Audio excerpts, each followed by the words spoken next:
Chapter 1.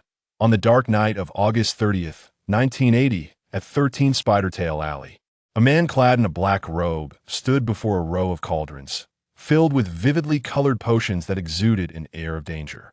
Yet his attention was not on these ominous concoctions, but rather on a neatly organized, albeit somewhat aged, notebook beside him. The elegant handwriting and tidy layout bore the hallmark of a female author. A closer inspection revealed that each letter Y was inscribed in a manner distinct from the norm, its whimsical flourish culminating in a graceful circle. Lily. Her son must be a month old by now. Who would have thought our relationship would culminate in this way? All thanks to that damn Potter, he muttered, glancing up at the clock, which had just struck midnight. Just as he was about to cast a warming charm on all the cauldrons in preparation for sleep, readying himself to face the challenges of the day, a silver doe appeared at the threshold of his bedroom, seemingly unnoticed. Severus, when you have a moment, could you please send me a message? The voice was tinged with urgency, laced with a hint of pleading, and even a touch of suppressed tears, indicating the speaker's emotional turmoil. Upon hearing these words, the man in the black robe paused, torn between feigning ignorance and the inability to dismiss her call. After a brief moment, perhaps fleeting or interminable, summoned his Patronus to respond. To his astonishment, his Patronus mirrored the silver doe from before, soaring not into the distance but towards a nearby house. It was the Evans' old residence, which had remained uninhabited since Lily's induction into the Order of the Phoenix. Due to its dilapidated state, even the Death Eaters had deemed it unworthy of a simple incantation of fire. After casting a disillusionment charm upon himself, the man in black made his way to the house, his mind racing with thoughts of the reason for her summons, yet lacking any clear direction. Meanwhile, in a distant orchard atop a mountain, a young woman engaged in an experiment received a similar message, albeit with a slight alteration in address. Without a moment's hesitation, she conjured a swift rabbit that darted into the distance. She then stepped outside, vanishing into the enveloping darkness. Upon entering the decrepit Evans residence, the man in black casually cast a cleaning charm, only to find that the floor bore not a speck of dust. "You're as clever as ever household magic transformed into a disguised charm. I thought you might have forgotten the principles of fifth-year spells by now. Severus, I do not harbor any hatred towards you, even if you should come upstairs. You've never set foot in my old bedroom, have you? Lily, you urgently summoned me here just to witness your reconciliation? If that's the case, I shall take my leave. Who are you?" Instinctively, the man in black flicked his wand, though he had yet to utter the incantation. "Severus, Elena, you both have arrived. Please hurry upstairs, my time to emerge is limited." A frail voice echoed from above.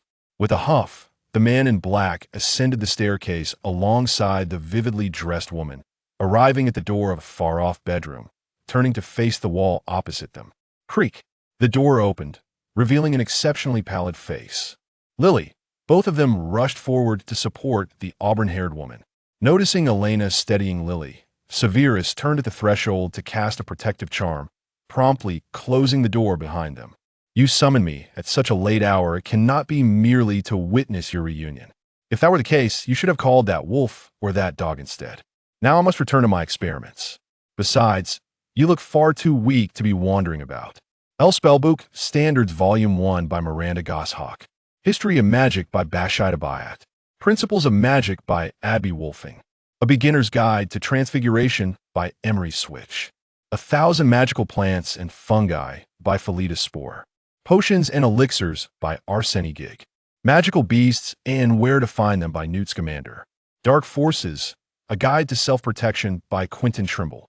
Additional equipment: a wand, a large cauldron size 2, made of white wax, a set of glass or crystal vials, a telescope, and a brass scale. Students may also bring an owl, a cat, or a toad. Parents must be aware that first-year students are not permitted to possess their own broomsticks. Upon seeing this, Holly felt a sense of dizziness. The unfamiliar titles overwhelmed her, let alone the contents she had never encountered. Although she was aware that she was different from ordinary children and that marvelous events could unfold around her, she still hoped not to be too special, at least not to stand out as starkly as Elena and Snape did in their surroundings. Time passed swiftly, yet her spirits remained low. Her attempts to connect with Elena through that magical mirror yielded no response. And as for Snape, who could fathom how to reach him? And so, day turned into day, until at last, the evening of July 30th arrived, the annual night of insomnia. Having prepared her only outfit, a white dress for venturing out, Holly once again found herself dreaming.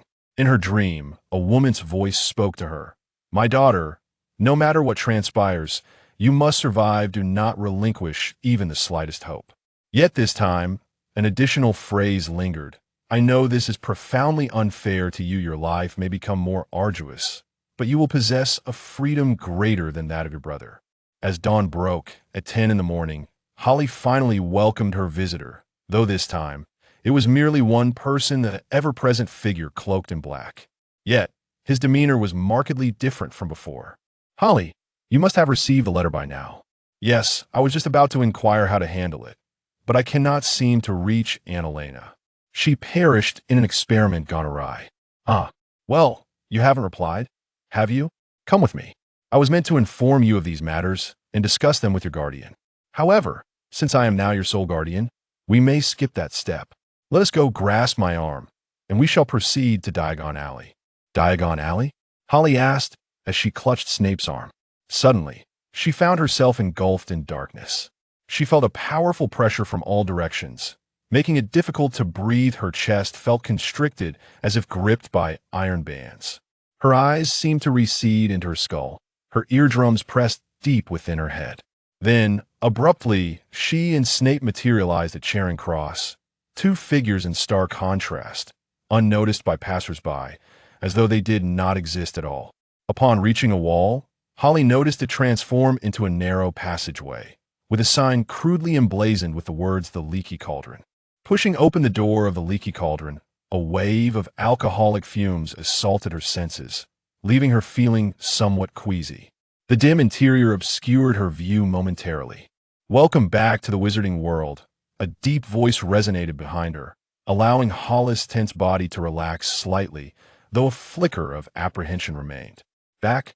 The word resonated within her since the dawn of her memory. She could recall nothing of this so-called wizarding world. It was a realm both foreign and familiar.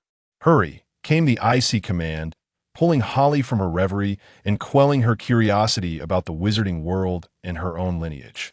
As they traversed the Leaky Cauldron, she overheard numerous patrons discussing and name Harry Potter, a figure of apparent renown, who seemed to have just passed through. "Uncle Snape? Who is Harry Potter? Why does this name feel so familiar to me?" Accompanied by an inexplicable sensation. Just a pompous fool, a worthless individual who survives by relying on others. Who knows if he'll turn out as arrogant, proud, and troublemaking as his father. Let us hope he doesn't fall into my hands, otherwise he shall have much to endure.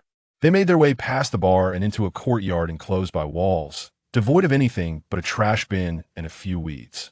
"Remember, 3 up, 2 across," Snape coldly instructed. "Knock 3 times until you master apparition. This is how you shall access Diagon Alley." The brick they knocked on began to tremble and shift, revealing a small opening that widened until before them an archway emerged, wide enough for 2 to pass side by side, leading to a winding, cobblestone street that seemed to stretch into infinity. Diagon Alley, a veritable treasure trove where one can procure all manner of goods, even via mail order. Seeing that Harry had no further inquiries, the shadowy figure hastened away. They traversed the archway, the sound of bricks rattling echoing behind them as the archway swiftly constricted, transforming into a mere wall. Numerous shops lined the street, offering garments, telescopes, stationery, and an array of unidentifiable items. Suddenly, a loud crash erupted nearby, followed by the tinkling of shattered glass. Harry turned to witness a young woman who had broken a glass container, its contents now emitting smoke upon the street. "Oh, damn!" she exclaimed, clearly frustrated.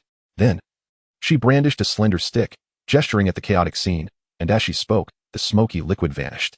With a flick of her wand, the glass shards returned to form a solid container, as if it had never shattered. The cleaning charm and the repairing charm, if you perform well in my class. You should never need them. Otherwise, you would do well to remember this. Moreover, if you find yourself uttering these incantations beyond 5th year, pray you do not cross my path at my academy. Brilliant sunlight illuminated a stack of pots outside the nearest shop. Above them dangled a sign proclaiming a copper brass tin, and silver cauldron, complete with an automatic stirring mechanism and collapsible design. You ought to purchase one, Snape remarked. Though I trust you are not as clumsy as that fellow ahead. Otherwise, even tin would be insufficient. However, the Diagon Alley post office would welcome such a character. Snape strode past the boy he had tripped, ignoring him, and approached an elderly woman who appeared somewhat exasperated by the unfolding events. Mrs. Longbottom, you are here as well. Oh, Professor Snape, will you be teaching potions again this year? I hope you do not make things too difficult for Neville. I recall that Frank and Alice's potions were quite commendable, a snide remark. ISNT potions a mandatory course for Aurors, and I trust their child will understand my instructions. I have matters to attend to. I shall not delay you further, she concluded, casting a sidelong glance at the boy who was pressing his hand against the ground. Preparing to rise. Harry, how long do you intend to linger? Upon hearing this, Harry relinquished his intention to assist the boy and hurried to catch up with the figure in the flowing black cloak. He wished fervently for 8 more eyes. The duo, one dark and one light, ambled through the street, surveying their surroundings with curiosity, eager to comprehend everything, the shops, the items displayed outside, and the shoppers bustling about. From a dimly lit store emanated a low, gentle cooing sound. The sign outside read, Elop's Owl Emporium, Barn Owl, Screech Owl, Grass Owl, Tawny Owl, Snowy Owl. Several boys, appearing around 11 or 12 years of age, pressed their noses against the glass of the window, where flying broomsticks were displayed. Look, one boy shouted. That's the new Firebolt 2000, the fastest broom. Some shops sold robes, others offered telescopes, and Harry observed an assortment of peculiar silverware he had never seen before. One window was filled with baskets of bat spleens and eelies, stacked with spellbooks, quills, rolls of parchment, potion vials, and celestial globes. Gringotts. A voice floated towards Harry, prompting him to halt.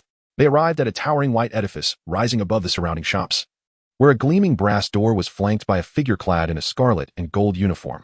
Indeed, a goblin. As they approached the white stone steps, Snape muttered disdainfully. This goblin stands a head shorter than the average person, with a shrewd, dark visage and pointed beard, while his hands and feet are disproportionately long. Upon entering, the goblin bowed in greeting. Before them loomed a second door, silver in hue, engraved with the following inscription, Enter, stranger, but beware of the fate that greed may bring. To take without earning will lead to the most severe punishment. Thus, if you seek to claim a fortune that never belonged to you, thief, heed this warning. What you summon may not be treasure, but retribution. 2 goblins bowed and guided them into a grand marble hall. Approximately 100 goblins sat behind a long counter, some weighing coins on brass scales, others inspecting gems through magnifying glasses, hastily recording entries in large ledgers. The hall was filled with innumerable doors, each leading to different chambers, as many goblins directed individuals in and out of these portals. Snape approached an unoccupied goblin at the side. Severus Snape, guardian of Harry Lily Potter, here to withdraw funds. Harry Lily Potter? I recall no such account here. You would do well to check again, or else, he threatened, exuding a formidable presence.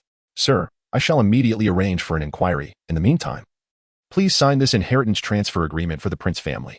The old fool has passed? Sir Prince, before his demise, bequeathed all the Prince family assets to your name, including the title. Sir Snape, this encompasses membership in the International Confederation of Wizards and the Wizarding Association. Silence. You best go verify the account I mentioned. Nearby, another idle goblin approached. We need to withdraw some funds from Mr. Harry Potter's vault. Do you have his keys, sir? A tall individual raised a small golden key, appearing rather incongruous. The goblin examined it carefully and nodded. The large individual then produced a letter and whispered something in the goblin's ear. Miss Harry Potter and Sir Snape. We have located the records of Miss Harry Potter's vault.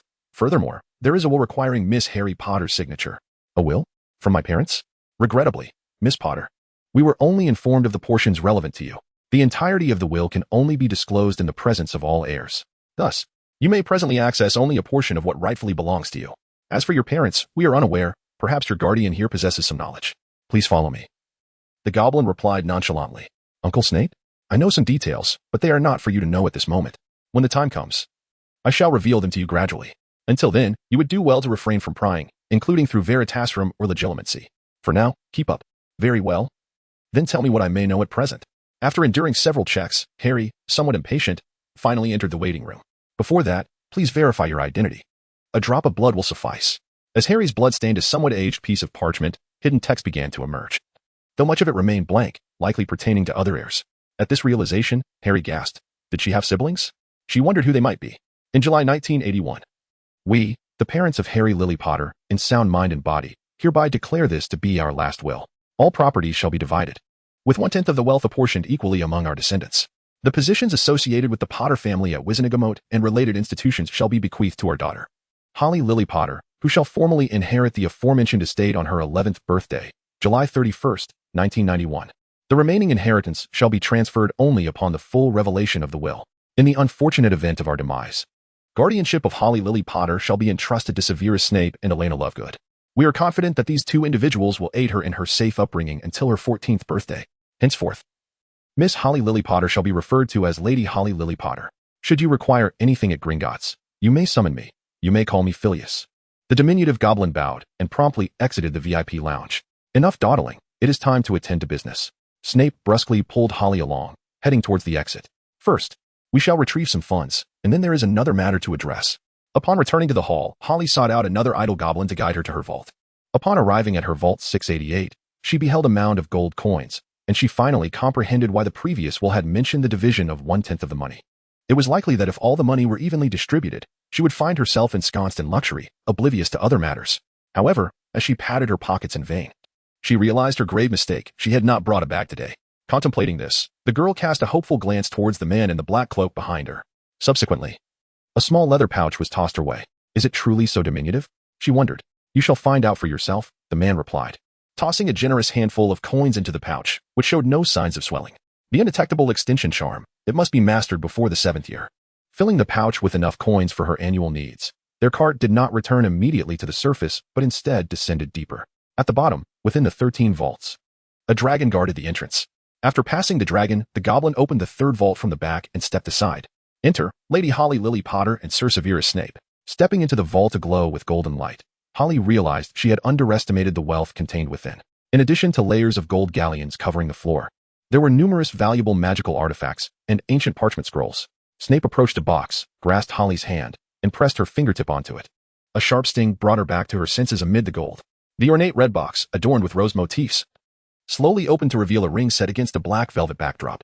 Holly gingerly extracted the ring, comparing it with her 10 fingers, ultimately deciding to place it on her left pinky.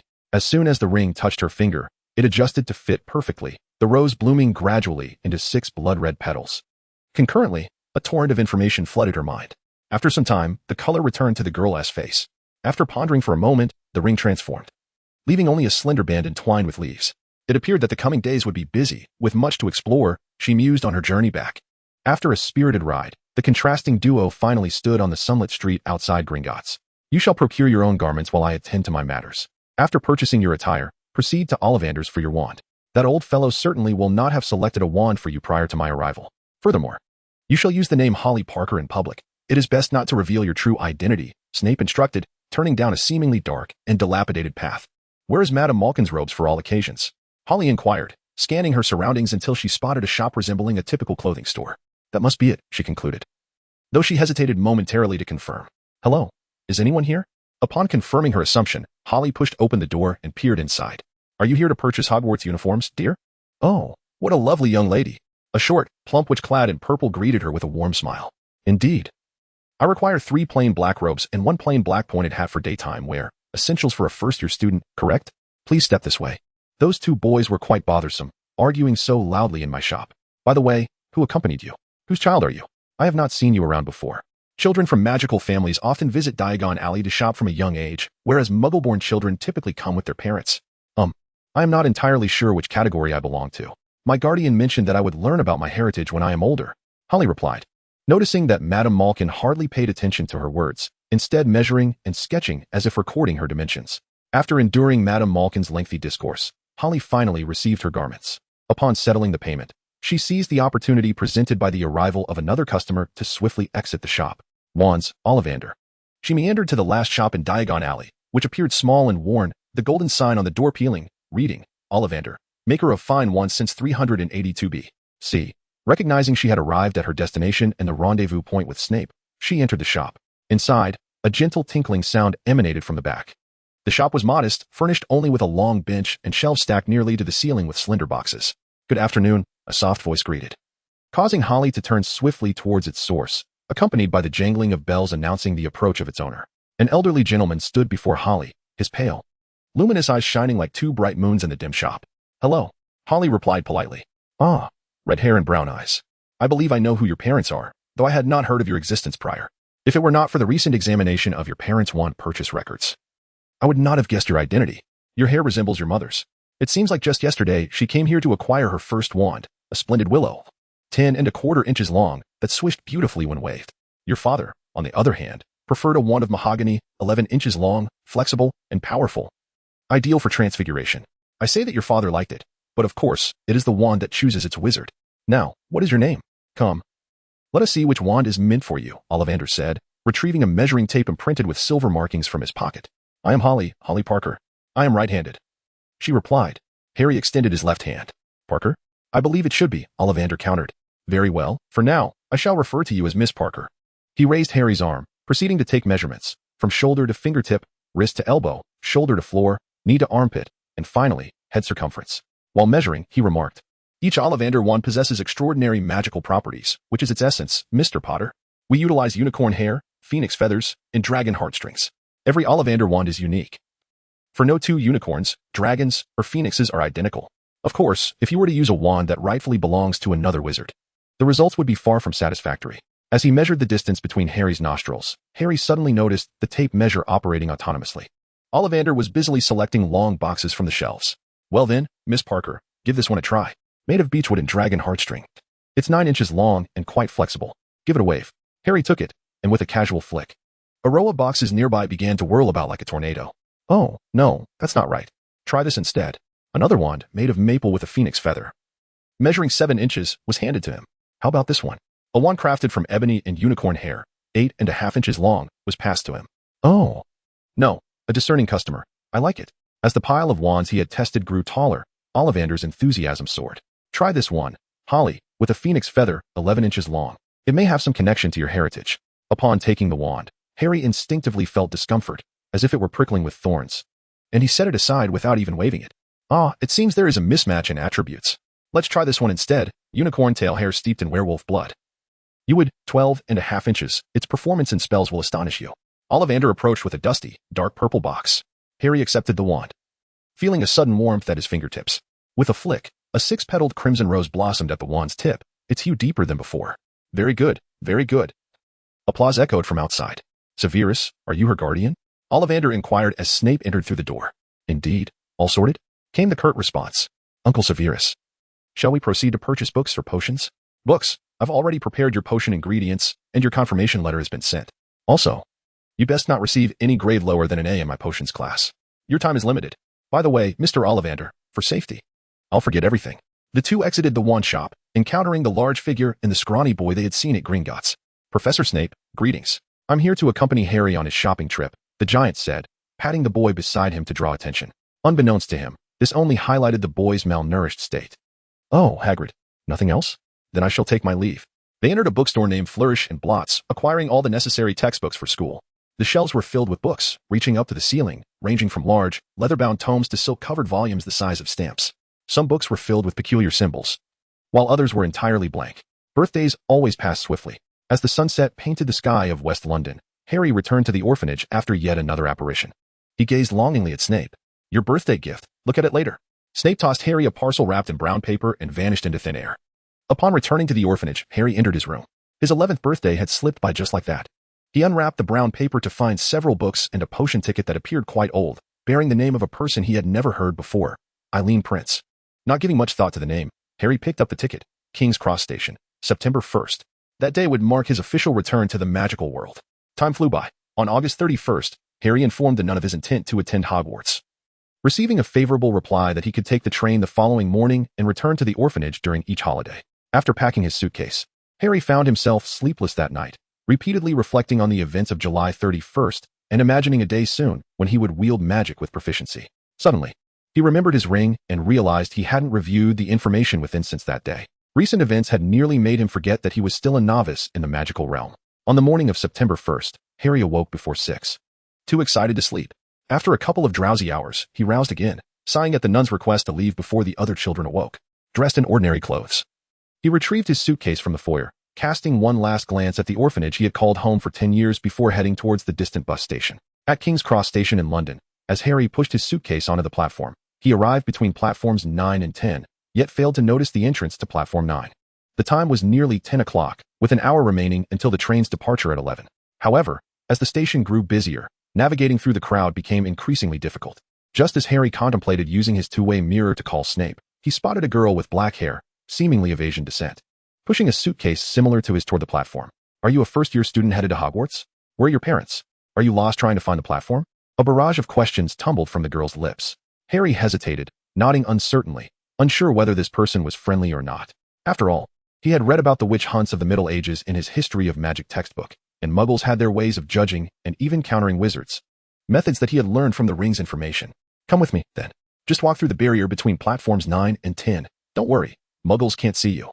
The girl demonstrated, running toward the barrier with her cart and vanishing before his eyes. Harry gaped in astonishment, as if witnessing an incredible spectacle. Looking around, he realized no one had noticed the disappearance. Resolute, Harry propelled himself forward. Just as he was about to collide with the barrier, he felt his speed decline, and the cart began to wobble. He shut his eyes, bracing for impact, but nothing happened. Continuing onward, Harry opened his eyes to find a deep red steam locomotive stationed beside a platform teeming with passengers. The sign on the train read, Hogwarts Express, 11 o'clock. Turning back, he saw that the ticket booth had transformed into an iron archway, now marked as Platform 9. He had succeeded. Congratulations were in order. The dark-haired girl whom she encountered earlier was still waiting by her side. It was still early, and nearly all the compartments on the train were empty. I'll find a compartment myself. I need to secure one for my friend. What about you? Would you like to join me in a few compartments? If you need anything, you can come find me. By the way, I'm Qiu Zhang, a second year from Ravenclaw. The girl extended her hand. No, thank you. Holly shook her hand in response. She recalled that part of the material she had studied included information about the family compartments on the Hogwarts Express. Although she was not entirely certain, Holly was eager to explore on her own to verify the authenticity of the information. The existence of a privileged class was quite normal, especially since Holly was now a member of Wisengamot. She figured that even if she made a mistake, it would not lead to severe consequences. Dragging her suitcase along the corridor, Holly counted the compartment numbers as she walked. 23, 22, 21, 16, 15, 14. Upon reaching compartment 13, she found no further way to proceed. Ahead lay the front wall of the train, adorned with 12 holes. Each year, students would wonder about their purpose, yet no one seemed to know. Holly raised her left hand, causing the ring on her pinky to bloom anew with roses, and pressed down on the third hole with force. The compartment wall began to shift, revealing a door, marked with another rose emblem. The door swung open automatically, and her suitcase floated inside the compartment. The door then returned to its original form. Inside the compartment, Holly surveyed her surroundings. The cleanliness was immaculate. The table was laden with the latest snacks, a comfortable bed awaited, and there was a luxurious bathroom. Her suitcase rested upon a luggage rack inlaid with amethyst. Observing this, Holly's curiosity about her family's history deepened, though she regrettably could not access more information related to her ancestry. Once more, Holly reaffirmed her goal for attending Hogwarts, to diligently study magic and enhance her abilities as swiftly as possible. Noticing the time was nearing 10:50, she pondered whether to seek out Qiu Zhang. After all, she was the one who had brought her to the platform and had mentioned being available for assistance. That girl didn't seem too unpleasant. Pushing open the compartment door and ensuring no one noticed, Holly stepped into the corridor. She realized that the compartments she had seen earlier had undergone changes. The doors of compartments 13 and 14 now bore an inexplicable emblem, while compartments 15 to 20 had transformed into a green decor. A silver-haired boy, flanked by two rather stout followers, proclaimed loudly, Crabbe, Goyle, did you see that? This is the Slytherin compartment. You two better put in some effort during the sorting ceremony. We cannot afford to lose face by being sorted into the other 3 houses. With that, the boy and his companion strode toward the other end of the train. Sorting ceremony? That sounds rather intriguing, Holly mused momentarily before continuing her walk. The train was now bustling with activity. Various cats, mice, and toads of all colors scurried through the corridor, while friends excitedly greeted each other, sharing tales of their holiday experiences and new discoveries. As Holly navigated through the throng, she realized she could barely comprehend most of their conversations, only catching snippets related to the sorting ceremony. Midway through the train, she finally spotted Qiu Zhang.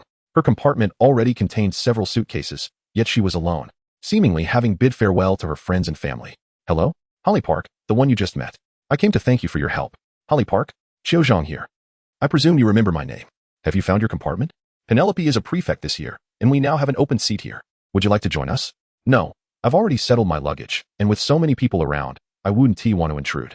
Could you tell me about Hogwarts? What is the sorting ceremony like? Oh, don't you have any wizard relatives to explain these things to you? Or are your parents muggles? I'm an orphan, and my guardian never shared such information with me. Could you elaborate? Well, I can only share a little. The rest you'll need to discover for yourself.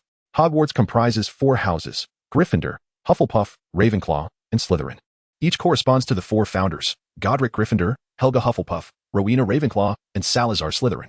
At the start of the school year, each new student undergoes a test to determine their house, and everything you do thereafter will be linked to your house. whether through earning or losing points. Ultimately, the house with the highest score wins the House Cup.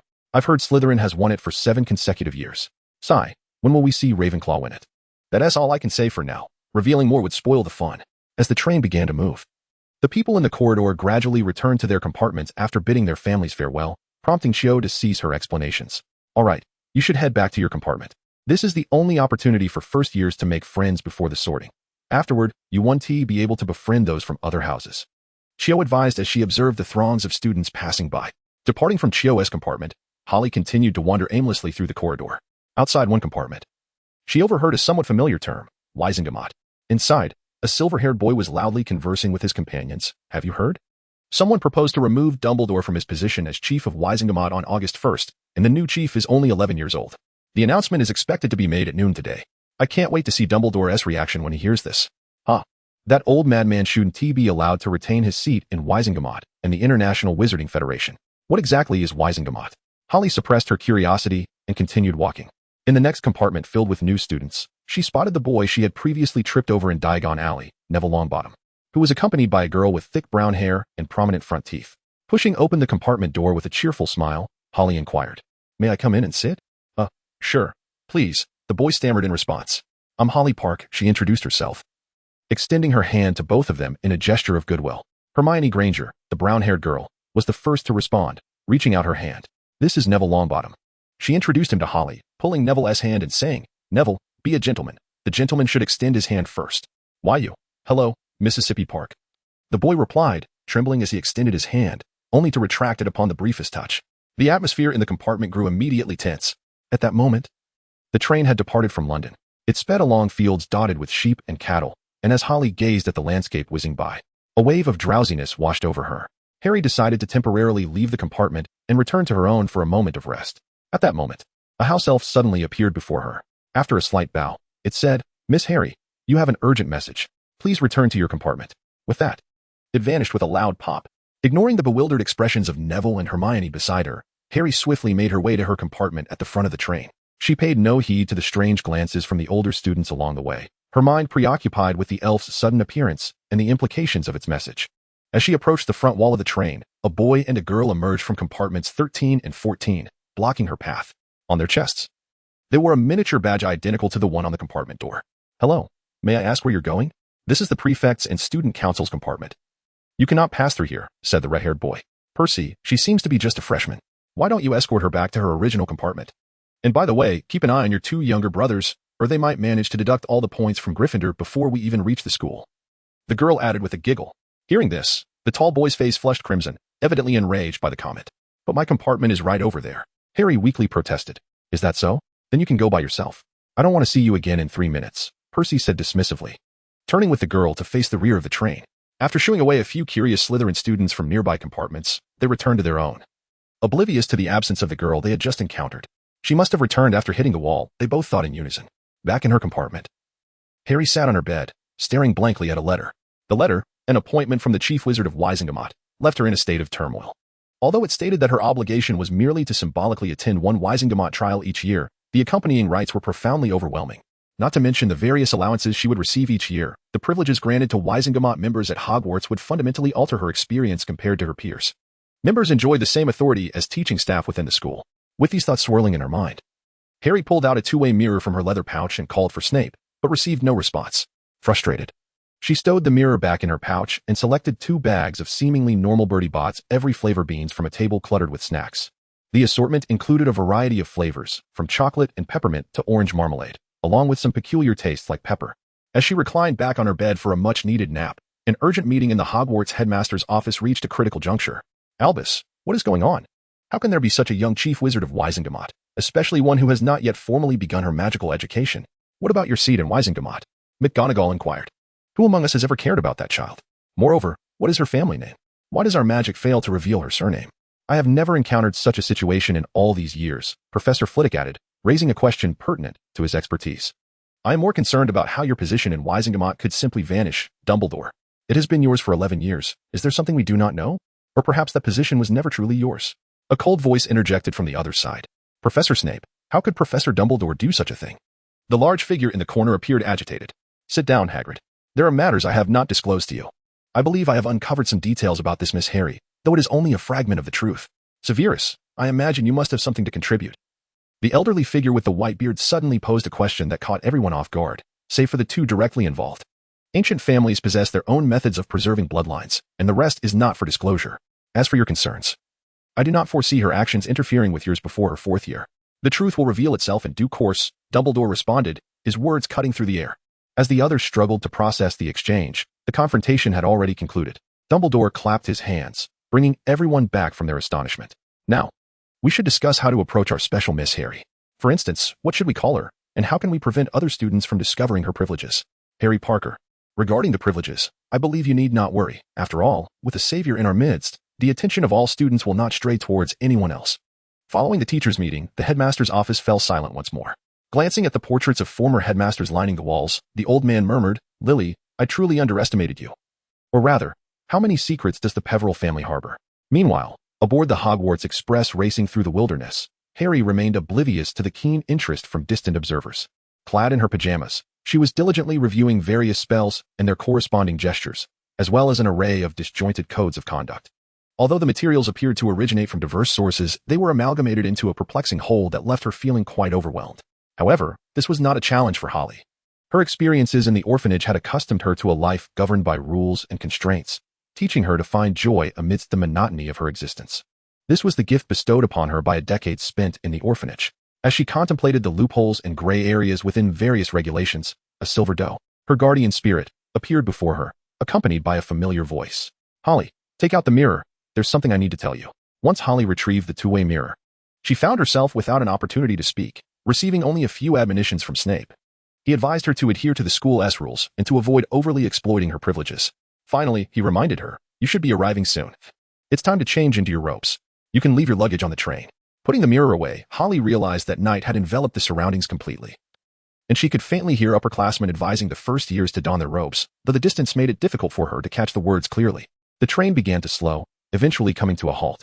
Passengers jostled one another, eager to disembark onto a small, dimly lit platform. The chill of the night sent shivers through the crowd. A light swayed above the students as a tall man called out, First-year students. This way, first years. Towering above the throng, his bearded face broke into a grin. Come along, follow me. Are there any more first years? Watch your step now. All right, first years, follow me. They trailed behind Hagrid, stumbling and sliding, as if descending a steep, narrow path. Darkness enveloped them on either side. Just around this bend. You will see Hogwarts for the first time, Hagrid shouted back. A chorus of astonished gasps followed. At the path's end, a vast, dark lake unfolded before them. On the opposite shore, a magnificent castle rose majestically atop a steep hill, its towers piercing the night sky, with windows twinkling under the stars. Each boat can carry no more than 4 people. Hagrid bellowed, gesturing toward a line of small boats moored at the shore. Have you all boarded? He called, as he himself took a seat in one of the boats. All right then, forward ho. The boats glided across the mirror-like surface of the lake, enveloped in silence as they gazed at the towering castle. As they approached the cliff where the castle stood, it seemed to loom overhead. Duck! Hagrid shouted as the first boats neared the precipice. Everyone bowed their heads as the boats passed beneath a draping curtain of ivy, arriving at a concealed entrance. They traversed a dark tunnel, seemingly leading them beneath the castle, before finally emerging onto a rocky and pebbled surface. Gazing at the imposing castle ahead, Holly silently greeted it. Hello, Hogwarts. After what felt like an eternity, all the first years, illuminated by Hagrid's lantern, ascended through a tunnel carved into the rock, ultimately reaching a damp, flat patch of grass beneath the castle's shadow. They climbed a series of stone steps, gathering before a massive oak door. After counting heads, Hagrid raised his enormous fist and knocked thrice on the castle door. Instantly, it swung open. A tall, black-haired witch clad in a vibrant green robe stood at the entrance. Her expression stern as she surveyed the students before nodding at Hagrid. First years, this is Professor McGonagall, Hagrid announced. Thank you, Hagrid. I shall take over from here, she replied, pulling the door wide open. The interior resembled Gringotts, with stone walls adorned by flickering torches. The ceiling soared so high it was nearly impossible to see the top. A grand marble staircase dominated the center, leading upwards. Following Professor McGonagall, they walked across the stone floor, where muffled conversations emanated from a door on the right, indicating that the other students had already gathered. However, Professor McGonagall led the first years to a small, empty room at the opposite end of the hall. They crowded inside, pressing against one another, nervously absorbing their surroundings. Welcome to Hogwarts, Professor McGonagall announced. The feast is about to begin, but before you take your seats in the Great Hall, you must first determine which house you will belong to. The sorting ceremony is an important rite, for your house will be your home during your time at Hogwarts. You will attend classes, stay in the dormitories, and spend leisure time in the common room with your fellow housemates. The four houses are Gryffindor, Hufflepuff, Ravenclaw, and Slytherin. Each house has its own illustrious history and has produced remarkable witches and wizards. Your exemplary conduct will earn points for your house, while any misdeeds will result in point deductions. At the end of the year, the house with the highest score will receive the House Cup, a prestigious honor. I hope you will all strive to bring glory to your respective houses, regardless of where you are placed. In a few minutes, the sorting ceremony will commence before the entire school. I suggest you take this time to compose yourselves and appear spirited. I shall return once preparations are complete. Professor McGonagall instructed. In the meantime, please maintain silence. As all the students anxiously pondered the proceedings of the sorting ceremony, Holly found herself reflecting on the meaningful glance Professor McGonagall had cast her way, a gaze filled with nostalgia and a hint of intrigue. While lost in thought, a sudden shriek from behind startled her. A cluster of girls had screamed as a procession of 20 or so ghosts materialized from the wall. These pearlescent, translucent spirits glided through the room, whispering among themselves, seemingly indifferent to the first years. They appeared to be engaged in a debate. A plump, monk-like ghost exclaimed, "We must forgive. We must forget. I say we should give him another chance, young ones." The rotund spirit smiled at the visibly anxious first years. "I assume you are preparing to undergo the sorting, yes?" Several students nodded silently. "I hope you find yourselves in Hufflepuff." The ghost continued. "I was a member of that house myself. Now, move along," a sharp voice urged. "The sorting ceremony is about to commence."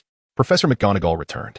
The ghost drifted through the opposite wall, disappearing from sight. Now, forming a single file, Professor McGonagall instructed the first years, "Follow me."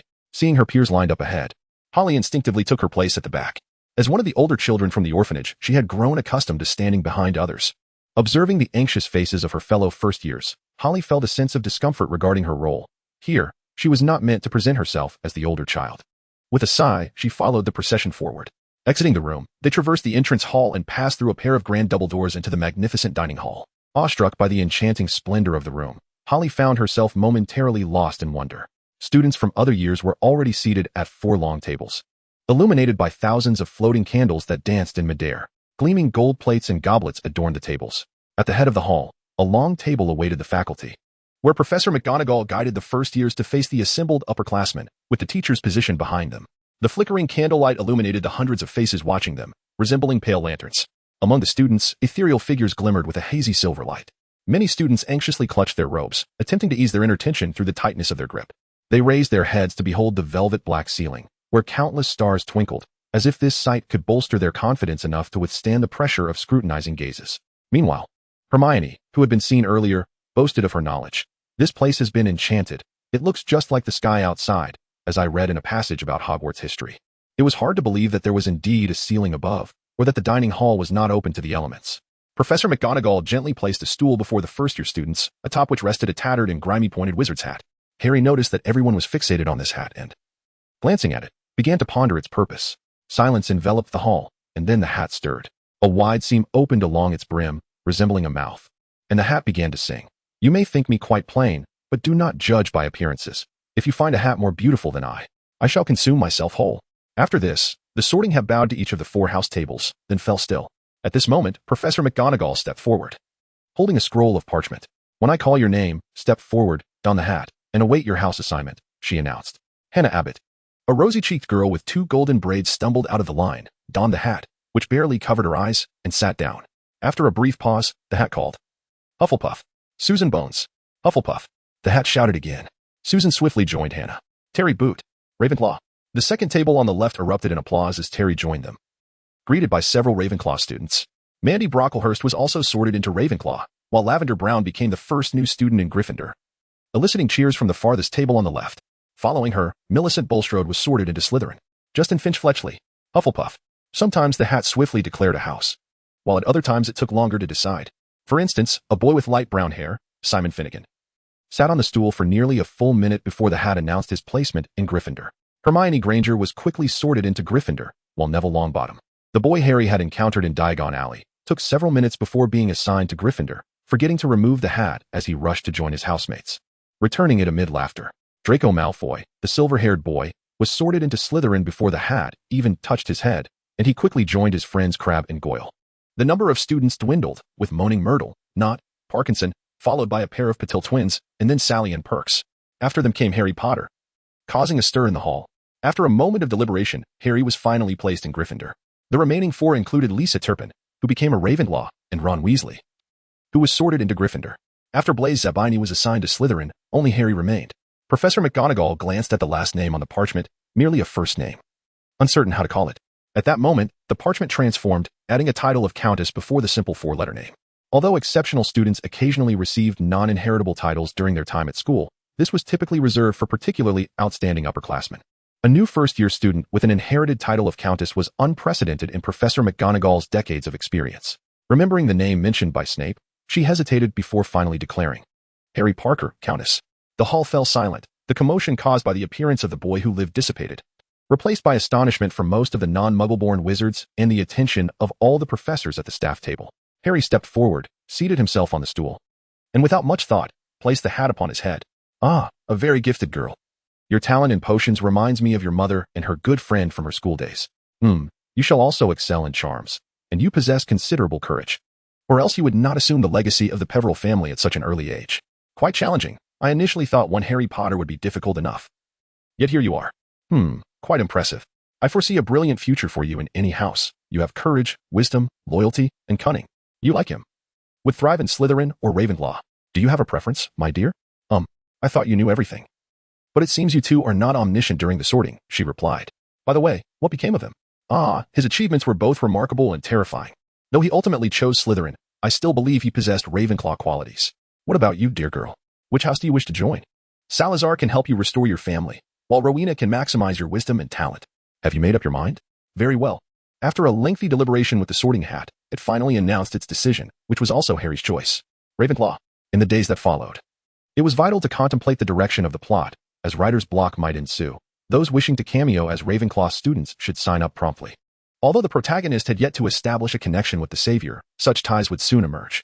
Rest assured, after the initial chaos, it became apparent that not a single Slytherin student had received a shout of indignation, which was unsurprising, given that each student of Slytherin, who prided themselves on their nobility, understood certain courtesies. Once everyone grasped their class schedules, the clock struck 9:30. Students from afar hurried to their respective classrooms, while those without classes strolled back to their dormitories.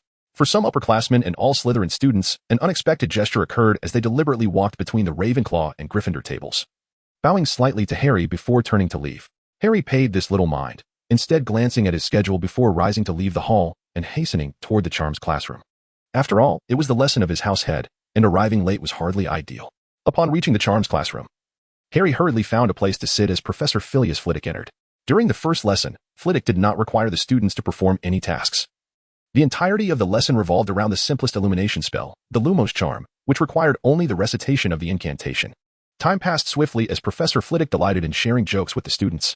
Although she was not very tall and had to stand on a stack of books to see all her fellow students, the potions class was nonetheless filled with laughter and joy, a sentiment that became particularly pronounced for Holly after the first week of lessons. The class she looked forward to the most was potions, as it marked her first encounter with Snape as a student.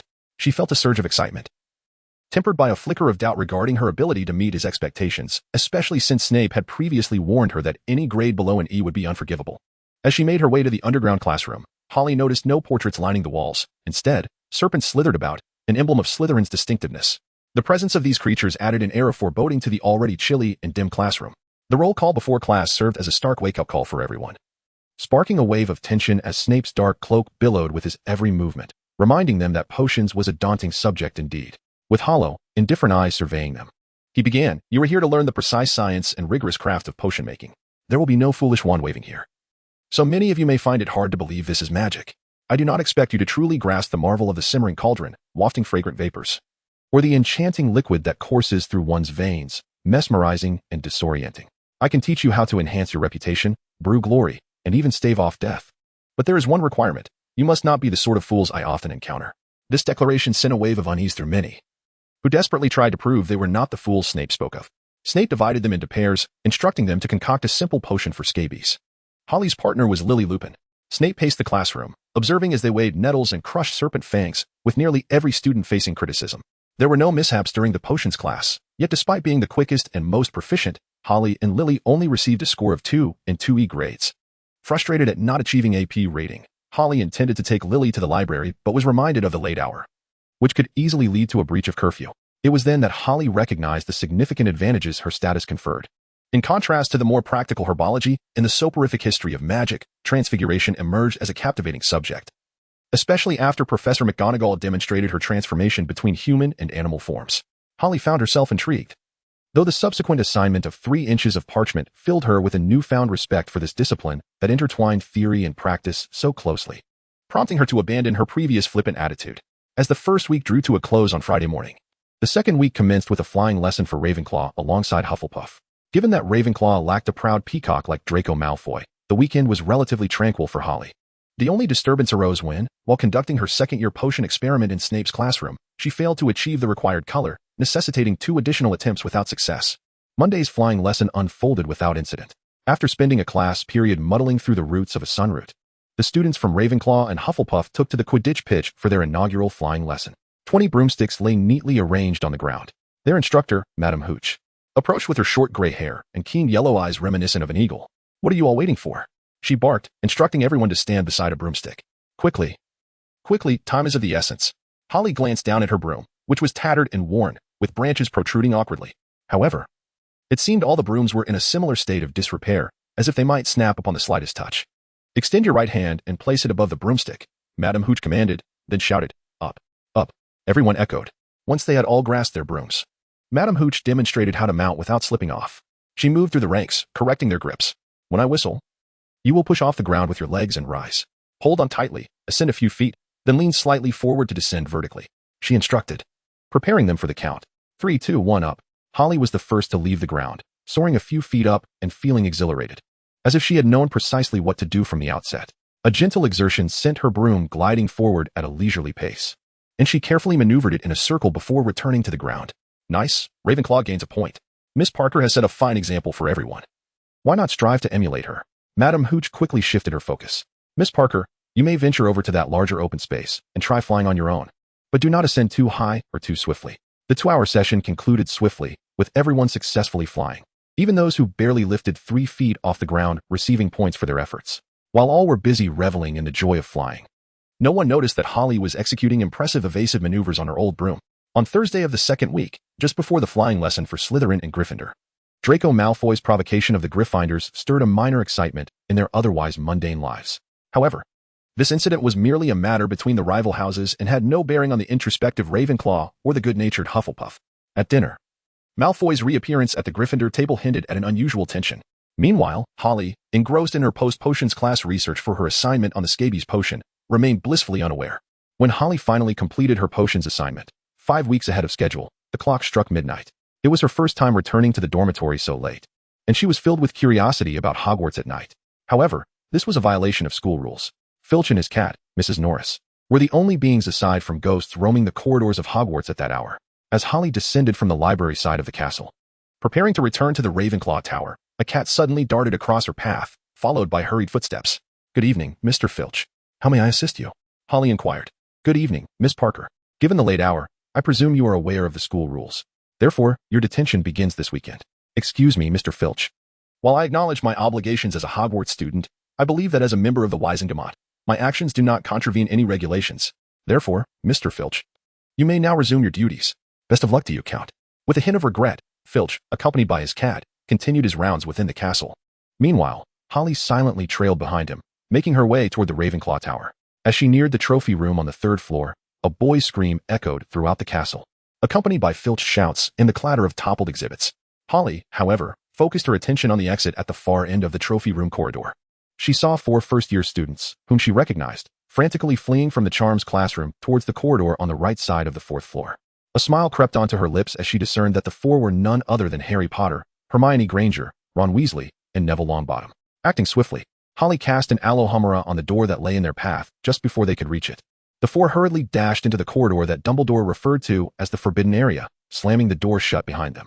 By the time Filch, having dealt with Peeves, reached the 4th floor, he found only Holly conversing with Madame Grey. After being ignored by Madame Grey and receiving no reply from Holly, Filch turned to search other floors for the 4 mischievous students he sought.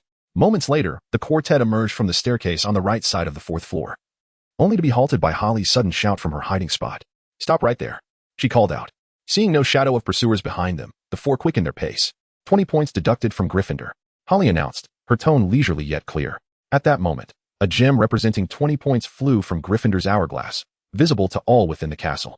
Yet, the fleeing students remained oblivious, with only Hermione sensing the voice sounded somewhat familiar but having no time to ponder it. As the four scurried away from the fourth floor, Holly gently pushed open the door to the right corridor, a foul stench wafting toward her. She kept the door ajar, illuminating her wand, and observed the interior from a distance. A three-headed dog was chained to an iron door, while the rest of the space lay empty. Presumably, something valuable was secured behind that door. Deciding to return later, Holly closed the door, restoring everything to its previous state. She retrieved her backpack from the corner and walked back to the Ravenclaw Tower without a backward glance. The following day, Friday. As Holly entered the Great Hall at 7 o'clock to have breakfast, she noticed that Gryffindor's score had diminished by 20 points since the previous evening. Could her shout the night before have had an effect? Holly pondered this but resolved to refrain from such declarations in the future, recognizing that revealing her authority to too many individuals might not be prudent. After breakfast, Holly did not rush to the library. The pastries served after breakfast at Hogwarts were to her liking. By the time the last student arrived to begin their meal, Holly had already taken out her Transfiguration textbook, preparing for the upcoming 2 weeks' lessons. The usually lively hall fell silent that day, the cause of which was the noticeable change in the castle's scoring hourglass. Gryffindor's negative points stood out starkly against the other houses, and the whispers among the teachers at the staff table indicated their bewilderment at the score fluctuations. Filch, who sat alone in a corner, appeared quite elated. It was evident that the 4 students he had failed to catch the night before had ultimately been apprehended by another teacher, leading to the deduction of points, affirming the efficacy of his efforts. Professor McGonagall was a notably stern instructor, her demeanor strikingly more intense compared to Flitwick's. Yet, her seriousness differed from Snape's coldness, striking a balance that neither instilled fear in the students nor compromised her authoritative presence. After showcasing remarkable and Animagus transformations in the first week, she proceeded to demonstrate how to transfigure a table into a rampaging boar in the second week of Transfiguration class. It was evident that McGonagall's expectations for first-year students were not overly demanding, as her teaching style reflected this. Transforming a matchstick into a needle involved minimal size alteration and no change in form. Nevertheless, McGonagall dedicated an entire class to theoretical instruction, requiring all students to take notes, highlighting 3 key points. 1. Recite the incantation cuspis. 2. While reciting the incantation, rotate your wand halfway to the left with your thumb and index finger. 3. Visualize the match transforming into a needle, paying attention to every detail. During the second lesson, all students immersed themselves in the task of transforming matchsticks into needles. According to McGonagall, any student who successfully achieved this transformation would earn a point for their house. The previous day, during Gryffindor and Hufflepuff's class, Hermione Granger had already accomplished this feat. It seemed she was demonstrating to everyone that failure in transformation was normal, while success was a rare occurrence. This declaration provoked the ire of all first-year students from Ravenclaw and Slytherin, for both proud houses found it intolerable to be outdone by others. By the end of the class, under the leadership of Holly, Alinka Blacksterling, and Draco Malfoy, Ravenclaw garnered 4 points, while Slytherin, thanks to Draco Malfoy, Pansy Parkinson, and Theodore Nott, earned 3 points from their rival house's head. Yet, the gap in points between Gryffindor and the leading house remained unchanged. As class concluded, McGonagall asked Holly to meet her at the entrance of the Great Hall at 3 o'clock, suggesting a matter for discussion. At 3 o'clock, when Holly arrived at the entrance of the Great Hall, she found McGonagall already waiting there. "Shall we take a walk together?" she inquired. "It would be my honor, Professor." "You need not be so formal. I am merely an old witch past 50, not just your house teacher." The two strolled along the lakeside outside the castle, engaging in conversation as they walked. "Quite accustomed to it, Professor. Well, to be honest, I was unaware of your existence from the beginning. If it weren't for Severus's concern for you that day, I would still be uncertain of your identity. Your mother, well, her prowess in charms is truly remarkable. I never imagined she could keep your existence hidden from everyone. How have you fared over the past decade?" "My mother? You mean you know my mother, Professor?" "Indeed. She is an exceptionally bright witch, excelling in every area, yet also quite serious, somewhat akin to Hermione, though her temperament is much gentler. She was brilliant, easily my favorite student among that cohort. Not only mine, but perhaps the favorite of all the teachers. Meticulous and yet so kind to others." "Professor, are you sure you are speaking of my mother?" Holly interrupted McGonagall's reminiscence. "Yes, aside from not being particularly exceptional in defense against the dark arts and herbology, she was nearly a perfect student. Perhaps her only imperfection stemmed from her background. Her lineage dictated that she could never reach the highest echelons. Perhaps that was inevitable. She was too perfect in other aspects, leaving only this one to be lacking. Her background, Professor? Ah, how nostalgic it feels. It seems I have spoken far too much. Well then, could you share your stories from the past few years? Certain matters, when the time comes, will become clear to you, including the aspects of your lineage that remain shrouded in secrecy for now. To be honest, I have spent these years growing up in an orphanage, with only Severus' uncle and Annalena taking me out for a day of fun on my birthday each year. Aside from that, There is little else to recount. Harry briefly summarized his 10 years of experience, devoid of any emotional fluctuation, as if those memories belonged to another rather than himself. Professor McGonagall deemed him a rather overly mature child. Noticing that their conversation was about to dwindle, McGonagall suddenly shifted the topic. Was it you who deducted those 20 points from Gryffindor last night?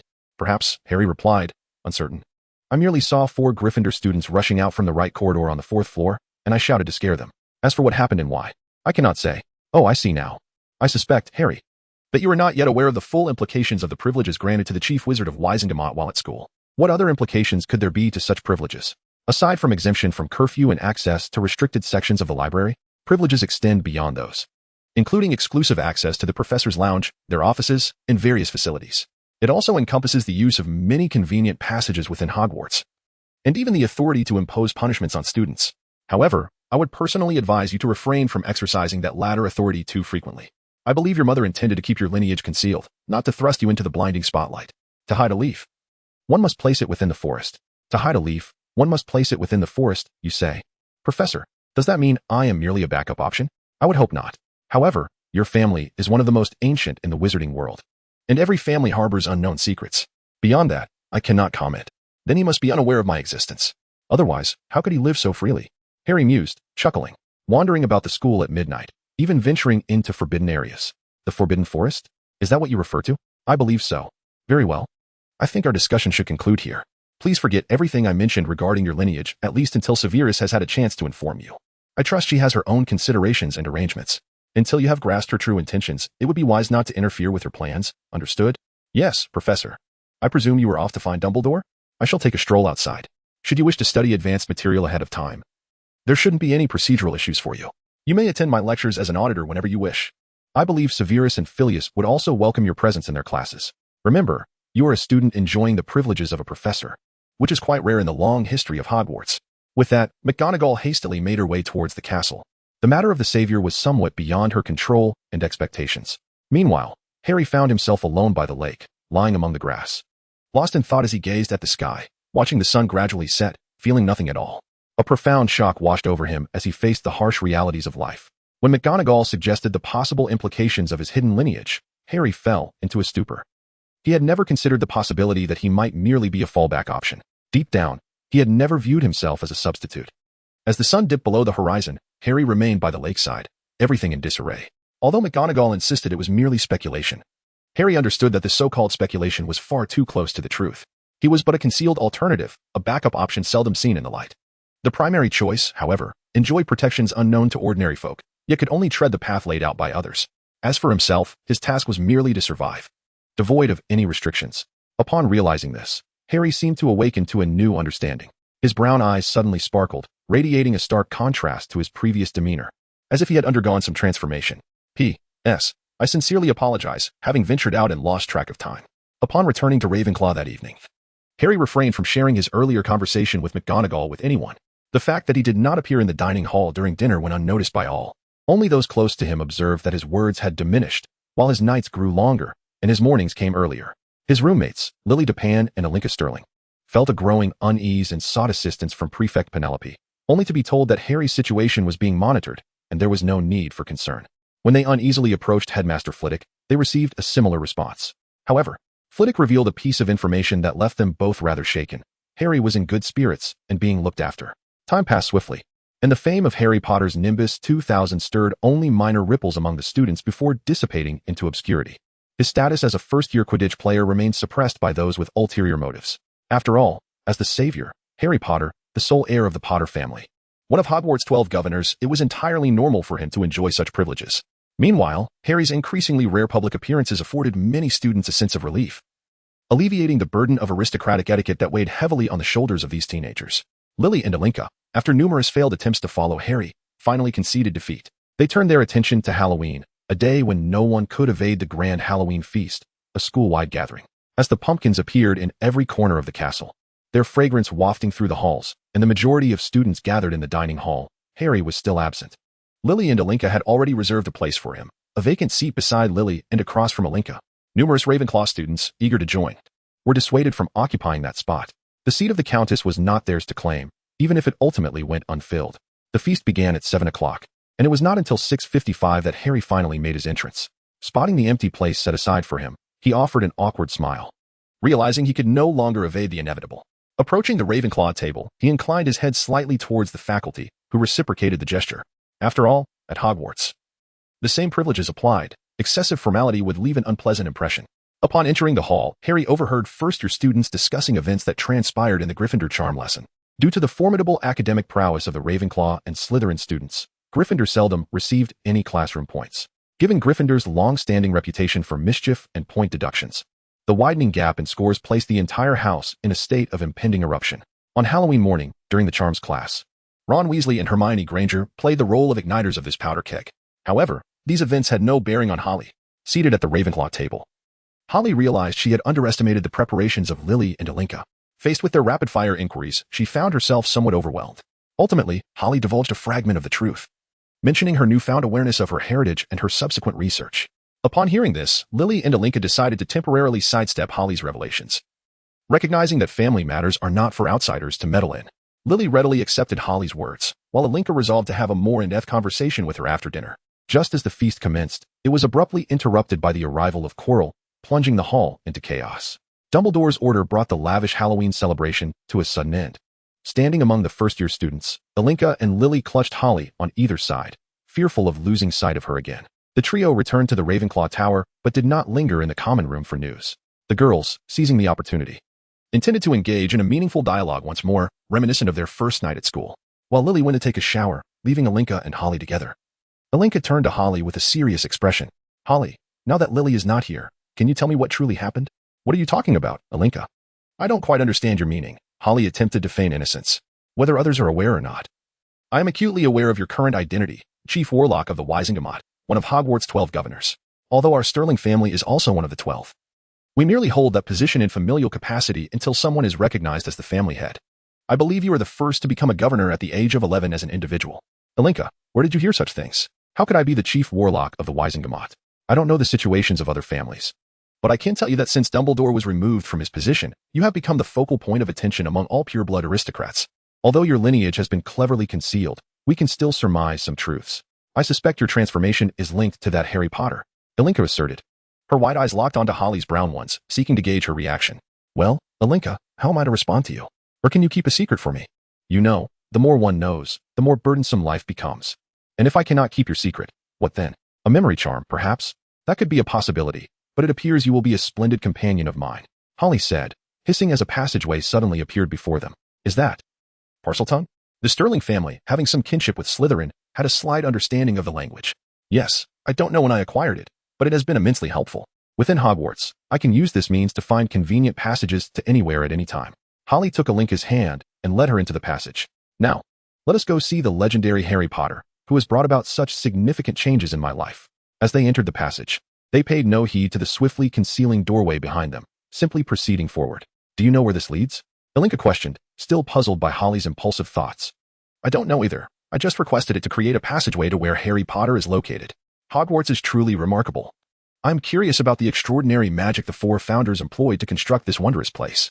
In my view, advanced spatial transformation spells are indispensable, along with corresponding transfiguration spells and the like.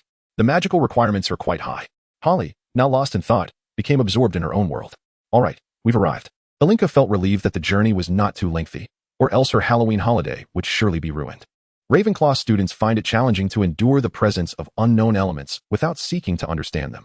Even if this leads to delving into many seemingly trivial matters and wasting time, Ravenclaw's creed demands they do so. The accumulation of knowledge serves a purpose for future application. Snapping back to reality, Holly halted Alinka from immediately pushing open the door. Pressing her ear against the wall, she listened intently for any sounds outside to ensure safety. Once certain no one was around, Holly pushed the door open and entered the girls' restroom, seeking a corner to hide. Holly, are you sure that Harry Potter will come here? This is the girls' restroom, Alinka asked. Look, the girl in the far stall. I'm certain that Harry Potter, Dumbledore's prized possession, would not leave his friend alone here, Holly replied. Just then, hurried footsteps echoed in their ears, accompanied by the voices of two boys. Ron Weasley and Harry Potter, the school's renowned dynamic duo. Holly felt no surprise at their appearance. After observing Harry Potter for nearly 2 months, she was intimately familiar with this pair. Arrogance, pride, and impulsiveness, Gryffindor's traits were fully embodied in them. Thanks to Harry Potter's status as a savior, they had evaded significant punishment within the school. except for the 20 points Gryffindor mysteriously lost, for which the culprit had yet to be identified. Following that night, their audacity only grew, especially after Harry became a Quidditch player, spurred on by Ron's incessant boasting. Yet for Harry Potter, one person remained unforgettable: Hermione Granger, a Muggle-born witch. To many wizarding aristocrats, Muggle-born witches seldom entered their purview. Of course, those with exceptional charisma would still be accepted, but individuals of such rarity, appearing once in a century, were unlikely to emerge again in a short span. As the two girls concealed themselves, the restroom door swung open violently. A pungent odor rushed in, making it difficult for the two girls to tolerate. Entering was a monstrous troll, standing a full 12 feet tall, with skin dark and resembling gray granite. Its corpulent body appeared like a massive boulder, topped with a small, bald head reminiscent of a coconut shell. In its hand, it clutched a gigantic wooden club, which scraped the ground due to its length, producing a loud thud. "Holly, what do we do?" Alinka asked.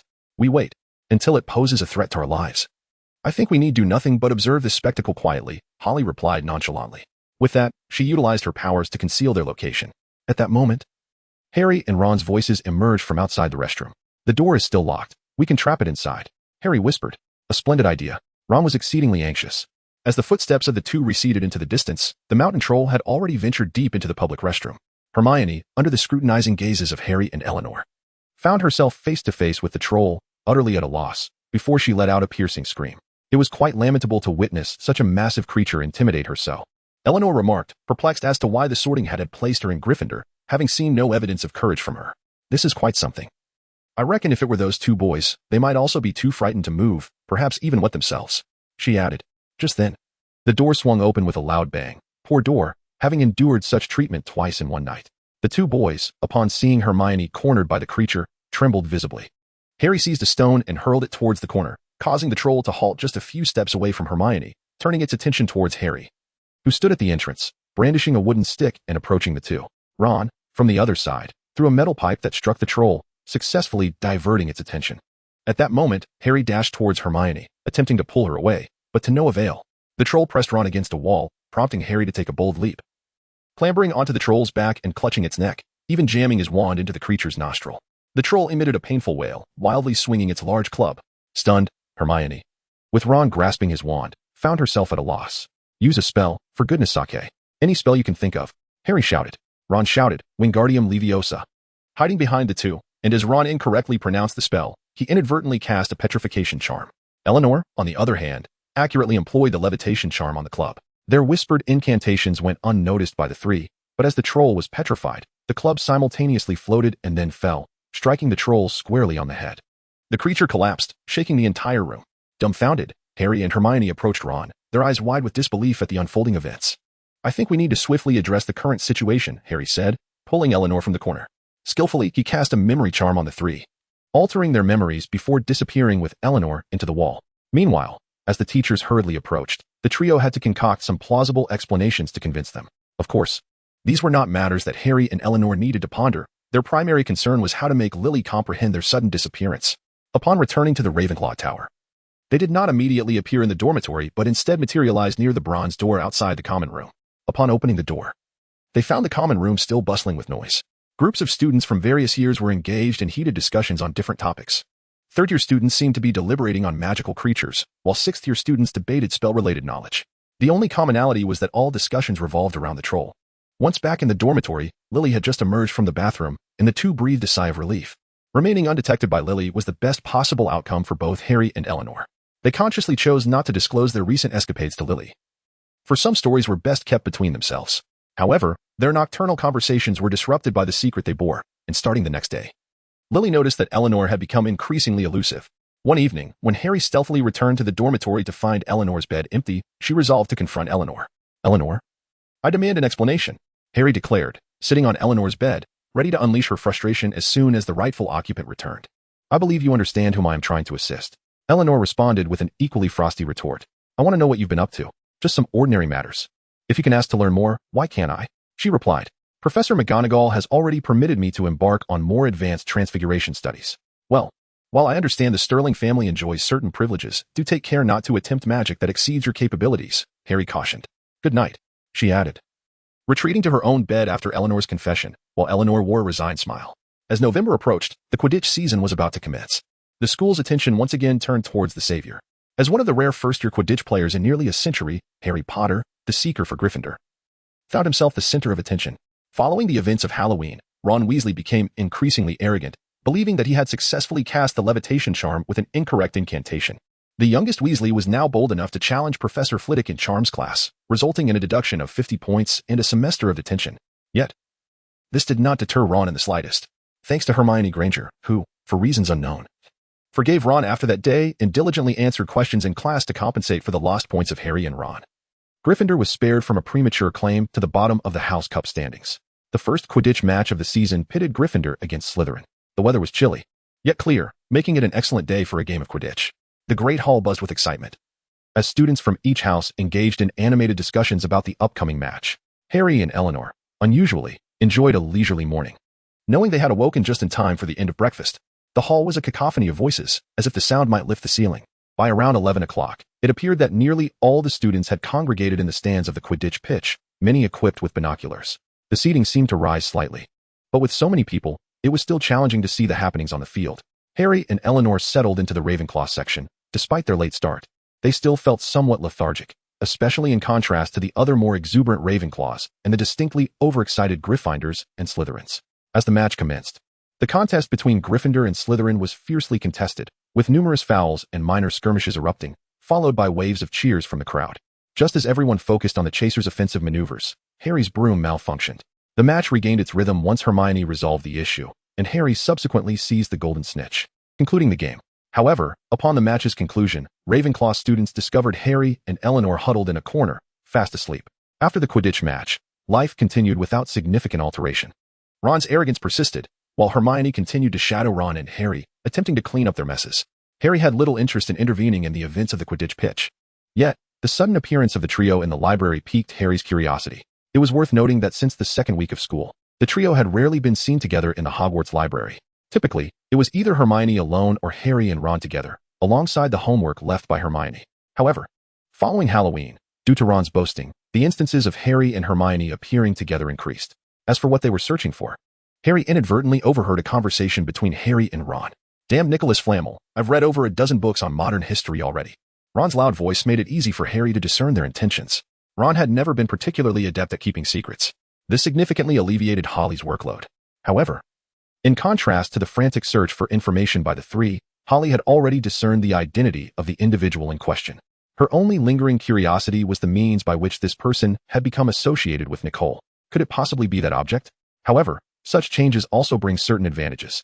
The energetic Gryffindor trio, after being assigned new tasks, managed to significantly reduce their points deductions. Although they still endured the occasional swatting from Madame Pance's feather duster due to their noise in the library, the presence of Dumbledore ensured that access to the library remained open for them. A brief calm descended once more, only to be interrupted by a letter from the Wisengamot that caught everyone's attention. It reminded all students and most teachers of the esteemed figure that lurked within the school. On the evening of December 1st, as another weekend approached, Holly and Alinka once again made a late appearance at the dining table. The once sparsely populated hall was now filled to capacity, yet devoid of its usual clamor. All eyes were drawn to a robust owl perched at the Ravenclaw table, beneath which lay a deep crimson envelope, poised with an air of superiority. More importantly, the envelope bore not an individual's name, but rather the title of the chief wizard of the Wisengamot. This implied that none but the intended recipient could claim that letter. Upon seeing the owl, Holly sighed, sensing trouble looming on the horizon. Alinka, observing her reaction, seemed to come to a realization as well. The letter read, "Dear Lady Holly Parker, we are honored to inform you that the annual summary meeting of the Wisengamot will be held at 10 a.m. on December 22nd. Your attendance is mandatory. Arrangements will be made for someone to contact you in advance to discuss specific details." Holly, after digesting the contents of the letter, penned a note in response and entrusted it to the owl for delivery. As she completed this task with natural ease, the surrounding upperclassmen were left in astonishment, while only a handful of younger students remained engrossed in their meals.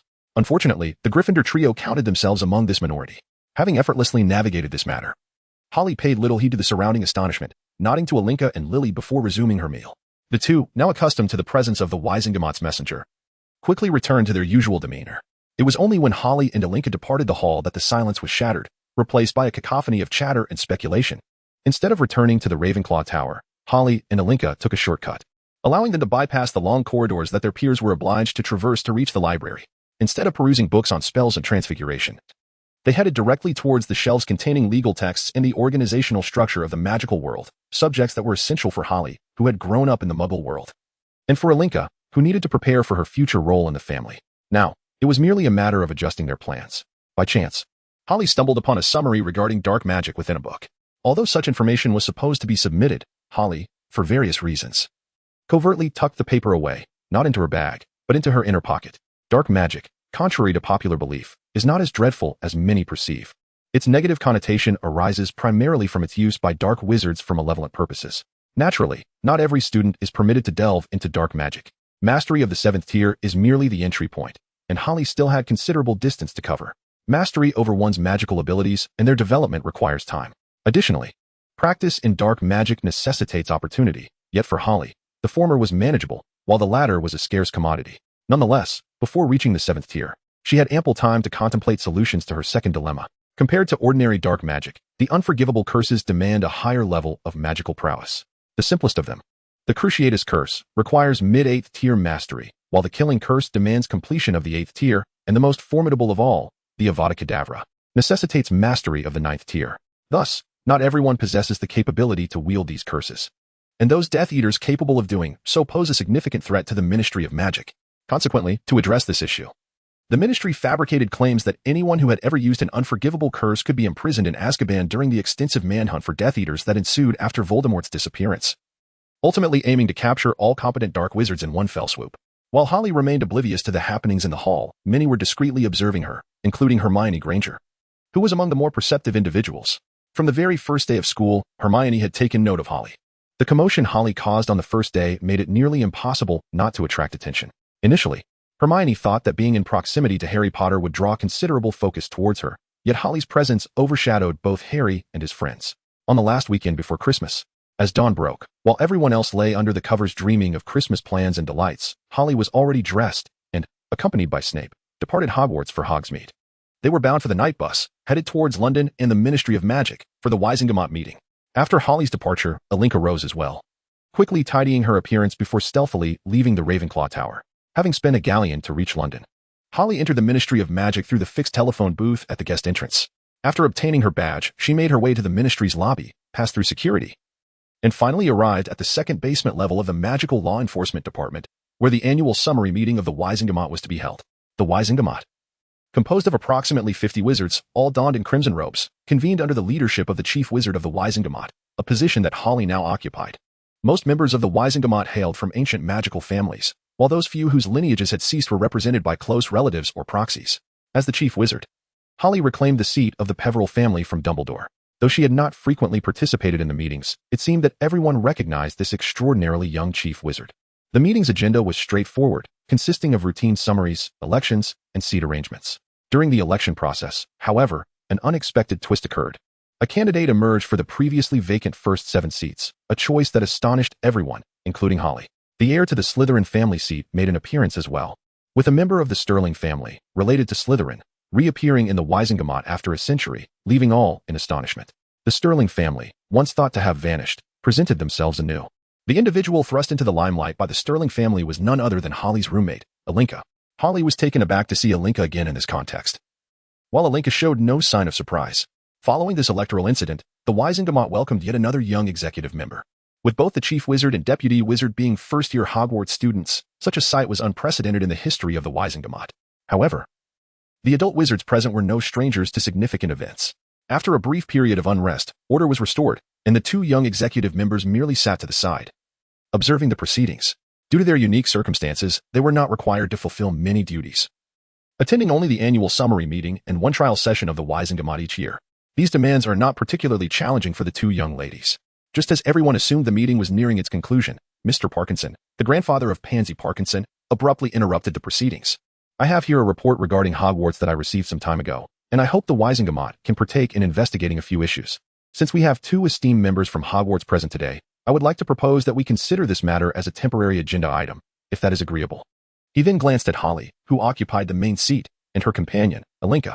Let us see what the others think, Holly said, casting a quick glance at the other members, whose eyes reflected a keen interest in the issue. Then, Mr. Parkinson, would you kindly elaborate on the matter, and we can engage in discussion? Since we are all here, I believe we can easily devise a response. It pertains to an anonymous letter sent to the Wisengamot, alleging that certain teachers at Hogwarts have been assaulting students during Quidditch matches, and they hope we can intervene to investigate this, Mr. Parkinson concluded, taking his seat, clearly having shared all pertinent details. Upon hearing this, the wizards present grew solemn, their expressions illuminated with the prospect of a commendable intervention at Hogwarts, one that would surely receive the backing of the Ministry of Magic. However, a question lingered: how to identify a candidate acceptable to both parties for the investigation at Hogwarts? As this thought settled, all eyes turned toward the two young ladies seated at the head of the table. There could hardly be more suitable candidates, both students of Hogwarts and members of the Wisengamot. Additionally, due to their unique status, the workload for other Wisengamot members would be significantly alleviated. This opportunity was indeed advantageous, considering the circumstances of the two young ladies. Such an arrangement would allow them to seamlessly transition into their roles. After all, the annual responsibilities of the Wisengamot were no trifling matter. Consensus was quickly reached, and little time was spent balancing various interests. The family names behind the Chief Warlock and Deputy Warlock were not to be trifled with by other families. Although the appointment of a special observer still required approval from the Ministry, given the Ministry's consistent stance towards Hogwarts, all were confident that this personnel change would be promptly approved and communicated to the relevant departments in Hogwarts after the Christmas holiday. After the meeting concluded, Alinka approached Holly directly. Both had thoughts to share and questions needing clarification. "So, you came here for that reason," Holly stated plainly. "Indeed, I did. But before we discuss further, I believe we need some private time to adjust to this change. How about Diagon Alley?" Alinka nodded, then took Holly's hand, and the two departed the Ministry together. As they walked along the cobblestone streets of Diagon Alley, they were astonished to realize that Christmas was merely 3 days away. So engrossed had they become in studying the intricacies of the Wisengamot that they had lost track of time. For Holly, Christmas was a novel experience. Previous years spent at the orphanage had been too monotonous, merely a decent meal followed by an early bedtime in anticipation of the following morning's gifts. A simple card or a set of stationery was considered a delightful present for the children at the orphanage. After processing the impact of the morning's meeting, the two decided to part ways to purchase gifts for those they wished to surprise. Alinka selected a few exquisite items, while Holly, after procuring gifts for specific individuals, bought a multitude of simple trinkets, just in case. By the afternoon of the 22nd, with Hogwarts scheduled to send all students home the following morning, the two bid farewell outside a pastry shop. Holly took the night bus back to Hogwarts, while Alinka returned home to celebrate the holiday with her family. On the morning of the 23rd, after bidding farewell to Lily, Holly returned to the school library, choosing a seat by the window to begin organizing the information she had gleaned from the inheritance ring. Outside, Hogwarts was alive with laughter as the Weasley twins, along with Harry Potter and Ron Weasley, engaged in a spirited snowball fight. The echoes of their merriment filled the expansive campus. Holly could not help but recall the information Professor McGonagall had revealed during their walks together. Two individuals with the same parents and identical orphan experiences had embarked on entirely divergent paths, one nurtured under the care of many, the other bearing the weight of family responsibilities, potentially leading to a life of servitude. Perhaps this too was a test of sorts, Holly consoled herself, though the comfort felt rather insipid. Lost in thought, her gaze gradually lost focus until Madame Pants called her back as the library was closing. This was not the first time Holly had sat alone by the library window, lost in reverie. Madame Pants remembered that Holly had spent a weekend there just a month into the school year, and due to her noble title, no student dared occupy the seat she had claimed. Over time, that window-side table had become a shared space for Holly and her friends. The following day, when Madame Pants roused her once more, it was not yet 6 in the evening. Madame Pants informed her that the Christmas Eve party was mandatory for all students remaining on campus, and the library would close early that day. Upon entering the festively adorned hall, Holly was astonished to see the transformation. The usual 4 long tables had vanished, replaced by a single oval table where teachers and students sat interspersed. Among the students remaining, Gryffindor made up the majority, with the 4 Weasley boys plus Harry exceeding the total of the other 3 houses combined. This necessitated careful arrangement of seating. Severus Snape, who had no students from his house remaining, sat beside Holly, while Flitwick occupied the other side. This effectively separated Snape from the Gryffindor students while allowing ample opportunity for interaction between students and teachers. Holly seized the chance to inquire about the teachers' and prefects' patrol schedules from Flitwick. Subsequently, she approached Dumbledore to express her desire to accompany the teachers and prefects during the evening patrols. Although she did not receive a definitive answer, Holly was confident that within a few days, Dumbledore would likely acquiesce to her request. This Christmas was perhaps the busiest Holly had ever experienced, especially when she awoke to find gifts beneath the towering Christmas tree. Holly had not anticipated the Ministry of Magic's actions would unfold so swiftly. As a student remaining on campus, she was expected to be present in the hall before the returning students arrived. And seeing this notice meant that the subsequent students would also be informed. Originally, according to Holly's estimation, this notification would not be released by the Ministry of Magic until at least 2 weeks after the start of the term. Holly was uncertain whether the notification in Dumbledore's possession was the complete version. However, possessing a complete copy of the notification, Holly was acutely aware of the extent of the authority she and Alinka wielded at this moment. Although their powers could only be maximized when both of them jointly decided on matters, individually, this legislation conferred upon them the highest authority, second only to the headmaster. They were also entitled to interview other students, provided that their discussions did not disrupt classes, and both needed to be present. The copy of the complaint letter had been handed over to them when they agreed to undertake the mission from Wizenagamore. But they had yet to find the time to examine it thoroughly. Shortly thereafter, students returning to school gathered at the entrance of the Great Hall. And the announcement drew the attention of all, nearly causing a congestion until Dumbledore commanded them to enter the hall, assuring them that the news would be revealed at dinner, which restored order among the students. The Slytherin students had already received news from their parents, while those who had not clearly seen the notification's contents were greatly intrigued by the impending announcement. Upon entering the hall, everyone instinctively glanced towards the staff table, only to find that no additional seats had been added. However, some teachers appeared to have rather displeased expressions. Once everyone was seated, Dumbledore rose and took hold of a scroll of parchment. I shall now announce this notification. Ordinarily, this announcement would be made by the Chief or Deputy Wizard of Wizenagamore. But since both have other matters to attend to, I shall take it upon myself to deliver the news. With that, Dumbledore cast a glance at the seats occupied by Holly and Alinka. Is this the subsequent action you referred to? Indeed, without his support.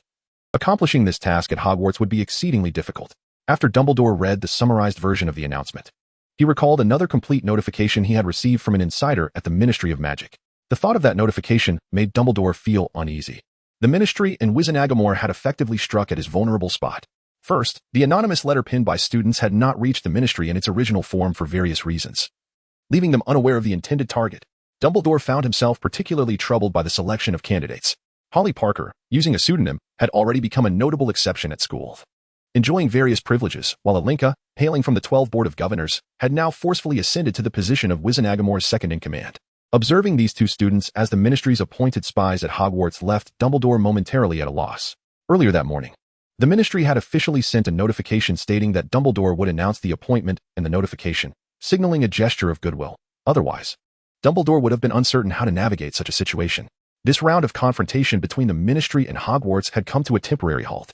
Apart from Dumbledore, only those pure-blooded noble children privy to the details were particularly interested in this appointment.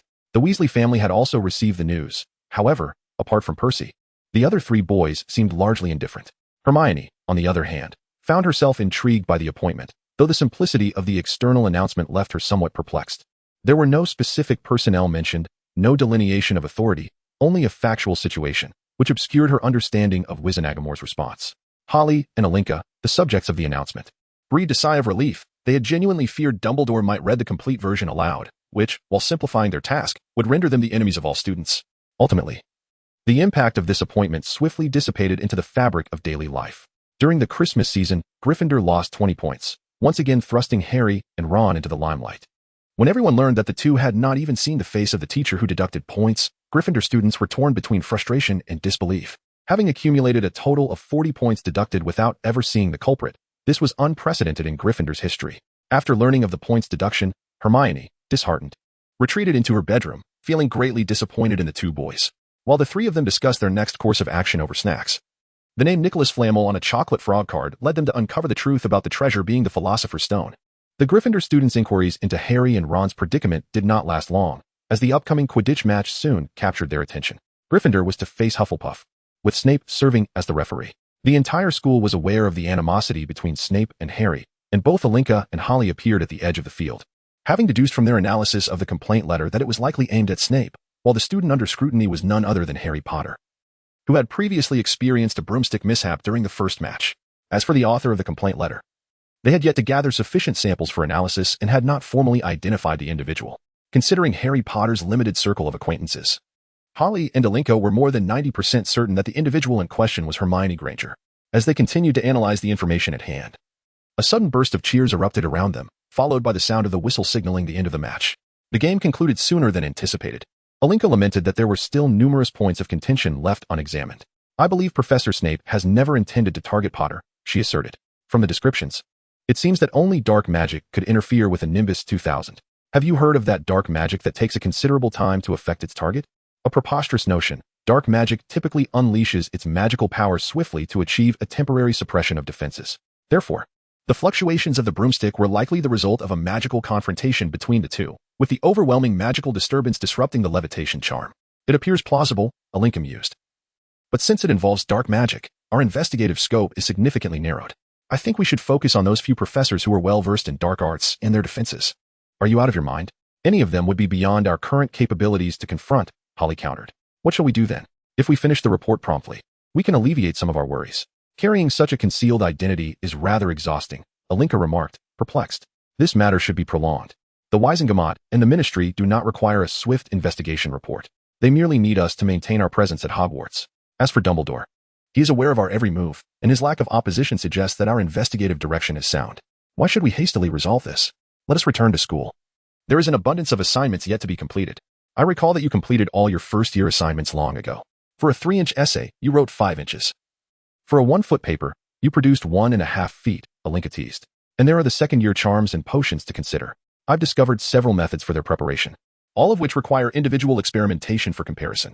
What about you? I remember your transfiguration grades have been consistently E.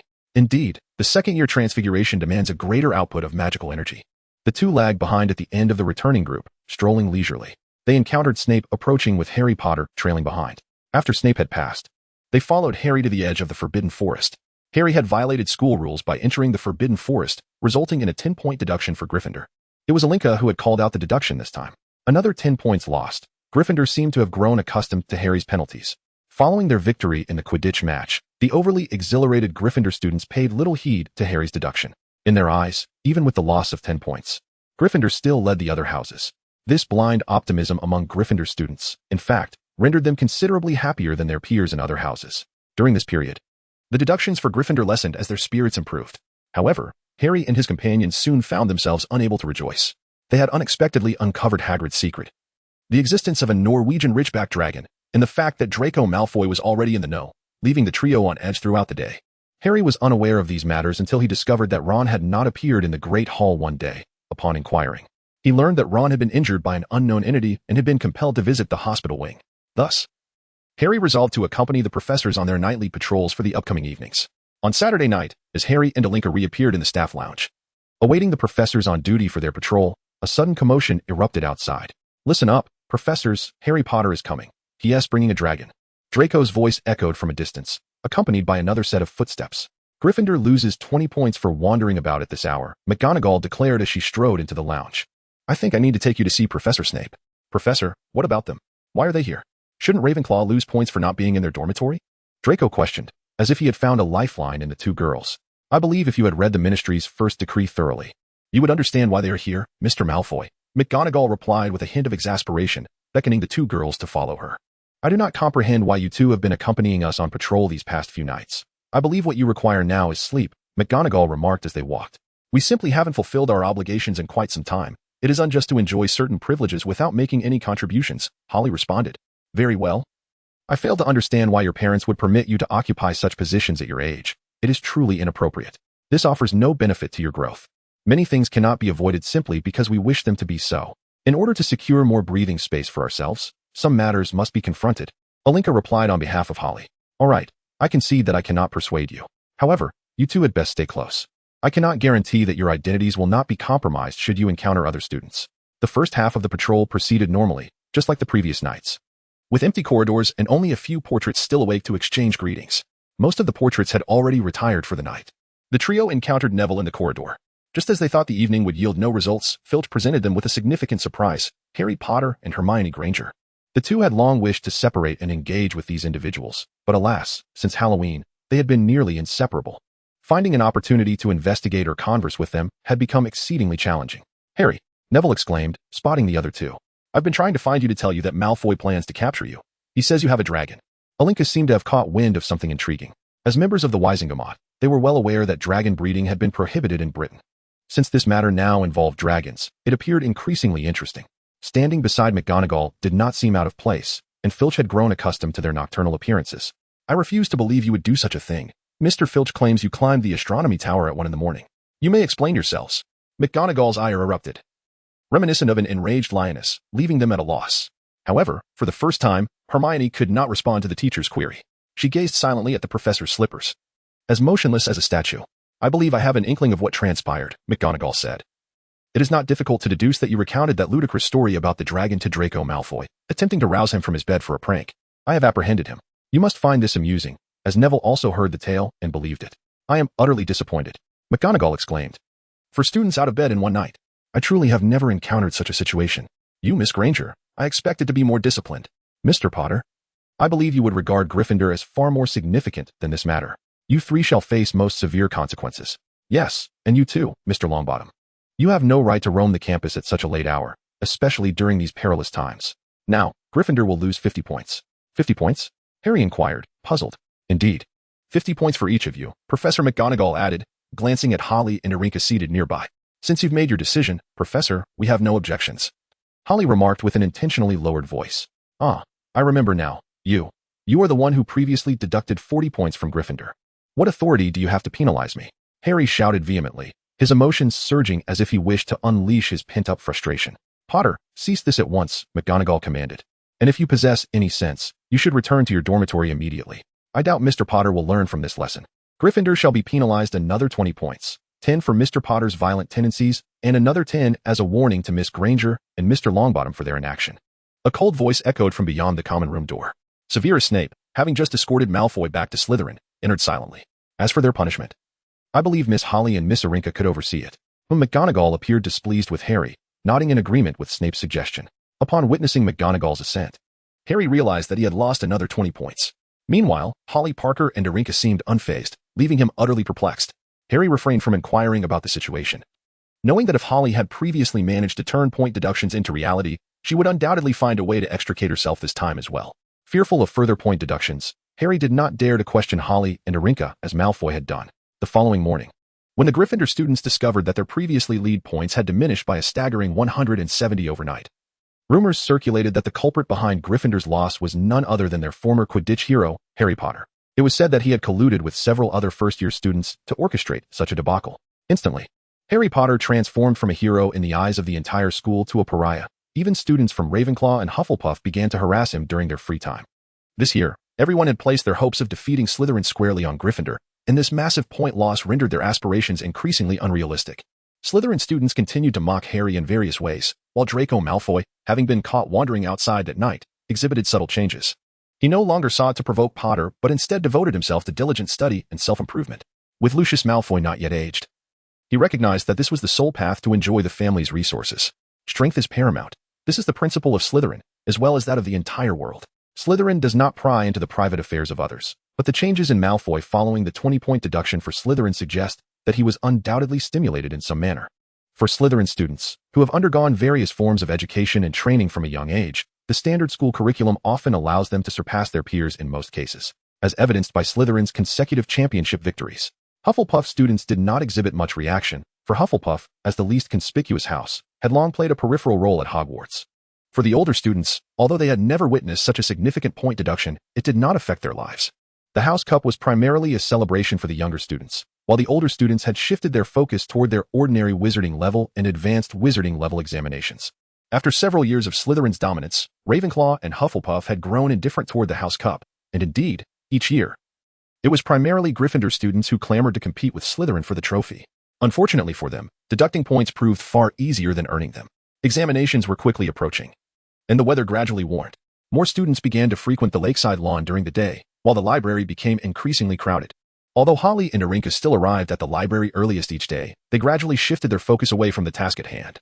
The so-called task was more about throwing sand into Hogwarts' daily activities, merely to vex Dumbledore. After all, they were still first-year students, and their magical abilities did not yet meet the criteria for executing many missions.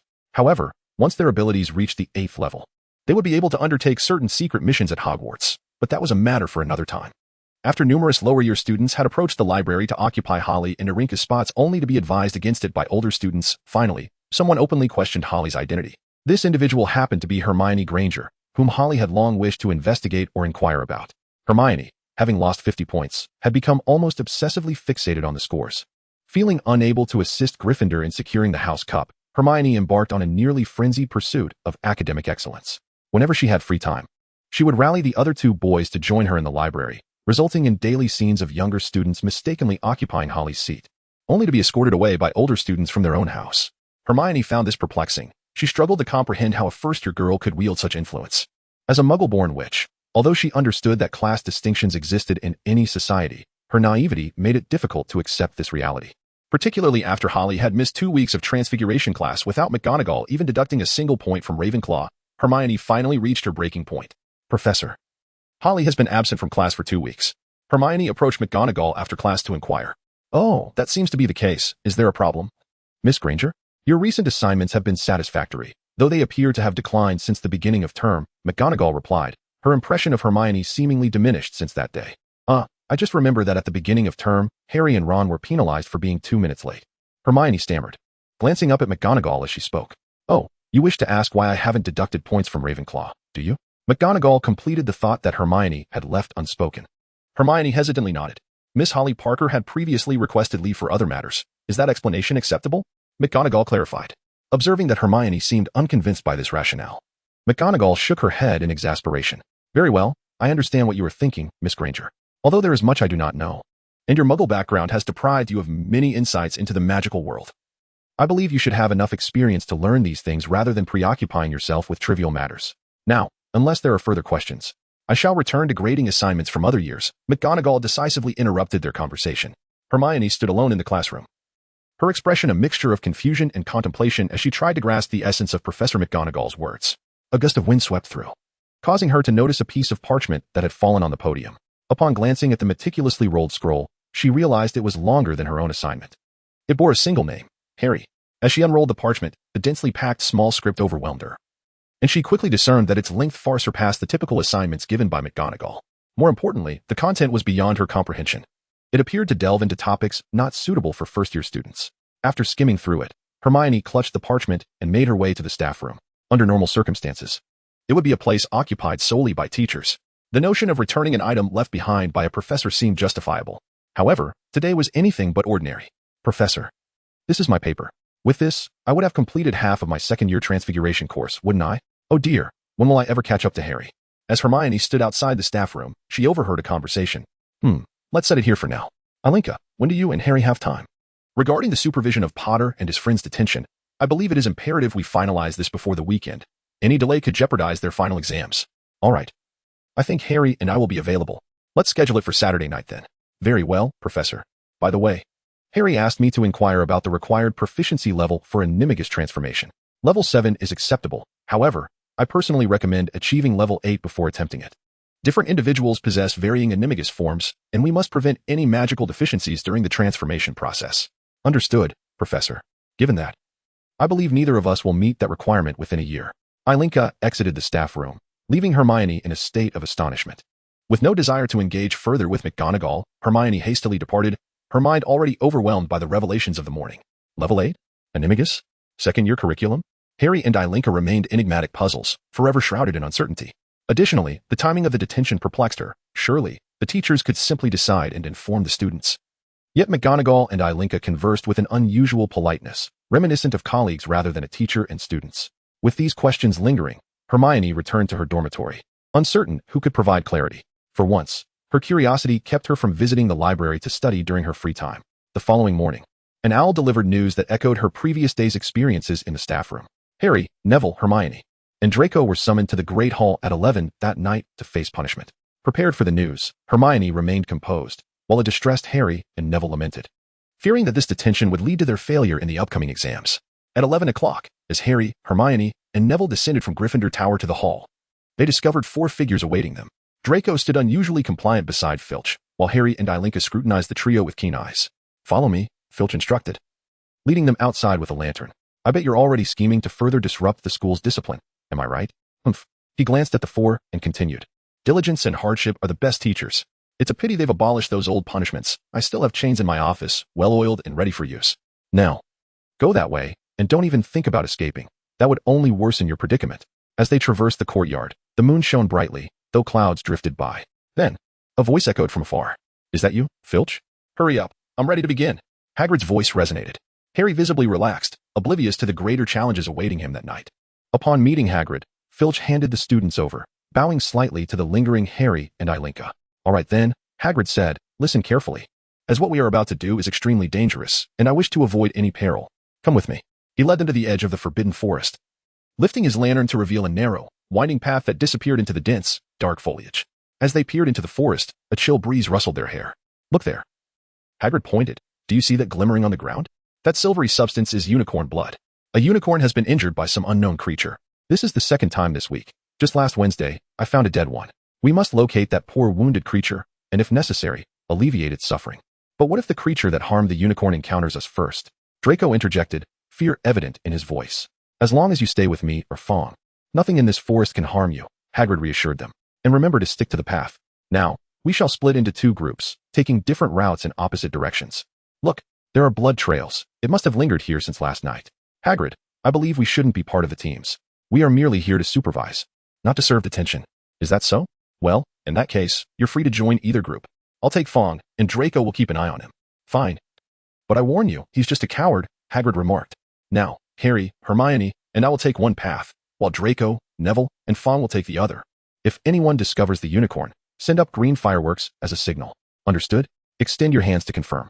Also, if you encounter any trouble, send up red fireworks, and we will come to your aid. Remember to be cautious. Let's move." The forest remained dark and silent. As they followed the narrow path, they soon reached a fork. Harry, Hermione, and Hagrid ventured left, while Draco, Neville, and Fong took the right. They walked quietly, their eyes fixed on the ground, occasionally illuminated by moonlight filtering through the branches, casting a silvery blue glow on the fallen leaves. Harry and Ilinka did not accompany Harry and Hermione, but instead headed towards Draco and Neville's side. Neville led Fong carefully, while Draco stood to the side, unsure of how to proceed. "All right, let us set off, but let us take it slow." After their third simultaneous glance at Harry, he finally provided the response they were hoping for. The formation shifted, with Neville leading Fong, Draco in the middle, and Harry and Ilinka bringing up the rear. As they moved forward, Neville tread cautiously, fearful of losing pace with the others. "Draco, is it acceptable to call you that?" Harry attempted to initiate a conversation with Malfoy, hoping to gather more information before engaging with Hermione. "Well, it's fine. You can address me however you wish," Malfoy replied, appearing quite anxious. "It seems you might have learned a portion of our identities from Lucius. We merely wish to ascertain what transpired during the Quidditch match between Gryffindor and Slytherin," Harry inquired, aiming for a question that would be easier to answer. Meanwhile, Ilinka stood aside, seemingly more focused on Neville, her eyes fixed on him while straining to catch every word exchanged between the two. "Weren't you two present at the match?" Draco suddenly interjected. "I believe different perspectives might yield varied accounts," Ilinka countered, effectively silencing Draco's inquiry. Having been briefed by his father long ago, Draco recounted his observations, though his words were laced with mockery directed at Potter. Regarding the moment when the broom finally returned to normal, Malfoy claimed that he was preoccupied with concerns for Professor Snape and paid no mind to when the broom regained its stability. "Oh, very well. Please refrain from discussing the earlier incident with anyone until the investigation results are announced. Otherwise, Lucius will be unable to protect you." Ilinka's voice rang out again, showing no respect for Draco Malfoy, referring to Lucius without any honorific, as if it were entirely commonplace for her. "All right, next. We need to devise a means to cross over to the other side," Harry muttered to himself, then catching sight of Neville ahead, seemingly struck by a brilliant idea. "Ah!" Neville's voice echoed throughout the forbidden forest, followed by a burst of red sparks illuminating the sky. Not long after, the shouts of Hagrid, Hermione, and Harry could be heard in the distance. Upon learning that it was merely a prank by Malfoy, Hagrid threatened him a couple of times before waving the group back to their search. This time, Neville was adamant about not walking alongside Malfoy. Reluctantly, Hagrid ended up accompanying Harry and Malfoy, while Neville took Yaya and walked with the three girls. Once they had separated, both Harry and Ilinka sighed in relief, grateful that Hagrid did not insist on walking alongside Hermione. Otherwise, achieving their primary objectives that evening would have been exceedingly difficult. The four individuals and one dog continued their leisurely stroll, but after the earlier scare, Neville became increasingly cautious, frequently glancing back to ensure he wasn't abandoned by the other three. Harry and Ilinka, sharing a mutual understanding, positioned themselves on either side of Hermione, ensuring she remained within their control and preventing her from making any untoward moves. After all, the disparity in power among first-year wizards had not yet reached a critical level. Once an advantage was seized in combat, reversing the situation would not be a trivial endeavor. Noticing the two girls suddenly flanking her, Hermione felt a surge of anxiety, instinctively reaching for her wand in self-defense. Yet, a sudden realization struck her. Throughout the year, she had not learned any sufficiently offensive or defensive spells. The incantations practiced in charms and transfiguration classes were directed at inanimate objects, and even those required considerable effort to master. How could such spells be effective against wizards? With that thought, Hermione abandoned her resistance, withdrawing her hand from the confines of her robe. Harry and Ilinka had sensed Hermione's intention to reach into her robe long before she acted, Prepared for such a possibility, they refrained from taking action prematurely, confident that if Hermione were to draw her wand, they could swiftly subdue her first. As for any subsequent developments, given their identities, they could manage the repercussions within a relatively confined scope. Thankfully, after a moment of hesitation, Hermione ultimately chose not to resist. "Miss Granger?" Harry inquired, attempting to capture her attention. "Please, just call me Hermione."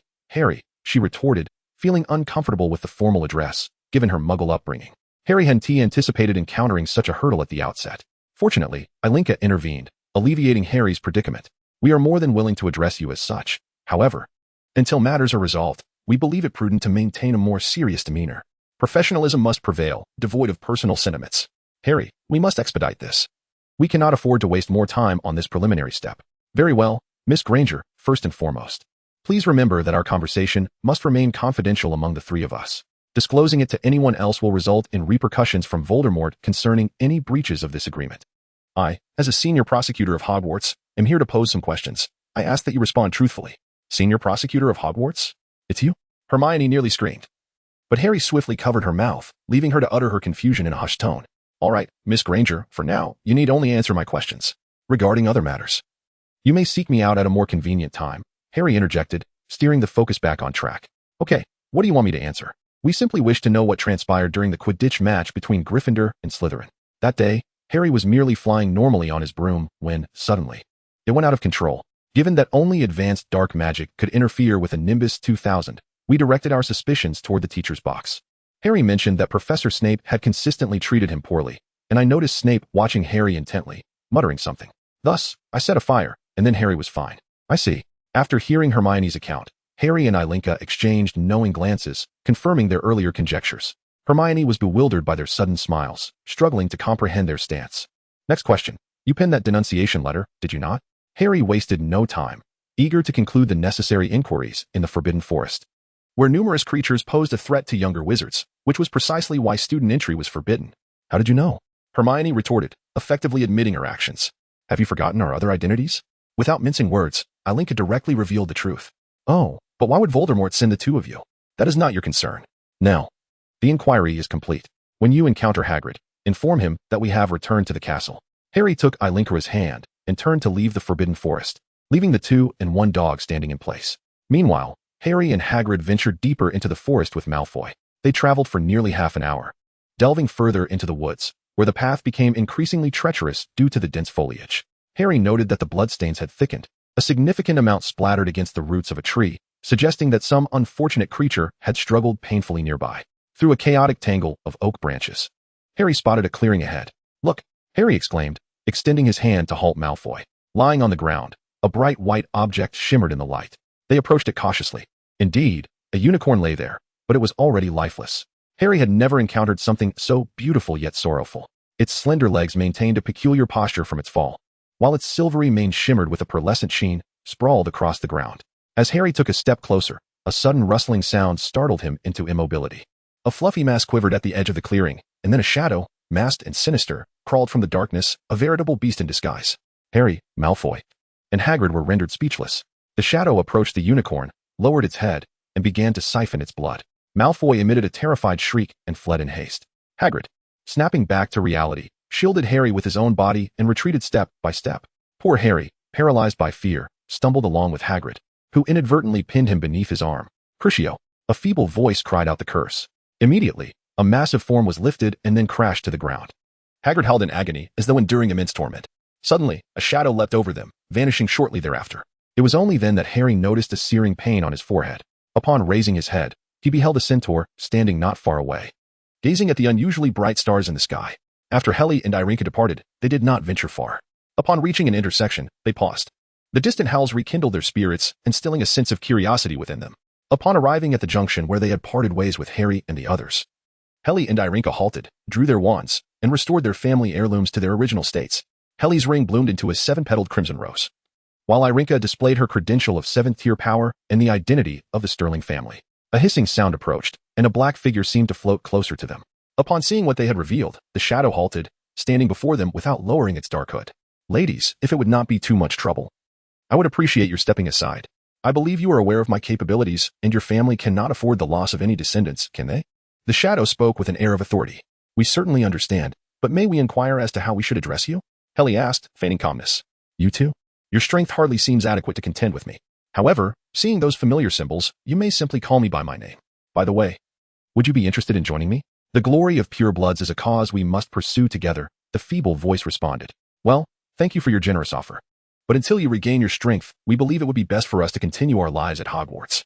However, we are willing to provide assistance within our capabilities should you require it, Irinka replied, gently ushering Helly aside.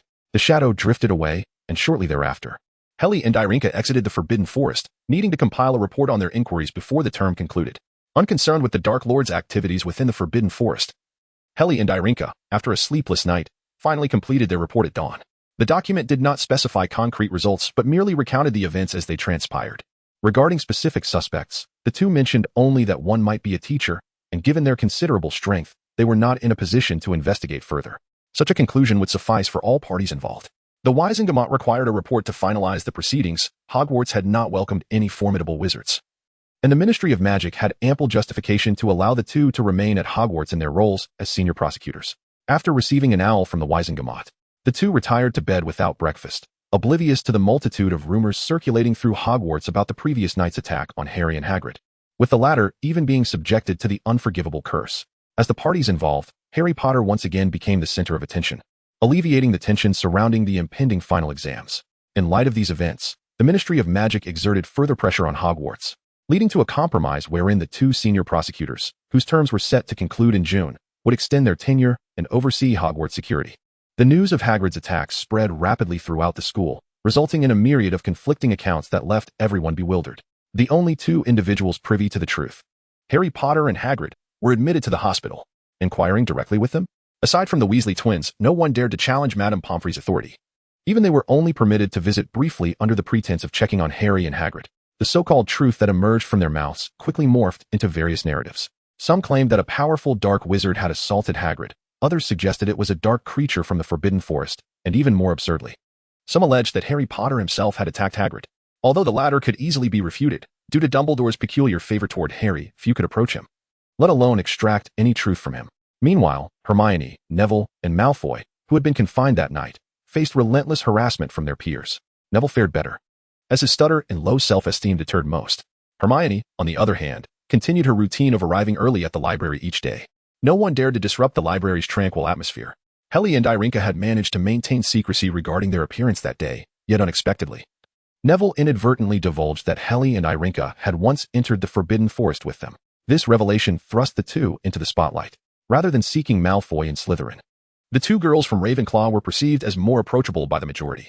The only complication was Helly's title as a countess, which rendered any attempts to pressure her into divulging details virtually impossible. However, when most decided to make an effort, they discovered that the two were elusive. Aside from their appearances in the library and at mealtimes, they rarely frequented public spaces, attempting to corner them in class. Even first-year students were uncertain as to whether the two would be present, let alone older students. Occasionally, second-year students might encounter them in their classrooms, but under the watchful eyes of teachers, they lacked the courage to disrupt the order of the lessons. The two expressed little regarding the Ministry of Magic's negotiations with Hogwarts, yet they felt a twinge of annoyance at Dumbledore's announcement during a dinner gathering. Dumbledore informed all students that he would be meeting with the senior prosecutors on Saturday evening at 8 o'clock to discuss pertinent matters and report recent occurrences at the school to the Ministry of Magic, assuring the students that the presence of senior prosecutors would guarantee Hogwarts' safety. As Helly and Ilinka listened to Dumbledore's words, their lips twitched. The old rascal certainly knew how to evade responsibility. Following the announcement, the students erupted into fervent discussions regarding the identity of the senior prosecutor. Among those who were aware that the Hogwarts senior prosecutors were two specific individuals, Malfoy and Hermione simultaneously directed their gazes towards the two figures at the far end of the Ravenclaw table. Observing their apparent detachment from Dumbledore's recent remarks, Hermione felt a surge of exasperation, while Malfoy seemed to recall something significant. On Saturday evening, as the time approached for Dumbledore to meet with the senior prosecutors, numerous students lingered in the corridors outside the headmaster's office. With only 2 days remaining before the exams, most students were engrossed in anxious revision. However, it was permissible for them to spare a little time to join the commotion and unwind. Helly, too, pulled Ilinka into the bustling crowd, appearing merely as an observer in this unfolding drama. As time passed, the number of students in the corridor swelled, and the cacophony compelled the other professors to intervene and restore order. When the clock struck 7:50, Helly and Ilinka departed the corridor and casually found an empty classroom to sit in, completely disregarding the 8 o'clock appointment with Dumbledore. As the hour approached, the empty classroom underwent a subtle transformation. The previously disordered furniture vanished, replaced by an elegant negotiation table, with 2 chairs appearing behind them and an elderly man with a head full of white hair, Dumbledore, taking a seat across from them. "What do you require of us?" Helly inquired, her displeasure evident at being summoned so forcefully. Were it not for the chaotic regulations compelling her presence, she would not have acquiesced to this meeting at such an hour. "I presume the 2 of you no longer need to prepare for the final examinations," Dumbledore commented, conjuring a glass of chilled lemonade and taking a delicate sip. "We demand an explanation," Alinka responded, withholding any further acknowledgement of Dumbledore's overture. "Mr. Harry Potter is in danger. Is that acceptable, Miss Helly?" Dumbledore directed his gaze toward her. "His survival is of no concern to me." Upon hearing Harry Potter's name, Helly's previously relaxed expression hardened, her tone growing decidedly frigid.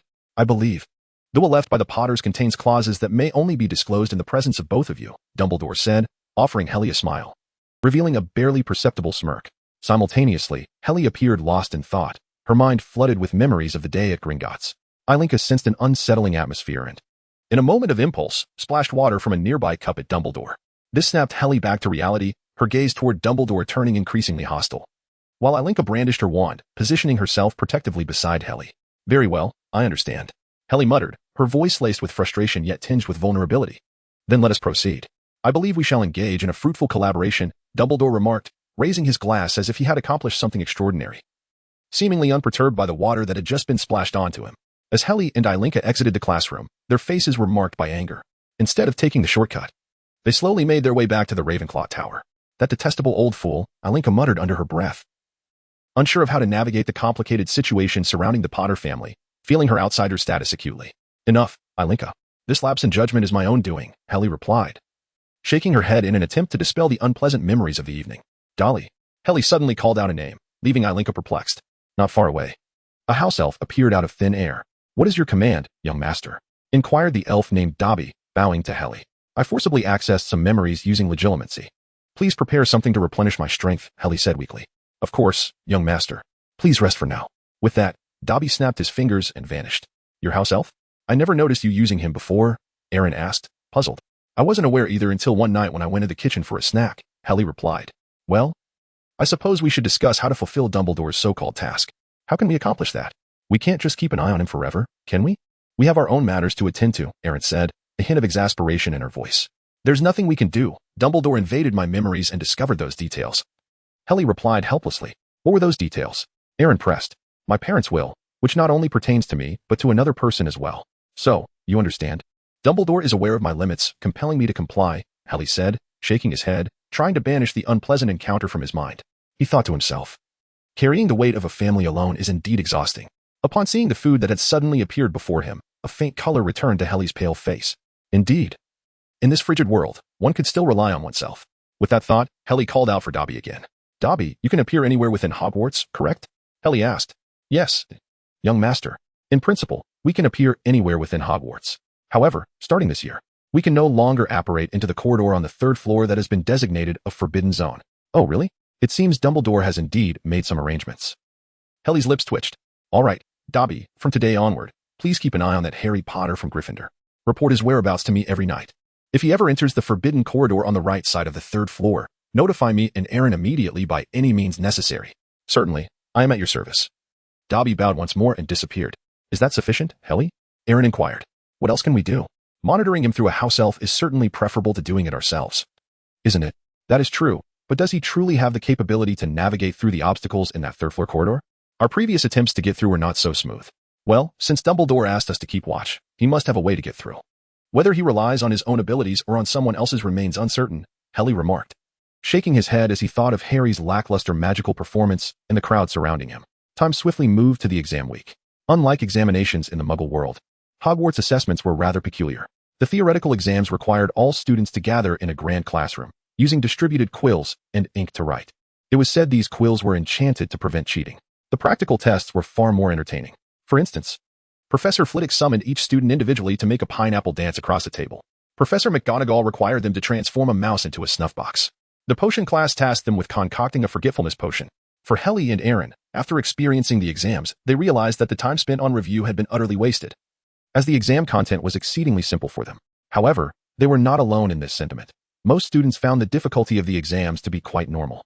It was unsurprising that a forgetful child like Neville would find the exam somewhat challenging. The final exam was in History of Magic, and Professor Bin's questions were also straightforward.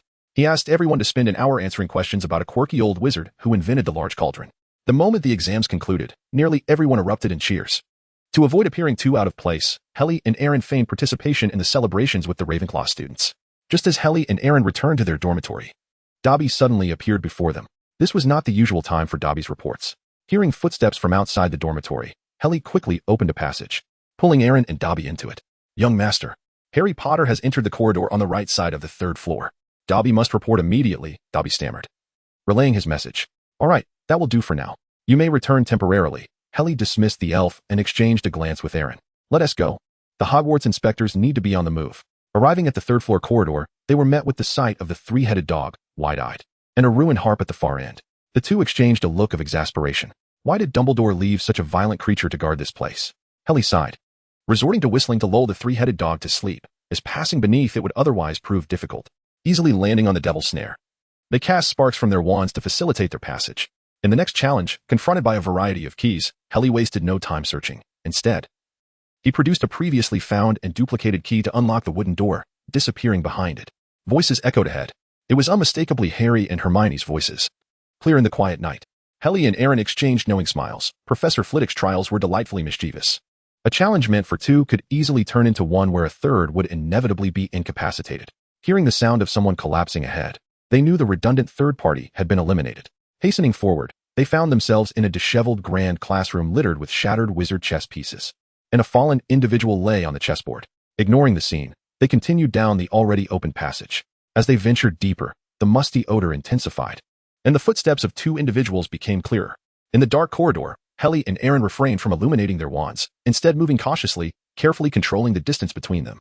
When they finally caught sight of a faint light, the musty stench grew stronger. On the floor ahead lay a sizable troll, motionless, with a bloody lump on its head. Stepping over the troll, they were met with a sudden burst of purple flames. At this sight, they exchanged resigned glances. Clearly, the challenges were tailored for one or two individuals. They temporarily retreated to the side, quietly awaiting the emergence of the next person from the upcoming chamber. Having traversed this area many times before during their leisure, they were well aware of the arrangements and settings, having had ample opportunities to attempt them due to their elevated status as inspectors. As Hermione emerged from the flames back into the hall, the two stepped out from the shadows. A Petrificus Totalis spell left Hermione frozen in place. Since Dumbledore requested that the two of them protect Harry Potter, any issues arising with others nearby would no longer concern them. Once the flames subsided, the two entered the remaining room, where they beheld 7 bottles of varying sizes neatly arranged alongside a piece of parchment. Helly picked up the smallest bottle, opened it, and dipped her pinky into the potion, tasting it with a puzzled expression. "What is the matter? Just this little bit, and you want to go alone?" Alinka inquired. "Let us go together. It seems we are destined to encounter him once more," Helly replied with a wry smile. "Him? What a twist of fate. Is that wretched stone truly so magical? We conducted numerous experiments recently, yet the results were far from the legendary accounts. Moreover, that stone appears to be an incomplete imitation, doesn't it? Haha. It seems Dumbledore has indeed used this bait to catch quite a sizable fish. However, I fear this fish may not be easily contained." Alinka mused to herself. "Let us go. I have finally discerned the purpose of this potion, thankfully. I secretly brewed a vial for myself," Helly said, producing a bottle of the same color from her pocket and shaking it gently. After taking a small sip, she passed the bottle to Alinka. Together, they stepped through the black flames, witnessing Kula arguing with a bound Harry. The two were confronted by the magnificent mirror known as the Mirror of Earist. They overheard the intense debate. Absorbed in their discussion, they remained oblivious to the sudden appearance of 2 girls behind them. Kula noticed them, yet chose to remain unresponsive. While Harry stood in shock, bewildered by the truth Kula had just revealed, rendered speechless and uncertain of his next move. "Use that boy familiar." Feeble voice issued its command. Once liberated, Harry cautiously advanced towards the mirror. There, he beheld his parents and some unfamiliar faces, a complete family, which he had longed for. Yet, one figure beside him remained hazy, standing out starkly against the otherwise clear image. Soon, Harry was startled by another sight.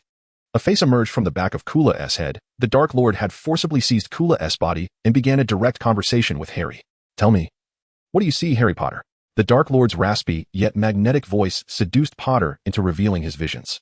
I see my family, my parents, and some unfamiliar individuals, 2 men approximately the same age as my parents, and another whose features are indistinct." Harry's voice, though soft, resonated with clarity. "Is that so? It appears that the foolish mudblood woman might have been quite a promising specimen, had she not chosen the wrong side." Alas, she could have indeed been a worthy choice. The Dark Lord mused, then turned to shout towards the corner.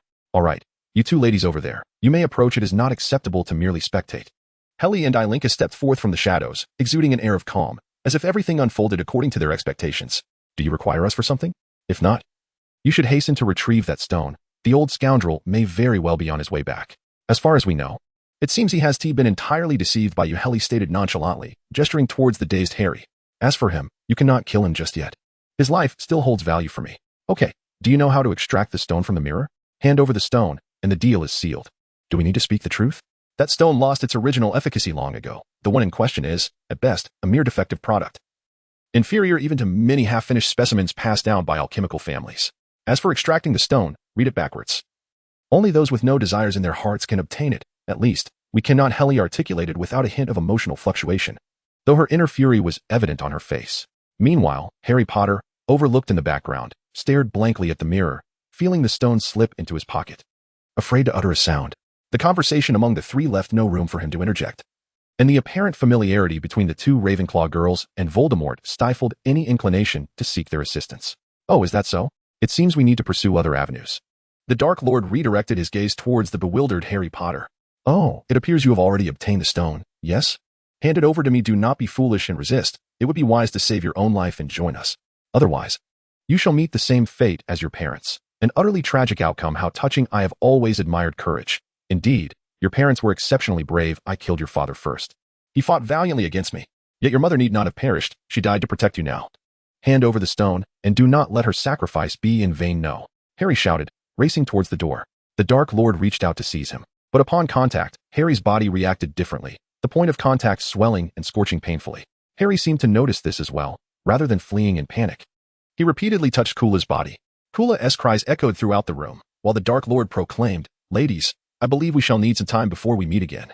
With that, he withdrew from Kula's body, departing in an enigmatic manner. Witnessing the Dark Lord's nonchalant exit, leaving behind a fainted Harry Potter and the stone on the floor, Heli and Ilinka exchanged helpless glances, uncertain of how to handle such a situation. However, gazing at the insipid yet regrettably discarded Philosopher's Stone, Heli ultimately made a decision. After considerable effort in destroying the stone, Dumbledore finally returned to Hogwarts. Upon entering the Great Hall, Dumbledore did not inquire about Ron, who had been petrified and abandoned outside. He approached Harry, who was being scorned by the two onlookers. Noticing the shattered remnants on the ground, Dumbledore expressed mild surprise. The legendary Philosopher's Stone held great allure for many, yet he had not anticipated that these two girls possessed such remarkable composure to dare to destroy it. Indeed, they were extraordinary young women, he mused inwardly. As Dumbledore levitated Harry Potter and carried him out of the hall, the two girls felt no reason to linger, following closely behind him. They were acutely aware of the disparity in magical prowess between themselves and Dumbledore. The gap between the 7th and the legendary 10th level was far from merely quantifiable. In terms of control and application of magic, Dumbledore surpassed them significantly, intensifying their yearning for personal growth. This desire peaked as they witnessed Dumbledore effortlessly escort Hermione and Ron out through a hidden passage. In some respects, it appeared that the two girls' summer vacation would not be particularly relaxing. 3 days later, the news of Potter's awakening spread rapidly through Hogwarts, courtesy of the Weasley twins, reigniting the mystery surrounding the events that transpired between him and Quirrell in the dungeons. In truth, the first person Harry beheld upon opening his eyes was one he was rather reluctant to see, just as she was disinclined to engage with Harry Potter. Harry distinctly recalled that the previous deductions from Gryffindor's points had stemmed from the lips of this very girl. According to Hermione, her absence from Transfiguration class had even received tacit approval from Professor McGonagall. Standing before Harry's bedside, Holly's emotions were equally complex. If she had a choice, she would have preferred not to confront the boy who had so drastically altered her existence. She had originally intended to appear here alongside Eileen, but Eileen suggested that it would be more prudent for one of them to keep watch over the hospital wing, rather than both. Fate, however, dictated that Harry Potter chose today to awaken, compelling Holly to face him alone.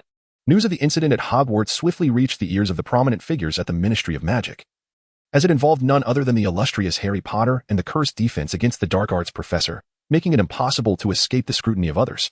As Hogwarts senior investigators, Holly and Eileen found themselves in a precarious position. Who would believe that two first-year girls could serve as senior investigators and rescue another first-year boy under the auspices of the dark arts professor? After much deliberation, the situation was ultimately framed as a tale of a lone hero battling a formidable antagonist. The two senior investigators needed to submit another report, and it was imperative to glean the truth from Harry Potter himself at the earliest opportunity. one must commend Dumbledore's memory charm. His alterations to Harry's recollections rendered the boy incapable of questioning his own memories. Greetings, Mr. Potter. Before we engage in our formal discussion, please sign this agreement to prevent any disclosure of our conversation. This is a requirement from the Ministry of Magic and has Dumbledore's consent. Rest assured, should a breach occur, it will not result in your expulsion from Hogwarts, although you may face some consequences in other respects, none of which will affect your life at Hogwarts. Holly produced an agreement seemingly out of thin air, its sparse clauses leaving Harry somewhat perplexed. After a cursory glance, finding nothing amiss, Harry hastily inscribed his name at the designated spot. Observing the nearly identical formation of the lettering, Holly suddenly felt her actions were somewhat excessive, yet driven by her intentions. She resolutely handed Harry the similarly structured agreements. Once both had affixed their signatures, binding themselves to the magical contract, Holly returned to the matter at hand. Very well, Mr. Potter. Allow me to introduce myself. I am Holly Parker, the special investigator for this incident, and I require your account of the events. You are a special investigator? Why have they appointed you? Harry inquired, his surprise evident. It's merely a temporary position, and there are 2 special investigators involved in this case. However, you need not concern yourself with the identity of the other. Now, back to the matter at hand, Mr. Potter. Could you elucidate why you were present in the dungeons that fateful night? I received word that someone was attempting to steal the Philosopher's Stone. So I went there. And why did you not inform a professor or seek assistance from older students? We did inform Professor McGonagall, but she dismissed us. As for the upperclassmen, we were uncertain if they were preparing for exams, so we refrained from involving them. Harry was growing increasingly flustered. Aware that he could not implicate Hagrid in this matter, lest the consequences spiral beyond control, jeopardizing all parties involved. Very well. Dumbledore mentioned that you single-handedly defeated Professor Quirrell and safeguarded the Philosopher's Stone. Is that correct? Holly shifted her questioning style, which seemed to ease Harry's tension. Yes, that's accurate. All right, today's inquiry concludes here.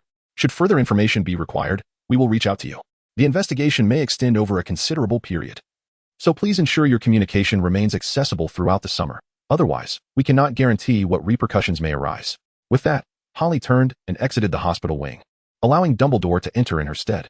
Uncertain about the conversation between Dumbledore and Harry Potter, Holly found herself disinterested in their discourse. Her sole concern lay in the fact that among the agreements Harry was persuaded to sign, there existed a particularly stringent clause. To be precise, it was an internal family agreement, one that would enable Holly to extract as many potential resources from the Potter lineage as possible. This contract would automatically come into effect should Harry disclose their conversation to anyone else. When the two were required to visit Gringotts to execute the final will, this agreement would grant Holly sufficient leverage. Thus, she resolved to carry the contract with her at all times, confident that Ron Weasley, with his character, would not rest until he extracted the events of that fateful night. Time without assignments always seemed to pass swiftly. Under Dumbledore's watchful eye, Harry enjoyed his final days at Hogwarts, free from the incessant inquiries of fellow students. In truth, all the students were reveling in the conclusion of the semester. On the last night before departing the school, during the customary grand feast, Holly and Irinka had no desire to be the center of attention. Amidst the Ravenclaw students, they remained more tense than relaxed.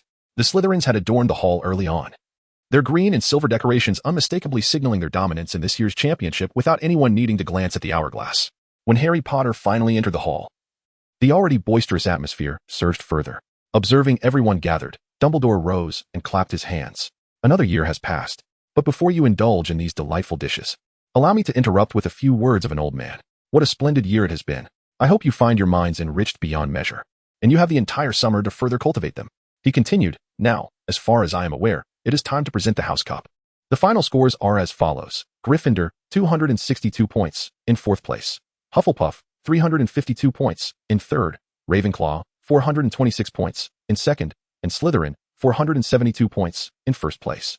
Upon hearing this, a cheer erupted from the Slytherin table. With 7 consecutive victories, they had established a new record at Hogwarts.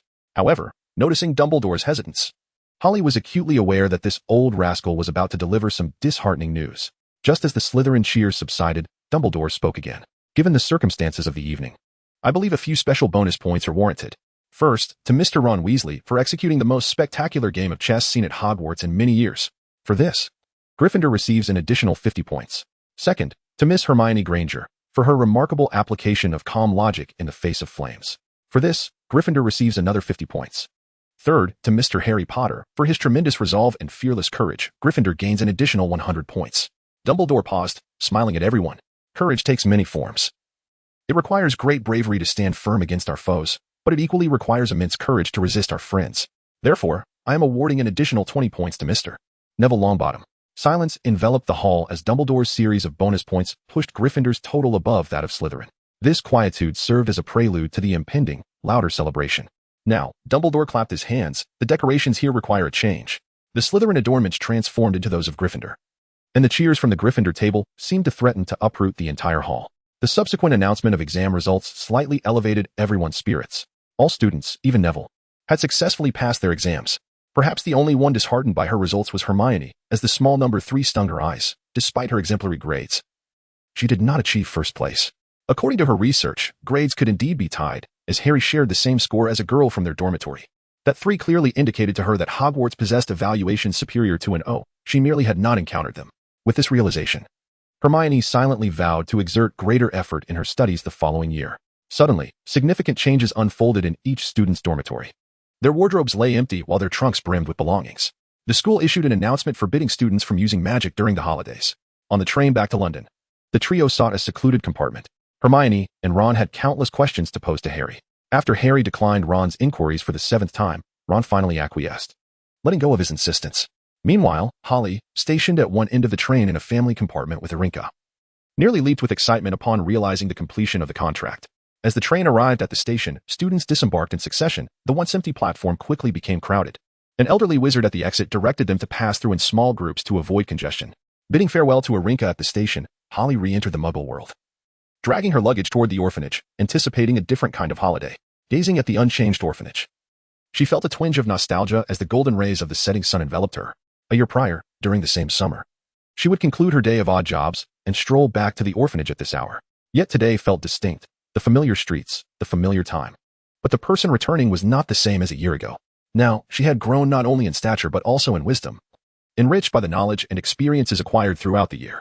I have returned, Holly whispered as she pushed open the large iron gates of the orphanage, oblivious to whether anyone nearby heard her. Hearing the dinner bell, she set her luggage down and hurried toward the dining area. Everything appeared unchanged, save for the familiar faces, which bore slight alterations. Standing in the corner, observing the unfolding events, Holly found herself somewhat entranced. Occasionally, familiar children recognized her, yet they regarded her with disdainful glares. After dinner concluded, Holly stepped out from her corner and greeted the matron overseeing the children.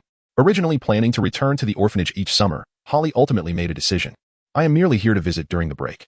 I have found my family through other means while at school, so I shall not return again, she stated, disregarding the matron's reaction. After uttering these words, Holly grasped her suitcase and departed from the orphanage without a backward glance.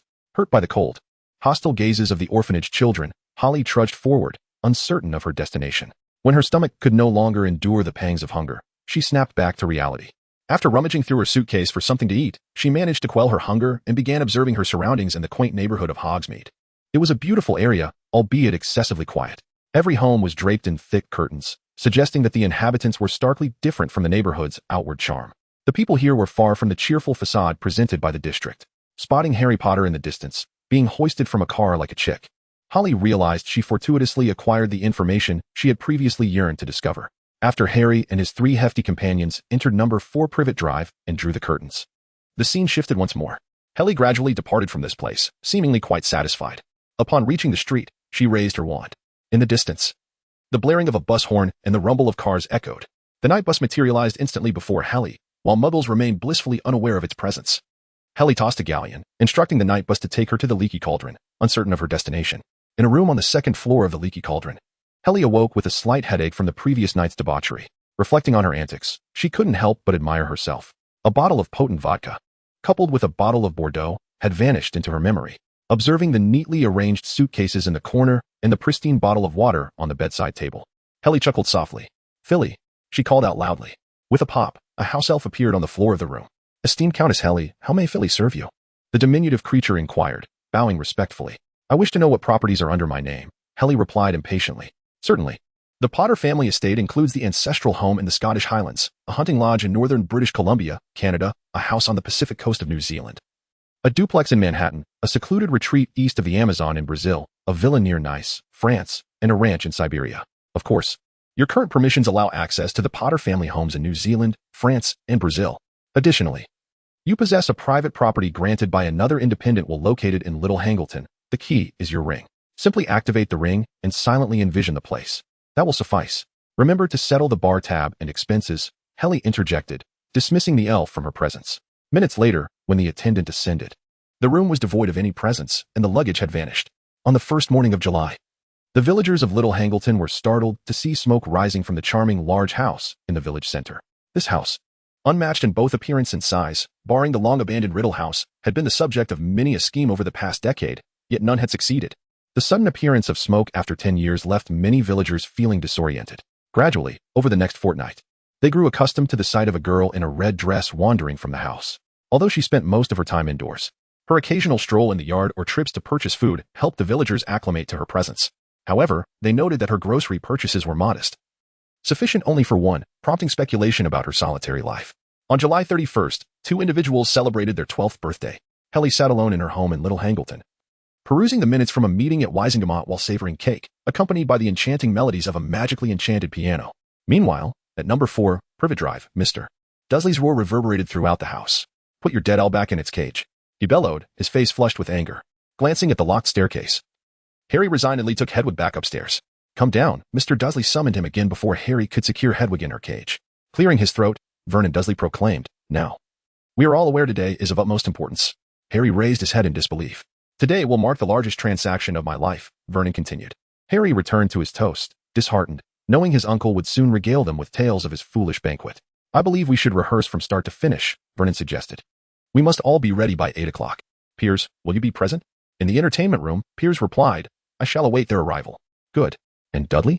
"I'll be ready at the door." Dudley grinned insincerely. "Mr. and Mrs. Mason, may I take your coats? They will adore you."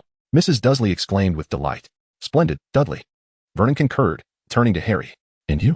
"I shall remain in my room, making no noise and pretending I am not here at all. Until tomorrow," Harry muttered softly. "Excellent," Vernon remarked, evidently pleased. At 8 o'clock that evening, as Harry tiptoed back to his room, an unexpected sight awaited him on his bed. Dobby, a house elf, had materialized on Harry Potter's bed. He stammered, attempting to speak, but repeatedly interrupted himself, punishing his own efforts. After warning Harry Potter not to return to Hogwarts, Dobby created a tremendous commotion, disrupting the Dursleys' evening plans. As Dobby dashed downstairs and cast a levitation charm on the cake at the dining table, the startled Masons screamed and fled the Dursley residence, leaving Harry in a foul mood. Suddenly, a large owl burst through the window, dropping a letter before swiftly departing. In its wake, the letter opened and read itself aloud. "Dear Mr. Potter, we have received intelligence indicating that at 9:12 this evening, magic was performed at your residence. You should be aware that underage wizards are prohibited from casting spells outside school, and further infractions may result in expulsion. Underage Wizardry Act, 1875, Section C. Furthermore, we remind you of Section 13 of the International Statute of Wizarding Secrecy, which states that any magical act that risks being discovered by muggles is a serious offense. Wishing you a pleasant summer. Yours sincerely, Mafalda Hopkirk, Office for the Regulation of Magical Creatures, Ministry of Magic." As Harry was confined to his bedroom, Helly received a notice from the Ministry of Magic regarding the improper use of magic, though her identity as a member of the Potter family had not yet been revealed. As the head of an ancient family, all communications from the ministry relevant to her kin would be directed to her. Having previously observed Harry's escapades, Helly resolved to visit Privet Drive once more, fulfilling her duty. 3 days later, having prepared various contingency plans, Helly finally appeared at the end of Privet Drive that evening. She remained uncertain whether her reasoning or excuse would hold weight. She had no clear understanding of her purpose for being there or the outcome she hoped to achieve. Despite having secured permission from Wisingamot and special dispensation from the Ministry of Magic, Helly still had no intention of employing magic. Walking along the deserted street of Privet Drive at night, she found the surroundings eerily vacant, the once pristine entertainment facilities now rusted and dilapidated. From this point, it becomes evident that the residents of this neighborhood are wary of one another. When Holly pressed the doorbell of number 4 on Privet Drive, her heart was far from serene. Yet, there was no response from within the house. After pressing the doorbell for the 7th time, a rustle of footsteps finally echoed from inside. Upon hearing the movement, Holly offered a slight smile to the camera above the door. "May I inquire who you were looking for?" came a trembling voice from behind the door. "Hello, I am here to see Petunia Dursley," Holly replied, once again donning a sweet smile, though the authenticity of that smile was uncertain even to her. The footsteps resumed, and after a brief moment, hurried footsteps approached the door again. Petunia, gazing at the girl outside, found herself hesitating for a long time over whether to let her in. The familiar face stirred memories of days long past, reminiscent of a youthful visage with striking red hair. After a moment of silence, the door creaked open to reveal a plump boy standing awkwardly in the hallway, uncertain of what to do, while a tall woman appeared visibly agitated. Entering the living room, Holly encountered a middle-aged man, even heavier than the boy, seated on a single sofa. She merely nodded in acknowledgement before making herself comfortable on the longer sofa meant for guests. When Petunia returned to the living room, she found the two occupants sizing each other up in silence, unsure how to disrupt the stillness that enveloped them. After a prolonged silence, Holly decided to break the ice. "Mr. and Mrs. Dudley, good day to you. What is it that you want?" Petunia stammered. "Allow me to introduce myself. I am Holly Parker, an esteemed earl bestowed by the British Crown, as well as the chief sorceress of Wisnagam. I have come to inquire why I have been unable to reach Harry Potter." The final word of dismissal lingered unspoken on Mr. Dudley's lips. The mention of the title Earl caused Vernon Dudley to suppress his irritation. "Perhaps you are mistaken. That boy has received a single letter in ages, apart from that wretched owl bringing in dead mice daily," he retorted. "Is that so?" Holly scanned the expressions of Petunia and Dudley, who both nodded in unison, prompting her to abandon her attempt to breach this family's defenses. "May I see Harry Potter? I have some official matters to discuss with him." Despite not grasping the nature of the official business Holly alluded to, Vernon's hesitation was overshadowed by her noble status, leading him to acquiesce and escort her to see Harry. Ascending to the second floor, Holly quickly discerned which room was Harry's. The small bedroom at the end of the corridor was secured with an unusual array of locks, reinforced by haphazardly nailed wooden planks. Shaking her head slightly, Holly continued forward with Vernon. However, as they reached the door, the sounds emanating from within startled them both. Through the door, Vernon could distinctly hear Harry's excited voice mingled with those of three others, interspersed with the shrill cries of that infuriating owl. Just as Vernon contemplated forcing the door open in anger, Holly restrained him. After being pulled downstairs, Vernon confronted Holly, questioning her intentions, fearing the invasion of Harry's peculiar friends. Once Holly succinctly laid out her plan, Vernon nodded with skepticism, finding it difficult to relinquish control to this girl, yet feeling compelled to do so. The memory of the towering figure from a year prior loomed too large to ignore. Turning on the unbroken camera still pointing at the staircase, the entire family settled in the living room, anxiously awaiting the unfolding spectacle. As Fred and George Weasley crept down the stairs, they noticed nothing amiss. Everything seemed eerily calm. After successfully retrieving Harry's belongings from the staircase, they encountered an unexpected situation. An unforeseen individual appeared silently at the top of the stairs. Wand-raised Holly had not intended to make her entrance in such a manner, but the twins' stealthy movements left her with no choice but to adopt a direct approach to subdue them without raising alarm. Faced with the wand of this lower-year witch, the two young wizards found themselves at a loss for how to respond. Although aware that magic was prohibited outside school grounds, the pressure of the situation weighed heavily upon them. "Fred, George, why are you still up there? Hurry up," Ron's loud voice echoed from above. The twins exchanged glances, but seeing their own identical faces offered no solace. Reluctantly, they drew their wands, caught in a standoff, neither side willing to make the first move. The impasse persisted for what felt like an eternity, perhaps 10 minutes, or even half an hour, until Harry and Ron upstairs grew impatient. The sound of footsteps descending the stairs alerted the three below that someone could no longer wait. The previously balanced tension shattered. Yet the Weasley twins remained hesitant to use magic to break the stalemate. "Fred, George, are you two ready yet? If you don't hurry, we want to make it back before dawn." Harry's voice drifted down. Without turning, Holly cast a spell directly upwards, striking Harry Potter. He opened his mouth wide, yet no sound emerged. Holly's incantation shattered the prior equilibrium. Fred and George dropped their luggage and retaliated with a barrage of spells. Though most were poorly aimed, wreaking havoc on the ceiling, while the few that were on target were deftly evaded by Holly. The Weasley twins retreated, burdened by their luggage. After stepping into traps, they were forced to abandon their belongings and rush upstairs, dragging Harry along. By the time Holly navigated the traps and reached the second floor, she discovered an owl left behind in the room. The white owl flapped its wings in vain upon seeing her approach. Descending to the living room, Holly observed the startled Dursleys. She tucked away the camera into her pocket, offering a subtle apology to Vernon before seating herself on the sofa, awaiting the ensuing events. The sight of three underage wizards engaging in a magical duel within a Muggle home was a grave concern for the Ministry of Magic. Before Holly could settle into the sofa, loud knocks resounded on the door, heralding the arrival of 4 or 5 wizards who had just apparat to number 4 on Privet Drive. Upon observing the vast opening of the second-floor window, as they deliberated on how to enter the room, Holly stood up, opened the door, and allowed several wizards to enter. The remnants of the battle on the ceiling and in the corridor evoked a sense of sympathy among the wizards for the girl before them. Such extensive use of magic, even without being sent to Azkaban, could result in the shattering of her wand and her complete expulsion from the magical realm. Dividing into 2 teams, one to repair the house and the other to examine and modify the Dursley's memories, the leading wizard approached Holly, gazing at her with a hint of compassion. "Are you Holly Parker? Tonight, you are one of the 3 underage wizards who used magic in front of Muggles, correct? According to the magical secrecy regulations, please surrender your wand." Holly showed no sign of reaction, firmly clutching her wand and gazing towards the entrance. Just as the leading wizard advanced, preparing to seize the wand from her grasp, a stunning spell shot towards him from the doorway. Caught off guard, he fell heavily to the ground. "Who?" "Daryl Dawkins." The previous leading wizard turned and raised his wand towards the entrance. Put down your wand, Dawkins. Your office for the improper use of magic has no authority to interfere with our actions in the ministry. One of the younger wizards among the returning trio spoke with a tone laced with disdain. The mission has failed. The subject has been taken by unauthorized individuals. This concludes today's assignment. You will clean up the remnants. I shall return. Ignoring Dawkins, Holly strode towards the exit, addressing the three newcomers as she walked. Grabbing the abandoned suitcase of Harry Potter left by the Weasley brothers, Holly made her way onto the street. Suddenly recalling something, she turned back and called out. Inform the minister that I wish to participate in the investigation and handling of the other two offending young wizards. I will discuss the specifics at the ministry tomorrow. With her voice barely fading, Holly vanished into thin air. Inside the room, one of the wizards addressed Dawkins. You certainly possess a remarkable audacity to lay hands on one of us from the ministry. Darren Robertson, what do you mean by that? Does that imply that girl is one of yours? Oh, indeed. Your office for improper use of magic is not entitled to understand our ministry affairs. My apologies for the oversight. Old Albert, shall we take our leave now? It's rare for us to have a moment out, and yet we encounter this situation.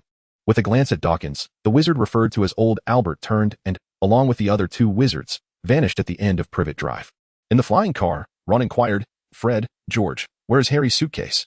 Noticing the somber expressions of his two brothers, he asked in confusion. Ron. It's best not to ask, Harry advised his friend. What on earth happened? Ron, oblivious to the heavy demeanor of his brothers, turned to Harry, hoping for an answer to his curiosity. Having lingered too long at the Dursleys, as Harry and his companions landed near the Weasley home, dawn had already broken. Just as the three Weasleys prepared to sneak back to their bedrooms for some rest, they discovered Mrs. Weasley waiting by the dining table. After a brief outburst, the family gathered around the table for breakfast. Mr. Weasley, owing to work commitments, had not returned home for the meal. Following breakfast, Harry volunteered to assist Ron and the twin brothers with their chores. The twins had become quite adept at dealing with goblins, and through this activity, they gradually returned to their usual selves, alleviating the heavy atmosphere that had previously surrounded them. As lunch approached, Mr. Weasley still had not returned home, and Mrs. Weasley began to exhibit signs of anxiety. Under ordinary circumstances, Mr. Weasley would invariably return home before 10 in the morning unless faced with an emergency. Perhaps he is overwhelmed with work, Mrs. Weasley reassured herself. Just as lunch was concluding, Mr. Weasley sent a message through his Patronus, stating, I will be home shortly, accompanied by some colleagues from other departments at the ministry. Minutes later, 4 figures appeared at the entrance of the Weasley family's disheveled home. Arthur Weasley, Darryl Dawkins, and 2 unmistakably youthful colleagues, Aaron and Holly. Mrs. Weasley held no particular qualms regarding Mr. Weasley's colleagues. She was certain of her place and believed no one could take him from her.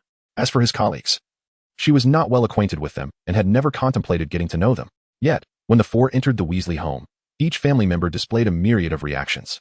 While Mr. Weasley and Dawkins elicited no significant response, the arrival of the 2 notably young ministry associates left everyone feeling somewhat bewildered. Mr. Weasley, observing his family's reactions, found it entirely logical. In truth, upon receiving the order to work late that morning, curious about the 2 high-ranking officials who wished to speak with him, he had wondered if perhaps fortune was finally smiling upon him. Given his intense fascination with muggles, he had long been at odds with the pure-blood aristocrats in the ministry, limiting his prospects for promotion and salary increases. Thus, he approached this assignment with great anticipation.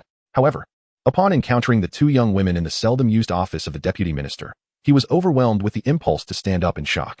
When he learned that these 2 were special investigators from the ministry who needed to visit his home to inquire about his youngest son, his astonishment reached new heights. Despite his astonishment, Mr. Weasley dutifully escorted the 2 young ladies to his home.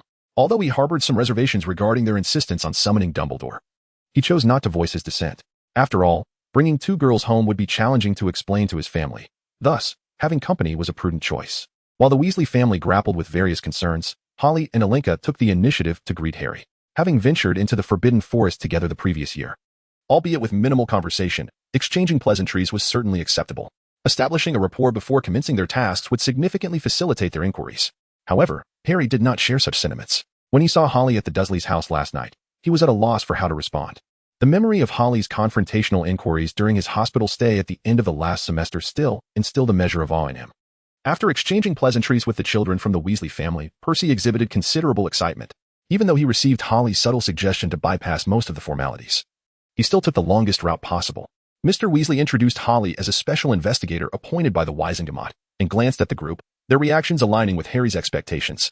Harry was not surprised by this revelation. He had already known some aspects of Holly's identity by the end of the last semester. Percy, being one of the few Gryffindors who had adhered strictly to etiquette concerning Holly, did not display excessive enthusiasm. Meanwhile, Fred and George were relieved that their previous night's unauthorized use of magic had gone unpunished.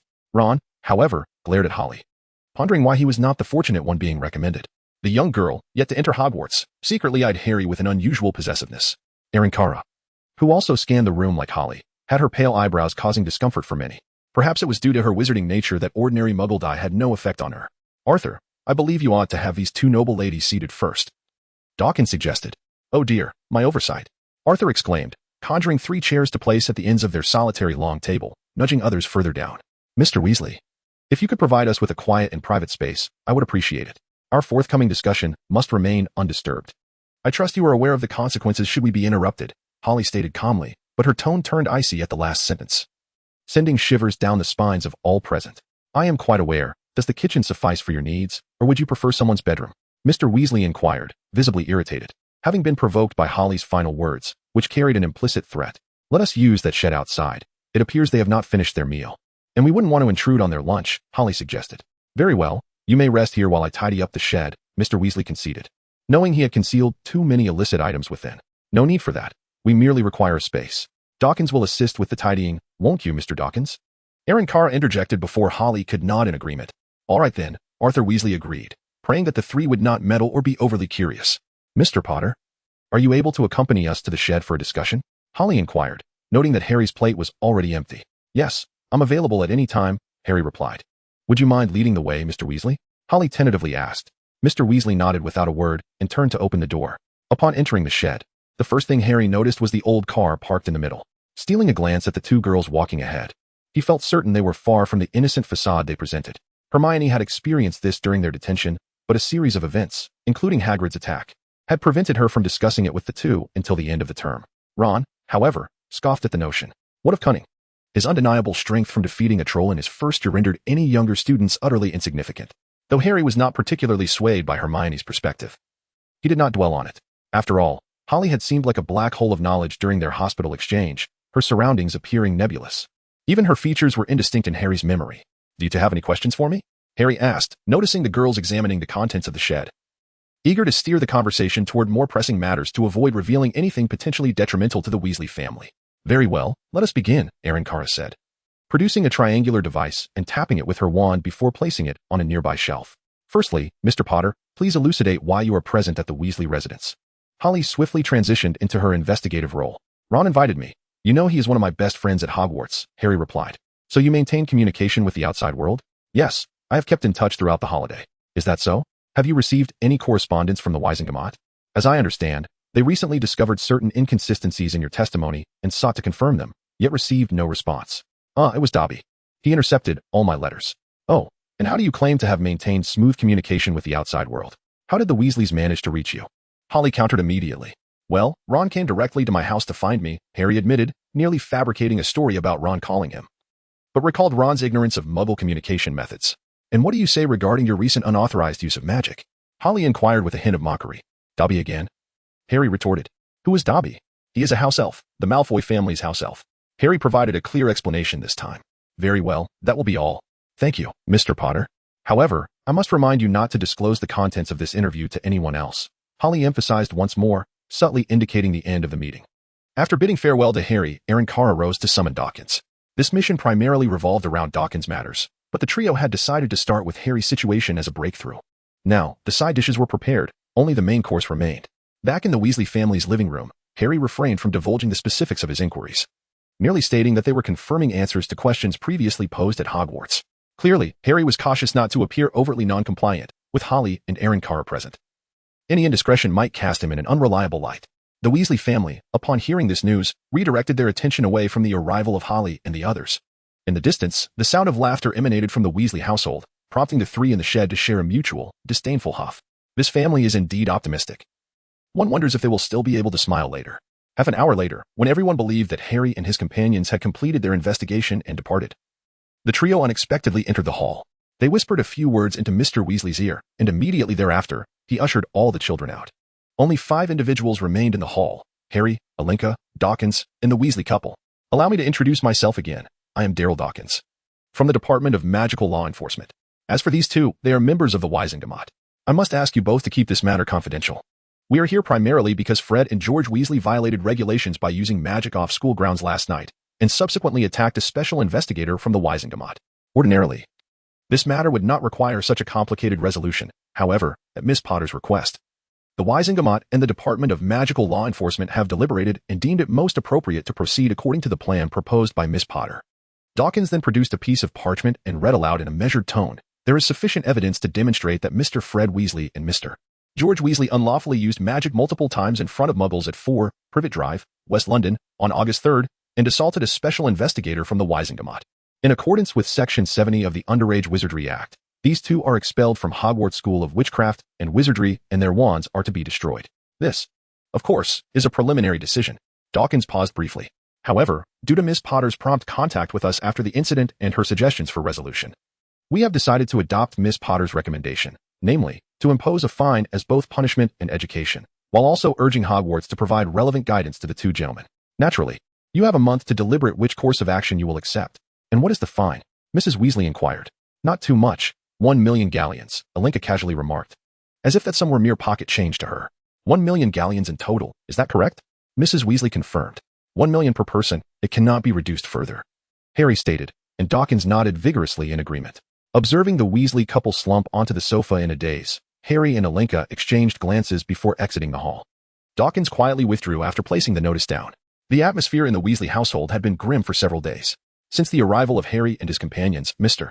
and Mrs. Weasley had been in a poor mental state. Whether it was Mr. Weasley inadvertently colliding with others while walking or making blunders at work, or Mrs. Weasley needing to cook each meal 3 times to avoid burning it, the tension was palpable. The most immediate consequence was that the Weasley children lamented the sudden decline in the quality of their meals, having been accustomed to delicious food since childhood. Mrs. Weasley's temper also grew increasingly irritable. Any minor misstep by Ron, Fred, or George resulted in their being assigned household chores. Having spent a week at the Burrow, the atmosphere gradually improved after the initial 2 or 3 days of oppression. Life continued, as it must, regardless of the circumstances. For instance, Ginny invariably knocked something over whenever she saw Harry. The school has sent letters, Mr. Weasley announced, handing Harry and Ron each a letter. The pale yellow parchment and green ink felt familiar. The letter reiterated that every student was to board the Hogwarts Express on September 1st at Platform 9. Attached was the book list for second-year students. Essential books for second-year students. Standard Book of Spells, Grade 2, by Miranda Goshawk. Gilderoy Lockhart's Guide to Dealing with Banshees. Gilderoy Lockhart's Travels with Trolls. Gilderoy Lockhart's Holidays with Hags. Gilderoy Lockhart's Voyages with Vampires. Gilderoy Lockhart's Werewolf Encounters. Gilderoy Lockhart's Days with the Yeti. Upon seeing the long list of Gilderoy Lockhart's books, the Weasley family wore frowns. Lockhart's books are not cheap, George remarked, casting a quick glance at Mrs. Weasley. Honestly, they are quite expensive. Before long, they received a letter from Hermione, inviting them to Diagon Alley the following Wednesday to purchase books and meet up. After leaving the Weasley home, Harry and Alinka did not part ways immediately. Their situations bore similarities. Harry, an orphan, lived alone, while Alinka belonged to the Sterling family, which was similarly sparse in numbers. With few relatives or friends to visit, they decided to reside together in Little Hangleton, where they spent their days chatting, reviewing documents, and revisiting last semester's studies. Life was simple and tranquil, until one day, a visage and voice of Snape emerged from the two-way mirror. Meet me at the Leaky Cauldron at 10 a.m. On Wednesday, Elena's daughter is going to Hogwarts, and you are responsible for her shopping. Very well, Harry replied, turning to Alinka with an expression of resignation. Are you familiar with Professor Snape? Alinka inquired. Well enough. He is the custodian of certain secrets regarding my heritage and currently serves as my guardian. However, he has always maintained a rather cold demeanor towards me. By 9 a.m. on Wednesday, with nothing else to do, Harry and Alinka arrived early at the Leaky Cauldron, believing it prudent to wait there rather than risk being late. They found a corner table, ordering only a light snack and some juice. As they sipped their drinks, they discussed potential strategies for the Weasley family's predicament. Harry, you truly are clever. How did you conceive such a plan? With this hefty fine, the Ministry of Magic and the Wisingamot will not have to worry about funding for quite some time, Alinka remarked. I thought of it while reviewing the family financial reports a few days ago. Money was on my mind, given that our family is still the creditor to the Weasleys. Though that debt has long since gone stale, I thought to seize this opportunity to reclaim a bit. Come now, don't jest. I know you too well. Tell me, how far do you intend to plunder your brother's vault? They both knew that the Weasleys would never fathom that the mastermind behind the entire affair was Harry Potter, with him as the target. And what is the next step? Who is the next target? Alinka giggled, covering her mouth. All right, Alinka, as long as you understand. It holds little significance to speak of it. As for the next target, you shall know soon enough. Just remember not to choose the wrong side at the Wisingamot. Harry teased, leaving her in suspense. As the number of patrons entering Diagon Alley through the pub increased, they instinctively ceased their conversation and began to observe the crowd. To Harry's surprise, a significant proportion of the attendees were middle-aged women, leaving him somewhat puzzled. Noticing Harry's bewilderment, Alenka felt compelled to clarify. It seems you have yet to fully grasp the implications of our book list. What does that have to do with our book list? Gilderoy Lockhart. Are you referring to that tedious and utterly meaningless collection of Defense Against the Dark Arts textbooks? Well, what relevance does that have to today? It is said, there will be a book signing event featuring Gilderoy Lockhart today. Have you seen those girls over there? They're all devoted fans of Gilderoy Lockhart. Alenka pointed toward a group of chattering girls. Among them, Harry surprisingly spotted a familiar face, Hermione Granger. I truly do not understand why the new Defense Against the Dark Arts professor would utilize his books, Harry muttered. Because your Defense Against the Dark Arts professor is that flamboyant fellow. A cold voice suddenly emerged beside him, followed by a girl with tousled blonde hair adorned with perplexing trinkets, her attire somewhat tattered and patched. Luna, today you shall accompany these two girls. Once you finish your shopping, have Harry contact me directly, and I will come to fetch you. Furthermore, Harry will cover your expenses. The black cloak turned and vanished into the throng. Harry Potter. Harry extended his right hand. Despite being left-handed, the gesture felt quite natural. Alenka Black Sterling. The girl beside him also extended her hand, taking stock of the little girl before them. Greetings. Luna Lovegood. Luna grasped Harry's left hand with her left, while her right hand clasped Alenka's right. Such an astute little girl, one can only hope she joins Ravenclaw. Harry and Alenka thought in unison. Harry Potter. After mistakenly entering the wrong fireplace, finally found the Weasley family. On their way to Gringotts, they encountered Hermione Granger. Not far ahead, three distinctive girls drew considerable attention. Harry and his companions were also headed to Gringotts to withdraw money. Harry and Alenka needed to verify their family's income, while Luna was required to follow the other two girls at Snape's behest. Upon entering Gringotts, they were ushered into a luxurious reception room. Gazing at the two stacks of detailed ledgers before them, both feeling a twinge of concern. Although they were dedicated goblins to manage such matters, it would inevitably consume some of their leisure time. Stuffing the ledgers into their bags, the trio boarded a cart to their respective vaults. In front of them were the carts carrying Harry Potter and the Weasley family. Yet due to their divergent routes, no traffic incident occurred. However, an unexpected encounter transpired at the entrances of vaults 687 and 688. It remains unclear why Gringotts arranged the vault numbers in such a manner. But when both parties arrived simultaneously at the doors, the atmosphere became slightly awkward. Emerging from vault 688, Harry noticed a hurried Harry entering the vault, hastily grabbing a handful of coins to stash in his pocket before turning to leave, seemingly unwilling for the Weasley family to witness the wealth within his vault. Observing Harry Potter's discreetness, as if fearful of revealing his riches, Alenka and Harry could not suppress their laughter, witnessing Ron's discontent as he compared his situation to Harry's.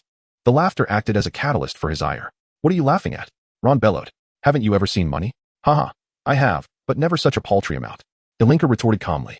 Of course, for Ronald Weasley, that sum is indeed substantial, as you may soon find yourself without it. Alenka, stop talking. Look at Ron. He probably remains oblivious to his family's circumstances. Harry attempted to ease the tension. Perhaps, but it is best not to disclose such matters to this underage wizard. Otherwise, we may not see him at Hogwarts this year. Indeed, let us leave it at that. There is no benefit in dwelling on it. By the way, Alenka, let us revisit the remaining vaults another day.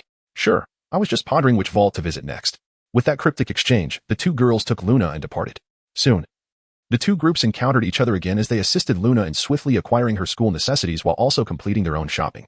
Luna, being perceptive and quick-witted, occasionally exhibited an exuberance that bordered on erratic. Time passed swiftly, and the trio arrived at Flourish and Blots. A large crowd had gathered outside, desperately trying to squeeze inside. A banner on the glass window proclaimed, Gilderoy Lockhart will be signing copies of his autobiography, Magical Me, from 12:30 to 4:30 today. The majority of the crowd consisted of middle-aged witches, while a weary-looking wizard stood at the entrance, calling out, Please, ladies, kindly refrain from pushing and be cautious not to damage the books. The surging crowd soon swept the three girls into the shop. On the elevated platform inside stood Gilderoy Lockhart, adorned in a robe woven from blue forget-me-nots, color-coordinated with his eyes. His pointed wizard's hat sat triumphantly atop his wavy hair. In front of the platform, a short, irritable man wielded a camera, struggling to capture the scene. With each flash, a plume of purple smoke erupted. Step aside, over there. The short man shouted at Ron. Lockhart's attention was drawn to the commotion, and he soon spotted Harry Potter. After a few moments of scrutiny, he parted the crowd, seizing Harry's hand and drawing him to the forefront. He held Harry's hand aloft, striking a handshake pose that sent the photographer into a frenzy, filling the shop with swirling smoke. From their vantage point on the second floor, Harry and his friends leaned over the banister, watching the unfolding spectacle with a hint of amusement. When Lockhart finally released Harry, he felt utterly dazed, devoid of any sensation. Ladies and gentlemen, what an extraordinary moment this is. Allow me to take advantage of this splendid occasion to announce something small that I have kept under wraps for some time. Young Harry Potter, upon entering Flourish and Blots today, merely wished to purchase my autobiography. I am delighted to present him with a complimentary copy, deserving of applause. However, little does he know, Lockhart continued, he will not only receive my new book, Magical Me, but far more than he could ever imagine. In fact, he and his fellow students will be granted a genuine encounter with the marvelous me. Yes, ladies and gentlemen, I am both honored and proud to announce that this September, I will assume the role of the new Defense Against the Dark Arts instructor at Hogwarts School of Witchcraft and Wizardry. The crowd erupted into cheers and applause. Harry realized Lockhart had gifted him an entire set of his books. Under the weight of so many tomes, Harry finally managed to stumble through the throng and flashing lights, retreating to a corner. There, Ginny stood beside her new cauldron. Harry poured the entire set of books into Ginny's cauldron, engaging her in conversation. Observing this scene, Harry couldn't help but smirk. Meanwhile, Draco Malfoy approached Harry provocatively. A few short words left Ginny blushing fiercely, while Harry appeared unusually agitated. At that moment, Ron and Hermione, each clutching a pile of Lockhart's books, struggled to make their way over. Is it you? Ron looked at Malfoy with disdain. You must be quite astonished to see Harry here, aren't you? Malfoy retorted, I find it rather surprising to see you, Weasley. I imagine your parents had to go without food for a month to afford this. But wait, that was in the past. Now, it seems your entire family must starve just to scrape together this little sum. 200,000 galleons, indeed. Such a hefty fine. I wonder how your family managed to gather that. Perhaps they resorted to selling off a daughter to Scarhead. Huh. Ron's face turned as red as his hair as he hurled the book into Ginny's cauldron and marched toward Malfoy. Harry and Hermione quickly restrained him. Upon witnessing Malfoy gesturing with 2 fingers to indicate 200,000, Harry diverted his focus from the Weasley family. One of the reasons for the fine was that both he and Holly possessed initial vaults totaling just over 300,000 galleons. After their first year at Hogwarts, Harry's remaining galleons would certainly not exceed 300,000. The Weasley family, perpetually lacking, had only one resource in abundance: people. Trading a daughter for Harry Potter's wealth seemed a viable option. Holly and her companions had no interest in Gilderoy Lockhart. The wise Ravenclaw found no appeal in Lockhart's self-aggrandizement. Were it not for Luna's urgent need to procure books today, Holly and Arinka would have certainly avoided Flourish and Blots. Upon returning home, the atmosphere in the Weasley household was heavy. The sight of Arthur Weasley and Lucius Malfoy openly brawling in Flourish and Blots was indeed an amusing spectacle. A noble pure-blood wizard engaging in a street fight with a disgrace of the wizarding family was hardly an ordinary occurrence. However, this was not the most pressing issue for the Weasleys. It remained unclear whether Draco Malfoy was genuinely aware of the truth or simply sought to provoke the Weasley family by relaying bits of overheard information. Regardless, his intent had been achieved. The Weasley family found themselves in a dire predicament. Originally, Mr. and Mrs. Weasley had planned to keep the matter confined to themselves and their 2 adult sons. Unfortunately, they had not anticipated Draco Malfoy bringing it to light at this moment, especially for their youngest son to overhear. While Mr. Weasley suspected some underlying conspiracy, he had yet to decipher Malfoy's true motives. Without Hermione to discuss matters, Harry and Ron returned to number 4, Privet Drive, perplexed by Malfoy's remarks. Though they were sworn enemies, it was universally acknowledged that Slytherin students did not lie. While Malfoy occasionally exaggerated, he never strayed beyond reasonable bounds. Consequently, Harry and Ron remained baffled by Malfoy's statement.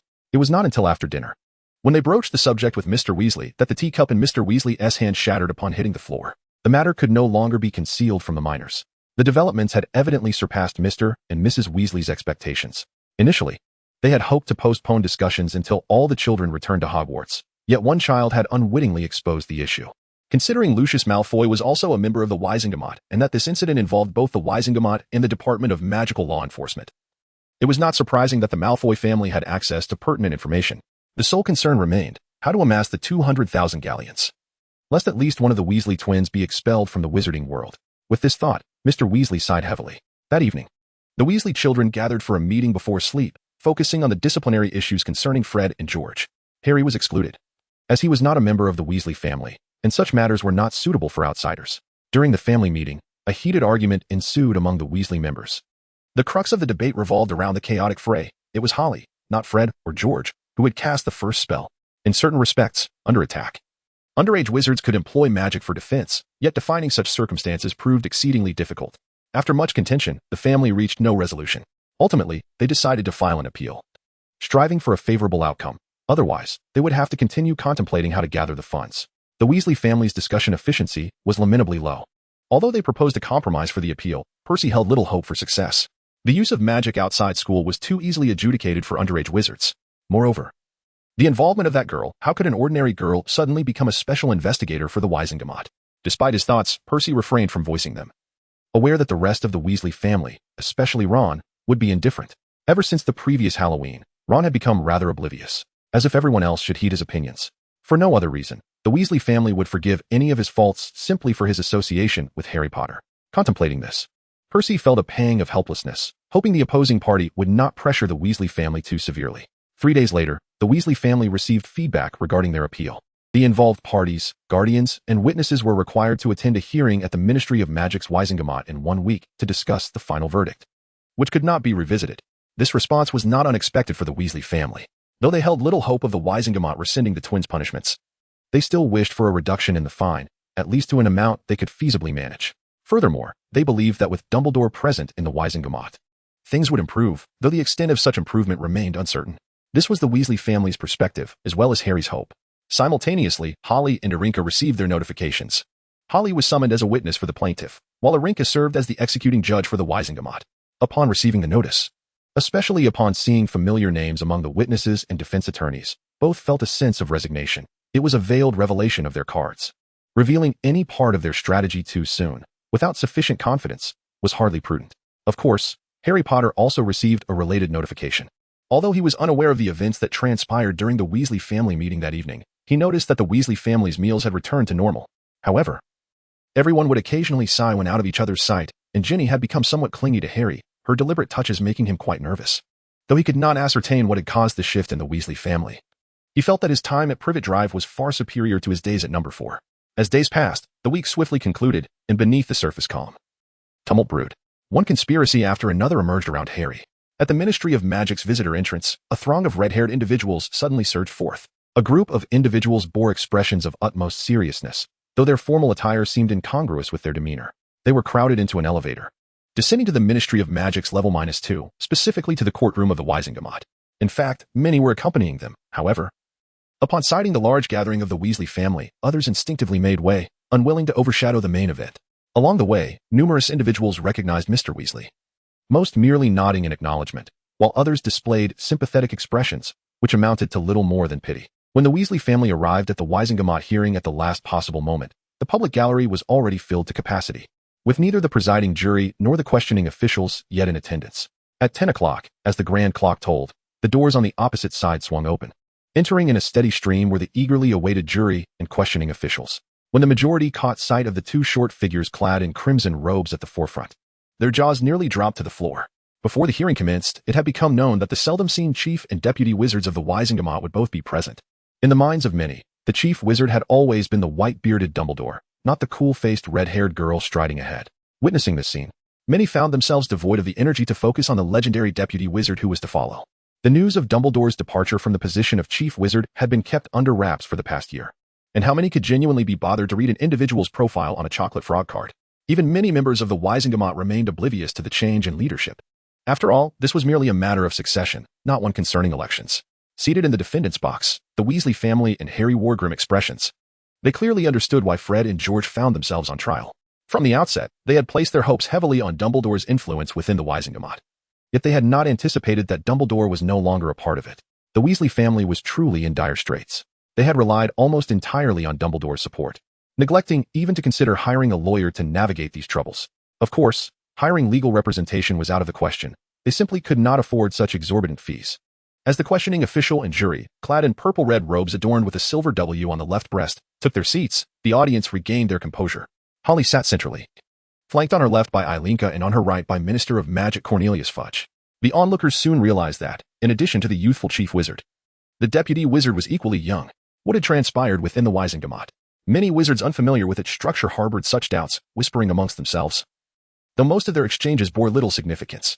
Aside from these two young women, who were only required to attend the Wizengamot hearings once a year, no other meaningful information could be gleaned.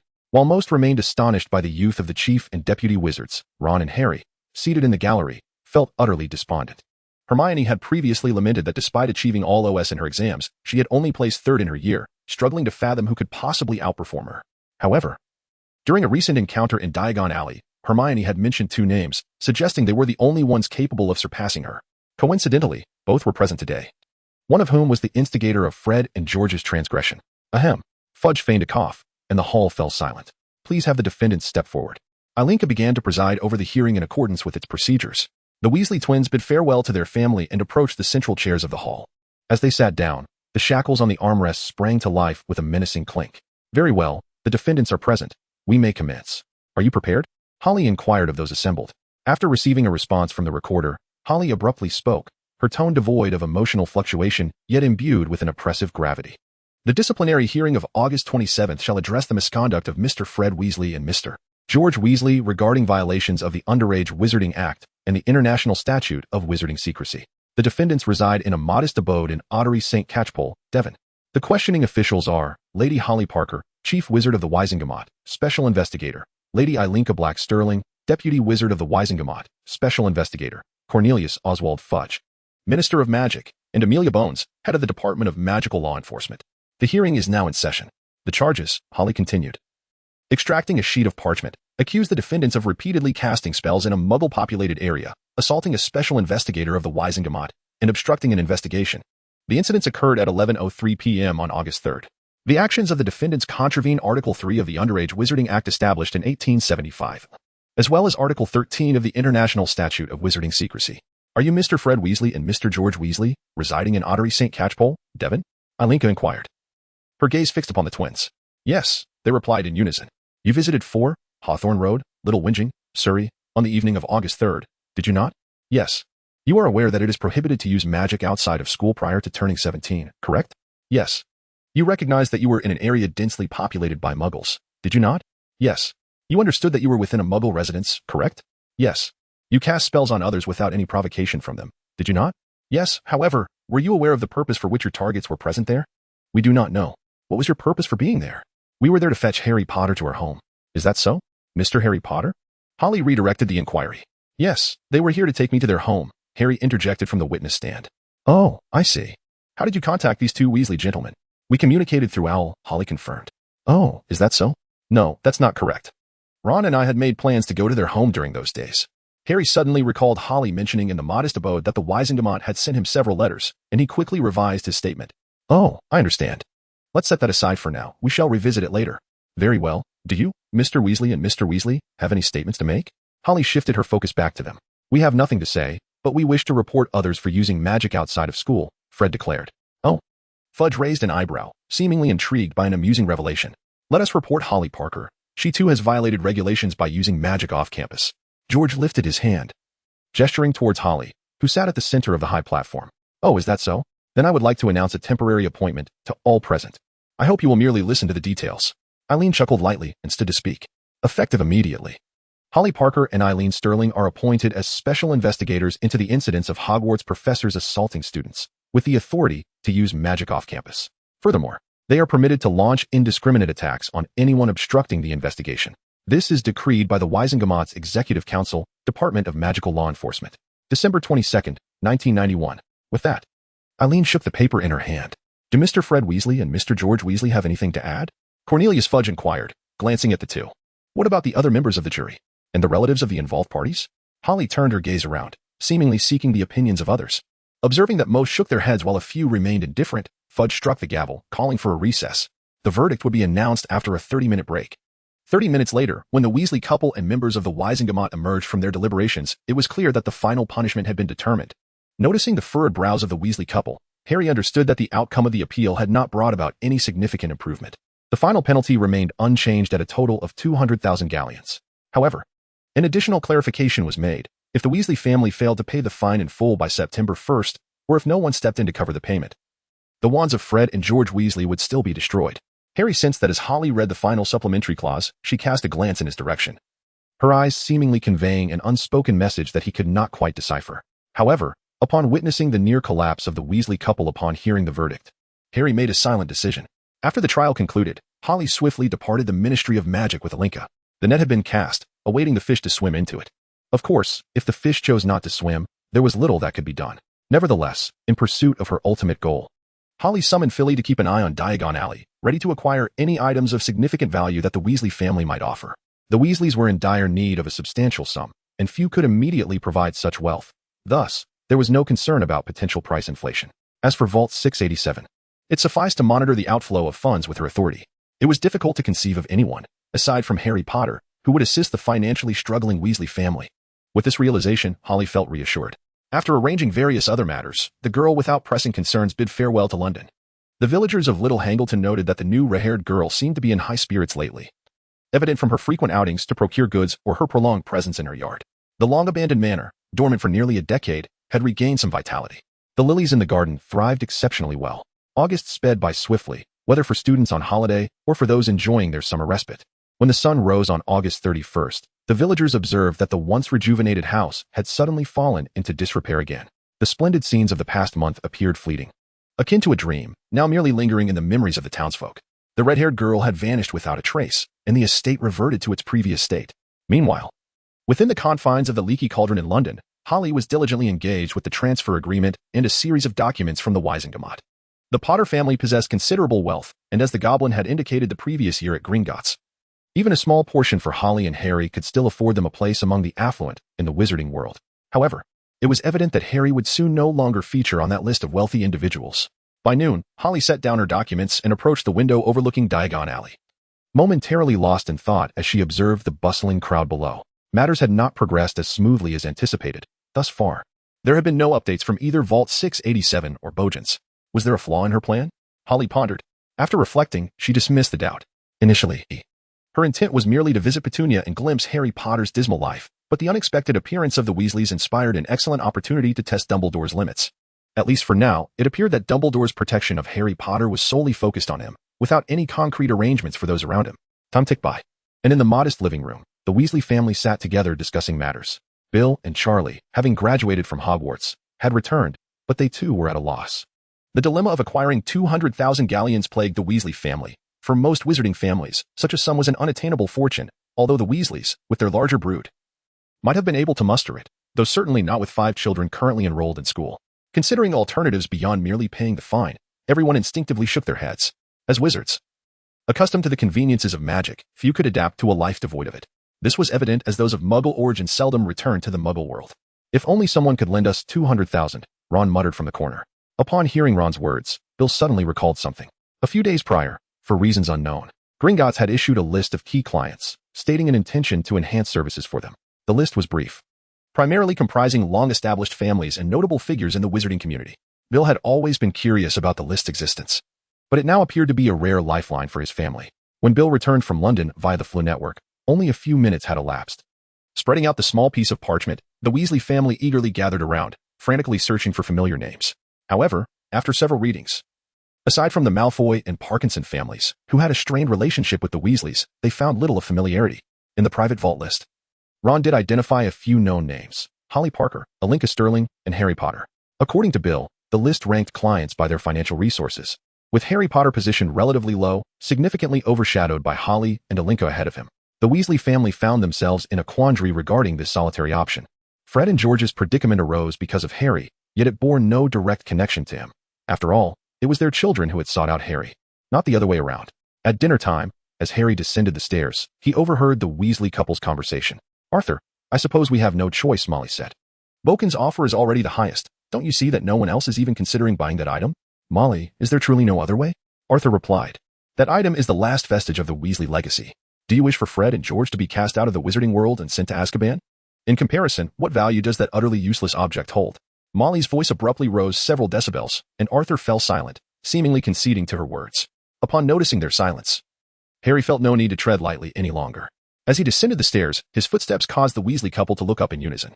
"Mr. Weasley, I was hoping to head to Diagon Alley and could borrow your fireplace?" Harry inquired. "Of course, I need to go to Diagon Alley as well," Molly interjected. Arthur hesitated, wanting to say something but ultimately refrained. In Diagon Alley, when Holly saw Harry Potter and Mrs. Weasley appear together, she knew her plan had succeeded. However, the feedback that followed differed somewhat from her expectations. Harry Potter's vault had not been entirely depleted, with less than 300,000 galleons remaining. It would still suffice for the next 6 years' living expenses. Meanwhile, from Boken's shop came promising news. The Weasley family's heirloom had indeed been sold, with a mere 200,000 galleons, a sum that seemed modest in the eyes of Harry. The legacy of the Weasley family was thus ensconced into his private vault. This could be considered an unexpected windfall. The plan was unfolding rather smoothly, witnessing Harry Potter and Mrs. Weasley vanish into the fireplace of Diagon Alley. Harry set aside the documents in his hands and indulged in a luxurious stretch. Following the pressure exerted on the Weasley family, the subsequent distribution of profits would require some time. Although the Weasley family had little to exploit, the 2 million galleons extracted this time would suffice to satisfy the majority. Undoubtedly, in this event, Harry, who cleverly linked the Department of Improper Use of Magic with the Wisengamot, would secure the largest share of this lucrative pie. On September 1st, at King's Cross Station in London, Harry made his appearance shortly after leaving the leaky cauldron, wasting little time. The scene mirrored that of a year prior, bustling with the same fervor and hurried pedestrians. The only difference was that the girl standing there had aged a year. Shaking his head to dispel the memories, Harry pushed 2 luggage carts, striving to navigate through the throng. By 10 o'clock, upon entering Platform 9, he found a few souls already gathered. Yet he did not encounter any familiar faces from Gryffindor.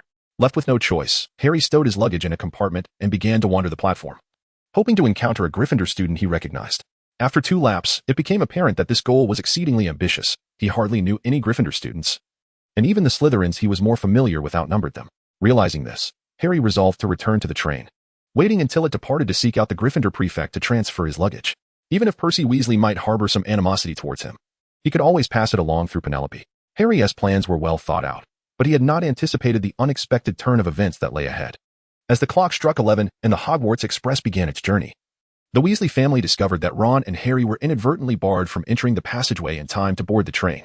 Although the remaining anxious Weasley children managed to board under the adults' urging, Percy was notably absent from the prefect compartment, and Hermione, accompanied by Neville, dashed through the corridor, flinging open every compartment door she could find. This frantic scene rendered Harry, who was seated within the compartment observing the outside, somewhat exasperated. It was merely Harry Potter's luggage. "Look, there's that muggle over there. Let her handle it," suggested Arinka. The idea was sound, yet how to catch her attention was another matter. They couldn't simply go out and pull her in. Their family traditions forbade outsiders from entering these compartments. Arinka soon realized she had been a bit presumptuous. "Never mind, let us wait." Judging by her demeanor, she was likely searching for something, probably that boy's toad again. "I'll wait for Percy to arrive before making any further moves," Harry remarked, sighing at the sight of the boy trailing behind Hermione. It was hard to fathom that such a child could emerge from a pure-blood family, clumsy and lacking agility, even outmatched by Slytherin's Goyle and Crabbe. The train sped through the fields, and after thoroughly searching the entire train, Hermione and Neville finally settled down. Yet this tranquility was only temporary. They would likely resume their search after lunch. Just then, Percy finally came into view. "Percy, where have you been? We are short a prefect. Do you realize the additional workload this incurs?" Penelope was on the verge of losing her temper, while a few heads peered from the Slytherin compartment, seemingly curious about the commotion. Another male prefect stepped out, intervening to separate the two before tensions escalated, pulling them back into the prefect compartment. Meanwhile, within the Slytherin compartment, Draco Malfoy was regaling others with insider information. "I can't fathom how the Weasley family scraped together that 2 million galleon fine.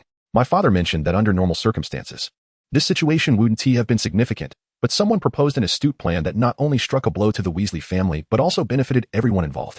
I've heard that after the Wisengamot's ruling, the Weasley family was utterly despondent. I genuinely wish I could have seen their faces, but alas, this hearing prohibits underage wizards from attending." "Draco, what is the point in attending the Wisengamot hearings? When has it ever been permissible for underage wizards to do so?" Pansy inquired. "I am uncertain. I've asked my father, but he has divulged nothing. Perhaps there are matters they wish to keep from us," Draco mused, puzzled by the edict against underage attendance. Simultaneously, within the Ravenclaw compartment, a group of second years were embroiled in their own concerns. Did anyone manage to contact Harry or Arinka over the holidays? Lily Lupin directed her gaze at Michael Corner and a few fellow second-year Ravenclaws seated in the corner. Observing their feeble shakes of the head, Lily sighed. The absence of her 2 classmates, who were notoriously elusive at school, left the others feeling equally frustrated.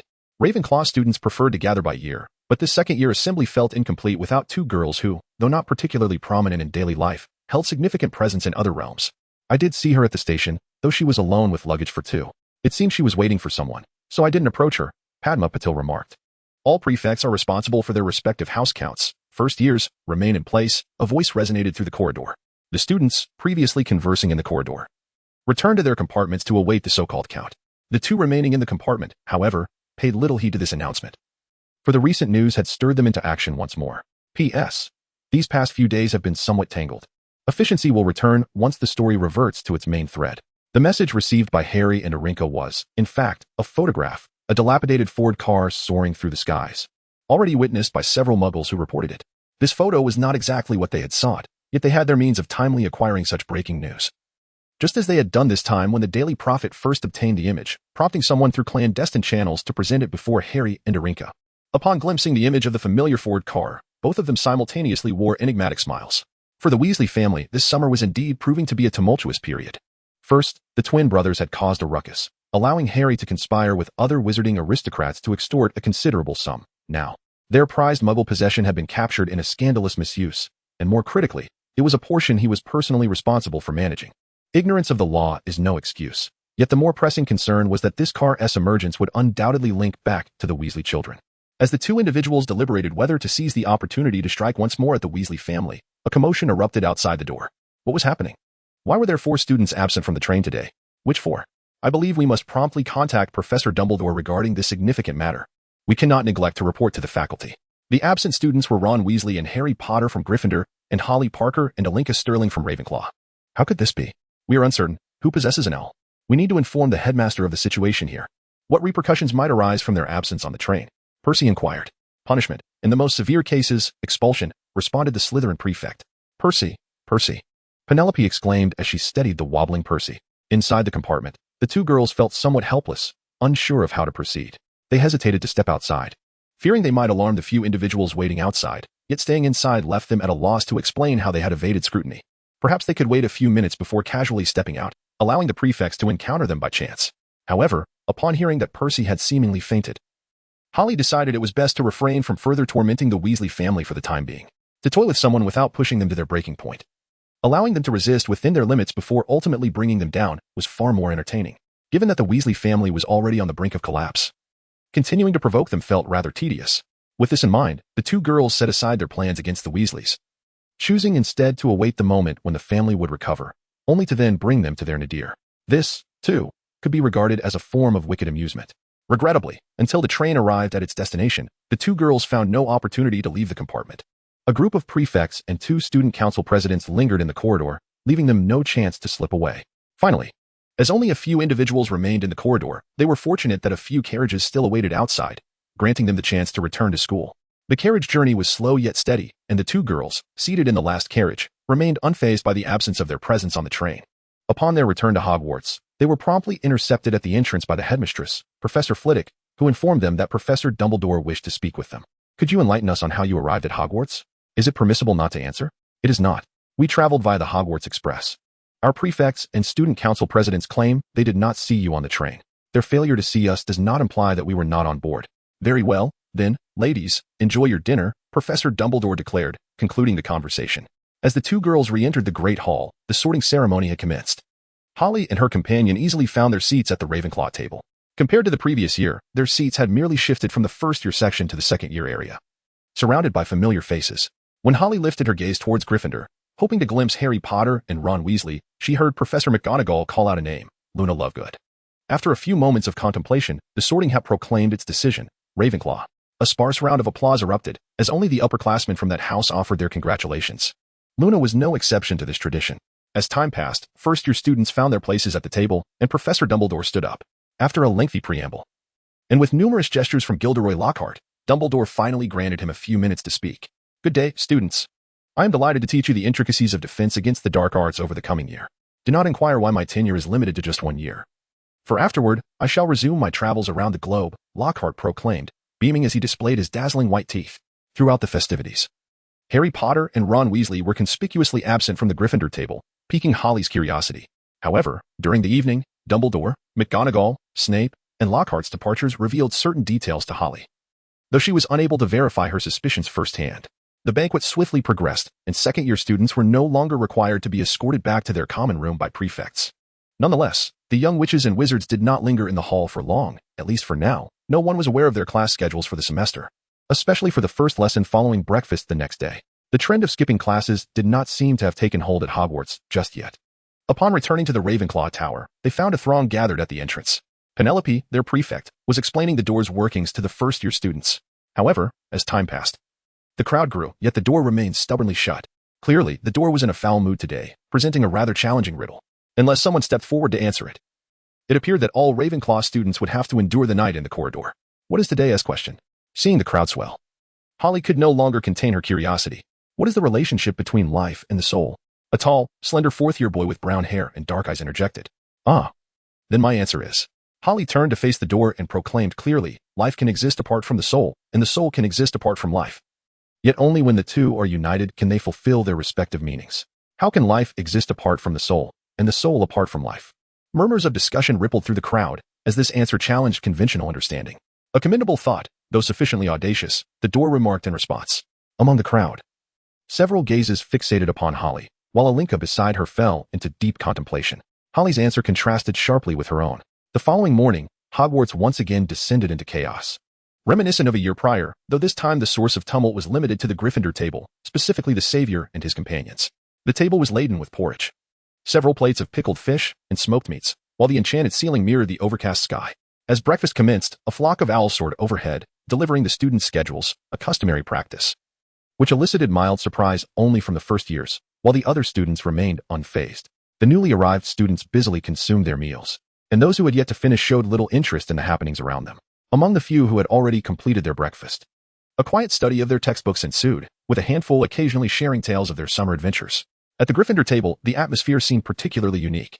A large, bulging package struck Neville on the head, and a moment later, an indistinct gray object plummeted into Hermione's bowl, splattering them with milk and feathers.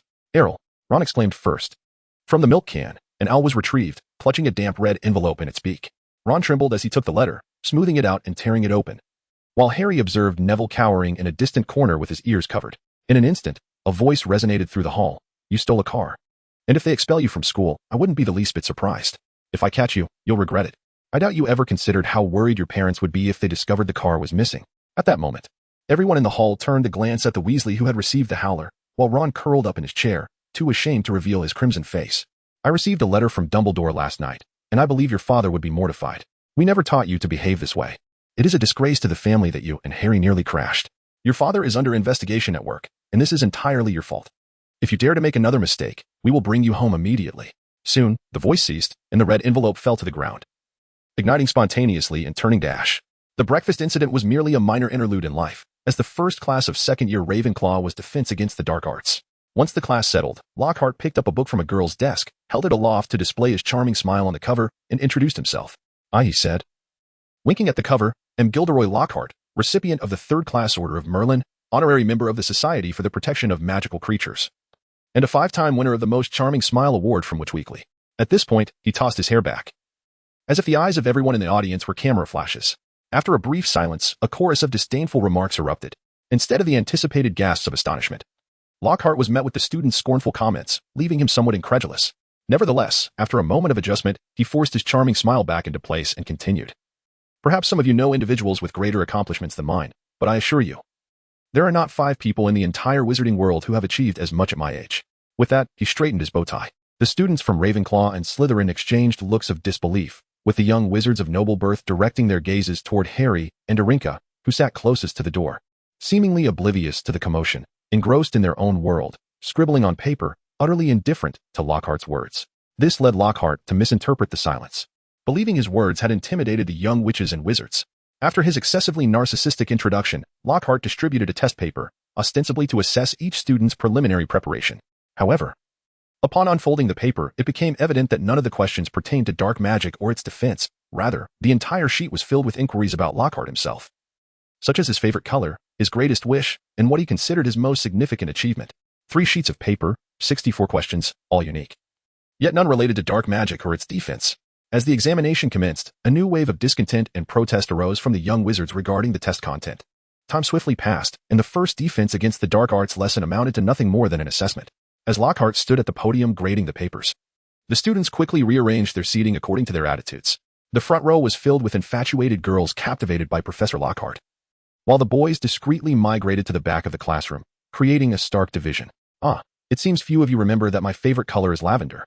I mentioned it during my time with the Yeti. Also, you ought to read my chapter on spending weekends with werewolves. I explicitly stated my greatest birthday wish is for magical and non-magical individuals to coexist harmoniously. However, I wouldn't refuse a large bottle of vintage Ogden's Old Fire whiskey," Lockhart concluded, winking at the students below, only to be met with indifference from those seated in the back. Well, it appears some of our classmates have indeed prepared diligently. However, what is this examination? Are there students who did not attend class or failed to submit answers? Let me count. 18 individuals, no problem. Now let me check the names. Where's Miss Harry Parker? After some frantic searching, Lockhart finally located the rightful owner of the blank test paper. "Sir, please refer to her as Lady Harry Parker." Voices rang from the back of the classroom. One belonged to Irinka, the other to Draco Malfoy. Ahem. Lockhart seemed taken aback. Could the young lady in the back please repeat what you just said? And what is your name? Sir, please refer to her as Lady Harry Parker. By the way, I am Irinka Black Sterling, of noble rank. Oh, very well. Then, Irinka, why do you not sit in the front with the other girls? Lockhart realized he had little to counter. A student of noble birth could indeed converse with him in plain language. I believe I prefer not to, sir. Thank you for the suggestion.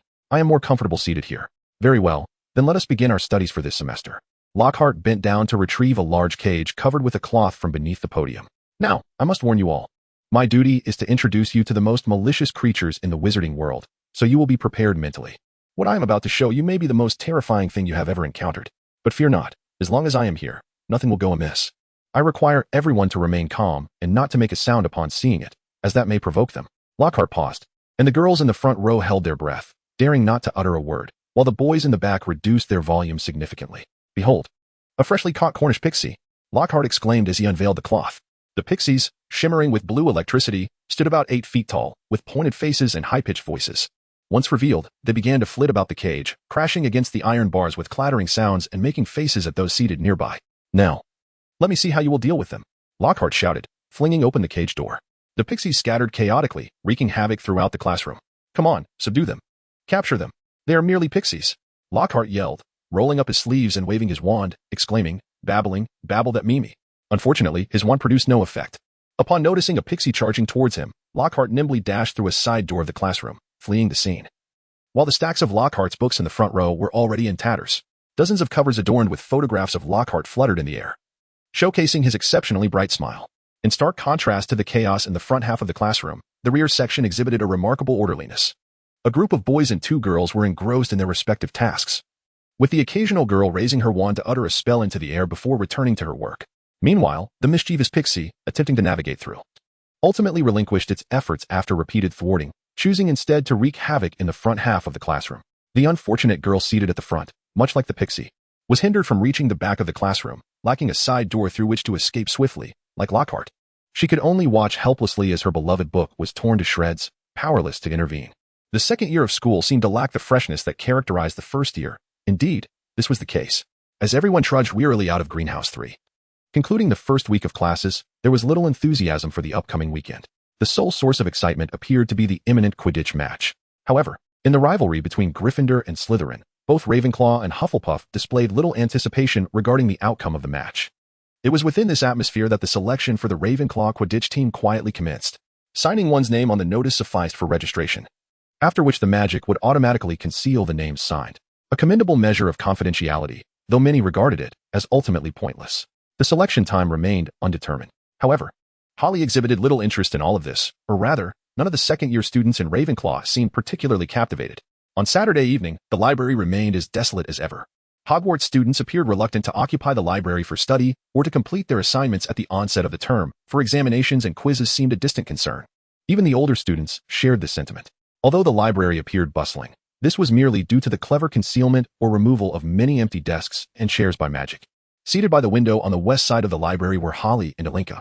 At a nearby table, Luna was engrossed in a book, reading it upside down. Are you truly not going to sign up for Quidditch?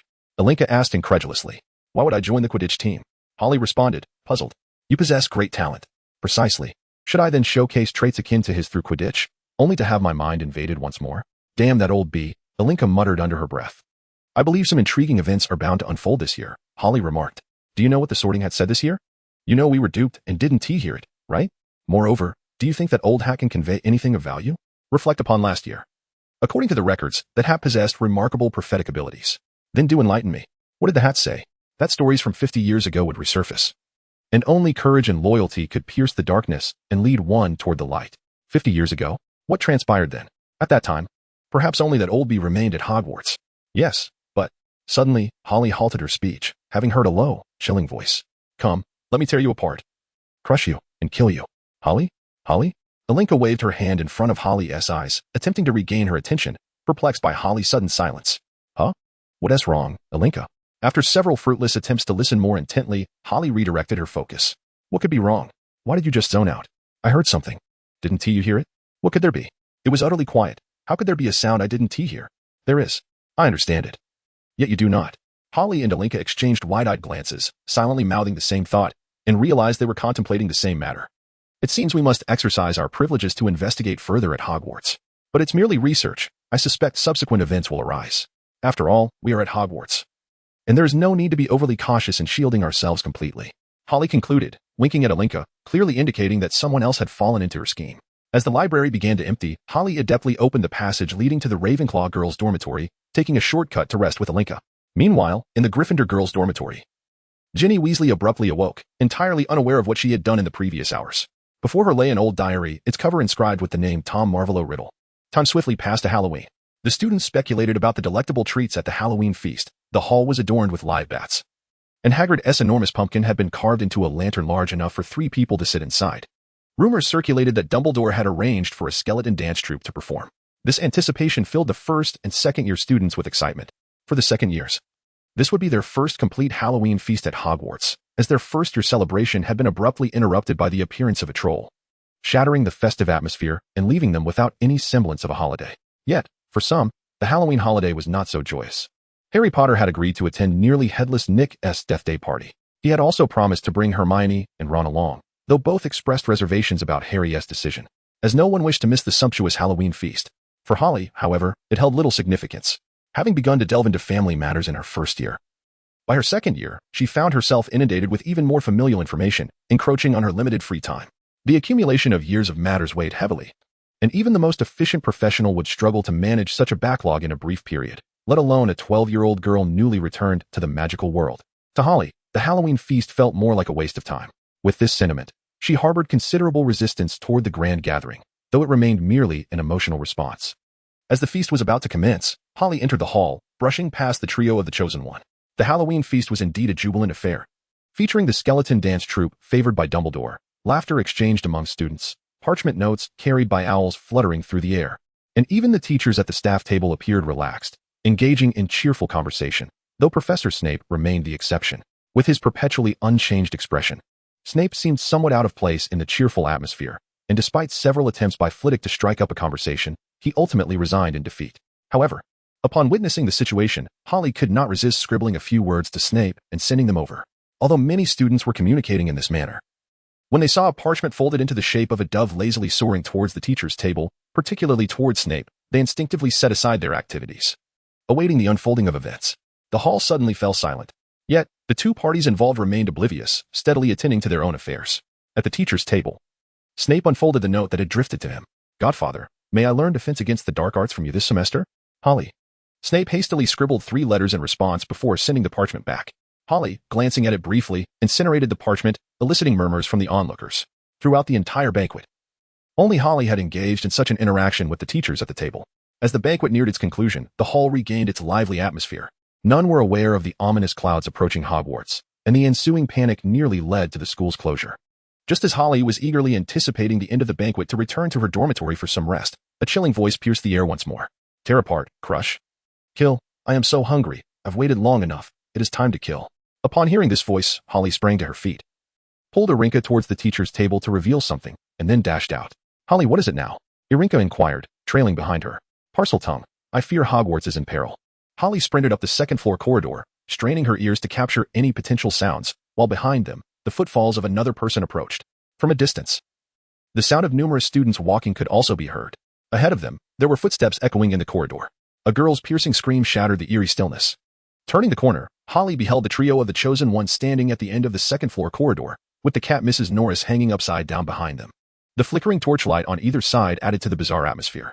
Accompanied by the chatter of students who had just attended the evening feast, the corridor's ambience grew increasingly awkward. Harry Potter attempted to articulate an explanation, but found himself at a loss for words.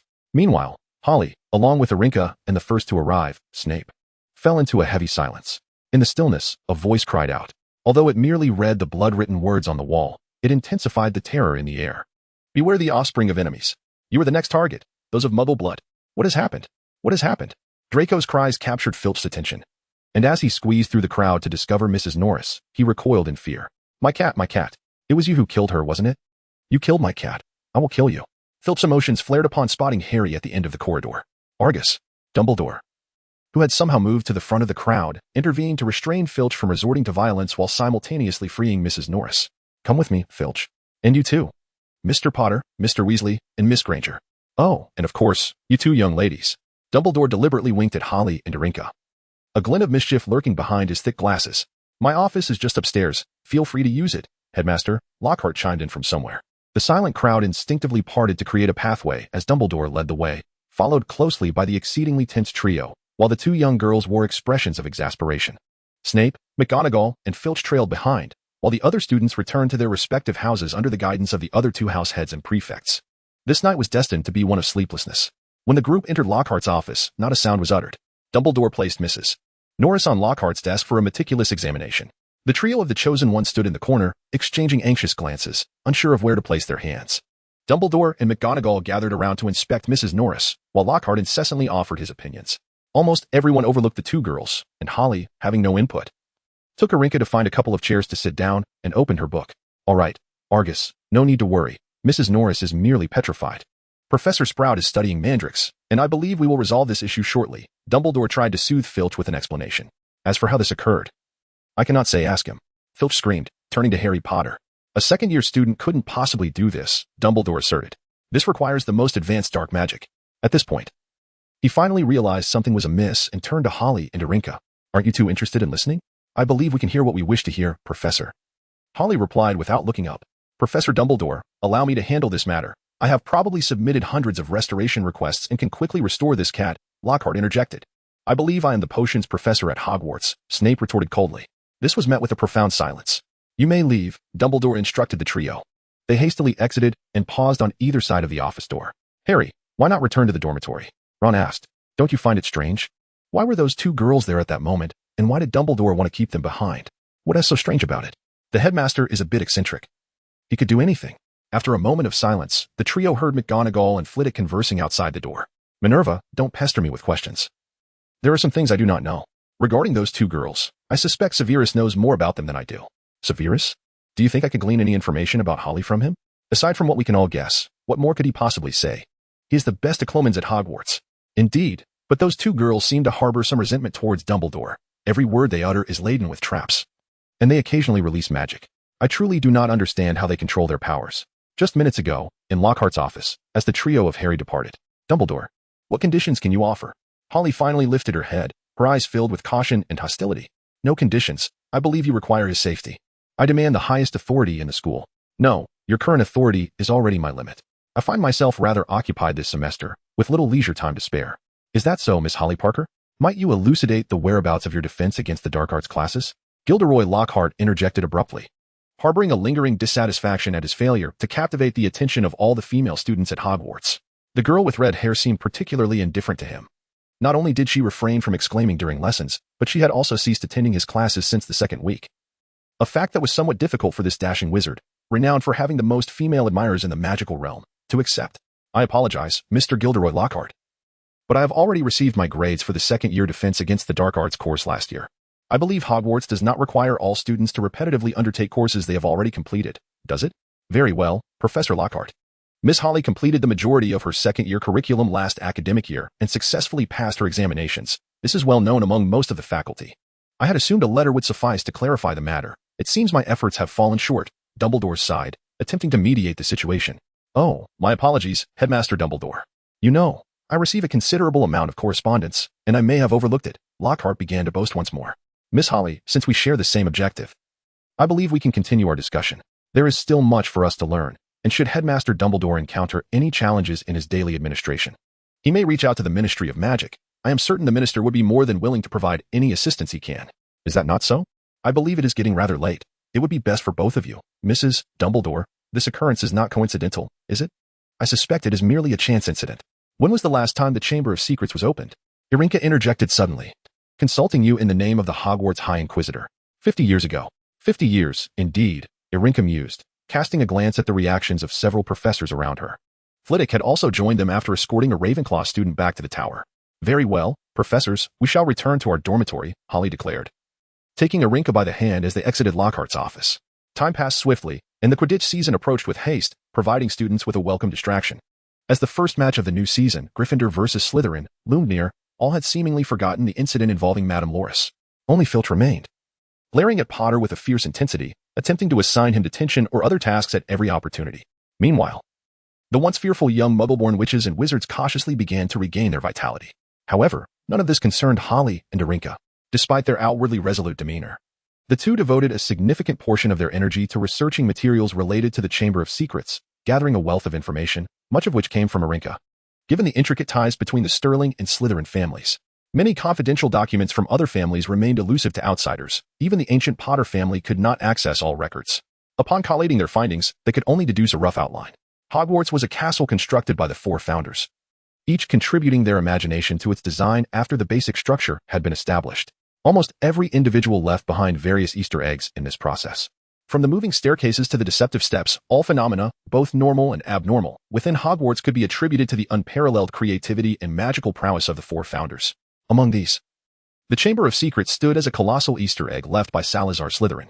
There were no blueprints, no doors, merely a term, a legend. Even the other three founders were unaware of the chamber's existence. When Slytherin departed Hogwarts in anger due to his differences with the others, he left behind only a single statement: the day the chamber opens will signal the return of Slytherin's heir to Hogwarts. For centuries, students came and went, yet the chamber remained unopened. Until 50 years ago, a Ravenclaw girl was murdered at Hogwarts, and the culprit left behind a message declaring that the chamber had been opened. This incited great panic, which soon subsided. As the situation calmed, various records and documents related to the incident gradually vanished. Even many external connections and relationships of the Slytherin family began to obscure themselves. Researching materials proved dull, and the two girls, disinterested in Quidditch, could only pass the time languidly at the library. As the match progressed, the loud commentary from the Quidditch pitch intermittently reached their ears. The Gryffindor vs. Slytherin match was as fiercely contested as always.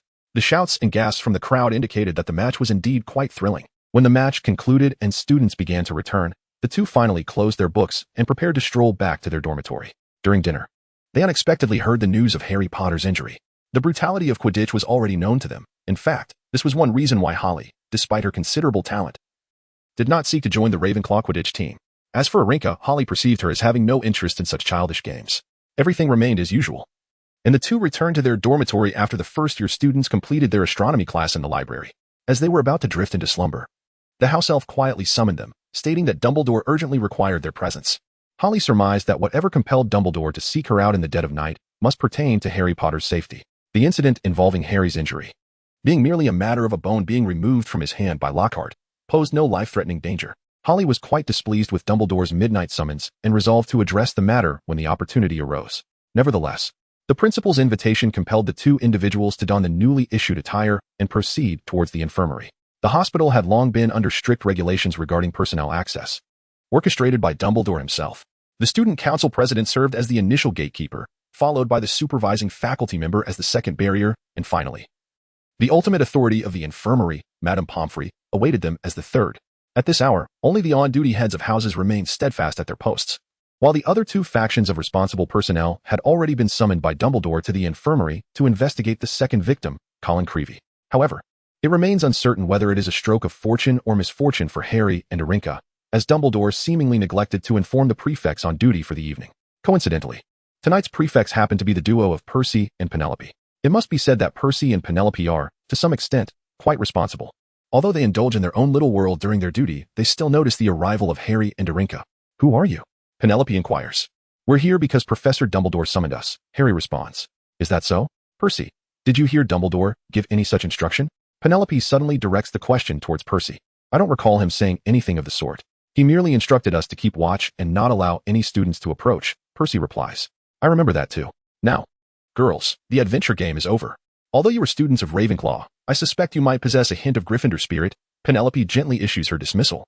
"But what if it was Dumbledore who forgot?" "Penelope, I believe if we delay any matters of Dumbledore's, neither of you would be able to bear the consequences," Arinka interjects, her tone laced with hostility. "Very well, Percy, why don't you inquire with Professor Dumbledore?" Penelope ultimately decides. Upon hearing Penelope's words, Percy turns and makes his way towards the hospital wing not far away. Upon entering, he immediately hears, "Miss Harry and Miss Sterling, you have finally arrived. Another attack has occurred tonight, and I believe you will require the permission of Dumbledore." As he senses a singular magical presence behind him, Dumbledore quickly corrects himself. "Ah, it must be Miss Sterling. I wish to know why Harry has not come." Noticing the unusual atmosphere, Dumbledore glances back, only to find Percy standing there instead of the anticipated Harry and Arinka. "Mr. Weasley, is there something you need?" Indeed, Professor. I would like to know if you invited Harry Potter and Arinka Sterling to the hospital wing? I did not invite Harry Potter and Arinka Sterling. I invited Lady Harry Potter and Lady Arinka Sterling. Mr. Weasley, I believe you have just seen them. Could I trouble you to fetch them for me? Embarrassed by Dumbledore's words, Percy retreats from the hospital wing.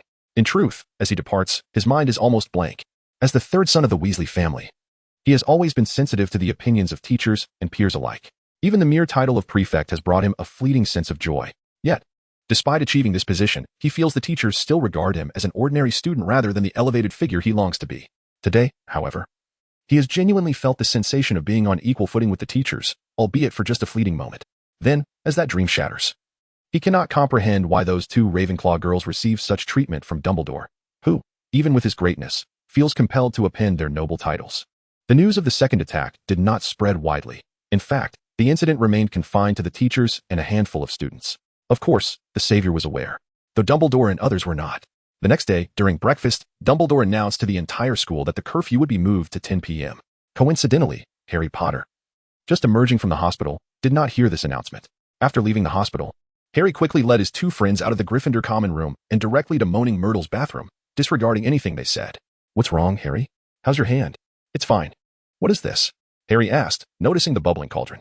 Polyjuice potion. We should have started preparing it much earlier. We cannot wait until we need it to begin, Hermione explained. Oh, I suppose you're right. In fact, Colin was attacked just like Mrs. Norris. Harry hesitated before sharing what he had witnessed regarding Colin's condition last night. Upon hearing that Colin had also been petrified, Hermione's mouth dropped open in shock, though no sound escaped her lips. Moreover, I have heard that the Chamber of Secrets has been opened before. Really?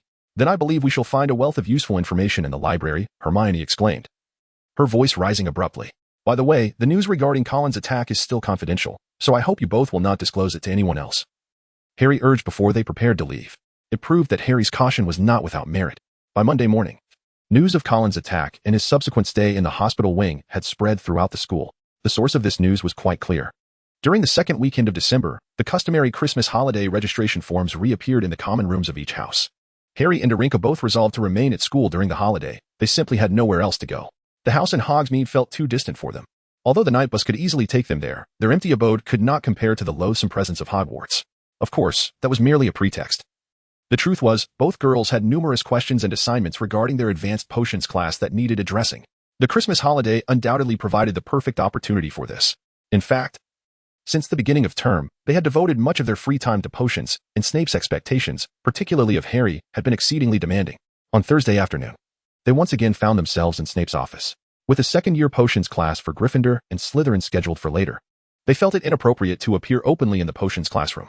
In truth, had it been a class for other years, they would have ventured into the classroom without hesitation. That day, their task continued to be the Polyjuice potion. As they worked on the potion simmering in front of them, a sudden explosion erupted from the classroom, followed by the panicked screams of students and Snape's furious bellowing. Yet, that was not the crux of the matter. The focal point was the door to the office, which had been securely closed, now swung open, allowing a girl with tousled brown hair to slip inside, muttering to herself. She was completely oblivious to the two girls watching her with mocking expressions from behind.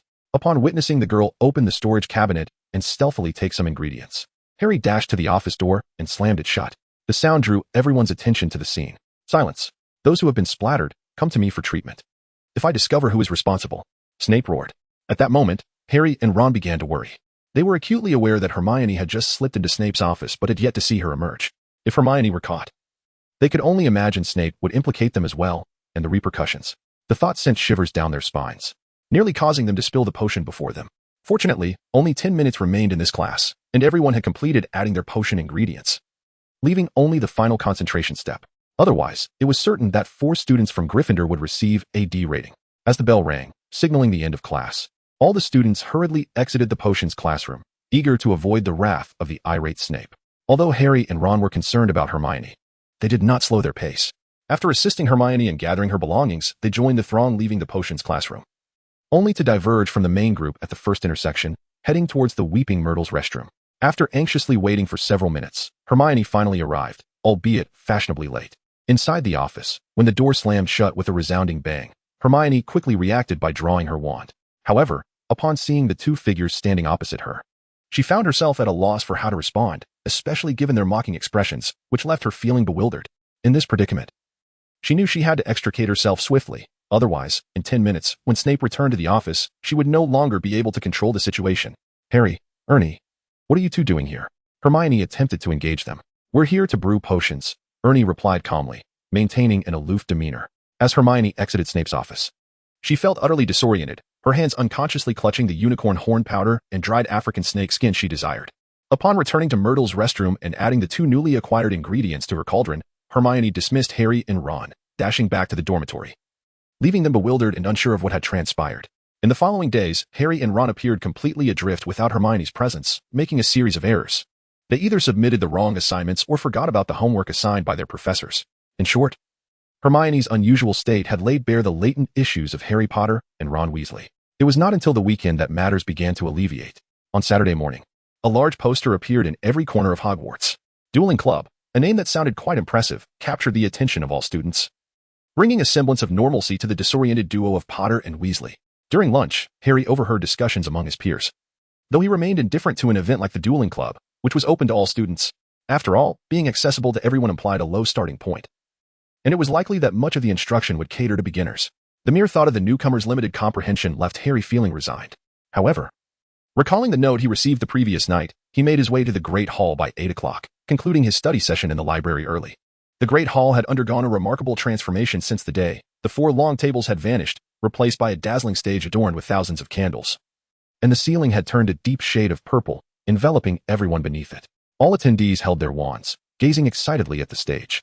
As the clock struck 8, the doors on the opposite side of the hall swung open, revealing 2 figures, instantly silencing the previously buzzing crowd.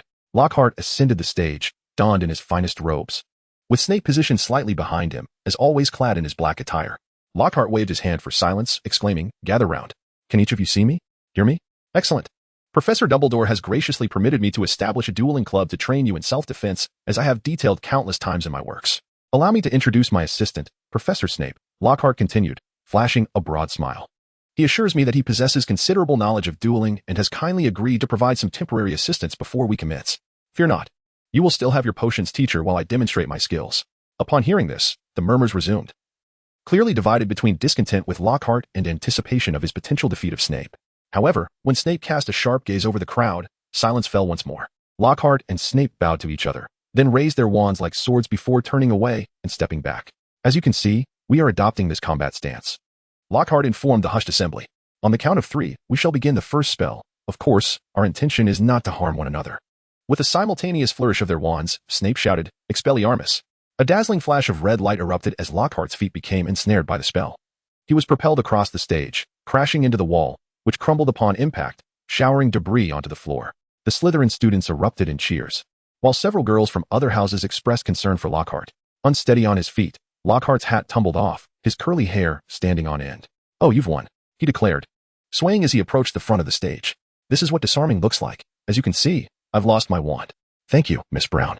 "Yes, demonstrating is a splendid idea, Professor Snape. But if you don't mind, I must say I am fully aware of your intentions. If I wish to thwart you, it would be rather simple. However, I believe it is beneficial for them to witness." Snape's expression remained stern. Lockhart seemed to take note of this, for he proclaimed, "All right, I will pair you up now." As the two navigated through the crowd, they began to form pairs among the students.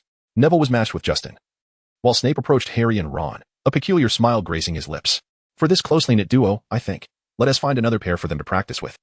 They're both second years, so they likely won't possess any particularly advanced spells." "Indeed, a splendid idea," Lockhart remarked, noticing Harry's situation and coming closer. "Harry, Ernie, you two shall partner with these boys." Without glancing at the other side, Snape called out, "Gryffindor against Ravenclaw, that's a commendable choice." A few minutes later, Lockhart abandoned the one-on-one pairings and instructed the students to spread out and practice. Meanwhile, the group selected by Snape for the 2 versus 2 was invited onto the stage. "Face your partner," Lockhart called, returning to the podium. "Bow." As they bowed to one another, Harry and Ernie couldn't help but smirk. Upon raising their heads, they exchanged glances with Harry, their eyes akin to a predator sizing up its frail prey. "Ready your wands," Lockhart shouted. "On the count of 3. Begin casting the disarming spell on your opponent. We merely wish to disarm, and we do not want any unfortunate incidents. 1, 2, 3. Harry and Ron, in unison, waved their wands, while across from them, Ernie and Hermione merely held their wands aloft. As the sound of 3 resonated, Harry and Ron swiftly uttered their incantations, unleashing 2 beams of red light from their positions. One surged forward while the other struck Ron, sending him hurtling off the stage. In an instant, As the red light emanated from Harry's wand, one participant was already absent.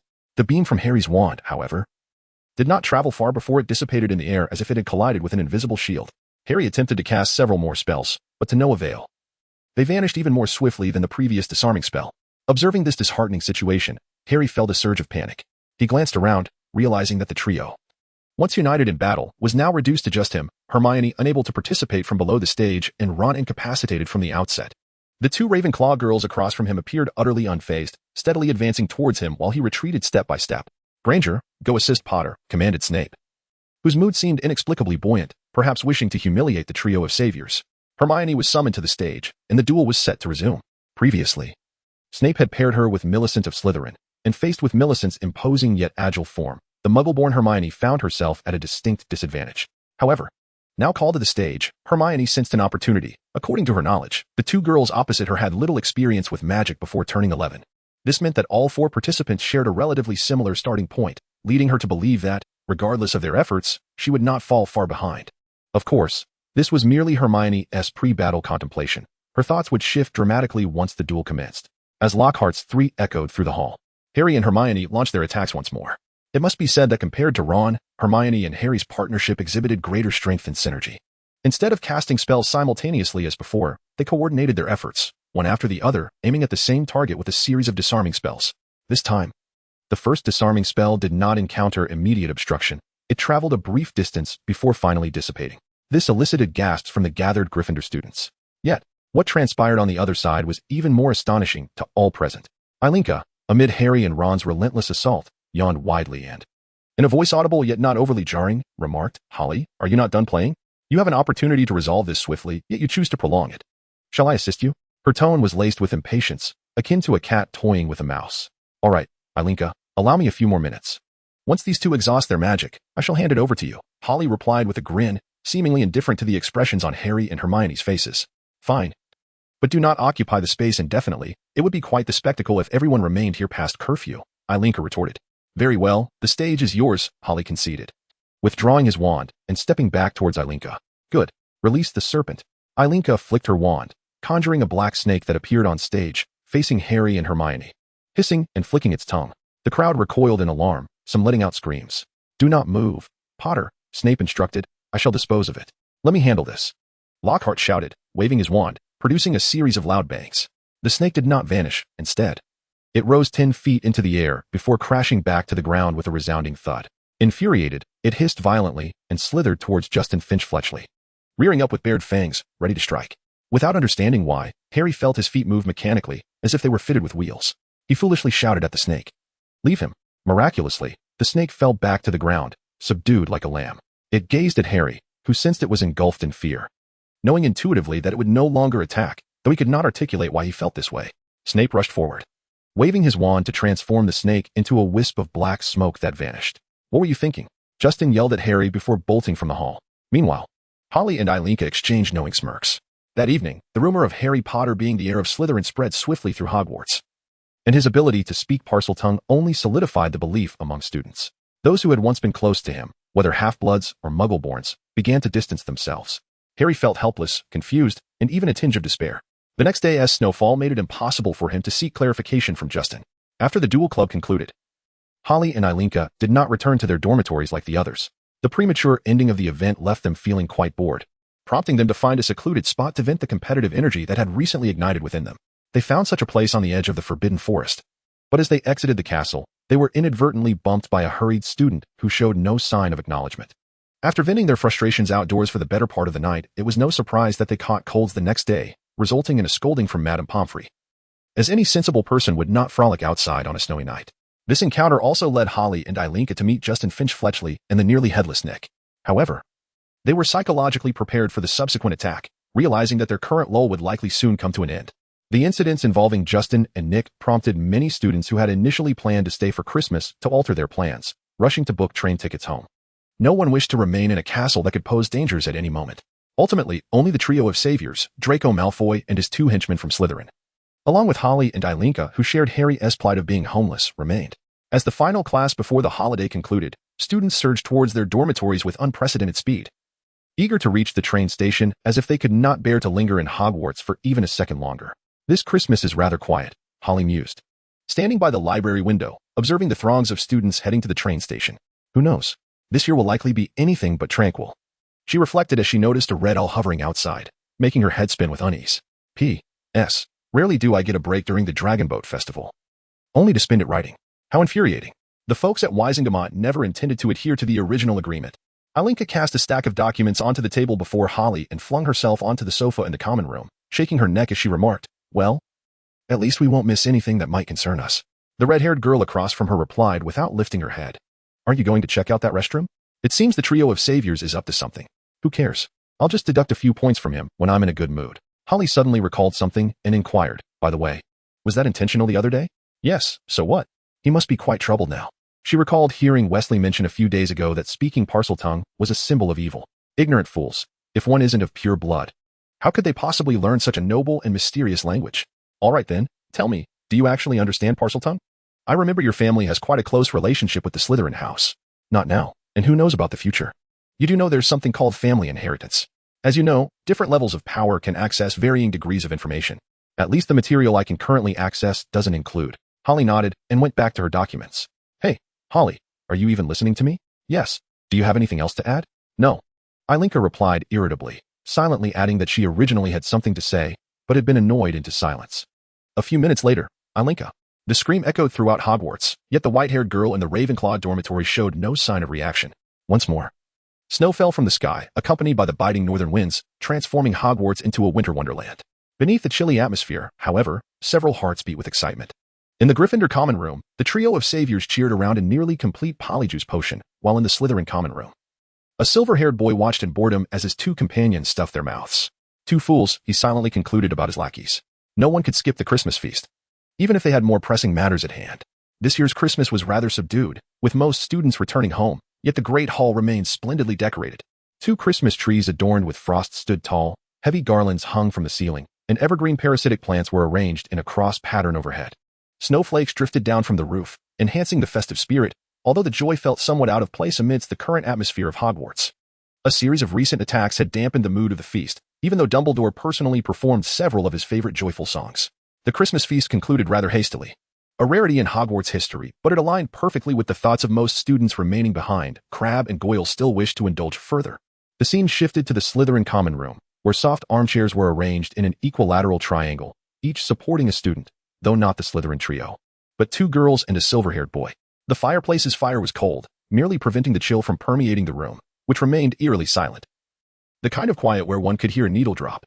Draco Malfoy pursed his lips, hesitating to speak before ultimately swallowing his words. "Where are your two lackeys?" Holly finally broke the silence, inquiring. "I'll go fetch them," Malfoy replied before darting out without looking back. "Why meet him in the Slytherin common room? Wouldn't it be better to find an empty classroom?" Alinka asked. "In Hogwarts, this is perhaps the only relatively safe place. At least his tentacles can't reach beyond the Slytherin common room door," Holly lamented with a hint of resignation. "Is that the only reason you chose this time and place? Honestly, I am surprised Malfoy contacted us. Christmas Eve is a time when everyone is most relaxed and least vigilant. Therefore, if one wishes to attack another to complete the polyjuice potion, tonight is the most opportune moment. As for who might be targeted, what do you think? Are you suggesting perhaps we might witness a splendid spectacle?" A rare tinkling laughter escaped Ilinka, seemingly eager for the potential unfolding events. "It should be. But I believe Malfoy's reason for contacting us is likely to relay a message from Lucius. Some things cannot be conveyed via mail. I'm quite curious about what those fellows have in store. Hogwarts might actually close down." Holly gazed expectantly at the ceiling adorned with green crystals and the patch of green roses at its center. After a considerable time, Malfoy returned to the Slytherin common room, his two lackeys trailing behind him. Holly observed that Ilinka easily noticed the difference in Malfoy's followers. Although they still appeared timid, there was something different in their eyes. Upon returning to the common room, Malfoy discarded his lackeys in the hall and headed straight to his bedroom to retrieve something, returning with a clipping in hand, which he handed to Holly before settling back onto his sofa. The two lackeys stood behind, looking bewildered. "Malfoy, what does this mean?" Holly asked after glancing at the clipping and tossing it to Ilinka, addressing Draco Malfoy. The red-haired girl sat in the main seat facing the common room, completely at ease.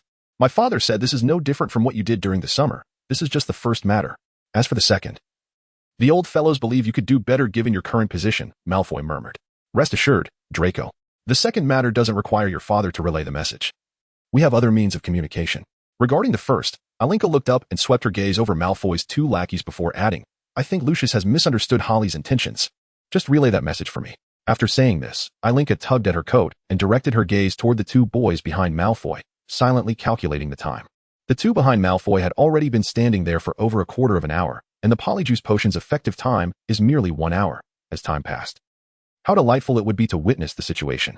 Ilinka cast a covert glance at Holly and noticed the mischievous glint in their eyes.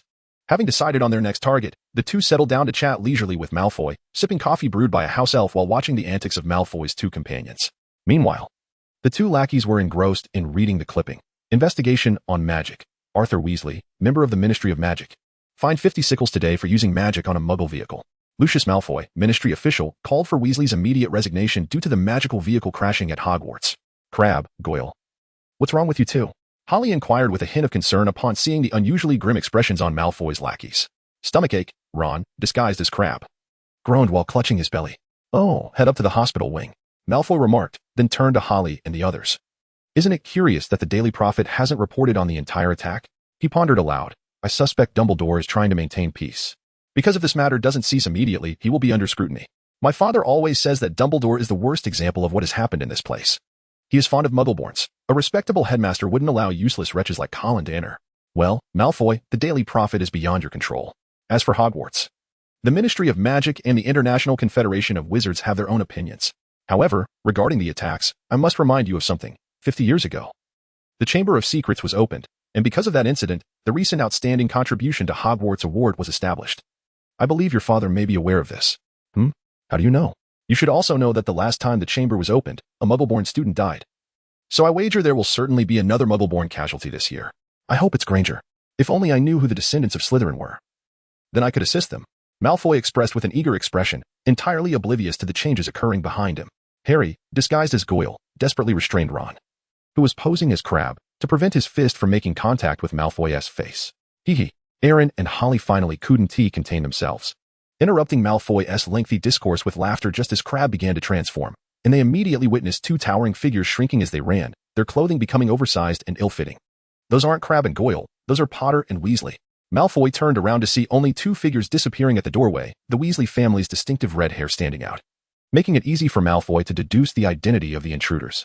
After cursing the two invading Gryffindors, Malfoy turned around to find that the two girls who had previously been seated on the sofa had also vanished, despite him having kept his gaze fixed on the entrance of the common room. This left Malfoy somewhat perplexed, though the half-finished coffee and the wrinkles on the sofa indicated that someone had indeed been here. Returning to Gryffindor Tower, Harry and Ron found themselves in quite a predicament, dragging oversized shoes and ill-fitting robes. After stumbling countless times, they finally crawled into the Gryffindor common room. What? Harry, did you say those two Ravenclaw girls were also in the Slytherin common room? Did Malfoy invite them? Hermione inquired in surprise. Yes, the dark-haired boy nodded. What else did you see? Harry glanced at Ron, who appeared somewhat dazed, and quietly whispered to Hermione about what they had witnessed. So those two Ravenclaw girls were already aware that the Chamber of Secrets had been opened, and they even knew a lot of relevant details? Since a student received an Outstanding Contribution Award when the Chamber was last opened 50 years ago, I think the events of that year should be helpful now, right? Perhaps we can find some answers in the library, Hermione suggested. However, the trio of saviors was destined for disappointment the following day. Their exhaustive search through Hogwarts history in the library yielded no information relating to the chamber from 50 years ago. In the Slytherin common room, the silver-haired boy was furious with his two henchmen, who stood before him shivering from lack of clothing. The gluttonous duo had been drugged with cake and stripped of their garments. In the Ravenclaw girls' dormitory, the two girls quietly processed the information relayed by Lucius Malfoy. It was inevitable that the Malfoy family and the Weasley family would be at odds, as a family of noble tradition. It would be strange for the aristocratic Malfoys to find common ground with the impulsive and reckless Weasleys. However, what concerned Holly was the underlying motive behind this matter. On the surface, it seemed aimed at ousting Arthur Weasley from the Ministry of Magic, but the situation appeared to be more complex than it seemed. It resembled a tentative attack by wizards of Slytherin descent within the Ministry against those of Gryffindor lineage. The Slytherin background afforded them ease of navigation within the Ministry, and the intricate web of blood relations and inseparable interests among pureblood wizards allowed them to easily form alliances and identify suitable targets. Indeed, while the attacks at Hogwarts were suppressed under various scrutiny, they had still sparked some thoughts among the higher-ups at the Ministry regarding Dumbledore's control over Hogwarts. After contemplating, Holly voiced her opinion. Dumbledore cannot leave Hogwarts. Why not? Now is the perfect time to oust him from Hogwarts, Aaron countered. While Dumbledore may better protect that boy, that was soon to come into full effect. What if that person returns? That is a level of power beyond comprehension, even if he cannot achieve godhood. He would still be at a sage-like level in our eyes. Until there is someone capable of rivaling him, expelling Dumbledore, who still holds some value from the school, would be the most foolish decision. All right, then how do we persuade that bunch of old fools? They have no idea that person is still alive. I don't know. We can only wait for changes. We cannot sway their decisions. Sigh, must we simply wait? By the way, didn't you say someone solved the chamber issue 50 years ago? Who was that person? The one we just mentioned. You mean that person? How could it be him? I don't know. The historical records only gloss over it. Perhaps there are other circumstances we are unaware of. Fine, since it involves that individual, I won't pry further. I only hope that he doesn't sever the legacy of the Slytherin family. Otherwise, with the addition of the Sterling family issues, I will go mad. I think you want to even last until that point. You'll go mad in no time. Holly pointed to the several owls fluttering outside the window behind Aaron. Christmas break would soon come to an end. In truth, Holly and Aaron, buried in their studies, had scarcely enjoyed the holiday. As all students returned to school after the break, everything remained largely unchanged from before. One evening, the two boys from the trio of saviors once again disregarded curfew and wandered the campus. The empty corridors echoed with Filch's angry shouts. I've already got enough work. I have to scrub the floors all night as if I don't have enough to do. No, this is the last straw. I'm going to find Dumbledore. With a loud bang, a door was slammed shut in the distance. Harry and Ron peered out, discovering that this corridor was indeed the one where Mrs. Norris had been attacked. Water was spilling across the entire passageway, seemingly still overflowing from the Moaning Myrtle's bathroom. In the absence of Filch's grumbling, the sound of Moaning Myrtle echoed from not far away.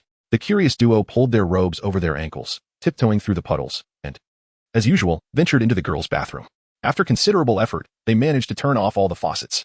On the floor, Harry found an old, somewhat faded diary, which had turned dark and soggy from the water. Finding nothing else of significance, Harry tucked the diary into his cloak and, along with Ron, returned to Gryffindor Tower. Once in their dormitory, the trio gathered around to examine the diary. Flipping to the first page, they could barely decipher a name, Riddle, through the smudged ink. Wait, Ron said cautiously, leaning closer to Harry's shoulder. I recognize that name. Riddle received an award for special contributions to the school 50 years ago. How do you know that? Harry asked, astonished. Because during detention, Filch made me polish his badge over 50 times. The one that got all snotty, Ron replied indignantly. By the way, Harry, didn't those two Ravenclaw girls mention at Christmas that a student received a special contribution award when the Chamber of Secrets was opened 50 years ago? Could it be this person? Hermione interjected suddenly, her irritation at Harry and Ron's rule-breaking momentarily forgotten in light of the diary. Ron, you heard about that night too, right? Yeah, I think so. I'm a bit tired. I think I'll head to bed, Ron replied dismissively, turning back to the dormitory. He truly did not wish to recall the events of that night. Draco's taunts in the Slytherin common room and the condescending tone had left him quite irked. What bothered him more was the way those two Ravenclaw girls had deliberately stalled him, preventing him from effectively utilizing the Polyjuice potion to showcase his abilities before Hermione, proving he was not as inept as he had appeared in the dueling club. Of course, Harry and Hermione, engrossed in their struggle with the diary, were unaware of any of this. They were fervently discussing the diary. As they continued to peruse its pages, they found no further useful traces. He hasn't written anything, Harry said in disappointment. Oh, but it must possess some hidden magic, Hermione mused, examining the diary closely. If it does, it's certainly well concealed. I wish I knew why someone attempted to dispose of it, Harry remarked, glancing at Hermione, who seemed to share his thoughts.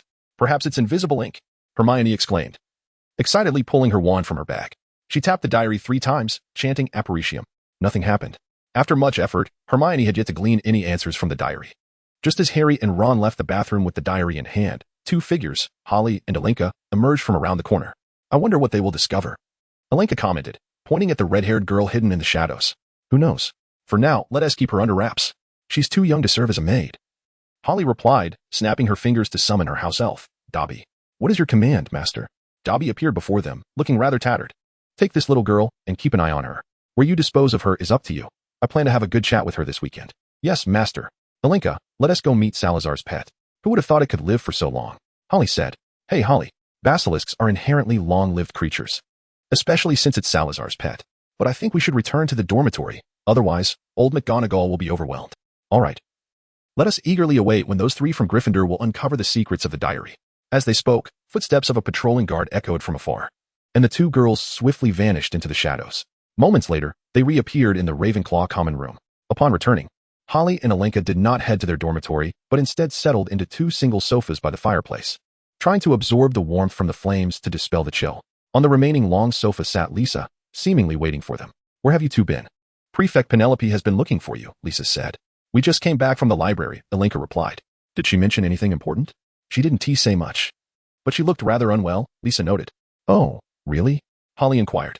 Well, let us go find her ourselves. No need, Holly, Alenka. I'm feeling unwell tonight.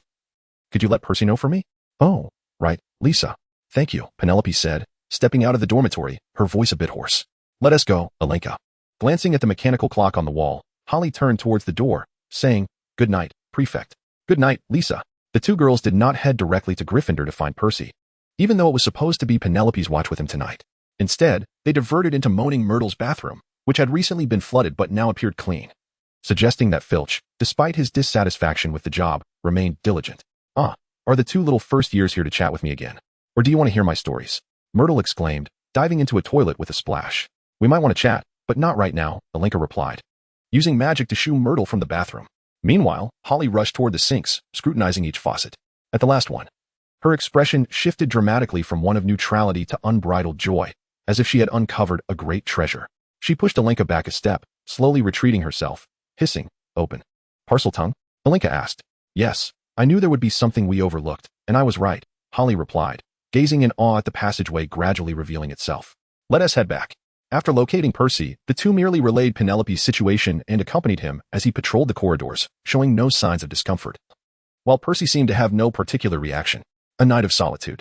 In the Gryffindor common room, following Percy's departure, only two souls remained, Harry and Hermione. The warm ambience, dominated by hues of red and gold, was further enhanced by the flickering glow of the fireplace, enveloping the room in an extraordinary warmth. Harry was diligently studying Riddle's diary, while Hermione struggled with her assignments across the table.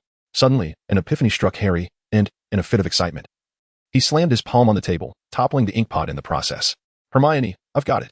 Perhaps we could inquire with those two Ravenclaw girls. They must know a great deal about the Chamber of Secrets. Harry, must you be so dramatic? You spilled ink all over my Transfiguration essay. Now I have to rewrite it, Hermione grumbled in response. All right, I concede your idea is sound, but are you certain those girls will divulge what you wish to know? They were invited to the Slytherin common room by Malfoy. I doubt you'll extract anything of value from them. Nonetheless, I believe we should give it a try. Fine, and I think you ought to clean up this mess first. Oh, this diary. Harry, I believe we have a new lead. Hermione interrupted, pointing at the diary. There, the ink on the table was being absorbed by the diary in delicate threads. Observing this, they ceased to fret over the ink and settled down to converse with the diary. The recollection process is omitted emerging from Riddle's memories. Harry and Hermione collapsed onto the sofa. Fortunately, it was late at night, and the common room was devoid of visitors. Otherwise, they would have startled anyone present. Harry, do you think it could be true? Hermione asked uncertainly, recalling Hagrid's fondness for large, hideous, and terrifying creatures, the dragon from their first year still vivid in their memories. Yet, she could hardly believe that Hagrid would commit such an act. But Riddle was rewarded after Hagrid's expulsion. Harry replied hesitantly. The revelations from Riddle's memory left both of them perplexed, yet they agreed that this matter must remain secret from Ron. The potential consequences were too unpredictable. I think we should visit Hagrid in due time, Harry suggested, still harboring hope that the attacks would cease. Yes, but let's not involve Ron, Hermione added. Harry hesitated but eventually acquiesced. In truth, for a considerable period following this, no further attacks occurred. The only peculiar occurrence was Ginny's sporadic appearances, often just once or twice a week, leaving her whereabouts a mystery even to her brothers, Fred and George, who consistently lost track of her. Second-year students found themselves compelled to contemplate their third-year courses during the Easter holiday. Most second-year students did not enjoy a relaxing Easter, whether Muggleborn or Wizardborn. Young witches and wizards faced similar dilemmas. Muggleborns grappled with course selection, while Wizardborns were inundated with a myriad of suggestions. Of course, Harry and Eleanor were exceptions, for they had long since determined their courses and even begun preparations a year in advance. Their lives had become a monotonous routine until the day preceding the Quidditch match between Ravenclaw and Gryffindor. In a nearly deserted corner of the library, with a sudden pop, a house elf appeared, immediately attempting to bang its head against the nearest table leg. Stop, Dobby, Harry commanded as the elf approached his table. Rather than allow the elf to waste time punishing itself before delivering news, he preferred to hear the information first and then decide how to handle Dobby. Yes, Master, Dobby has erred. Dobby lost track of the red-headed girl. He failed to prevent her from obtaining the diary. It is Dobby's fault, the elf repeated, banging his head against the table leg. Enough, you may go, Harry said coldly. It seemed that avoiding involvement was becoming increasingly difficult. Eleanor remarked. Fortunately, Dumbledore has found a scapegoat this year. Otherwise, this situation would be quite precarious. It appears the time has come for the basilisk to roam.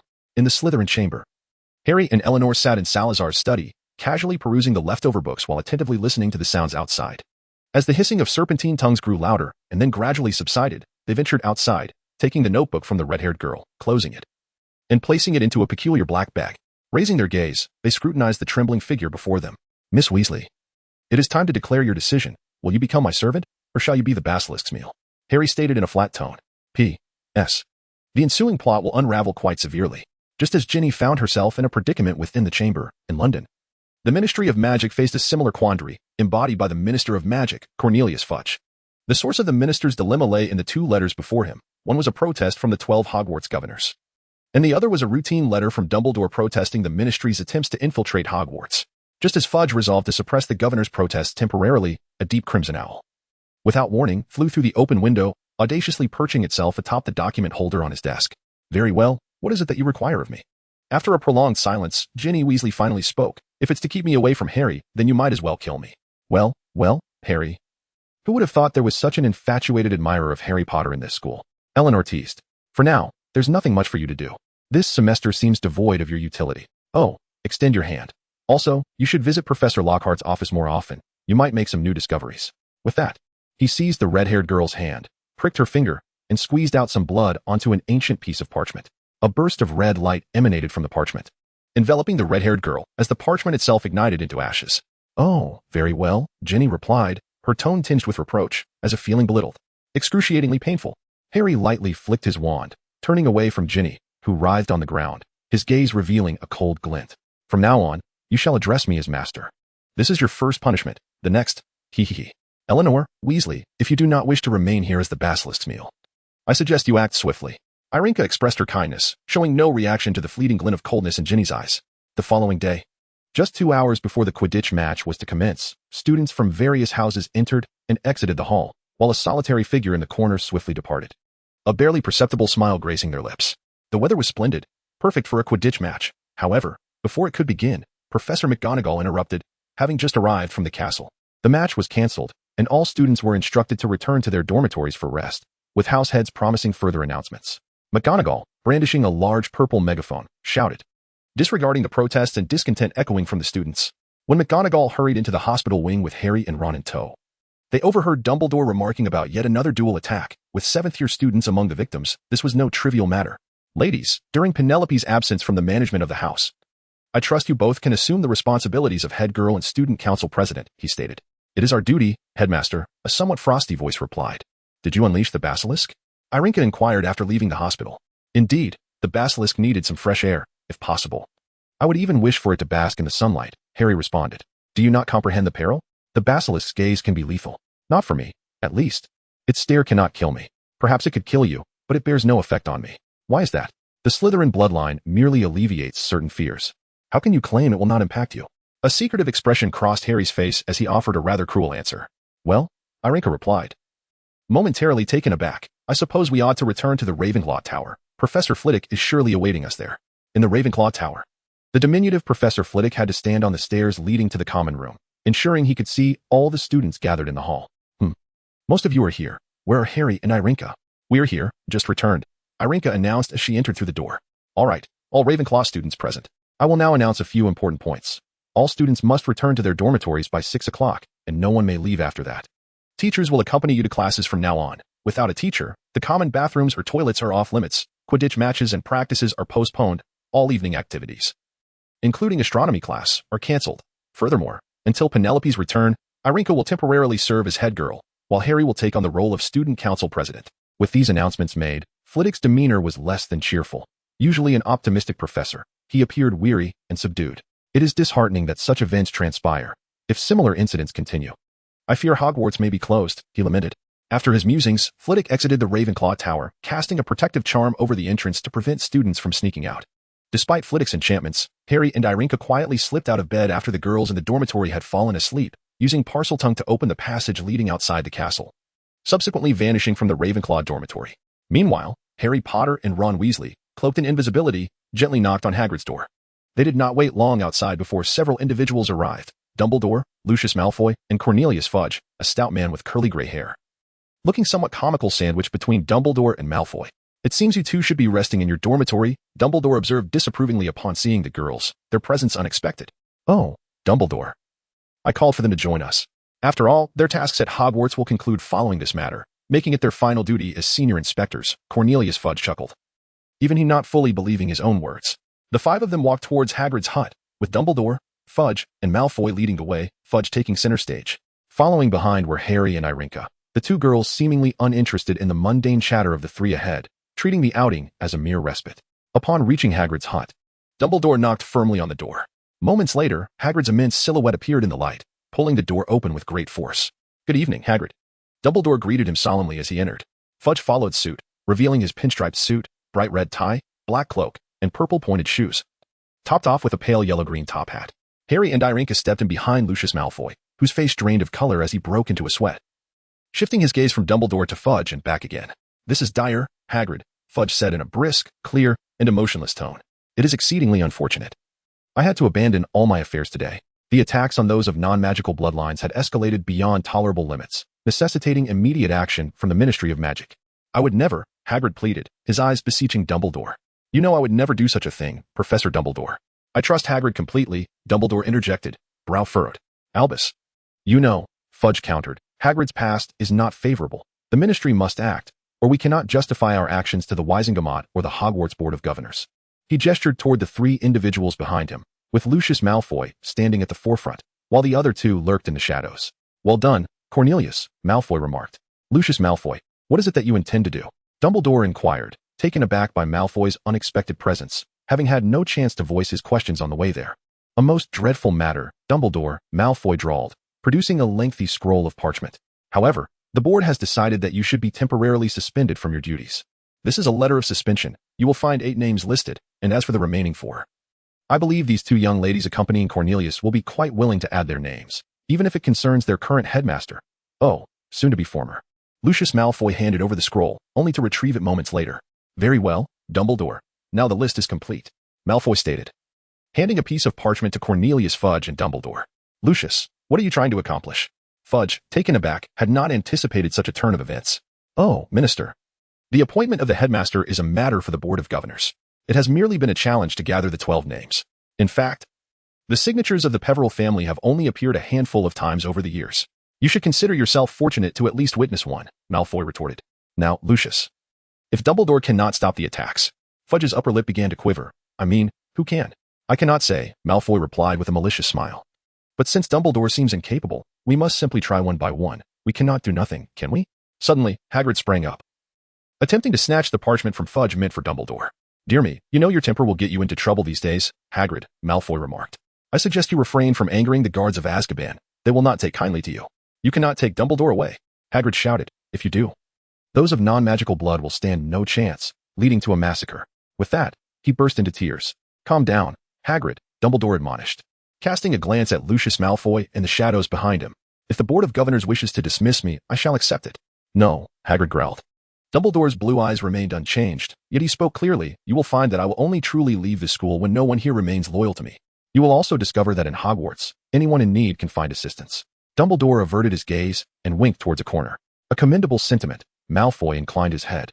"We shall all miss you, Dumbledore, implementing Gryffindor's approach entirely in the management of Hogwarts. We only hope your successor possesses the means to prevent murder." With that, he turned and exited the cabin, followed by Dumbledore, Hagrid, and Fudge. The 2 forgotten figures, Holly and the other, remained unnoticed in the corner. As they were about to leave, Hagrid suddenly exclaimed, "If anyone seeks something, follow the spiders. They will lead you to the right answers." After this nonsensical proclamation, Hagrid followed Fudge away. The door slammed shut. Ron removed the invisibility cloak. "We are in trouble now," he lamented. "Without Dumbledore, they might close the school tonight. After he leaves, the attacks could become a daily occurrence.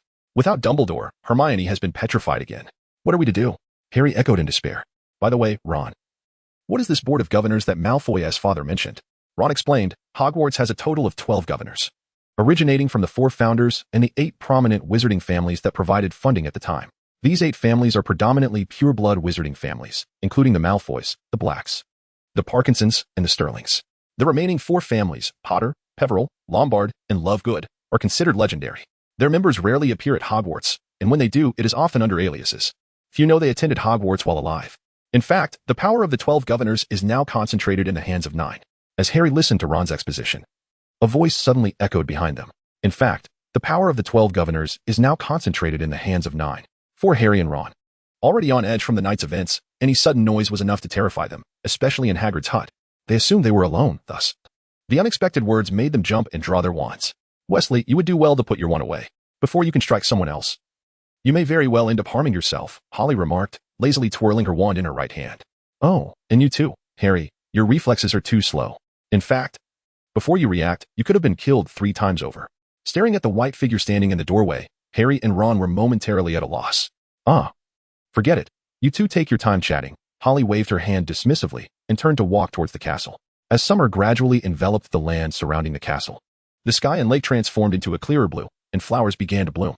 Yet, the news of Dumbledore's departure spread throughout Hogwarts, leaving the students of the 3 houses.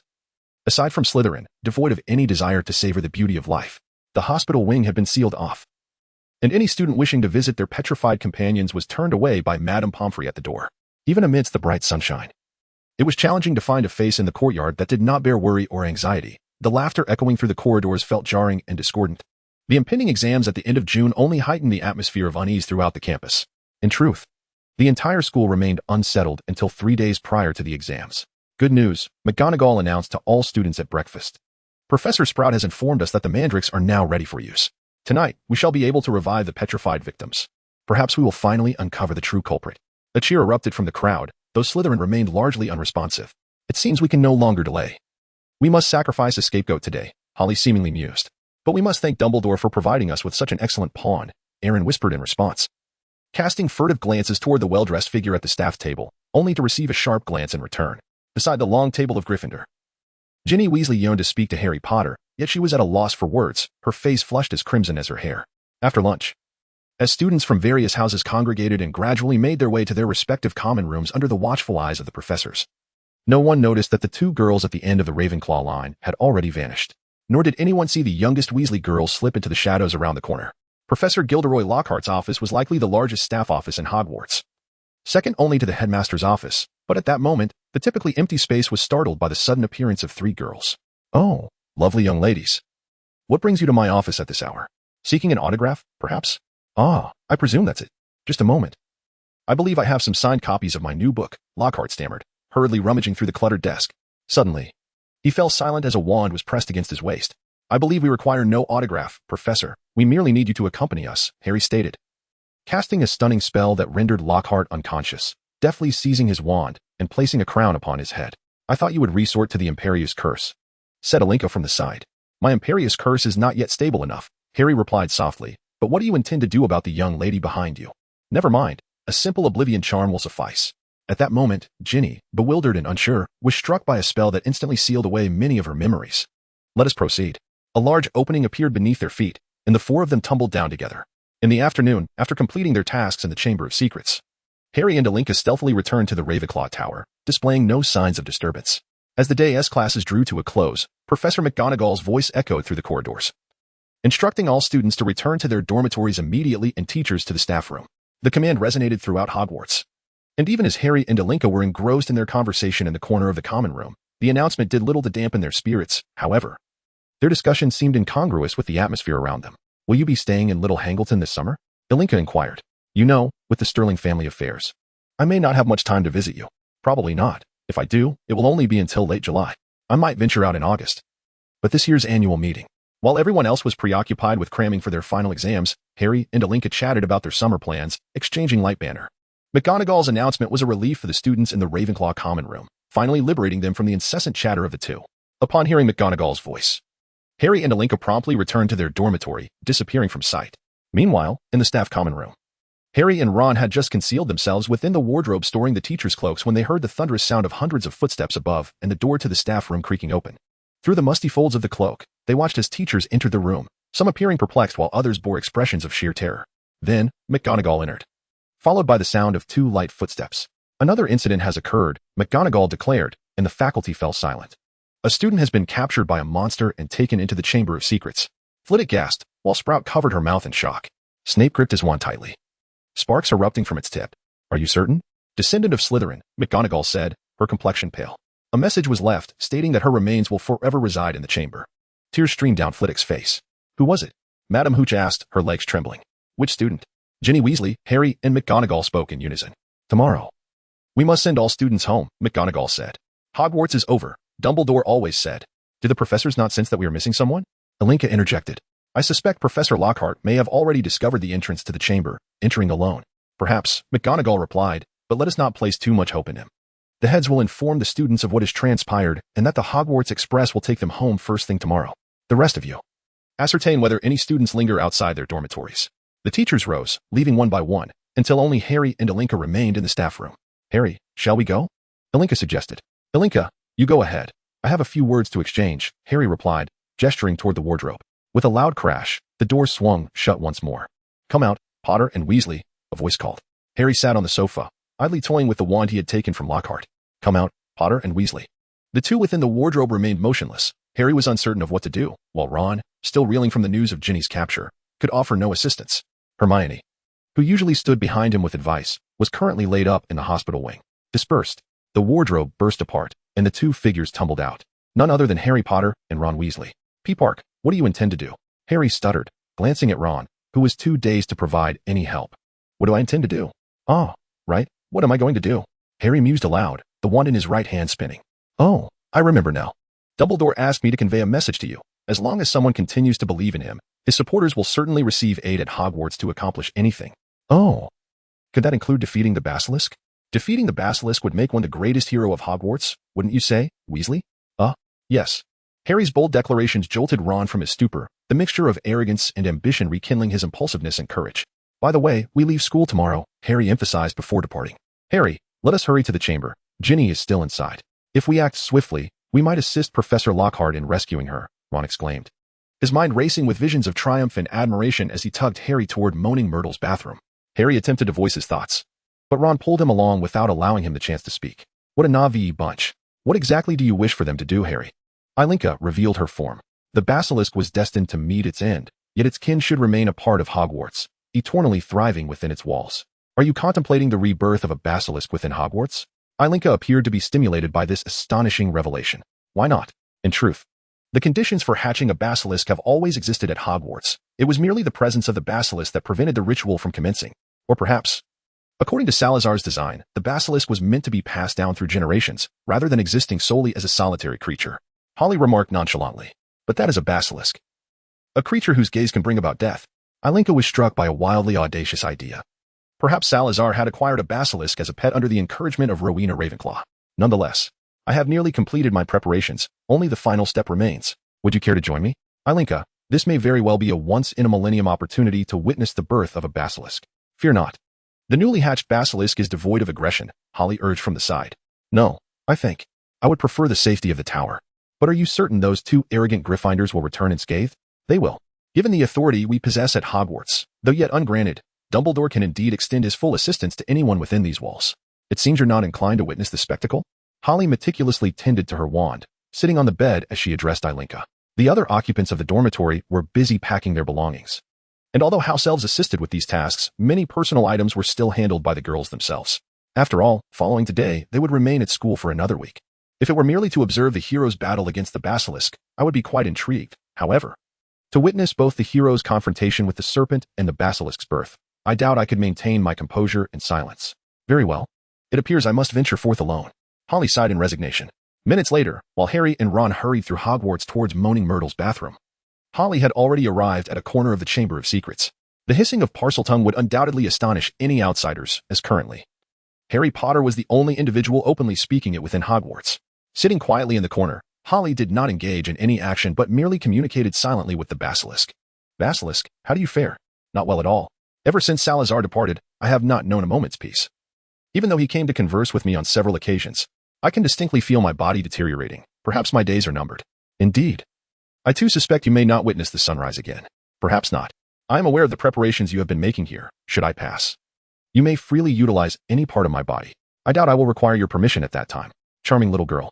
You remind me of the tale of Salazar and Rowena. If you wish, I have records left by Salazar in my chamber. They are truly a splendid reminiscence.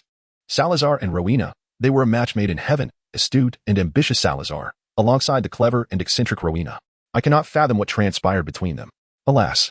The basilisk fell into reverie. Upon hearing distant footsteps and the hushed voices of Harry and Ron, Holly, with the basilisk's tacit approval, slipped into a small alcove within the basilisk's dwelling. Inside, a small magical circle had been established and was actively functioning, with a chicken egg at its center, upon which a toad was magically restrained. Surrounding the circle were various materials, though one position remained vacant. Sitting in the corner, Holly aimlessly perused the books and notes stored within. As Harry and Ron navigated the pathway discovered in Moaning Myrtle's chamber, they painstakingly made their way inside, wasting considerable time on futile explorations, awakening the basilisk from its memories. When the two arrived at the most spacious hall of the chamber, they were confronted by the sight of Lockhart and Ginny lying on the ground, momentarily at a loss for action. Eventually, it was Harry who took Ron by the hand and moved forward, breaking the stillness. Yet, as they approached within a meter of Lockhart and Ginny, they found themselves unable to advance further. Two figures emerged from their bodies, radiating blinding green light. "Greetings, Harry Potter. Greetings, Harry Potter." The two figures spoke in unison. "Riddle?" Harry cautiously addressed the indistinct figures before him, his wand slipping from his grasp. After all, there was a discernible difference between the two. One was identical to the figure he had seen in his diary, while the other appeared slightly older, yet not significantly altered. "What has happened to Ginny and Professor Lockhart?" "They are alive, but that is the extent of it," the younger Riddle remarked. "What do you mean? Are you a ghost?" Harry scrutinized Riddle, who had departed from the school 50 years prior, now standing before him, shrouded in a strange, ethereal light, nearly identical to his former self.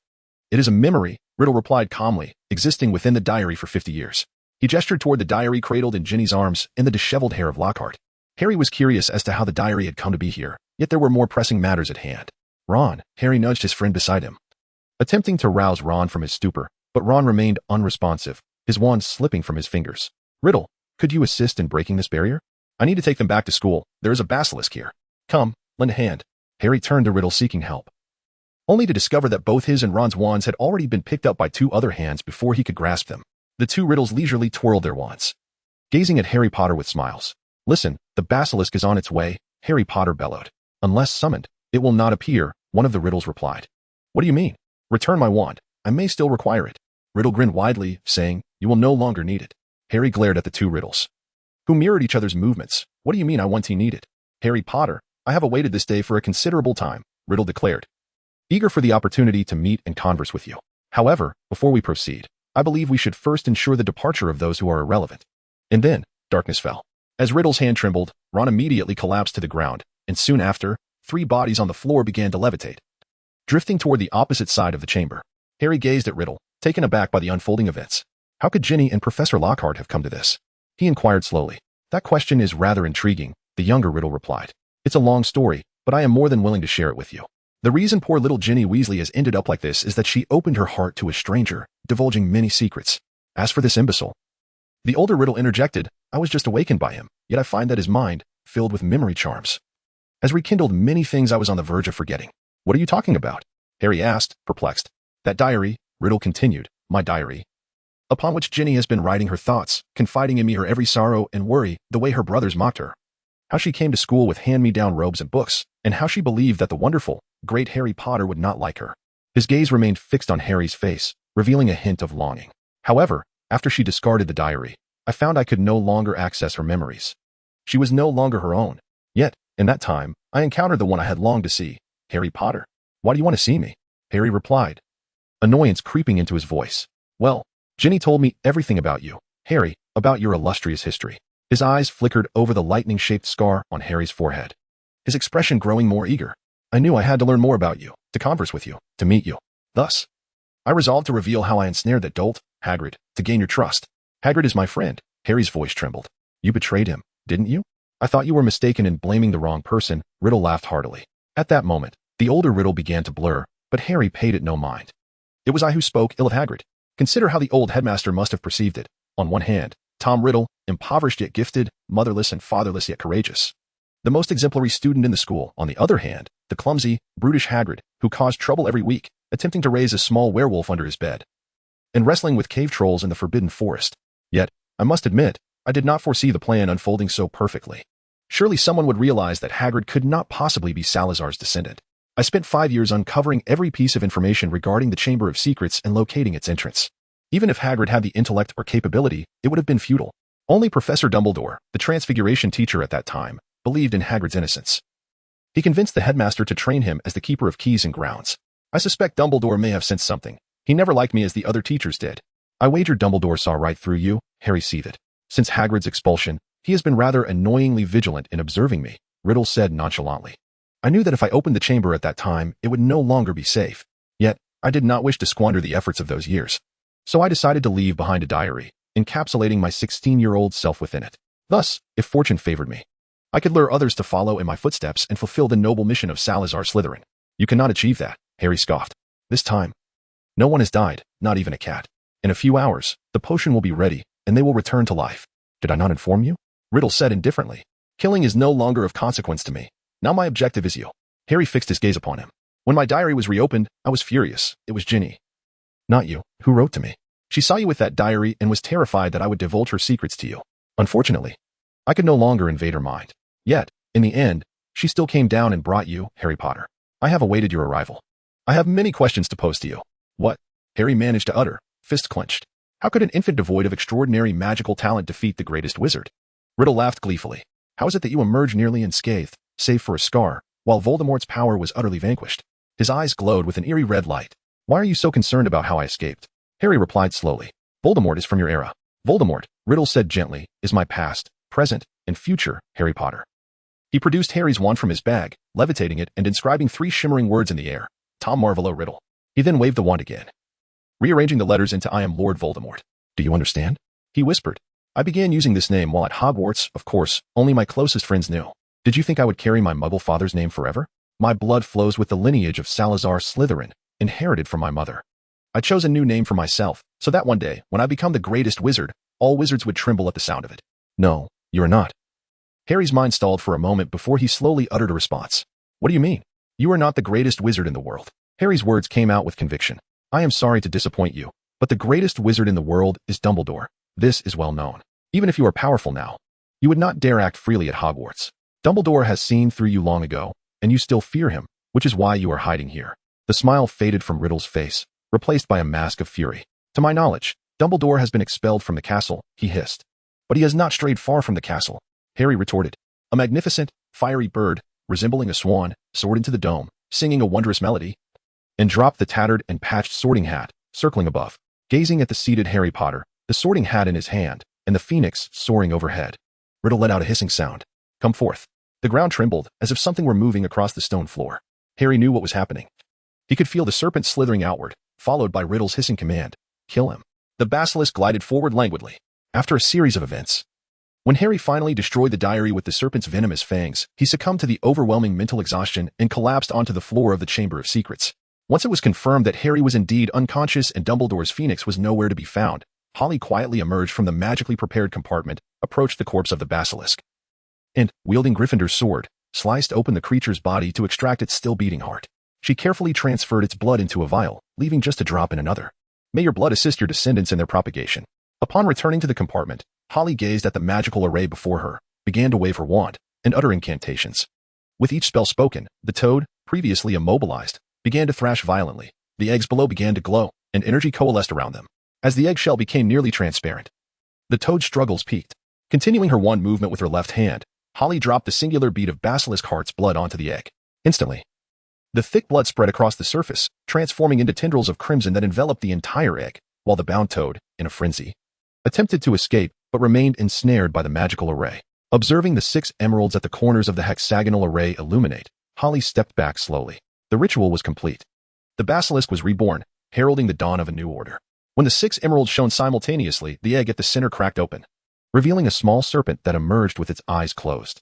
Above, the toad was instantly reduced to ashes, as the high energy of the magical array obliterated all traces of its existence at the moment of the serpent's birth. Good Holly, the serpent hissed, slowly opening its eyes, which were initially green. Once it saw Holly and recognized her scent, its eyes changed to yellow. Basilisk II, you shall rest here for now. The carcass outside will serve as your future sustenance, but not yet. After witnessing the serpent's rebirth and establishing protective magic to ensure the newly born basilisk would not leave the room shortly to consume Harry and others, Holly departed the Chamber of Secrets and returned to Ravenclaw Tower. As for what would transpire next, she was confident that Dumbledore possessed the capability to ensure Harry and his companions returned to Hogwarts unscathed, and the means by which he would do so was not her concern. One day in July, the villagers of Little Hangleton discovered that the girl in the white dress, who had suddenly appeared in their village the previous summer, had returned. The grand house at the village's center and its garden had once again come to life. This holiday is certainly anything but peaceful, Holly mused to herself, noticing that the rose on her ring had transformed, the 8 petals now a deep crimson. Is the path to family glory about to unfold once more? July 31st is a significant day in the magical world. as it marks both the anniversary of James and Lily Potter's demise and the day Harry Potter defeated Voldemort. After enduring that dark era, all wizards celebrate July 31st, a day that should be ordinary yet is cherished, even 12 years later. This year, the Daily Prophet, after its customary commemoration of the 12th anniversary, once again extolled the virtues of a brighter future. Yet for Holly, this particular July 31st was far from joyous. The source of her discontent stemmed from a recent report from Feely regarding the Potter family's estate. While such reports were commonplace, this year's details compelled Holly to personally oversee the affairs. Embarking on a tour of her responsibilities was no trivial endeavor. As a young witch, despite her status in the Wisendamat and her position within the Ministry of Magic, Holly could not officially leave England on her own accord. The illegal means of travel were not within her considerations. Thus, the only option left was to travel by Muggle means. Air travel became her sole choice. Leveraging her noble status in the Muggle world, she swiftly arranged for her passport and the necessary visas for her upcoming travels abroad before July 31st. On that day, after instructing a house elf to procure her books, she set off alone on her journey to the east, severing her ties with the magical world temporarily, much like a Muggle. After a 15-hour flight, upon landing at Hong Kong's Kai Tak Airport, Holly felt nearly driven to madness. The Muggles' so-called fastest mode of transportation, the airplane, was merely a large metal box, moving at speeds only 2 to 3 times that of a flying broom, far inferior to apparition or porkies. However, this was not the crux of her travel woes. Rather, it was the equipment aboard that seemed easily disrupted by her inherent magical energy and enchanted items, forcing her to remain vigilant and suppress her magic throughout the journey. Several times during the flight, even a momentary lapse in concentration caused fluctuations throughout the aircraft. Upon leaving the airport and boarding the vehicle that Feely had arranged, Holly finally arrived at her first destination in her global expedition, Hong Kong. Here, she would embark on the journey of revitalizing her family's legacy, commencing a new chapter. P.S. It has been a while since I last updated. Just a note to prove that this book is still ongoing. The author will strive to continue. In Hong Kong, Holly did not immediately dive into her work. The brief disconnection from the magical realm afforded her a newfound tranquility. With no incessant owls delivering letters, everything reverted to the state it had been before she assumed the family responsibilities. However, before anything else, the most pressing matter was sleep. The suppression of her magic during the lengthy flight had drained her energy significantly, compounded by the confusion of jet lag. Once she arrived at her pre-booked hotel, she quickly set up a magical array to ensure that any release of magic during her sleep would not result in dire consequences. Only then did she lie down to rest. Simultaneously, chaos erupted within the Ministry of Magic in London, indeed throughout the entire magical community of Britain. Sirius Black, once a close friend of James Potter, had escaped from the watchful eye of the Dementors at Azkaban, becoming the first prisoner to successfully flee the notorious fortress. This moment was historic, yet for the magical world, it signified disaster. From a certain perspective, Sirius Black was believed to be a key figure in aiding Voldemort in locating James Potter. Coupled with his pure-blood lineage and a sister who professed her willingness to sacrifice everything for the Dark Lord, he was regarded by many as a formidable ally of Voldemort. A name that few dared to utter in this era. The pressure he imposed on everyone remained substantial. Particularly recalled was the incident from years past when an entire street of Muggles was obliterated in an attempt to eliminate the diminutive Peter. This act was universally condemned as an egregious example of hostility and aggression towards Muggles. Prior to Black's escape, a guard reported hearing him repeatedly uttering phrases from his time at Hogwarts, sending chills through the Ministry of Magic, especially when recalling Black's tumultuous history with Harry Potter. Despite Dumbledore's presence at Hogwarts, Black's unexpected escape from Azkaban left everyone astounded. Thus, evading the defenses of both Dumbledore and Hogwarts again was not entirely inconceivable. Under such circumstances, an urgent high-level meeting at the Ministry was postponed due to the absence of a crucial figure, whose veto power was deemed significant and whose involvement appeared to be intrinsically linked to the matter at hand. Amidst the pervasive anxiety within the magical community, the Ministry found itself compelled to repeatedly issue denials and assurances, striving to maintain communication with the absent individual. It was not until Harry Potter found himself in trouble and left home that the Ministry diverted some of its focus from Sirius Black. After all, safeguarding the Chosen One's well-being was paramount, and if that were ensured, locating Black would surely follow. Returning to the hotel in Hong Kong. After arriving on August 1st and adjusting to the time difference for a day, Holly commenced her inspection of the family's assets in the East. This so-called inspection merely entailed visiting specific locations, reviewing documents, familiarizing herself with the situation, and making an appearance to affirm the existence of a rather inconspicuous shareholder in the company. However, this semblance of tranquility was shattered at noon on August 5th.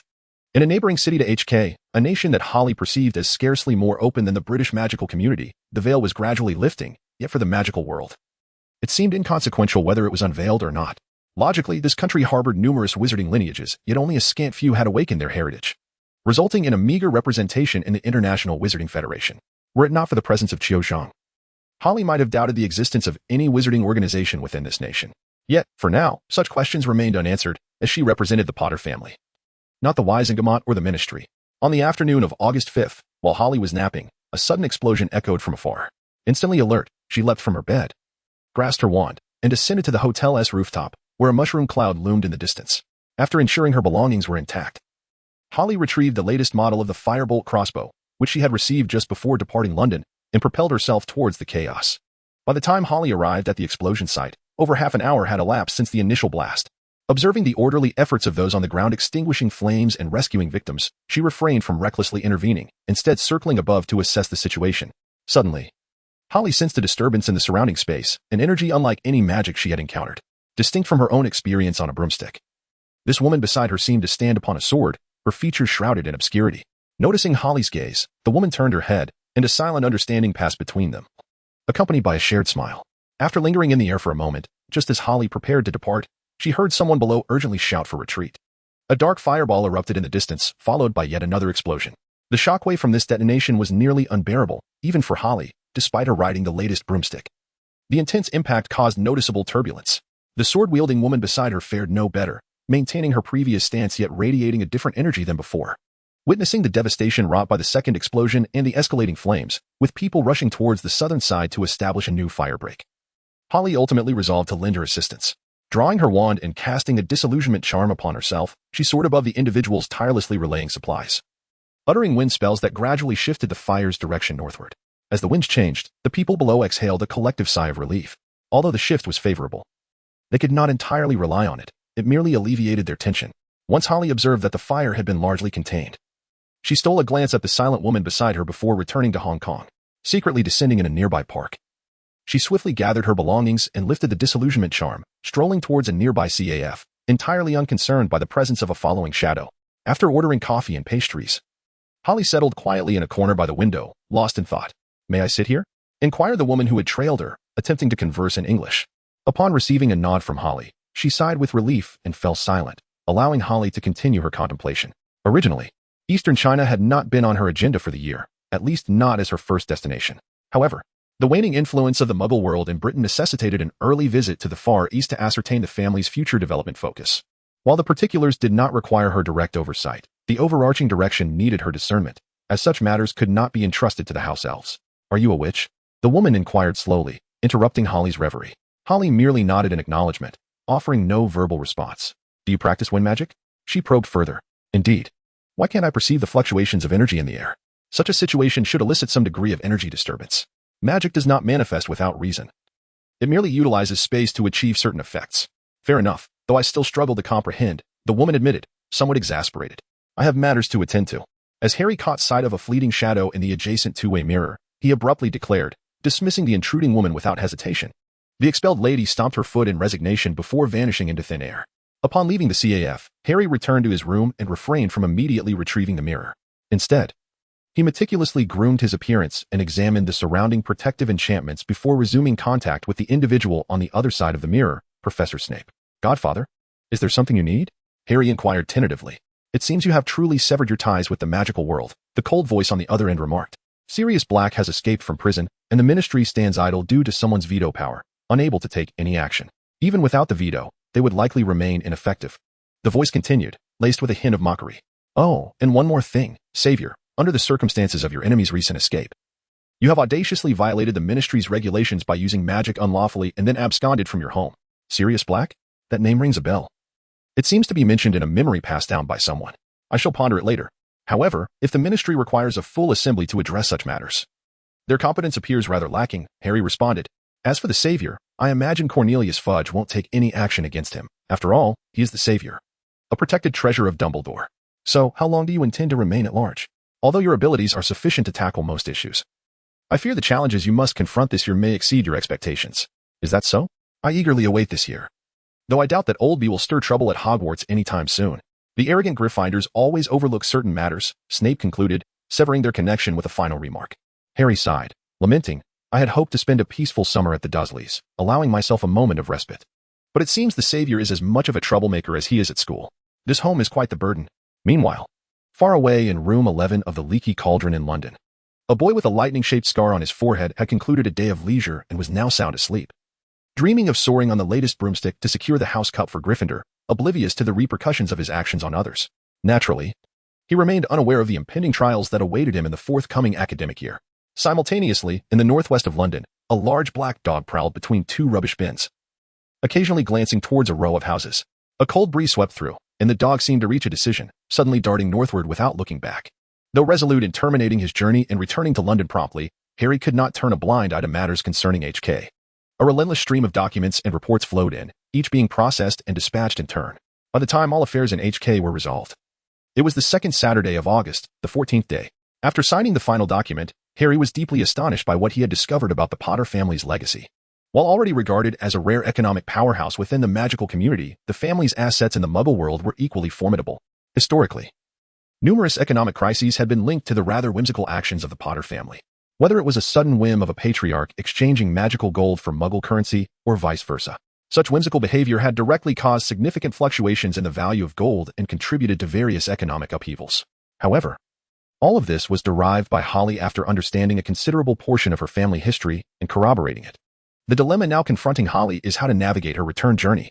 Having arrived in Hong Kong through the means of Muggles, Holly finds herself once again compelled to return to England via the same mundane methods. After enduring a torturous 2-week journey, she must brace herself for yet another ordeal, both mentally and physically. It is now mid-August, and Harry Potter has been away from his aunt's house for nearly half a month. For him, this period has perhaps been the most joyous time outside of school since entering Hogwarts. Yet for others, particularly Holly, this duration has been far from pleasant. In a hurried return to London, Holly, without pausing to recalibrate her state, is obliged to enter the Ministry of Magic through the public passageway, an irksome task for her. Nevertheless, due to the constraints of family rules, she must temper her magical abilities and adjust her demeanor to align more appropriately with her forthcoming identity. Instead of entering her deputy minister's office, Holly proceeds directly to the conference room, which is already populated with attendees. As soon as Holly takes her seat, Cornelius Fudge and Rufus Scrimgeour rush in, panting. After catching their breath, Holly overhears Scrimgeour cursing, lamenting that once again, their tracking spell has failed to apprehend the fugitive. All right, Rufus, this is not your fault. If Black could escape from Azkaban, there must be something exceptional about him. For now, our priority is to ensure Harry Potter's safety and not to worry about him falling into any traps, Cornelius Fudge reassures as he sips his coffee. I understand. But the fact that Black has not been recaptured poses a significant threat. Who can guarantee he won't reach out to the former Death Eaters and continue Voldemort's legacy? Remember, he betrayed his own family to infiltrate the Potters, Scrimgeour retorts, emphatically striking the table. That may be true. Yet Sirius Black hardly seems to possess the cunning one would expect. If he were merely a pawn for Voldemort, he is more likely to be the scapegoat in the end, Aaron interjects. I trust the Aurors have begun monitoring the families of the Death Eaters. However, I doubt they have yielded any substantial results. With that, Aaron glances towards Lucius Malfoy, whose expression remains unchanged, while Fudge appears somewhat awkward. If that is indeed the case, Minister Fudge and Mr. Scrimgeour, I suggest we withdraw the Aurors assigned to this task. I believe Black's escape was not aimed at contacting old allies. If that were the intent, he would not have chosen this particular moment to flee, Holly states coolly, hinting at her dissatisfaction with Fudge and Scrimgeour's decision. Furthermore, rather than monitoring numerous former Death Eaters and their families, it would be more judicious to allocate our limited resources to safeguard Harry Potter. Upon hearing Holly's remarks, members of the Ministry's Council, who were within the surveillance perimeter, expressed their agreement. Although Potter is protected by defense spells set by Dumbledore, whose timing remains uncertain, we cannot place all our hopes on that old madman, Lucius Malfoy asserts. Though it is difficult to discern whether his motives are to protect Harry or simply to create trouble for Fudge and Dumbledore. As August wanes, Harry Potter acutely senses an external disruption in his life. The carefree existence he once enjoyed seems to have slipped away, despite the lack of any overt changes. Whenever he meanders through Diagon Alley, the shopkeepers and others who once greeted him warmly now exhibit a coolness, and some even feign ignorance when he acknowledges them. Harry is perplexed by this shift, yet he is certain that an unseen force has infiltrated his life, disrupting the rhythm he once knew. However, all of this was cast aside when Harry beheld the latest model of the Firebolt broomstick. It was merely a prototype. Yet a rather earnest wizard was informing his companion that it was the fastest broom in the world. Isn't that right, Dad? A young boy chirped, tugging at his father's arm excitedly. There are only 7 of these even in the International Quidditch League, the shopkeeper announced to the throng of customers. And they are the most sought after in the World Cup. After a tall witch moved aside, Harry was at last able to read the inscription on the broom, Firebolt. This flying broomstick was nothing short of a work of art, gliding effortlessly through the air with a fluidity akin to a flowing stream. Its slender handle boasted a hardness comparable to diamond, shimmering brilliantly, and bore the owner's unique serial number. When it came to broomstick tales, One could only opt for the beloved and aerodynamically flawless tail of a slender birch, which imparted an unimaginable sense of balance and precision control to the firebolt. The broom could accelerate to a speed of 150 miles per hour in just 10 seconds and was equipped with an anti-splitting magical braking system. Upon seeing the phrase price negotiable, Harry realized that the firebolt was far beyond his financial reach. In truth, after settling Fred and George's fines for the Weasley family last year, he had only about 300,000 galleons left in his vault. He needed to manage this sum to sustain himself in the wizarding world until he could earn his own living, and he was quite protective of this meager inheritance. Although he could not afford the latest broom, there were still many other necessities for Harry. After acquiring all the essentials, he visited Diagon Alley daily to catch a glimpse of the firebolt, hoping to encounter some classmates from school. Until the very last day when he finally ran into his friends Ron and Hermione. Harry had initially not intended to visit Diagon Alley. She had arranged for Phileas to procure her books and various required potions and stationery by the end of July. However, despite her meticulous planning, she had overlooked one person, Luna, the somewhat eccentric girl entering her second year, who had no companion to accompany her on the shopping expedition. Thus, the task was once again delegated to her by Snape. What fortuitous luck it was to encounter them at this moment. Spotting the familiar red hair nearby alongside Harry Potter and Hermione Granger, she hurriedly urged, "Come on, Luna, we don't have much time today." As she passed Harry and his friends, Harry involuntarily quickened her pace. Luna, catching up, followed her directly into Gringotts. After presenting her wand as identification, the door to Vault 688 swung open once more, revealing a considerable increase in the quantity of gold coins compared to the previous year. It seems the Ministry of Magic's revenues have remained rather optimistic this year, Harry mused, discreetly pocketing some coins. "What books do you need for second year, Luna?" she inquired as they approached Flourish and Blots. "Let me see," Luna replied, holding the letter upside down as she read, "Standard Book of Spells, Level 2, by Miranda Goshawk." "Stop. Just as long as there are no peculiar books, right?" Harry interjected, sensing that Luna was about to become lost in her own world. "There shouldn't be any," Luna assured, appearing quite normal, at least unlike the plethora of Gilderoy Lockhart's books from the previous year. "But this book on magical creatures seems to have some potential." "Let us hope not," Harry turned to say, but upon glancing back, she conceded, "It does seem to hold some intrigue." Flourish and Blots, however, looked rather ominous compared to its usual bright and orderly appearance. The neatly arranged rows of books by the windows had been replaced by two cages containing rather irritable books, which were clawing and biting at each other, creating a chaotic scene. Some were even gnawing at the iron bars of their cages, attempting to escape. "Hello, ladies. Off to Hogwarts, I presume? I believe you'll need this book. Well, two of them. Please wait just a moment," the attendant remarked upon seeing Harry and Luna enter, grabbing a metal rod as he prepared to battle the unruly books. "One will suffice," Harry replied. "I already own a copy." "Oh, very well. Darn these books. I swear the boss will never allow them back in here again. They've turned the place into chaos," he grumbled, ignoring the attendant's incessant chatter. Harry took the book and tossed a few coins onto the counter before departing. Meanwhile, in the Leaky Cauldron, a group of patrons was discussing the escape of Sirius Black. "I said they should have just killed Black back in the day. Look at the panic he is causing now. How can he resist the urge to harm Muggles? Based on his past actions, there should be plenty of Muggles for him to target now. You don't know the real reason. Black escaped to kill Harry Potter. That's his true objective. He won't show himself until he can achieve that. When will this end? Those Dementors are roaming everywhere, leaving my garden in shambles." "Ah, you still tend to your garden? What new plants are you growing?" "Nothing much, mainly mandrakes, you know. The material for the draft of death, but I've been experimenting with new fertilizer ratios." "Ha ha." Upon seeing Harry Potter and the Weasley family enter the Leaky Cauldron, the lively conversation came to an abrupt halt as patrons quietly sipped their drinks. In a corner, a silver-haired girl sat quietly, sipping chilled sherry, remaining silent until she stood and waved at the two girls who had just entered. When they finally sat down together, Luna realized just how unique these two girls she had known since last year truly were. "Aren't you going to try to make another profit?" "Just one incident of improper use of magic should be enough to keep him occupied," Eileen remarked, shaking her glass. "Is it even worth it to target him again? Have you seen that proposal?" Harry replied, maintaining an impassive expression as if Eileen's previous comment bore no relevance to her. "What? Are you interested?" "But I recall that thing is only open to those above 17, Eileen responded. "Rules are made by people. Do you think anyone would oppose my participation? Besides, the Quidditch World Cup is next year, and the Ministry of Magic wouldn't even need to find additional personnel to prepare for the event." "Well then, are you not participating in the Quidditch matches this year? If you perform well, we could secure a spot on the England team together. Though you might need to adopt a different name. We shall see, as long as the Great Savior doesn't create any earth-shattering events this year." "I believe I should have time to consider such matters," Harry replied. "I suppose you have little hope then. The Savior has already associated with that bunch of miscreants," Eileen retorted, casting a glance at a group near the bar. "By the way, are you truly not considering eliminating this nuisance? If not burdened by this encumbrance?"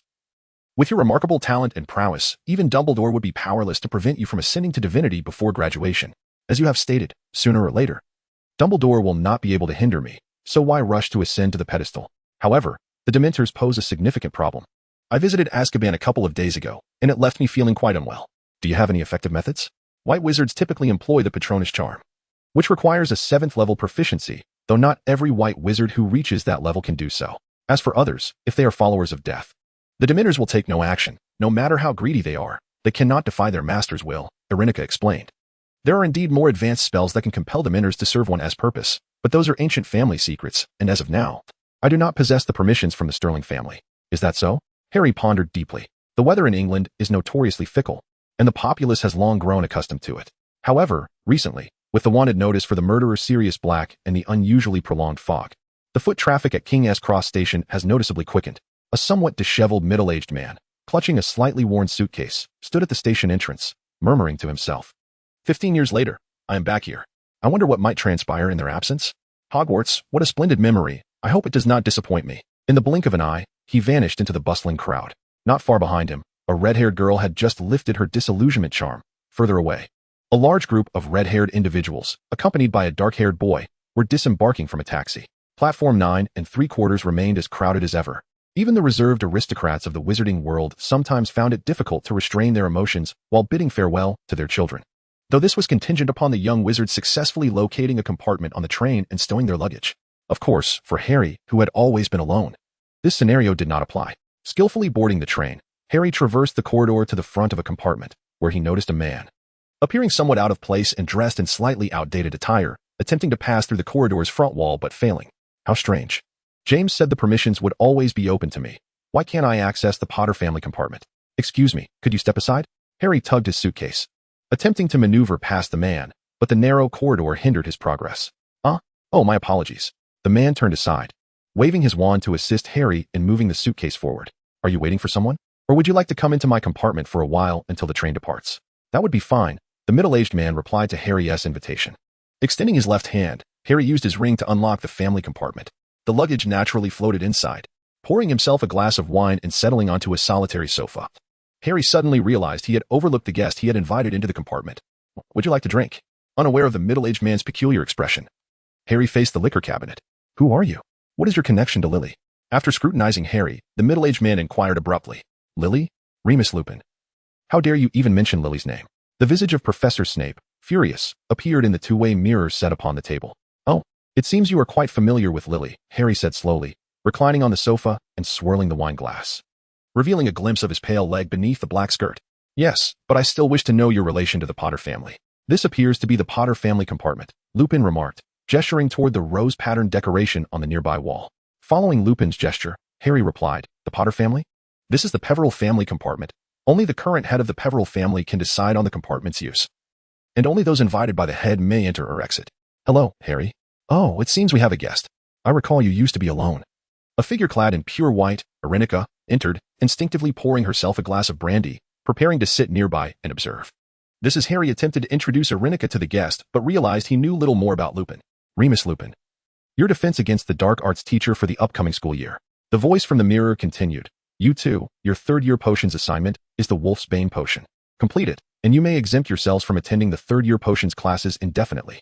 Upon hearing the words Wolf's Bane potion, Harry and Irenica exchanged glances, a mix of resignation and acceptance. Meanwhile, Lupin's mouth twitched slightly. As time passed, the train had departed London and began racing through the wilderness. Suddenly, the scenery outside turned desolate and dark. The atmosphere within the compartment grew increasingly oppressive, mirroring the weather outside. Harry, Irenica, and Lupin sat on their sofas or chairs, awaiting an unexpected event to shatter the stifling silence. With a sudden pop, Dobby appeared in the compartment, holding a tray of golden pumpkin pasties and a few chocolates. Master Harry, Professor Snape instructed me to deliver these, saying you would surely find them useful shortly. The train began to decelerate abruptly, its speed diminishing. When the noise of the pistons ceased, the sound of rain and wind outside grew noticeably louder. Through the crystal displaying the corridor's situation, the three saw heads peeking out from various compartments, while in the first two head boy and head girl compartments, the prefects rushed out, reprimanding students of all years to return to their compartments, while simultaneously beginning to patrol the corridor. After a significant jolt, the train came to a complete stop. All the lights in the entire train extinguished, plunging everything into darkness. What is happening? The three asked in unison. Nothing much. Just a little trinket the three of us concocted. They know who their true master is, an old man in an ancient painting on the wall said. The three in the compartment peered outside, where shadowy figures in cloaks floated onto the train, their black hoods concealing their faces. As they stepped onto the train, each shadow seemed to bow toward the direction of the compartment before slowly drifting toward the rear of the carriage. These are Dementors, Lupin exclaimed in astonishment. Aren't these creatures the work of death? Aren't they the guardians of Azkaban? How could they suddenly appear here when most of the young wizards aboard the train would be unable to resist them? Connolly informed me that the Aurors were somewhat short-staffed, so they needed them to assist in the search for Sirius Black, and Dumbledore agreed, Irenica explained quietly from the side. Oh, I see. I thought Connolly was acting on his own accord, but how could that old fool Dumbledore agree to this? Logically, oh no. Harry suddenly realized something. Dobby, go fetch Harry Potter right now. Yes, master. With a sharp crack, Dory vanished into thin air, and moments later, the unconscious and rigid body of Harry Potter materialized on the floor of the compartment. It seemed that it was not too late. Dory's old nemesis, Albus Dumbledore, cursed Holly inwardly. Meanwhile, Remus Lupin had already collapsed on the ground, attempting to employ rudimentary magic to heal Harry. Professor Lupin, if possible. It would be prudent not to awaken Harry here. After all, Mr. Potter was transferred from another compartment. The best course of action would be to discreetly return him as soon as possible while everyone is distracted, thereby covering up his abrupt disappearance, Alinka remarked from the side. As the compartment remained devoid of power, Holly, Alinka, and Lupin swiftly followed Dory's guidance to locate the compartment where Harry had previously been. Fortunately, the Dementors had left most of the train's occupants in a dazed state, allowing the quartet, including Harry Potter, to evade detection. Upon entering the compartment, they found the remaining two members of the trio sprawled on the floor, alongside a seemingly misplaced Longbottom. After carelessly tossing Harry onto the ground, Holly turned to leave, leaving Lupin to manage the aftermath. When Harry Potter regained consciousness in the compartment, he was greeted not only by a few familiar faces but also by three others, two third-year Ravenclaw girls and a somewhat weathered middle-aged man. The presence of Holly and Alinka in this compartment could be attributed to the diligent prefects. After the Dementors had departed the train, a suffocating silence enveloped it. Despite their own intense fear, the prefects were compelled to muster their courage and resume their patrols through the corridors, checking each compartment to ensure that the young witches and wizards were not overly frightened or facing any unfortunate incidents. Consequently, the two were intercepted by the prefects just as they were about to return to their compartment. Thus, they found themselves in Harry Potter's compartment, where, upon witnessing Harry awaken, they calmly settled down, using their wands to make their seats more comfortable. With a crack, Lupin shattered a sizable chocolate bar and handed the largest piece to Harry, while the remaining few stared at the smaller fragments, unsure of how to divide them, especially after Ron Weasley hastily snatched the second largest piece. Eventually, it was Lupin who broke the peculiar silence. Holly and Alinka came with me. They've already eaten. You can divide the rest among yourselves. Hermione and the others then picked up the chocolate and began to nibble on it slowly. Harry, holding the chocolate, glanced uncertainly at Lupin and inquired, "What was that just now?" "A Dementor, a soul-sucking creature from Azkaban," Lupin replied slowly, observing each person as they slowly nibbled on their chocolate. "Eat. It will be beneficial for you," he reiterated. "I need to speak with the conductor." "Excuse me," Lupin fabricated an excuse to exit the compartment, disappearing into the corridor. Holly promptly followed suit. "It seems you all have emerged unscathed," Alinka remarked, leaning against the door before departing. "Oh, I almost forgot to mention, Granger. Your cat is afraid of a mouse? How amusing." The train soon arrived at its destination. Whether they were the rosy-cheeked first years or those who had spent several years at Hogwarts, a throng of students scrambled to disembark the train, accompanied by the cacophony of various animal sounds. Once again seated in the last empty carriage, the two allowed it to carry them towards the school, noting the presence of two Dementors stationed at the entrance with a sense of resignation. Upon entering the Great Hall, Harry Potter and Hermione Granger were summoned by Professor McGonagall, while Holly and Alinka quietly returned to the Ravenclaw table, awaiting the commencement of the feast. "Welcome," Dumbledore proclaimed, his beard shimmering in the candlelight. "Welcome to a new year at Hogwarts. I have several announcements to make, and they are of great significance to us all. It is best that you are informed before we indulge in the delightful feast." Dumbledore cleared his throat and continued. "As you are already aware from your experience on the Hogwarts Express, our school currently has a contingent of Dementors stationed here to carry out tasks for the Ministry of Magic. They will be stationed at every entrance," Dumbledore continued. "While they are among us, I urge everyone not to leave the school grounds without permission. Dementors cannot be deceived by any trickery or disguise, even an invisibility cloak." He gently added, "The nature of Dementors is not open to debate or forgiveness. Thus, I caution everyone not to give them any reason to harm you. I expect our teachers and our newly appointed prefects to ensure that students do not engage with Dementors. Now, I have some joyous news," he continued. "This year, I am delighted to welcome two new teachers to our ranks. First, Professor Lupin, who has graciously agreed to take on the role of defense against the dark arts instructor. Additionally, our keeper of keys and grounds, Hagrid, will be assuming the position of care of magical creatures instructor. With that, the feast commenced.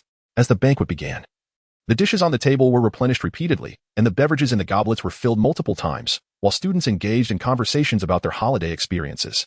"Hey, Holly, where did you go during the summer? I remember you mentioned wanting to visit the East," queried fourth year Cho Chang, approaching.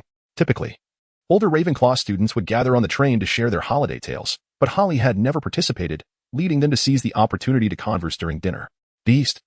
Indeed, I went to Hong Kong, but I had to cut my trip short due to family matters," Holly replied, a cold aura emanating from her, causing a significant magical disturbance felt by many in the vicinity. Upon realizing the source of the disturbance, those affected turned their gazes back to their companions, continuing to exchange their experiences. Upon hearing Holly mention family matters, Elinka suddenly recalled something. She smiled at Holly and asked, "Since third years can visit Hogsmeade, do you think there might be someone who hasn't obtained their parents' signatures yet?" "That seems unlikely," someone nearby responded. "After all, it's Hogsmeade, if you can't go there.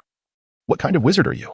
"I suspect there will indeed be those who fail to secure a permission slip for Hogsmeade," Holly remarked meaningfully, casting a cold glance towards the Gryffindor table, where Harry Potter sat, troubled by the Hogsmeade permission slip, having had an unpleasant summer with the Dursleys.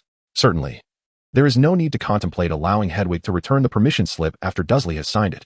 If he were to do so, Hedwig might swiftly find herself as an exhibit in a London zoo. Each student receives their timetable on the first day of school, and neither Harry nor Ernie can obtain it in advance.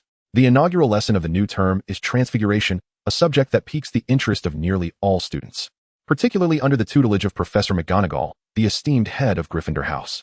Although McGonagall is arguably the sternest instructor in all of Hogwarts, second only to Snape, she commands respect from the majority of her pupils. Indeed, Harry and Ernie are among the earliest to arrive in the classroom. Of course, had the first lesson not been Professor Trelawney's divination class for Gryffindor, Hermione Granger would have undoubtedly been the first to grace the classroom.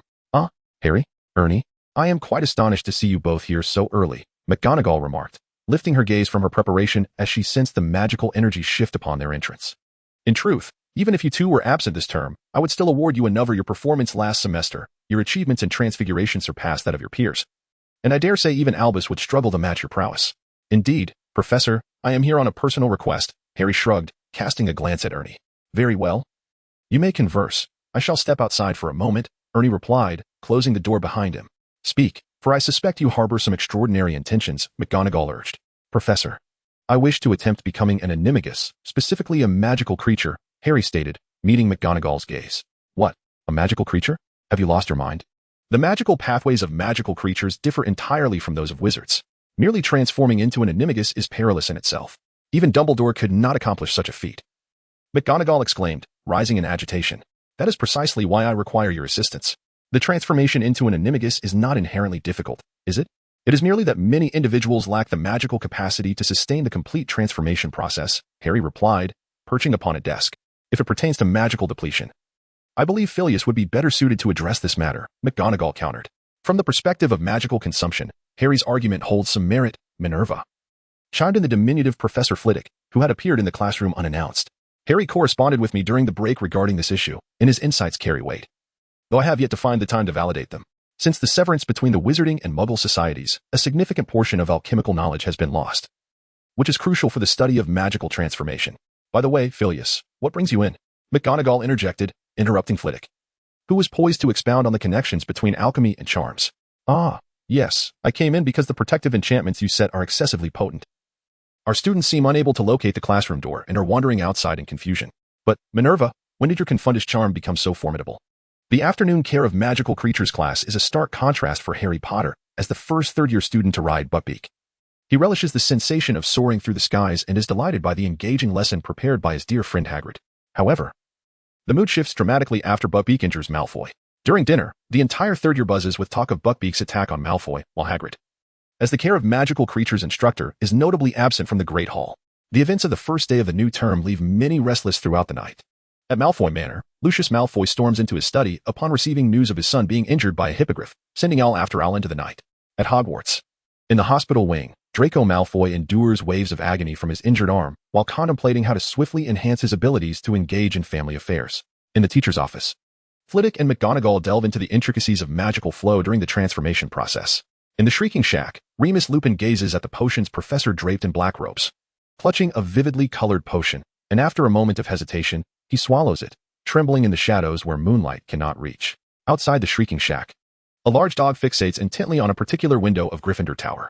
Inside Hagrid's hut, Hagrid sobs while gulping down beer, comforted by Harry and Ron, as Hermione stands opposite, attempting to pry the cup from his hands. In the Ravenclaw common room, Harry and Ernie sit by the window, anticipating a multitude of incoming letters. As the night deepens, discussions surrounding Malfoy and Buckbeak gradually diminish until Malfoy reappears in the Great Hall at breakfast on Thursday. The defense against the dark arts class at Hogwarts is shrouded in mystery, primarily due to the curse placed upon its professors, since Tom Riddle's failed application. No instructor has ever completed a full academic year. The New Year's defense against the dark arts teacher has become a hot topic in Hogwarts underground betting. When the young wizards arrive early at the defense against the dark arts classroom, Professor Lupin is conspicuously absent. They instinctively extract their books, quills, and parchment, engaging in light conversation about their recent experiences until Lupin finally enters the room. "Good afternoon, class," he announces. "Please stow your books back in your bags. Today we shall partake in a practical lesson, requiring only your wands." Once everyone is prepared, Lupin instructs, "Follow me."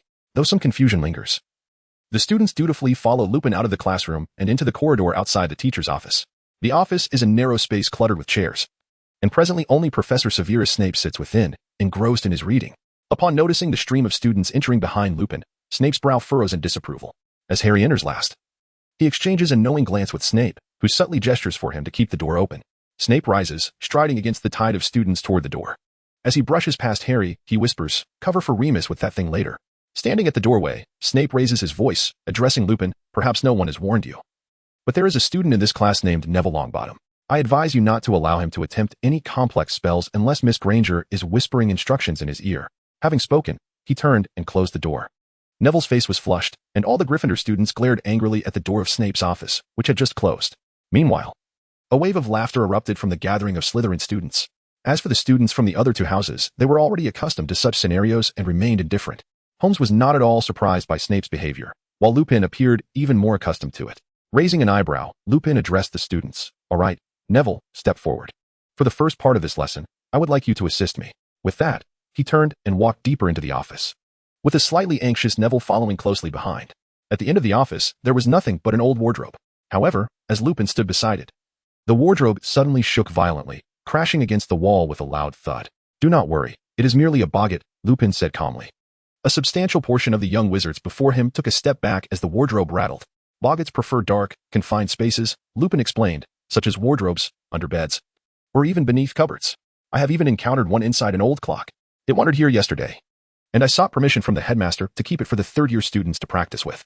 First, we must ask ourselves, what is a boggart?" Hermione raised her hand.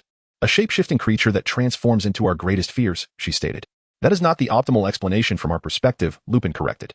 "When a boggart is hiding in the dark, we do not know what form it takes, and it does not know what would frighten those on the other side of the door. No one knows what a boggart looks like when alone, but when we allow it to emerge, it instantly transforms into our most feared shape." This indicated. Lupin overlooked the trembling Neville. "Before we begin, we possess a significant advantage over the boggart. Do you know what its weakness is, Harry?" Lupin attempted to direct the question towards Harry Potter, ignoring the raised hand of the ever-knowledgeable Miss Granger beside him. After a moment of hesitation, Harry ventured, "Because there are many of us here, doesn't he know what shape to take?" "Precisely," Lupin replied. "When you are confronted by a boggart, nearly bewildering, it is already half the battle won. The method to defeat a boggart is quite simple. However, it requires mental fortitude. If you continuously think of something amusing, you will see that the boggart indeed transforms into something that will make you roar with laughter. Let us not draw our wands just yet. Please follow me in chanting the incantation." "Ridiculous." "Excellent," Lupin said after everyone clearly articulated the incantation. "This is the simplest part. The remaining portion is the essence of applying this spell. I now want all of you to take a moment to contemplate what frightens you the most and envision how you could render it into something utterly ridiculous. When the boggart emerges, it will first take the form of your greatest fear, so point your wand at it, utter the incantation, and simultaneously imagine it transforming into something comically absurd. Is that clear?" A hush fell over the room as each student prepared themselves.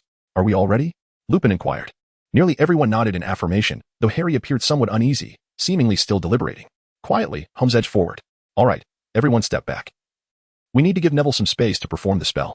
"Okay, then I will call the next person forward. Now step back so Neville can have a proper opportunity to shine." All the students retreated against the walls, leaving Neville standing alone in front. Despite his pale complexion, he firmly grasped his wand, signaling that he was ready. Lupin used magic to open the wardrobe door from a distance, and the boggart, taking the form of Professor Snape, strode forth, fixating its gaze on Neville. After a moment of hesitation, Neville finally uttered the incantation, transforming the boggart into a ludicrous image that elicited uproarious laughter from those around him. The atmosphere was filled with amusement until Ron transformed the boggart into a legless spider, causing it to roll towards Harry and Hermione. Everything was proceeding smoothly until the boggart, sensing it was closer to Harry, morphed into a wisp of smoke and reformed into the visage of a Dementor. Gasps of surprise rippled through the students, although Harry himself was slightly taken aback.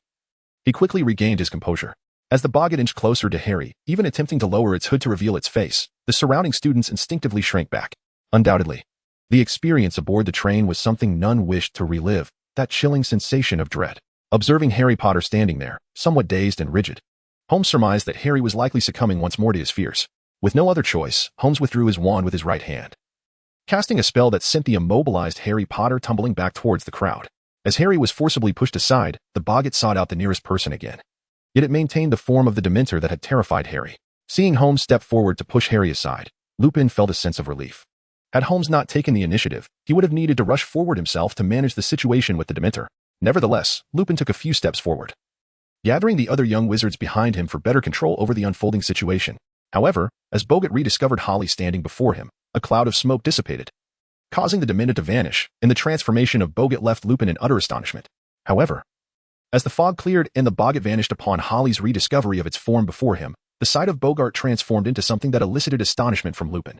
Observing the embodiment of his deepest fears displayed by the boggart, Holly smirked slightly, seemingly prepared for this outcome. He first cast a massive smoke screen behind him, isolating himself from the others. Then, switching his wand from his right hand to his left, he took a deep breath, focusing his gaze on the boggart before him, channeling his magic into his left hand. With a flash of green light, the incantation Avada Kedavra resonated, causing Harry Potter to instantly vanish in front of Holly. After a considerable period, the smoke began to dissipate, and even Lupin required significant time to clear the thick fog before him, let alone the other young wizards.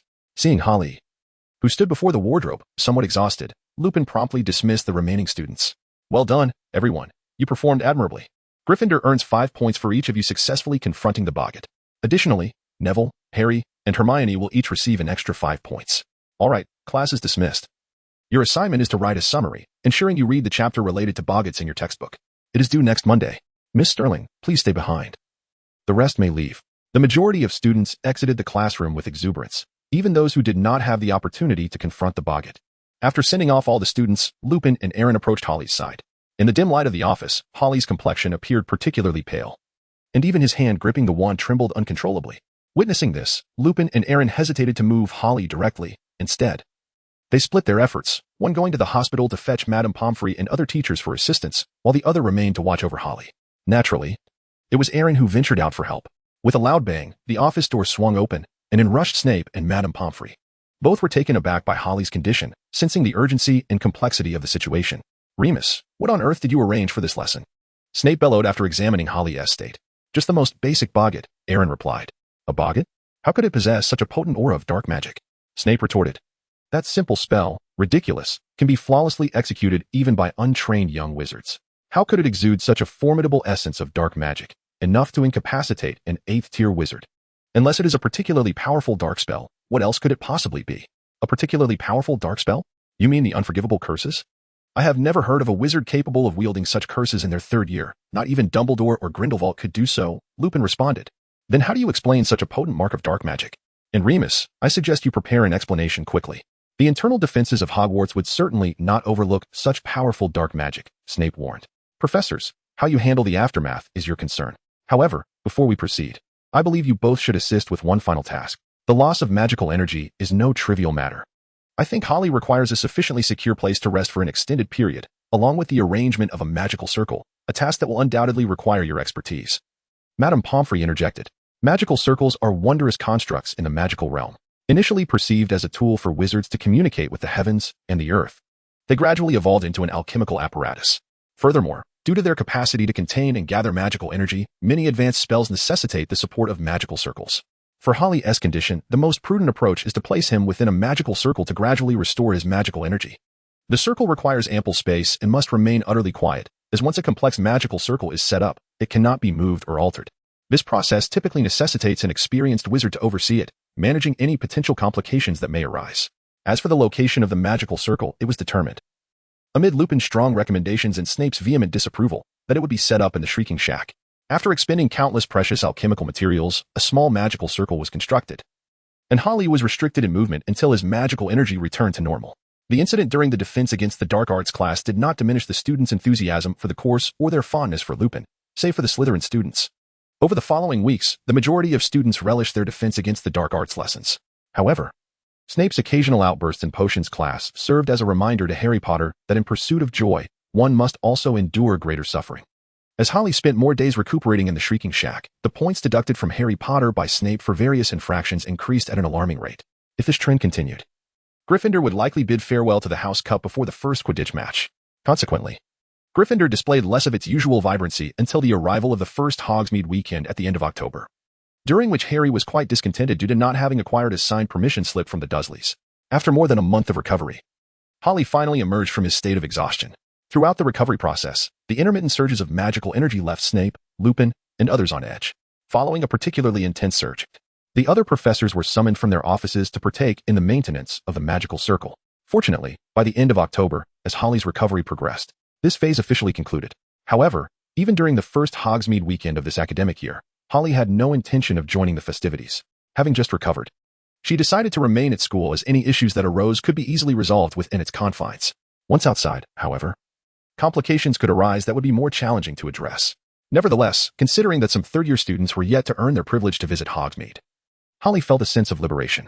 As she observed her fellow students forming a queue and departing the school in groups toward Hogsmeade, Holly turned and headed to the faculty office, confident that Lupin would be there, with a plethora of questions awaiting her.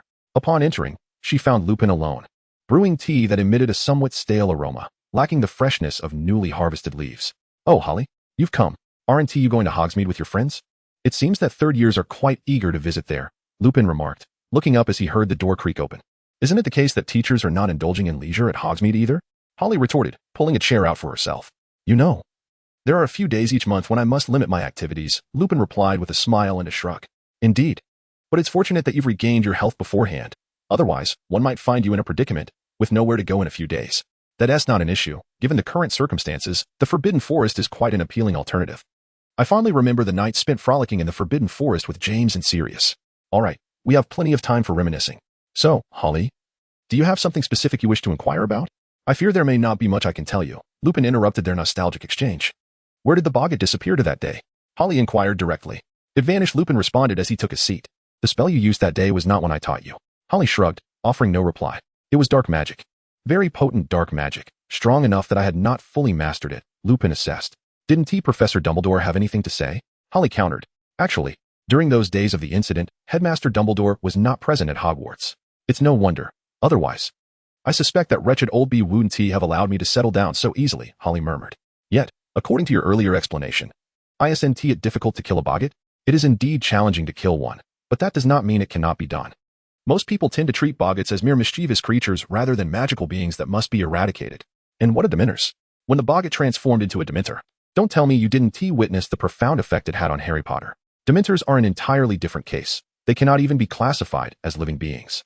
Not even the Ministry of Magic can completely eradicate them. They merely restrict their reproduction and range of activity," Lupin explained. "Oh, Holly, you finally returned." The voice of Alenka suddenly filled the room, accompanied by a house elf carrying a tray with a tall glass of bubbling potion, vibrant in color and emitting wisps of steam. In the distance, Severus Snape could be seen. "It's good to have you back. Finally, I have someone to assist me with this troublesome potion," Alenka exclaimed as she rushed to embrace Holly. "Don't expect that you can simply alter the ingredients according to your whims," Snape's voice followed closely behind. "I recommend you drink it while it's hot." "Remus," Snape directed his gaze toward Lupin. "Very well, but it seems a bit different this time?" Lupin inquired, puzzled. "It is indeed somewhat altered. There's a clever little girl who added some ingredients to enhance its appearance." Snape gritted his teeth as he spoke. "Is that so?" "Well, I must admit, the color does look more appealing than before," Lupin replied. "By the way, Professor Snape, I'm quite surprised that you didn't go to Hogsmeade. Perhaps I should indeed visit Hogsmeade. Upon my return, I might just witness a perfect transformation in the hospital wing," Snape retorted. On the other side, Alenka scrutinized Holly from head to toe. You seem fine. At least on the surface, there don't appear to be any significant issues. Though I wonder if your mind has been affected? Have there been instances lately of students being locked out of the common room?" "That's indeed disheartening news," Holly replied, glancing at the two teachers as they ceased their conversation, her gaze drifting toward the office door. Harry Potter stood there, looking quite lost. "Oh, Mr. Potter. It seems that as a third year, You have yet to secure permission from your guardian to visit Hogsmeade? Even poor Longbottom has obtained that slip. It's quite astonishing that the most troublesome Gryffindor is you. Snape stepped forward, his tone laced with cold sarcasm. I didn't want to go to Hogsmeade. So I didn't ask for a slip, Harry stammered, mustering a rather feeble excuse. Oh, is that so? It appears you're here to see Professor Lupin? Very well. Remus, the student is in your charge. However, I suggest you prepare him adequately for the lesson, otherwise. Standing frozen in front of a Dementor transformed from a boggart would truly be a disgrace for a wizard. With that, Snape turned and exited the office, causing Harry to jump aside in alarm. Well then, see you another day, Professor Lupin, Holly said hastily before departing with Alenka. Professor Lupin? Harry asked weakly. Yes, Harry? Is there something on your mind? Lupin replied, shaking off his reverie. Professor, do you remember that day in boggart class? Of course, Lupin said slowly. What exactly happened that day? I recall my boggart turning into a Dementor, but afterward, I can't remember anything at all, Harry suddenly asked. Lupin raised an eyebrow, seemingly skeptical of Harry's words. Not entirely. Before I blacked out, I felt as if I was immersed in a dream, hearing screams. And even saw a flash of green light? Harry said uncertainly. Oh, Harry, first you must understand that Dementors are a very unique species. They feed on the suffering of others. The more tragic one experiences, the greater their reaction to Dementors, and the more likely they are to recall those painful memories. Lupin paused. Therefore, your strong reaction to the Dementor was rather predictable. However, this should not greatly affect you. Dementors are mostly held in strict containment by the Ministry of Magic. As for now, it is merely a special circumstance, so do not worry excessively. Lupin picked up the goblet resting on the table and drained its contents in one swift motion, after which his body began to tremble violently. Observing this, Harry instinctively moved to assist Lupin, but was halted by a wave of his hand. Enough, Harry. You've seen for yourself that I am still somewhat affected after consuming this. It's getting late. You should return to your dormitory and rest, anticipating the Halloween feast. With that, Lupin retreated to his chair, signaling the end of their conversation. Harry, there you are. Ron's boisterous voice jolted Harry from his reverie, just as a hefty bag of sweets was thrust into his hands, having just returned from the frigid outdoors to the warmth of the common room. Both Ron and Hermione bore slightly reddened noses. Thank you. How was Hogsmeade? Harry inquired, as he settled onto the sofa and tore open a candy wrapper. Ron, eager to share every detail of his day, recounted his adventures from the post office to the Three Broomsticks, until Hermione interrupted him, noticing Harry's somewhat downcast demeanor. What have you been up to? She asked. Have you done anything during this time? No, Harry replied. I went to find Professor Lupin. There. I encountered Snape and those two girls from Ravenclaw. After they left, I spoke with Lupin about what happened in Dark Arts class that day. The Dark Arts class? Are you referring to the boggart incident? Hermione questioned, puzzled. I recall that when your boggart transformed into a Dementor, you froze in place. It was that girl from Ravenclaw, the one who likes to wear black dresses, who brought you back to reality. Then, somehow, the entire classroom became engulfed in fog. By the time the mist cleared, Professor Lupin had announced the class was over. No, I distinctly remember hearing a woman scream, and even saw a flash of green light before me, Harry countered. Despite his past grievances with Hermione due to Crookshanks and Scabbers, Ron couldn't help but concede. Well, I must admit, Hermione's account aligns with what transpired that day. Indeed, and we have 5 minutes before the Halloween feast begins. The food was exquisite, and the hall resonated with a jubilant atmosphere, illuminated by floating jack-o'-lanterns and a ceiling that morphed in wondrous ways, accompanied by swirling ribbons of fire. Everyone was thoroughly relaxing in this enchanting ambience. Harry and Alenka sat at one side of the long table, engaged in light conversation, their glasses of deep red wine shimmering as they swayed in their hands. Speaking of which, I had no idea the Dementor would affect Potter so profoundly. I somewhat regret agreeing to Connolly's proposal, Harry remarked. Who can be blamed? Even Longbottom, who we anticipated would be most affected, merely appeared stiff. Alenka replied nonchalantly. By the way, have there been any updates regarding that individual? That individual? Sirius Black? Or the coward who was hiding who knows where? As for the former, I truly wonder what his escape was for. If it was indeed to pursue Harry Potter, he certainly had ample opportunities, considering Potter's rather clueless demeanor. Who could argue with that? However, perhaps we will soon receive news of Sirius Black, Harry murmured, his voice dwindling. Is that so? How thrilling. The Halloween feast concluded amidst merriment, and as the students from the various houses exited the hall, they hastened towards their respective common rooms to relish the splendid night. In the throng, no one noticed Harry pulling Alenka away from the Ravenclaw group, directing them towards Gryffindor Tower. They observed from a distance the cluster of young wizards gathered at the entrance of the Gryffindor common room. Why isn't anyone going in? Ron grumbled amidst the crowd. Harry peered over the heads before him and noticed an issue with the portrait of the fat lady, who typically guarded the entrance. Make way. Percy Weasley navigated through the throng, his striking red hair making him stand out. Not to mention, he was the head boy of Gryffindor. Then silence fell, as a chill swept down the corridor, followed by Percy's sharp voice calling out, "Someone fetch Professor Dumbledore, quickly." One by one, the young wizards turned, standing on tiptoe to see In the next moment, Dumbledore appeared at the far end of the corridor, striving to make his way through. Upon seeing Dumbledore, the Gryffindor students instinctively parted to allow him passage. The portrait of the fat lady, which had previously guarded the entrance, was now damaged. She had vanished from her frame, and the canvas lay in tatters on the floor, marred by a significant tear. Turning around, Dumbledore spotted Harry and Alinka before him, while McGonagall, Lupin, and Snape were also hastening toward them. Picking up the torn canvas, Dumbledore declared, "We must locate her. Professor McGonagall, immediately seek out Filch and instruct him to search every portrait in the castle to ensure we find the fat lady. You are quite fortunate." Peeves flitted about, always delighted to express his amusement whenever someone was in distress. "Do you have any grievances, Peeves?" Dumbledore spoke calmly. "You should feel ashamed, sir.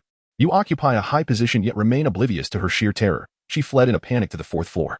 "Sir, she is still darting about in the Forbidden Forest, crying and shouting dreadful things." Peeves chortled, "The poor thing.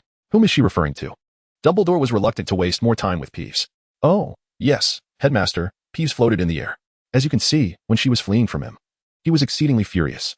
With such a temper, it could only be Peeves trailed off, retreating into the distance while calling out, "Sirius Black." Dumbledore ushered all Gryffindor students back to the hall, and moments later, students from the other 3 houses began to arrive. Many of them wore expressions of confusion, some slightly inebriated. The entire castle required a thorough search. Professor Dumbledore instructed McGonagall and Flitwick to secure all entrances to the hall. "For your safety, you will remain in the hall tonight. I will arrange for several teachers and your head boy to supervise you. Should any situation arise, report to me immediately." Dumbledore gestured towards the standing heads of houses and student leaders. After pausing for a moment, Dumbledore prepared to turn away. "Oh, and you will need this." Countless sleeping bags appeared out of thin air, neatly arranged on the hall floor. The hall buzzed with conversation as Gryffindor students boasted about what they had just witnessed. Everyone settled into their sleeping bags, and Percy issued a command, immediately, "No talking. Lights out in 10 minutes. In a corner, Harry and Alinka found themselves sharing a sleeping bag. "Did you know Sirius Black would come tonight?" Alinka watched as Holly crawled into her sleeping bag and followed suit. She pondered, considering that on this Halloween night, the school's defenses and patrols were likely at their weakest. Holly, eyes closed, replied, "Let's not speak. Someone is approaching." Alinka turned her head to see the trio known as the Savior Group had seemingly discovered their hidden corner, dragging their sleeping bags toward them. "Actually, I encountered Sirius Black some time ago," Holly said after setting up a sound barrier in the direction of the Savior Group. "When was this? Were you treating him then?" Alinka inquired, having ruled out the possibility of Holly sneaking away from Hogwarts. The only time Holly had been apart from her was during her recent convalescence. Indeed, I must say, the 2 notorious Gryffindors, James Potter and Sirius Black, had an impressive understanding of Hogwarts. They discovered numerous hidden passages. One wonders how they were never considered lunatics during their time at school. In some respects, the Weasley twins resembled them quite a bit. And then? Are you suggesting that Sirius Black might have entered Hogwarts through one of the hidden passages they discovered long ago? What are your thoughts? Thoughts? I have none. Did you not notice that Dumbledore did not include us in this patrol? I suspect he has his own agenda in mind. After all, we were the first to appear in the Gryffindor Tower. Is that so? Then I shall rest. Alinka cast a meaningful glance at Holly. Lights out. Everyone stay in their sleeping bags and remain silent. Percy's voice echoed throughout the hall. Instantly, the room fell into darkness, and the buzzing of conversations dwindled. The only source of illumination was the white ghost floating in the air, occasionally passing through walls and conversing with teachers and prefects. Noticing that the teachers patrolling the hall had overlooked their corner, Holly roused Alinka and quietly emerged from her sleeping bag, vanishing into the shadows. The Shrieking Shack, once cloaked in dust, now bore no trace of neglect due to Holly's recent brief stay. The fireplace glowed faintly, embers struggling to emit warmth. In a corner, a ragged man clutched his wand tightly, brow furrowed, alert to any sound. As the door swung open, a beam of light shot from the wand's tip, illuminating the room. 2 girls stepped inside. "I never expected you to be so audacious as to enter the castle on Halloween," the man remarked, slightly easing his grip on his wand, but not lowering it completely. "You're no different," Holly retorted, stepping forward with Alinka behind her. "To sneak out under a full lockdown. Your actions surpass even what James and I did back in the day. Who is this little girl?" The man shifted his gaze from Holly. "Alinka Black Sterling," she replied. "Ah, the Sterling family, yet another pure-blood wizarding lineage," Sirius Black muttered resentfully. "Should I summon Draco then?" Holly interjected. "I merely thought Narcissa should be present in this scenario." "Must we mention Narcissa?" Black countered. "Very well. Shall I fetch Dumbledore? Or perhaps a Dementor?" At the mere mention of Dementors, Sirius Black trembled violently, as if confronted with something horrific. "It seems your time in Azkaban was not as pleasant as we imagined. Pray tell, what was your purpose in escaping?" Holly queried. "Do not proffer the Ministry's excuse, for with your countless opportunities, you could have approached and eliminated Harry Potter at will." "Ha ha. The Ministry's explanation is the most ludicrous joke I've ever heard. Do you know?" Black laughed uproariously, his tone growing serious towards the end. Noticing the shift in his demeanor, Both Holly and Ilinka tightened their grips on their wands, prepared for any potential conflict. Relax, both of you, Black urged, sensing the tension. Lowering his wand in an attempt to ease the atmosphere, though it did not unfold as he anticipated. If you're unwilling to speak the truth, then you may leave, Holly declared, issuing an eviction order while unsealing the window on the other side of the room. Since we VE glean nothing of value, why waste our time here? Ilinka remarked after seeing Black leap through the window. Did we not acquire the information I sought? Holly began clearing the area Black had touched, conjuring a new set of sofas and stoking the fire a bit more. You mean to say that Sirius Black's target is not Harry Potter? We had already deduced that. So why confirm it directly? Without direct confirmation, I lack confidence when facing the old bee. This term, that wretched old bee hasn't troubled us yet. It feels abnormal, Holly said, glancing outside at Ilinka. Back in the hall, Dumbledore had yet to return, and Percy patrolling did not notice the two who had quietly arrived. Observing the trio of Potters already asleep, Holly and Ilinka did not retreat to their sleeping bags but instead joined the patrol. The prefects and teachers, accustomed to their intermittent appearances in the patrols since their first year, paid them no mind. Around 3 in the morning, Dumbledore finally returned, looking weary yet not too disheartened. Another wave of door openings brought more people back into the hall. The patrolling prefects gathered in a secluded corner, specifically where the Potters slept, to converse. The 3rd floor has been thoroughly searched. He is not there, and Filch has scoured the dungeons without any findings, Snape reported. What about the astronomy tower and the Ollery? Those have been searched as well. Very well, Severus. I do not believe Sirius Black would linger within the castle. What do you think was his method of entry, Professor? Snape inquired. There are many ways, Severus, but he surely will not employ the same method twice. Let us hope he did not infiltrate the campus with insider assistance.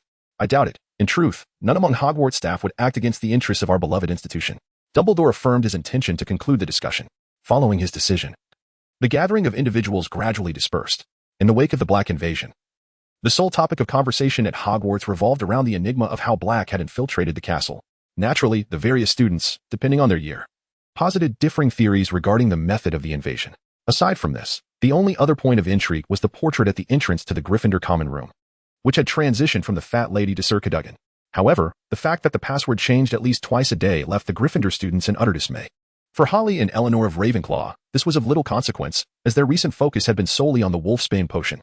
As Snape had remarked, the full moon was approaching, presenting an opportune moment for conducting experiments on live werewolves.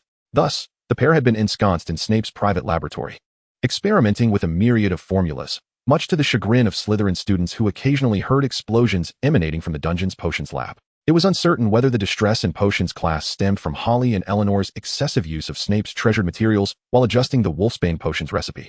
But the experience had proven rather excruciating for all students. In contrast to the commonplace 1 or 2 points awarded or deducted in other subjects in potions class, the penalties escalated to 10 or 20 points. This trend became even more pronounced during Snape's temporary takeover of the defense against the dark arts class in place of Lupin, whose health had been steadily declining as the full moon approached. On the day of the 3rd-year defense against the dark arts class, Lupin could no longer manage to teach. Thus, when Holly and Eleanor received Snape's summons to attend the class just 5 minutes prior, they were momentarily taken aback. As they settled into their seats, the bell rang to signal the start of class. To their astonishment, Snape entered the classroom, eliciting a wave of murmurs among the students. Professor Lupin is unwell, so I will be instructing you today, Snape announced, forcing a smile that most students deemed as sinister. 10 minutes into the lesson, Harry Potter burst into the classroom, which fell silent. The class began 10 minutes ago, Potter. Thus, Gryffindor loses 10 points. Sit down, Snape's smile reappeared, sending chills down the spines of all present. Yet Harry remained unmoved. Where is Professor Lupin? He inquired. He expressed that he felt unwell and could not teach you, Snape replied, suppressing his irritation. I believe I instructed you to take your seat. Nonetheless, Harry remained standing. What ailment afflicts him? Nothing life-threatening. Snape's expression softened momentarily. But Gryffindor loses another 5 points. And should I have to ask you to sit down again, it will be 50 points. Slowly, Harry made his way to his seat. Silence, Snape said coolly. Now, today we shall study. He paused, flipping the textbook to the back. Werewolves. Holly and Eleanor, seated in the back row, exchanged shrugs, unperturbed by the content. However, the classroom erupted in an uproar. But, Professor, Hermione could not restrain herself. We shouldn't be on werewolves yet. We should start with the Niffler. Miss Granger. Snape's tone was calm yet laced with menace. I am the one teaching this class, not you. And I instruct you all to turn to page 394. His gaze swept over the room. All of you. Turn there. Grumbling and disgruntled, the students fumbled to open their books, filling the room with a hum of discontent. Who can tell me how to distinguish a werewolf from a real wolf? Snape queried. Silence enveloped the room, save for Miss Granger. No one. He asked, disregarding her. It appears you are all woefully behind. Very well, then. Let us assign some homework. 2 rolls of parchment on methods for killing werewolves, due Monday morning. The class concluded in a stifling atmosphere, with all heads bowed in concentration. Upon returning to their dormitory, relieved to escape the oppressive ambience, Holly and Eleanor discovered that most of their peers were fixated on a floating notice board, a hallmark of Ravenclaw. Of course, the notice board could only be brought down by answering questions correctly, unlike the entrance riddles that confounded an entire house. The queries pertained solely to the subjects being studied in various year groups. Upon retrieving the hovering notice board, they discerned it was an announcement for tryouts for the Ravenclaw Quidditch team, specifically for the position of Seeker. The Quidditch Cup at Hogwarts had recently been dominated by Gryffindor and Slytherin, relegating Ravenclaw and Hufflepuff to mere participants. For them, the matches were routine affairs, with the hope of not losing by excessive margins, allowing Ravenclaw students to regain points through their academic performances. This was why Ravenclaw sought to recruit a new Seeker before the Quidditch season commenced, rather than engaging in a grand selection process as Gryffindor or Slytherin would. The tryouts were scheduled for the day following the Gryffindor versus Hufflepuff match. If only one student applied, that individual would secure the position. The day of the Gryffindor versus Hufflepuff match arrived. Ordinarily, Gryffindor's first match would be against Slytherin. However, due to Draco Malfoy's unfortunate injury caused by Buckbeak, the schedule had to be adjusted.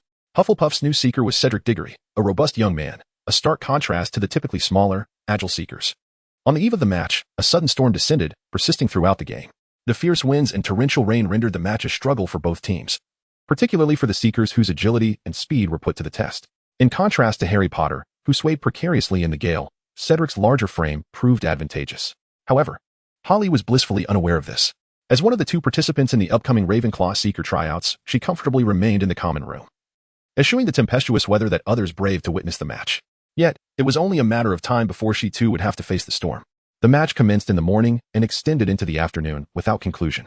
Knowing this, Holly enlisted another girl from Ravenclaw, who was also awaiting tryouts, and together they made their way to the pitch to assess the situation. If the match concluded swiftly, the tryouts might follow immediately. Otherwise, they would undoubtedly be postponed. However, Ravenclaw's next match is still a while away, and it will be against Gryffindor. As Harry was leaving the castle to head towards the nearby pitch, a sudden chill swept through the air, dark shapes drifting ominously towards the stadium. A large black dog was descending from the high stands, preparing to leave. "Harry, what is that?" Autumn Zhang asked, pointing at the approaching darkness. Harry did not respond. His mind was occupied with the words spoken by Alinka the previous night before he made the decision to sign up. "Harry, next summer, the Quidditch World Cup is a grand event that core members of the Ministry of Magic must attend. You will surely be exposed to the spotlight." Being in the spotlight was manageable, but various inconveniences would undoubtedly arise. Let us not forget about the competition brewing at Hogwarts. If you cannot find an excuse to remove yourself from it, Old B1T let us off easily next year. This Quidditch selection is a golden opportunity. If you make the team, you can evade the pressures of both the World Cup and that competition under the guise of being a player. "Harry? Harry?" Autumn Zhang noticed her previous question had gone unanswered and called to him again. "Huh, what is it?" Harry snapped back to reality. "Look over there. What is that?" Autumn Zhang asked, gesturing towards the dark mass approaching. "Just Dementors, nothing to worry about," Harry reassured, though he was perplexed. Given Dumbledore's usual caution, it was unusual for Dementors to be so close to the students. As the Dementors drew nearer, an eerie silence enveloped the pitch, and nearly everyone felt a wave of coldness, their bodies becoming unresponsive. Resigned, Harry activated the ring on his hand, ensuring he would at least remain unaffected by the Dementors. In the sky, Harry Potter, drifting like a piece of paper in a storm, reacted more intensely. Under the influence of hundreds of Dementors, he felt like a kite with a severed string spiraling downward. Even as the golden snitch flew past him, he remained oblivious. By the time Harry and Autumn Zhang reached the pitch, the match had concluded. However, everyone's attention was not focused on the game. Even the Hufflepuff players who had caught the snitch seemed unaware, gravitating towards a bundle in red robes that had just fallen from the sky. There lay Harry Potter, stiff and curled up, his face contorted in pain. Witnessing this, everyone halted in their tracks. In the distance, the teachers arrived ahead of the other students. Upon seeing the mass of Dementors in the sky, Dumbledore's magic surged, and with a flourish of his wand, a white phoenix materialized above the stadium, causing the Dementors to retreat. 10 levels? Both Harry and Alinka uttered in unison. Thanks to Dumbledore's intervention, the prolonged tension and the frigid atmosphere finally began to dissipate, and at least everyone regained control over their bodies. After a group of teachers and students escorted Harry Potter to the hospital wing, the Quidditch pitch gradually emptied. Even Ravenclaw students, aware that the selection for their Quidditch team was next, chose to leave for the common room or library. When the Quidditch selection commenced, only the team members and a few friends of Harry and Autumn remained. With their brooms in hand, the team began the formal training session for the new season. Initially, they engaged in simple, steady flying, but as time passed, the pace quickened and the distances between them began to shift, revealing the differences in broom performance. After a while, Harry, who had been at the back of the line, gradually increased his speed, closing the gap between himself and Autumn. The Ravenclaw captain, who was behind Harry, attempted to accelerate to maintain distance for easier maneuvering should the need arise. Unconsciously, the entire team's flying speed began to increase. After some time, panting and struggling to maintain control, the captain finally realized the issue. The team's flying rhythm had been quickened by Harry and was now significantly faster than the normal training pace, explaining his breathlessness. Upon recognizing this, the training regimen was swiftly altered. What had begun as ordinary warm-up flying transformed into passing and receiving the quaffle mid-flight, with added elements of sprinting and turning. With these adjustments, the team's training finally returned to normal. Rapid flying, instantaneous formation changes, and occasional direction shifts ensued until nightfall arrived, signaling the conclusion of the selection process. In fact, after observing the afternoon match, the Ravenclaw Quidditch captain had already decided that both seekers would be recruited. For based on the day's events, a single seeker would struggle to manage the lengthy season, even if there were only 3 matches. When Harry, having wiped the sweat from his brow, returned to the castle, he found Dumbledore waiting at the entrance alongside Alinka and Professor McGonagall. With a shrug, Harry realized that dinner would not be a pleasurable affair today. Let us go. Harry disregarded Dumbledore, walking directly towards Alinka while bidding farewell to his Quidditch teammates. Once the other Ravenclaw students had departed, Harry and Alinka stepped out from the shadows. Professor Dumbledore, I believe your concern should now be for Harry Potter's condition, rather than waiting here for me. Harry is being cared for by Madame Pomfrey in the hospital wing. We need to discuss the matter of the Dementors. Dumbledore replied. Then I think you have the wrong person. It's Cornelius you should be looking for. Harry decided to deflect the blame. In truth, I am not at all clear about what transpired today, so seeking me is futile. Well, I have arranged for Cornelius to come by shortly. I thought we could wait for him in my office, Dumbledore said. The group made their way to the top of the castle, with Harry and Alinka reluctantly trailing behind. What happened this afternoon? Harry inquired. I arrived just as the Dementors surged towards the pitch, and after that, I was left in the dark. The match was going well. Who knew the Dementors would show up out of nowhere? It felt completely unexpected, Alinka replied. It seems we will have to engage in a serious discussion with the Dementors. Harry remarked. You were not present. You cannot comprehend. Alinka gestured ahead, recalling the extent of her anger at the time. It would be more reliable to hope that the Savior would not stir up trouble than to expect him to negotiate with the Dementors. Oh well, damn it. But according to the previous orders given to the Dementors, they were not permitted to enter Hogwarts, were they? Well, technically, they are not qualified, but there is a clause. If the Dementors discover the exact whereabouts of Sirius Black, it seems they can directly enter Hogwarts to apprehend him, Alinka recalled. As long as there is a relevant clause in the documentation, that suffices, Harry stated. The subsequent matters, Cornelius would discuss with Dumbledore. Upon entering the headmaster's office, Dumbledore sat comfortably in his chair, indulging in an assortment of peculiar flavored candies, a sight that had become rather mundane for all present. However, the numerous portraits within the office warmly welcomed the arrival of the 2 visitors. An evening of discourse yielded little consensus, ultimately resulting in the Ministry of Magic's decision to restrain Dementors, while Hogwarts would enhance its internal patrols to curtail student activities beyond the castle's confines. Once the headmaster's decree prohibiting nighttime excursions was officially enacted, Harry and Alinka, both weary, made their way back to the Ravenclaw Tower. Matters concerning Harry Potter were relegated to the background, for with Dumbledore's presence, there was a prevailing belief that the Savior would encounter no troubles. The match between Ravenclaw and Hufflepuff was scheduled for late November. In a contest lacking in intensity, Cedric Diggory's imposing physique ceased to be an advantage. Rather, it became a hindrance as he pursued the Golden Snitch, struggling with speed and agility. Within minutes of the match's commencement, while players from both teams were still probing each other's defenses, Cho Chang utilized her exceptional skills and keen observation to seize the Golden Snitch from Cedric, thereby concluding the match. However, in light of the previous circumstances surrounding the Gryffindor-Hufflepuff match, this encounter was conducted in a semi-closed format, allowing only a select few students capable of self-defense against Dementors to spectate. Harry, who did not participate, did not even attend the match, as the team had chosen to temporarily conceal him for the forthcoming confrontation with Gryffindor. As the semester approached its conclusion, the dreary skies finally cleared. The castle was enveloped in the spirit of Christmas, with Flitwick adorning his classroom with twinkling stars. Students buzzed with excitement, discussing their anticipated trip to Hogsmeade that weekend. Though Harry Potter was notably absent from these plans, nevertheless, Harry and Alinka needed to visit Hogsmeade, not to indulge in sweets and treats like their peers, but for a meeting with the ministry's deputy minister, Cornelius Fudge. The upcoming year promised to be eventful, and even during the Christmas period, the ministry could be overwhelmed with tasks, leaving little room for a private meeting with Harry and Alinka. Recently, Dementors had attacked Hogwarts students, providing an opportune moment for the group to convene outside, exchange views, and facilitate the swift implementation of ministry resolutions, thus avoiding the scenario where a hard-won decree was rejected and had to be reworked by Harry and Alinka. On a snowy weekend morning, students bundled in scarves and gloves departed the campus for Hogsmeade. Harry and Arinka were less enthusiastic than their peers and delayed their departure until the weather improved slightly. Upon their arrival in Hogsmeade, the village was already bustling with Hogwarts students. Notices from the ministry were posted at every corner of the town, alerting residents and visitors that Dementors would patrol the streets after sunset to ensure safety until the fugitive Sirius Black was apprehended. Consequently, it was advised that shopping be completed before dusk. The announcement, signed by various ministry officials, including Harry and Arinka, was unlikely to be scrutinized by most, who simply hoped that the ministry would refrain from closing down Hogsmeade, the last bastion of pure wizarding culture.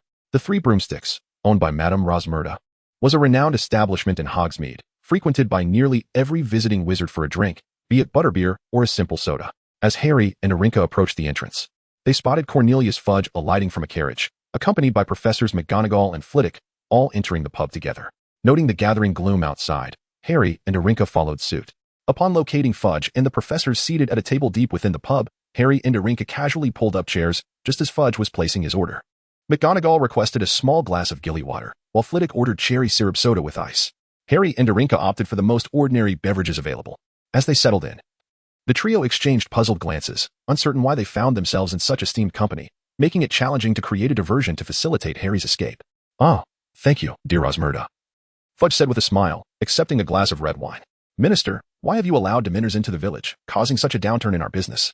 The patrons at our pubs and shops have dwindled significantly," Madame Rosmerta inquired. Fudge leaned in, scanning the surroundings to ensure they were not overheard, and whispered, "It is for no other reason than Sirius Black. Surely you've heard of the events that transpired on Halloween? I have heard some rumors. However, if this continues, I fear that all who conduct business in Hogsmeade will grow discontented," Rosmerta conceded. "Who is spreading such tales?" McGonagall expressed her discontent. "Do you truly believe Sirius Black is lurking nearby?" Fudge replied, "That is certain. But as for the dissatisfaction, at least those behind the scenes have not voiced their concerns, so I doubt there will be any issues," Fudge quickly responded. "How can you be so sure those behind the scenes have no objections? You must realize that Dementors have searched my pub twice, scaring off my clientele and devastating my business." "Fudge," Rosmerta retorted, her voice tinged with frustration, "I believe all parties are aware of the situation. As for the Dementor issue, I can only extend my apologies." Fudge defended himself, casting a furtive glance at Harry and Arinka, who were engaged in quiet conversation. "Harry, behind us are the Weasleys and Granger, but alas, Potter is not eligible to join," Arinka remarked. "Potter isn't out? If he isn't, do you think Granger would have moved the Christmas tree to this side of the table?" Harry recalled the incongruous scene he had observed upon entering.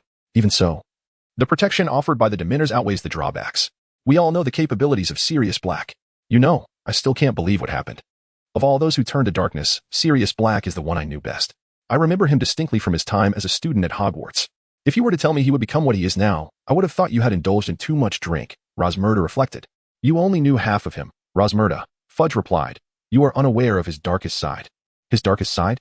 Ms. Rosmerta inquired, her voice brimming with curiosity. "Are you suggesting that there exists a worse aspect than the murder of those unfortunate souls?" "I believe there is," replied Fudge. "I cannot fathom what could be worse," she retorted. "You mentioned remembering him from Hogwarts, Rosmerta," McGonagall murmured, casting a glance at the whispering Harry. "Do you recall who his closest friend was?" "James Potter," Harry interjected, denying Rosmerta the opportunity to continue. A loud crash emanated from the adjacent table, yet it did not disrupt the rhythm of conversation among the five. "And you are?" Rosmerta asked, slightly vexed by the interruption, glaring at the dark-clad Harry. James Potter trusted Sirius Black more than any of his friends, and that bond persisted even after they left school. Sirius was the best man at James and Lily's wedding. Harry spoke in a measured tone, attempting to obscure his true feelings. Indeed, Black and Potter were the epitome of a dynamic duo, both radiating brilliance. However, they were also notorious for courting trouble. "In fact, I've yet to encounter anyone more capable of stirring chaos than those two," McGonagall interjected. "Neither have I, not even the Weasley twins," Flitwick added. "Moreover, Black is Harry Potter's godfather, though Harry remains oblivious to that reality. Can you imagine the anguish he would endure if he were to learn the truth?" Fudge concluded. "In truth, I am also concerned about another matter," Harry seemed to ponder. "You all mentioned that if it were Sirius Black who signed Harry Potter's permission slip to visit Hogsmeade." Upon hearing Harry's words, McGonagall, Flitwick, and even Cornelius Fudge involuntarily shuddered, as they appeared to contemplate the most dreadful of outcomes. "I should return to Hogwarts to ascertain whether Harry Potter is indeed there." McGonagall prepared to rise but was restrained by Flitwick. "Minerva, do not act impulsively. What would you do if Harry is truly absent from the school?" Flitwick remarked. "Besides, even if Harry slipped away, he would undoubtedly be accompanied by his classmates. With so many students around, I doubt Sirius Black would be so brazen as to make a move." Taking a deep breath, McGonagall suppressed the urge to rush back to the school. "Rosmerta, my apologies. but we must discuss some matters pertaining to the school. Could you kindly fetch me another glass of white wine? Cornelius addressed Ms. Rosmerda. Certainly. After a moment of silence, McGonagall, unable to endure the oppressive atmosphere, spoke up. Cornelius, you should be aware of Dumbledore's stance. Dementors entering Hogwarts is absolutely out of the question. Yet, considering previous events, Black resides in the vicinity between Hogsmeade and Hogwarts, and it is precisely this borderland that affords him the opportunity and space to evade capture, Fudge countered. In fact, Black likely knows many hidden passageways within the campus, Harry added. McGonagall raised an eyebrow, but remained silent. Harry Potter does not even know how he returned to Hogwarts. Just as he is unaware of how to address the completely wrecked Nimbus 2000, let alone procure a new broom before the next match. He certainly cannot continue using the school's somewhat antiquated brooms for competition. Naturally, none of this bewilderment could rival the shock of discovering that Sirius Black is Harry Potter's godfather and has a direct connection to the deaths of the Potters. In the Gryffindor common room, Hermione and Ron anxiously watched Harry, uncertain of what to say. Fred and George busily assembled their gadgets with great enthusiasm. In the Ravenclaw Tower dormitory, Harry observed Arinka, who was pretending to tidy her wardrobe. Are you preparing to go home tomorrow? Not at all. I simply feel it has been ages since I organized my wardrobe. Are you certain that what you're doing is not a futile endeavor? At least, I have never seen Hogwarts house elves create such a mess in someone's wardrobe. Moreover, there's always the summoning charm. Harry remarked, attempting to continue the conversation with Arinka. Since you have the time to watch me tidy up, why not help me deliver this? Arinka produced a letter from seemingly nowhere. Originally, Cornelius intended to hand this letter to Hagrid this afternoon, but since he left with Professor McGonagall, he asked me to deliver it instead. Well, if Cornelius has asked you to deliver it, I won't interfere with your task, Harry replied. It was initially our joint responsibility. But you were so fixated on that corner behind us that Cornelius had no chance to hand it to you, Arinka explained. By the way, what is in that corner? Isn't it just a letter? Why would Cornelius go through the trouble of having us both deliver it? Could he not simply use an owl? I recall a proposal was just approved to increase the frequency of owl deliveries over the summer. Harry voiced his recent thoughts. I also inquired about that, however. Cornelius's response will surely astonish you. What could it possibly be? Don't tell me the Ministry's owls have become so inept that they can't even locate Hogwarts. Not quite. Cornelius explained that the owls they dispatched have gone missing near Hogwarts, and several have disappeared consecutively. Given the requirements of the proposal, they deemed it more cost-effective to deliver the letter in person, Arinka elucidated. Missing? I recall that there are creatures like thestrals and centaurs. Who wouldn't simply feast on pigeons? Harry remarked. I cannot say. Perhaps you've forgotten that Hogwarts currently houses another kind of flying creature that is quite aggressive. Very well. However, I still intend to try once more with Hogwarts owls. If letters can be intercepted at such a close distance. I imagine Lucius and his associates would be more than willing to impeach Dumbledore again, Harry shrugged, seemingly looking forward to the final outcome. The top of the West Tower housed the Owlery, a residence for a variety of public and student owls. The area was well ventilated, allowing owls to come and go freely. Fortunately, Ravenclaw Tower was also situated on the west side of the school, yet even so, scaling the West Tower in the midst of a winter storm to find an owl was hardly an enjoyable task. At least, standing at the entrance of the Owlery, Harry's mood soured upon hearing the cacophony of various owls within. Particularly when he opened the door, a gust of cold wind laced with snowflakes swept into his collar, plunging his spirits to a new low. Sirius Black was standing inside the Owlery, attempting to retrieve his vault key from one of the owls. What a kind-hearted godfather he is. Yet, one wonders how Harry Potter perceives his godfather. Leaning against the doorframe, attempting to shield himself from the biting wind, he heard a tense inquiry from Sirius. Who are you, exactly? That question would be better directed to Remus Lupin, came a cold voice from below. As the potions master responsible for the night patrol inexplicably joined the fray. If you do not depart soon, I suspect the Dementors lurking outside the campus would be quite eager to engage with you, particularly since, at this moment, Headmaster Dumbledore is absent from the grounds. Black glanced at his two wands, one of which pointed directly at his brow. I shall take my leave. I merely came to deliver a Christmas gift. Nothing more. I will leave at once. Make haste and depart, for any mischief you wish to pursue is permissible, as long as it does not transpire within Hogwarts. Snape issued his dismissal. What brings you to the West Tower at this hour? Snape turned to Holly. A notification from the Ministry of Magic. Holly raised the parchment he held. Cornelius tossed this our way this afternoon, instructing us to deliver it to that oaf. Then simply proceed directly. Why come here? What if you encounter Dumbledore's favorite? Holly remarked. Once Gryffindor's obstinacy arose, it would surely escalate beyond a mere incident involving a few owls from the Ministry. As Holly spoke, he attempted to secure the parchment to the talons of a robust-looking school owl. Indeed, watching the owl brave the snowstorm, Snape mumbled in acknowledgement. Once assured that the owl did not hesitate to depart due to the harsh weather, the rest of the matter fell outside Holly's concern. The entire castle was enveloped in a serene and tranquil atmosphere, with every student and professor remaining on campus actively participating in the festive decorations, incorporating personal touches. Of course, a primary motivation was to overshadow Dumbledore's peculiar taste, ensuring that during the Christmas season, they could have an area adorned according to their own preferences. However, None of this pertained to Hagrid and the trio from Gryffindor. On the day they returned from Hogsmeade, Hagrid discovered an almost frozen owl. And when he prepared to release it the following day, he found the parchment it clutched was a verdict concerning his cherished hippogriff. Coincidentally, Harry Potter's trio encountered a visibly distressed Hagrid that same afternoon. Thus, the library, aside from Holly and Arinka, saw the addition of the trio. For during this delightful Christmas holiday, few students wished to be found within the library poring over books. Naturally, the focus of the trio's studies diverged entirely from that of Holly and Arinka. Even their areas of activity differed, one group delving into the regulations concerning hippogriffs, while the other scoured the restricted section for materials related to dark magic. All remained unchanged until Christmas Day. Regarding Christmas gifts, Holly received in abundance each year. Though most were mere formalities of social obligation, truly heartfelt presents came only from a select few. This year, however, there was an additional gift from Remus Lupin. Though considering Lupin's financial circumstances, Holly did not find it particularly intriguing.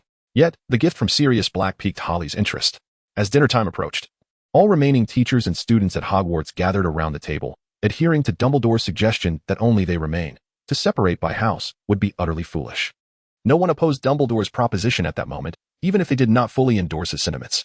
The Gryffindor and Slytherin tables, seated at opposite ends, naturally refrained from whispering to one another. However, when the conversation turned to the unfortunate matter of illness during the Christmas season, students from the rival houses focused their attention collectively, albeit for differing reasons.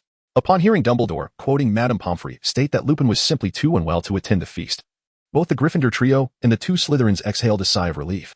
Gryffindor did not wish for Lupin's discomfort to result in another substitute teacher, while Slytherin felt reassured that their newly concocted Wolfsbane potion remained under control. Indeed, Holly and Arinka were exploring a fresh approach to the Wolfsbane potion, diverging entirely from Snape's earlier suggestions. Hence, the peculiar scenario of two Slytherins expressing concern for Lupin's condition arose. As the dinner progressed, the atmosphere between students and teachers grew less tense, becoming notably more relaxed. Holly, holding a glass of red wine, approached Professors McGonagall and Flitwick, conjuring a chair from thin air to engage in conversation with the heads of the two houses. Meanwhile, the loquacious Ron Weasley endeavored to integrate himself into the remaining student crowd, attempting to share his thoughts. As for Hermione, who had recently exchanged barbs with Ron in the dormitory, she unusually sat alone, refraining from showcasing her extensive knowledge to the crowd, oblivious to someone approaching her from behind. Regarding Holly's intrusion, McGonagall and Flitwick displayed neither surprise nor discontent, yet they promptly informed Holly that if the discussion pertained to the matters discussed in Hogsmeade, it would be best to postpone it. Holly shook his head, stating, "While I would love to converse about that tale, I am more inclined to discuss matters related to animagi and magical circulation. Have you made any new discoveries?" Flitwick inquired. "Since you proposed that idea at the beginning of the term, Minerva and I have delved into various aspects, but considering our limited expertise in alchemy, we can only assert that such a hypothesis is plausible. However, we have yet to capture any magical creatures for specific studies on magical circulation, and we do not even fully comprehend the flow of magic within ourselves. Thus, the assistance we can offer you is likely limited to the basic aspects of animagish transformation and some magical circles to maintain magical energy," Flitwick replied. "However, I have currently discovered a promising method. Perhaps we can utilize certain potions to facilitate this transformation. After all, Polyjuice Potion can assist individuals in simple transformations. There is no reason it cannot be applied to animagi as well," Holly elaborated. "That's an excellent idea, though I do not believe it pertains to the animagus of magical creatures. Perhaps it would be more suitable to summon Severus for that discussion," McGonagall remarked. Though as an adult witch, she retained little enthusiasm for potions. "I will consult Professor Snape. I am currently conducting a simple experiment, and once it concludes, I will be ready," Holly explained. "Professor McGonagall, how is one's animagus determined?" "That is a rather complex issue. Simply put, it should align with the animal that resonates most closely with oneself. The specific creature depends on individual circumstances. Trust me, there is no need to ponder this matter prematurely. It requires innate talent. Perhaps at some moment, you will suddenly realize what your animagus form is, like me, one day strolling down the street, encountering a cat, and suddenly feeling that my animagus should take that form. Thus, it was decided. In fact, for many, achieving animagus transformation is not particularly difficult. They merely have not identified an appropriate form, leading to various mishaps during the transformation process, and there have even been instances of magical backlash." Ignoring Holly's discourse with the professors, Ron Weasley finally found an opportunity to interject among the student crowd. And after each student had shared amusing anecdotes about their Christmas gifts to lighten the mood, when everyone began to feel somewhat fatigued, Ron finally dropped the bombshell. "Did you know? Harry received a firebolt as a Christmas gift." The firebolt, renowned as the latest and swiftest broomstick, elicited gasps of astonishment from the onlookers, accompanied by Harry Potter's somewhat boastful yet reluctant attempts to downplay the excitement, insisting it was merely a broomstick. In an instant, all eyes were fixed upon Harry Potter. Amidst a blend of envy and admiration from the crowd, Harry found a flicker of confidence within himself, straightened his posture, and endeavored to project an air of assurance.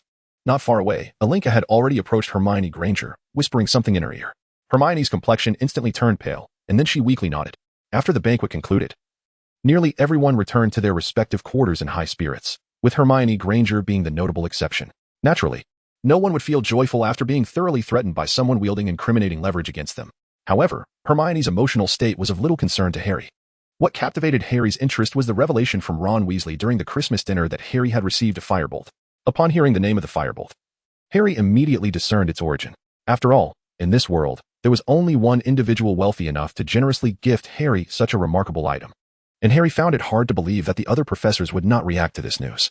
As Harry, Ron, and Hermione made their way towards Gryffindor Tower, Hermione gradually lagged behind, prompting the two boys to halt and wait for her. Their journey was characterized by starts and stops, and by the time they reached the common room, Harry and Ron could both sense Hermione's unusual demeanor.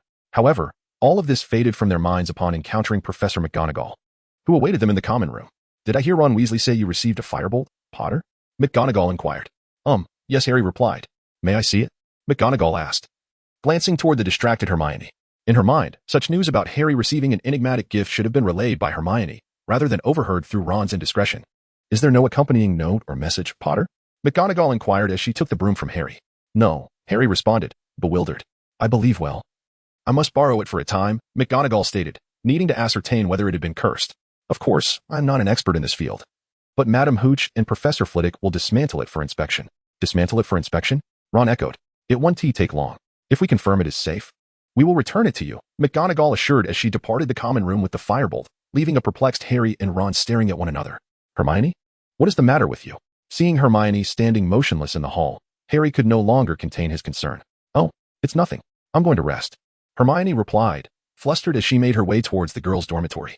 Meanwhile, after the banquet, Harry and Alinka did not return directly to Ravenclaw Tower. Instead, they followed Snape to his laboratory. On the table lay two potions that appeared quite similar. "Ladies, could you explain this to me?" "One is the standard Wolfsbane potion. Your invention, Professor. The other is an improved version, crafted by Harry," Alinka explained, as she felt it more appropriate to clarify the potion modification issue. "Why? Harry's ideas are excellent, but they do not fundamentally resolve the issue," Alinka defended. "So, you have resorted to this forbidden method of blocking magical transformation to prevent werewolves from transforming?" Snape's tone grew colder. "Indeed. Consuming a substantial amount of magic through the potion can restrict a werewolf's mobility. However, once transformed under the full moon, the source of their magic is the moonlight, which does not align with a wizard's magical source. Therefore, your concept is only applicable to Professor Lupin, who hides away during the full moon," Harry interjected. "I'm just uncertain about its effects on animagi. Moreover, I aim to develop this potion into a scent potion if you merely wish to test its effects on animagi. There is a rather suitable test subject available," Snape said coldly. "Are you referring to Professor McGonagall?"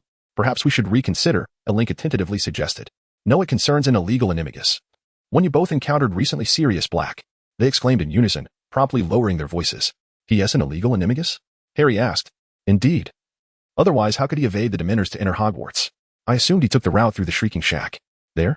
Perhaps he did in the past. But with Remus Lupin at the school, he would certainly avoid that route, especially since the Shrieking Shack is a focal point for the Dementors." Since the Christmas banquet, Hermione had seemingly transformed, distancing herself from Harry Potter and Ron Weasley. The two had cornered her multiple times in the Gryffindor common room. Yet each time she deftly evaded them with various excuses. No one knew what Alinka had whispered to Hermione that night. Nor could they fathom where Hermione stealthily ventured after slipping out of the common room in the middle of the night. As the Christmas holiday concluded, students returned to school, marking the rare occasion when no extraordinary events transpired during the break. The Quidditch match between Ravenclaw and Slytherin was held a week after classes resumed, with Slytherin triumphing over Ravenclaw, which was to be expected given that Lucius Malfoy sponsored the Nimbus 2001, a broom renowned for its speed, second only to the Firebolt. Slytherin's superior equipment gave them a distinct advantage, particularly as Ravenclaw was not particularly adept at physically demanding sports. Of course, Harry's absence from the game contributed to Slytherin's ease. Otherwise, Draco Malfoy would not have so effortlessly seized the golden snitch right under Cho Chang's nose. Nonetheless, for the Ravenclaw Quidditch team, Harry's announcement that he would participate in the next match against Gryffindor was indeed welcome news. Harry's decision stemmed from the fact that he had regained possession of his Firebolt and intended to utilize it to catch everyone off guard in the upcoming match. On the day of the Ravenclaw versus Gryffindor match, Gryffindor's players created quite a stir upon entering the Great Hall for breakfast, with Harry Potter at the center, closely guarded with his Firebolt. Even among the Hufflepuff and Slytherin students, Murmurs of discussion arose. However, the Ravenclaw team appeared indifferent. As Harry and Alinka sipped coffee while gesturing with their wands in the air, and those around them busily discussed their own recent dilemmas, a serene atmosphere enveloped them, as if the impending Quidditch match had no bearing on their lives. Yet, the subtle smirk on Harry's lips indicated that they were not oblivious to the unfolding events, but rather unconcerned about how Gryffindor's antics might affect them. At 10:15, the Quidditch players from Gryffindor and Ravenclaw made their way to their respective locker rooms for final preparations. The weather was clear, cool, and breezy, promising an ideal day for a Quidditch match.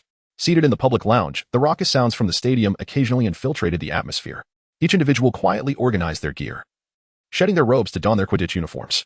Holly deftly tucked her wand into her attire.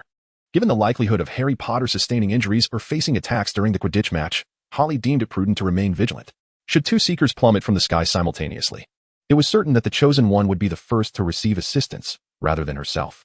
In the changing room, clad in her blue team robes, Holly gazed at Roger Davies, who stood in the center delivering his final motivational speech, her thoughts drifting.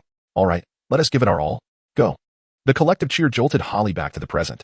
Following the others, her inaugural Quidditch match commenced. Standing at the center of the pitch, basking in the sunlight and gentle breeze, the experience was delightful. Spotting the well-guarded Harry Potter on the opposing team, Holly smiled slightly, inducing a wave of nervousness in him. Wood and Davies shook hands, and Madame Hooch crisply declared, "On my whistle. 3, 2, 1. With that, everyone propelled themselves into the air. At this moment, the Gryffindor players realized that their presumed greatest weapon, Harry's firebolt, appeared to offer no significant advantage. Holly too rode a firebolt, however. Due to the lack of enthusiasm among Ravenclaw students for broomsticks, and Ron Weasley's notorious chatter, most remained oblivious to this fact. In the eyes of the Slytherin students, if Holly's broom was not the latest and finest model, it was surely a sign that the manufacturer had little desire to remain in the British market. The match began. And like Harry Potter, Holly soared above the pitch, striving to catch sight of the golden snitch. The commentary was provided by Gryffindor's Lee Jordan. The highlight of this match is the firebolt. Currently, Harry Potter rides it for Gryffindor, and, oh, what's this? I see Ravenclaw's seeker, Holly Park, also on a firebolt. According to the comprehensive broomstick guide, the firebolt was the national team's preferred choice for this year's World Cup. Gryffindor retains possession. Katie Bell prepares to shoot. Holly remained on her broom, trailing Harry Potter. She sensed that he had not yet exerted his full potential, as his speed did not significantly surpass that of an ordinary broom. However, Holly too was not fully focused. Preoccupied instead with thoughts of her upcoming 14th birthday and the possibility of reverting to her original name, a prospect shrouded in uncertainty. Lost in contemplation, a bludger suddenly hurtled towards Holly. Instinctively, she evaded it, redirecting her attention back to the match. As it zoomed past Katie Bell, Holly pinpointed the snitch's location. A glance at Harry Potter revealed that he had yet to notice the glimmer of gold. Holly decided to toy with him and veered in a diagonal direction, accelerating sharply downward. Harry quickly followed suit, their distance gradually diminishing. In the midst of their descent, Harry suddenly found himself blinded as the blue figure ahead vanished, replaced by the green of the grass below. Desperately, he adjusted his broom to avoid a collision with the ground. Holly, having anticipated the nearing impact, had already begun to decelerate. Otherwise, given that both rode firebolts, there was no way Harry could close the gap in such a short span of time. Just before reaching the ground, Holly abruptly changed her broom's trajectory and sped off in another direction, leaving a trail of dust in her wake. Wronski faint. Lee Jordan's exclamation echoed throughout the stadium, showcasing a remarkable display. Harry Potter appeared to be somewhat humiliated by the maneuver. Oh. Let us hope he doesn't sustain an injury that prevents him from continuing the match. With a sharp whistle, Madame Hooch halted the game. 4 members of the Gryffindor team swooped over, while the other 2 circled cautiously, keeping watch for any rogue bludgers. Holly noticed Harry Potter slowly rising from the ground where he had just tumbled. It was evident that the fall had taken its toll. Even his broom bore signs of minor deformation, though it could be repaired afterward. Gryffindor called for a timeout, and in the blink of an eye, the golden snitch Holly had previously targeted vanished from sight. During the pause, Gryffindor seemed to strategize, while Ravenclaw remained largely unchanged. It could not be said they had no plans, but given their general lack of interest in Quidditch, they had little in place. Nonetheless, the match's dynamics were favorable for them. The unexpected halt left them somewhat frustrated, uncertain how long it would take for the game to resume. After urgent treatment, the match recommenced, but Harry Potter's demeanor had shifted from the buoyancy he had displayed before. He sensed that the Firebolt's performance was somewhat compromised, its speed not what it had been, compelling him to scrutinize every corner intently and approach the snitch with a low profile. Yet, Holly's relentless presence thwarted his strategy. After a series of aerial maneuvers, both players simultaneously spotted the golden snitch circling near the Gryffindor goalposts. Harry, leveraging his positional advantage, gained a slight edge as he accelerated. But Holly soon closed the gap with her superior speed. Just as Holly drew level with him, Harry abruptly twisted his broom towards her side, attempting to jostle her off course. He succeeded to some extent, forcing Holly to shift her broom slightly, resulting in a slight misalignment in their flight paths. However, Harry's subtle maneuvers did not hinder Holly's speed, and thus the spectators witnessed a remarkable scene. Holly, propelled by a forceful burst of acceleration from the outer edge, overtook Harry, capturing the golden snitch in her grasp, while Harry Potter and his firebolt remained at a considerable distance from her. The match concluded. Yet the day's thrilling narrative was far from over. The Quidditch game between Ravenclaw and Gryffindor had ended, but the excitement of the day continued unabated. Students surged into the stadium like a tide, only to disperse just as rapidly, a testament to the fact that Ravenclaw's students were not as fervent as their Gryffindor counterparts. After all, in these times of Sirius Black's escape, it would be perilous if the Dementors were to discover an abundance of fresh souls here and intrude once more. In the Gryffindor common room, the Quidditch team members congregated in a corner, reflecting on the issues encountered in today's match, while also summarizing their performance. I bear significant responsibility for this match, Oliver would admit it, stepping forward to acknowledge his errors. As captain, I failed to foresee that they would choose to switch chasers. Nor did I anticipate that they possessed a firebolt as well. This is my oversight. And I did not prepare an effective strategy or adapt our tactics even upon realizing the issues. I share the blame too, Harry confessed. After acquiring the firebolt, I became fixated solely on my own speed, neglecting other considerations. I had believed our opponent was merely Cho Chang, and I genuinely apologize for falling for that fate. I truly did not recognize it as such.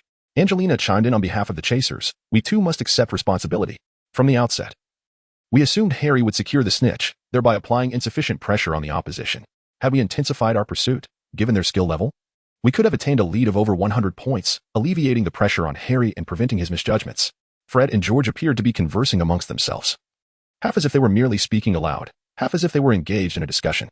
After realizing that Fred and George's dialogue yielded no meaningful conclusions, Wood approached Harry, intending to discuss the deception that led to his fall during the chase, only to overhear others discussing that very confrontation. Although we lost the match, one must concede that Ravenclaw as Seeker performed exceptionally well, someone remarked. Indeed, the so-called Queen of Ravenclaw certainly made an impression, seemingly outshining even those whom some among us have boasted about. Her presence is undeniably formidable. I imagine even the upperclassmen might hesitate to speak loudly in her presence. Another added, I recently heard that she is the presumed successor for the next head girl of Ravenclaw. I've heard that too. Though another rumor suggests that if it weren't for her graduating this year and the backing of the Queen, Penelope might not secure her position as head girl, someone else noted, glancing towards Percy Weasley, who appeared to be engaged in conversation with his siblings. No, Percy, I will not lend you any money. Not even if you wagered 10 galleons with Penelope. You ought to inform her that Ravenclaw won through deception. They are a bunch of thieves. Gryffindor did not lose. She wouldn't dare to face us in a fair duel, Ron protested, his voice raised in argument. Oh, come now, put aside your foolish pride, Ron. If it were a fair duel, I doubt you would last even 10 rounds against her. I still vividly recall how someone was humiliated during last year's dueling club. Ginny interjected, dismantling Ron's bravado. Ron's face flushed, and he found himself at a loss for words. Upon hearing the bickering, Wood abruptly abandoned his intention to discuss the match's mistakes with Harry. Even bystanders struggled to confront the defeat gracefully, let alone players brimming with confidence before the match. Perhaps it was best to allow Harry some time to gather his thoughts. At that moment, Harry was not contemplating his missteps as Wood had assumed. Instead, he was reflecting on the changes he had experienced with his broomstick during the match. It seemed that after the initial collision with the ground, the broom's balance had been adversely affected, which was understandable given the direct contact with the earth. Following the second collision with Holly, the final burst of speed between the two appeared significantly diminished. Under normal circumstances, the firebolt's performance should not have deviated so drastically, even accounting for the previous impacts. Harry's gaze drifted toward the broom resting on the sofa, lost in memory. Meanwhile, in the Ravenclaw common room, the exhilaration of victory was assimilated swiftly after the match concluded. Roger Davies and several other players celebrated in a corner, their jubilant voices eliciting disapproving glances from others. After a few moments, the celebratory atmosphere gradually subsided. Penelope remained in the common room, opting not to seek out her boyfriend for a private rendezvous. The quietest corner was occupied solely by Eileen, while Luna sat on the carpet, murmuring to herself. On the table, several unrolled parchment scrolls lay untouched, and nearby, a few owls perched, awaiting replies. From one of Ravenclaw Tower's windows, it was indeed possible to glimpse Holly. On the grass, she was strolling along the path with Remus. I never expected your talent in Quidditch to be so formidable. You seem even stronger than James. With proper training, you might secure a place on the national team, Remus mused, recalling the moments he had witnessed during the day's Quidditch match. Quidditch? I merely play to pass the time. Had the opponent not been Gryffindor, and had I not been uncertain about my ability to face the Dementors, I wouldn't have participated, Holly retorted. Does that imply you can now independently confront Dementors? Remus inquired, astonished. The Patronus charm requires modest magical ability, yet demands an extraordinary level of mental fortitude. The Patronus charm?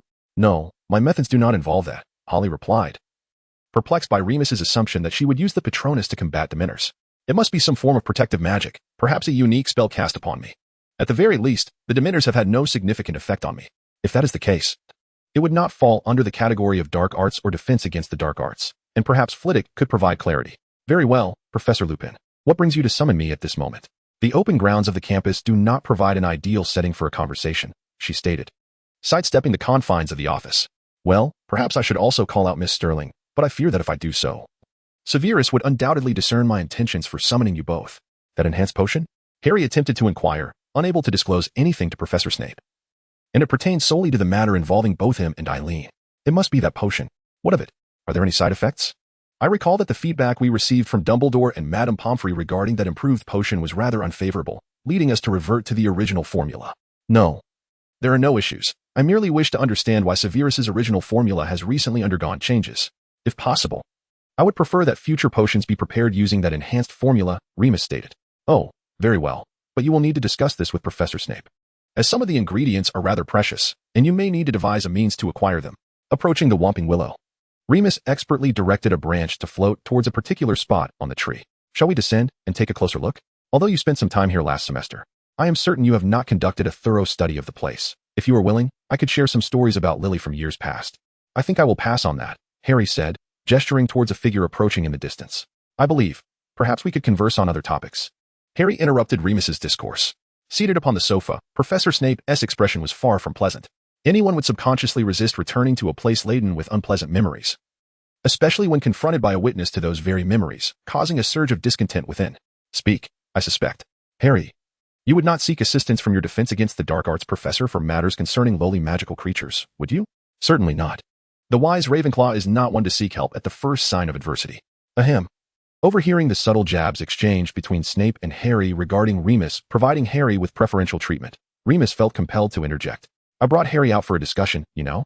Professor Snape, during the Christmas holidays, I sampled an unusual wolfsbane potion, and its effects were extraordinarily good. Which is why I wanted to inquire why the recent potions have reverted to the previous formulations. If you are not afraid of being poisoned by those little girls, I would allow them to continue their enhancements. This is indeed splendid news. However, Harry, remember that I only require the formulation from last time. Very well, Professor. But there is a matter I wish to discuss, now that both of you are present. Harry interjected. What issue pertains to both of us? Remus interjected, while Snape furrowed his brow, remaining silent as if recalling something. It concerns inheritance, but regarding the will, matters related to Harry require the intervention of his guardian. The goblins at Gringotts have pressed me. Harry's portion of the inheritance necessitates someone to assist in its management. Why come to me? Would it not be better to inform Harry directly? Remus inquired. A Ravenclaw would not engage in futile endeavors. Do you think a Gryffindor would trust a somewhat unfamiliar Ravenclaw's word? To my knowledge, Dumbledore was also unaware of the existence of this will, Harry replied. As a member of the original Marauders, it is shocking that following the demise of two, we are left with one murderer and one coward, Snape taunted. It seems Potter's judgment of character leaves much to be desired. Enough, Severus, are you not asking me to accept this? Very well. But I must first discuss this with Harry, for it is no trivial matter. As you wish. The hour grows late. Those individuals should have celebrated sufficiently by now. Let us return to the castle, Harry suggested. Upon their return to the castle, they were met with a scene of utter chaos. The portraits on the walls were bustling, exchanging messages, while various statues and suits of armor stood sentinel in the corners, cooperating with the portraits to inspect every nook and cranny of the castle. Oh, Severus and Remus, where have you been? Hurry, we need your assistance. Students report that Black has infiltrated Gryffindor Tower, and we are currently searching every location within the castle. Harry, you are here too? Well then, you should accompany either Severus or Remus. Later, they or Phileas will escort you back to your common room. Tonight, you will not be wandering alone. Professor McGonagall swiftly organized the situation. Ah, very well, Professor McGonagall, Harry responded promptly. McGonagall paid no heed to whether the three had acknowledged her instructions and continued on her way. Black's intrusion had indeed caused a significant stir at Hogwarts. The most sensational event being the howler received by Neville Longbottom one fateful morning. It was a particularly attention-grabbing howler, at least in terms of volume. It nearly brought down the ceiling of the Great Hall. The amplified voice of Neville's grandmother echoed throughout every corner of Hogwarts. However, all of this news was overshadowed by the latest announcements from Hogsmeade, quickly relegated to the realm of forgotten trivialities. No one wished to dwell on such disheartening matters when contemplating a visit to Hogsmeade. After all, if Black were to wander about the school incessantly, there was no certainty that the institution would not consequently cancel the weekend excursion to Hogsmeade. In the blink of an eye, news of Black faded into obscurity from every corner of Hogwarts. Likewise, even Harry Potter, who was deemed a potential target of Black's escape, was secretly devising a plan to sneak away to Hogsmeade. However, upon receiving a prior warning from Holly regarding Professor McGonagall, he made a special trip to verify with Ferk, confirming that Harry Potter indeed lacked any authorized Hogsmeade permission slip before departing from Hogwarts with a sense of relief. In the Shrieking Shack, Holly did not wander through Hogsmeade like the other students. Instead, she sat there waiting for someone who might or might not appear. The sand in the hourglass trickled down as time passed, punctuated by the distant laughter of students passing by. After an indeterminate period, the aged floorboards creaked once more. "You finally arrived?" Holly remarked. "Humph, it seems that even while wandering in Hogsmeade, your days are going quite well, at least better than Azkaban. What do you want from me?"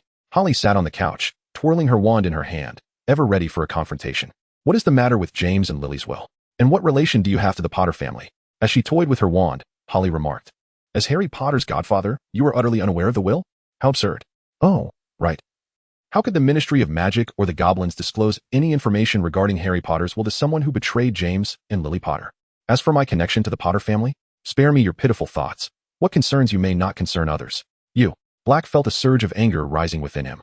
"I advise you not to act impulsively, Sirius Black. This is Hogsmeade, the only village in all of Britain where wizards congregate. Although I am unsure how you evaded so many searches, trust me, Dementors are still lurking nearby, waiting for you. Do not assume that Lupin can protect you." "Oh. By the way, I forgot to mention, after discussions in the Ministry of Magic and Wisingamot, Harry Potter's godfather, Sirius Black, no longer retains guardianship over Harry Potter. It was unanimously agreed that allowing a murderer to guard the son of his victims is akin to letting a bear guard a jar of honey," Holly advised. This was followed by a prolonged silence from Black.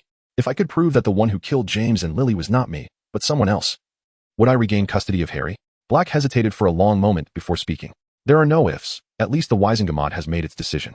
I have seen no evidence proving that you did not betray James and Lily Potter. Moreover, over a decade ago, Black confessed to the murder of the Potter couple, as well as the killing of Peter Pettigrew and several muggles." "I believe only someone utterly deluded would think otherwise," Holly replied firmly. "What if I can find evidence to prove that all of this is untrue? Then it would not concern me. Perhaps you could seek help from Remus Lupin. However, who would believe the testimony of a werewolf? Oh, maybe Dumbledore could assist. But I sincerely doubt he would aid someone who once betrayed the pureblood Black family. Perhaps what awaits you is this." Holly waved her wand, a piercing agony. "Ah." A cry of pain escaped Black's throat as he curled into a ball, writhing on the floor in an attempt to alleviate the torment coursing through him. "By the way, I forgot to remind you, Harry Potter is likely wandering around Hogsmeade under an invisibility cloak. If you plan to act, you might want to seize the opportunity." With that, Holly turned and exited through the door, making her way back to Hogwarts along the corridor. As Holly strolled back to the castle entrance, she collided with Draco Malfoy and his two lackeys, who tumbled back from outside, their clothes bearing traces of mud. "Draco, what happened to you? I am quite curious about who left you in such a state." Lady Park," Draco Malfoy had to pause to explain to Holly, "I saw Harry Potter in Hogsmeade. I believe he must have slipped out secretly. I think this matter should be reported to the teachers at school. I took the main road back, and I am sure he could not have returned before me. Well, hurry and inform Professor Snape. Oh, and if possible, you should also let Professor McGonagall know again." Holly instructed. "Yes," Malfoy replied, and after Holly departed, he dashed towards Snape's office. Holly headed towards the Office of the Defense Against the Dark Arts teacher. The office was a curious place. Since Voldemort's failed application for the position, no one had managed to last a full year, as it was rumored to be cursed. Regarding this claim, Holly remained non-committal, as the dark arts themselves are a profound discipline, and the more one delves into them, the more susceptible one becomes to their pernicious influences. The school was forever suited to teachers like McGonagall and Sprout, whose temperaments were relatively gentle, rather than a rather eccentric zealot. Lupin had been feeling unwell these past few days, though publicly it was said to be for other reasons. In reality, it was due to the impending full moon, and the efficacy of the Wolfsbane potion recently produced by Holly and Eleanor seemed to be excessively potent, causing fluctuations in Lupin's magical energy. Consequently, the Defense Against the Dark Arts teacher had to remain solitary in his office to avoid any stimuli that might provoke a magical outburst. Holly came to the third floor intending to check on Lupin's condition and to mention her encounter with Black. However, she was intercepted by Eleanor on the second floor. "Come here, Holly. Look who I've caught," Eleanor said, pulling Holly to the door of a classroom. The door was ensnared by a magical barrier Eleanor had set, allowing those inside to see the outside, yet preventing them from exiting. Likewise, those outside could see within, but could not enter. Inside, a girl with a mass of disheveled brown hair was pacing anxiously. "Granger? What is so special about this?" Holly inquired, perplexed. "If I told you that Granger is currently in Professor McGonagall's office, the library, and the Gryffindor girls' dormitory simultaneously, what would you think?" Eleanor teased. "Oh, that sounds intriguing. By the way, Is the one inside the original or a copy? Holly asked Eleanor, contemplating the implications should several copies suddenly vanish. That I do not know. But perhaps we could conduct an experiment? Or perhaps we could gather all the copies together. Eleanor proposed. Never mind, the outcome would likely be either annihilation or madness. And we would surely be affected as well. After some thought, Holly decided against it. By the way, what was your initial intention? To capture someone using a time turner to study the soul and magical energy. You see, a person appearing in multiple places simultaneously should have their magical energy shared among several bodies, and their soul should be divided as well. However, I wonder how the soul ultimately reintegrates. You must understand, soul magic is a very advanced and forbidden subject, at least to my knowledge. There is currently no way to create a time turner in the magical world, meaning all existing time turners have been passed down from many years ago. Thus, what strategy should we employ to handle the uncertainly formidable Miss Hermione Granger? Holly inquired. Outside the door, Holly and Alinka were engaged in discussion. While within the confines of the room, Hermione Granger was consumed by anxiety. Holly and Alinka were unaware of the repercussions associated with the time turner. Yet Hermione was acutely conscious of them. She had signed numerous stringent agreements to obtain the time turner and even devised specific routes for attending classes to prevent being seen multiple times by any individual within a short span.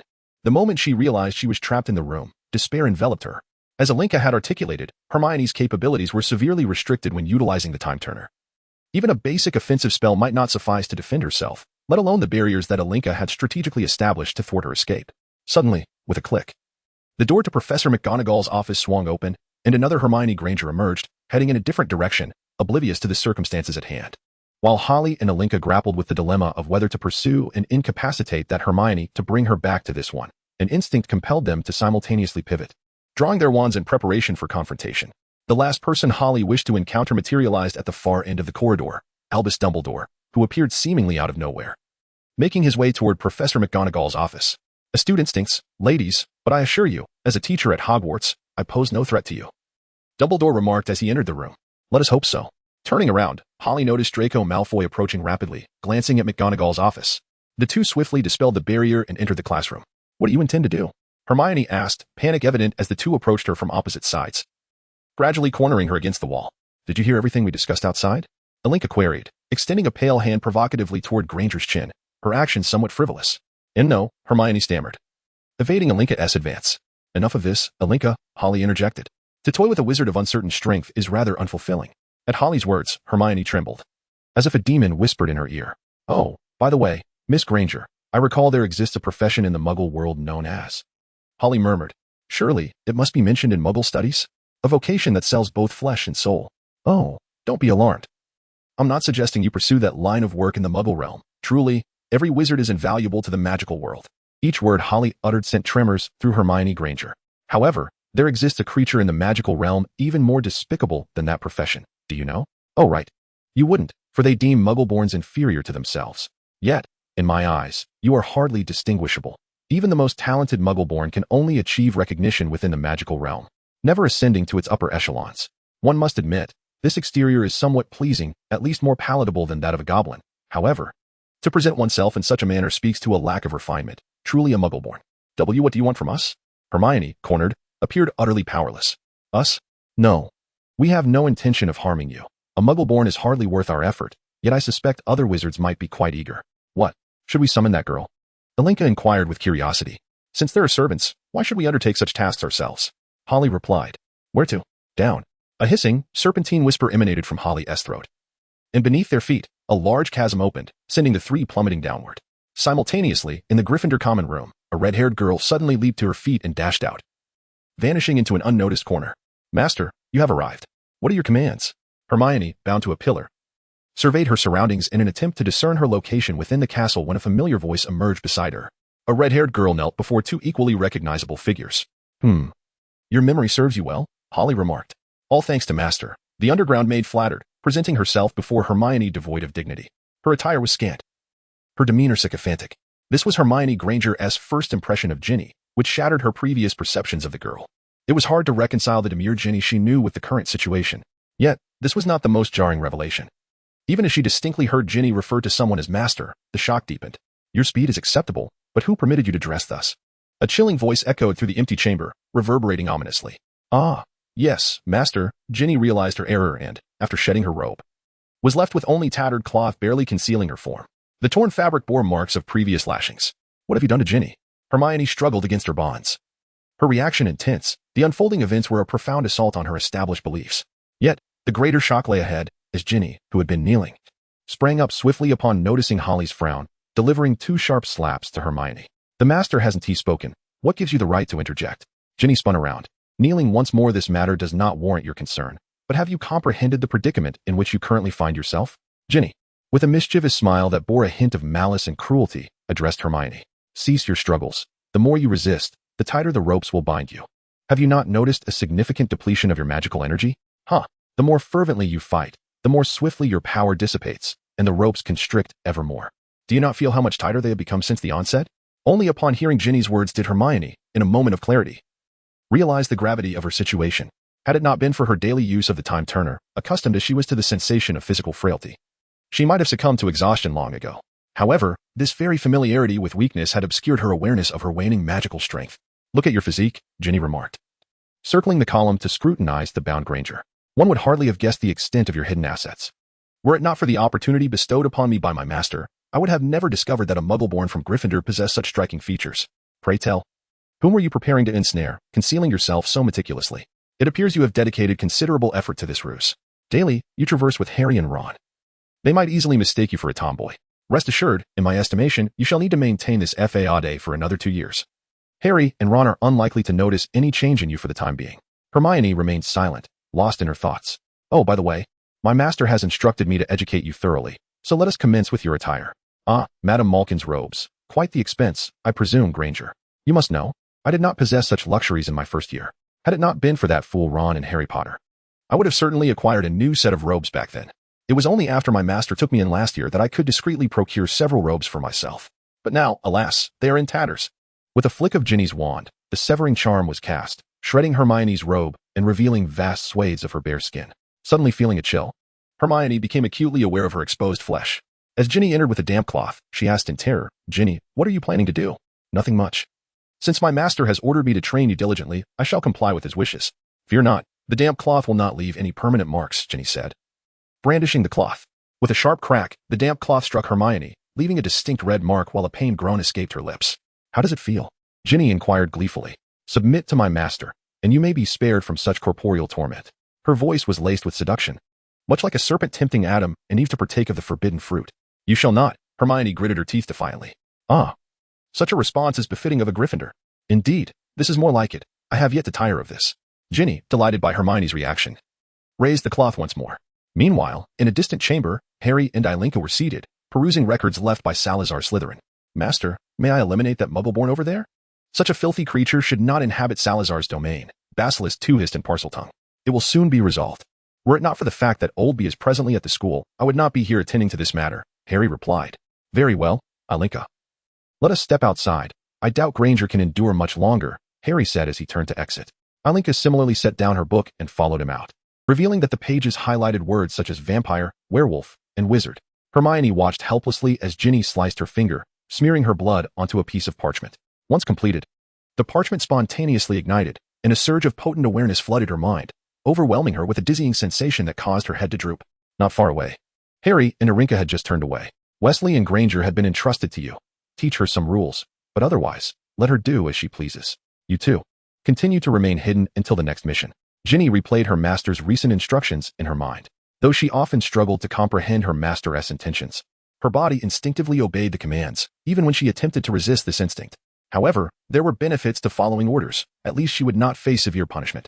Casting a glance at Hermione Granger, who was bound to a pillar and unconscious, Ginny released her from her restraints and dragged her to a corner. Moments later, they reappeared in the Gryffindor girls' common room. After adjusting her own attire, Ginny hesitated briefly before retrieving a robe for Hermione, gently waking her. Hermione? Wake up, Hermione. Ginny called softly.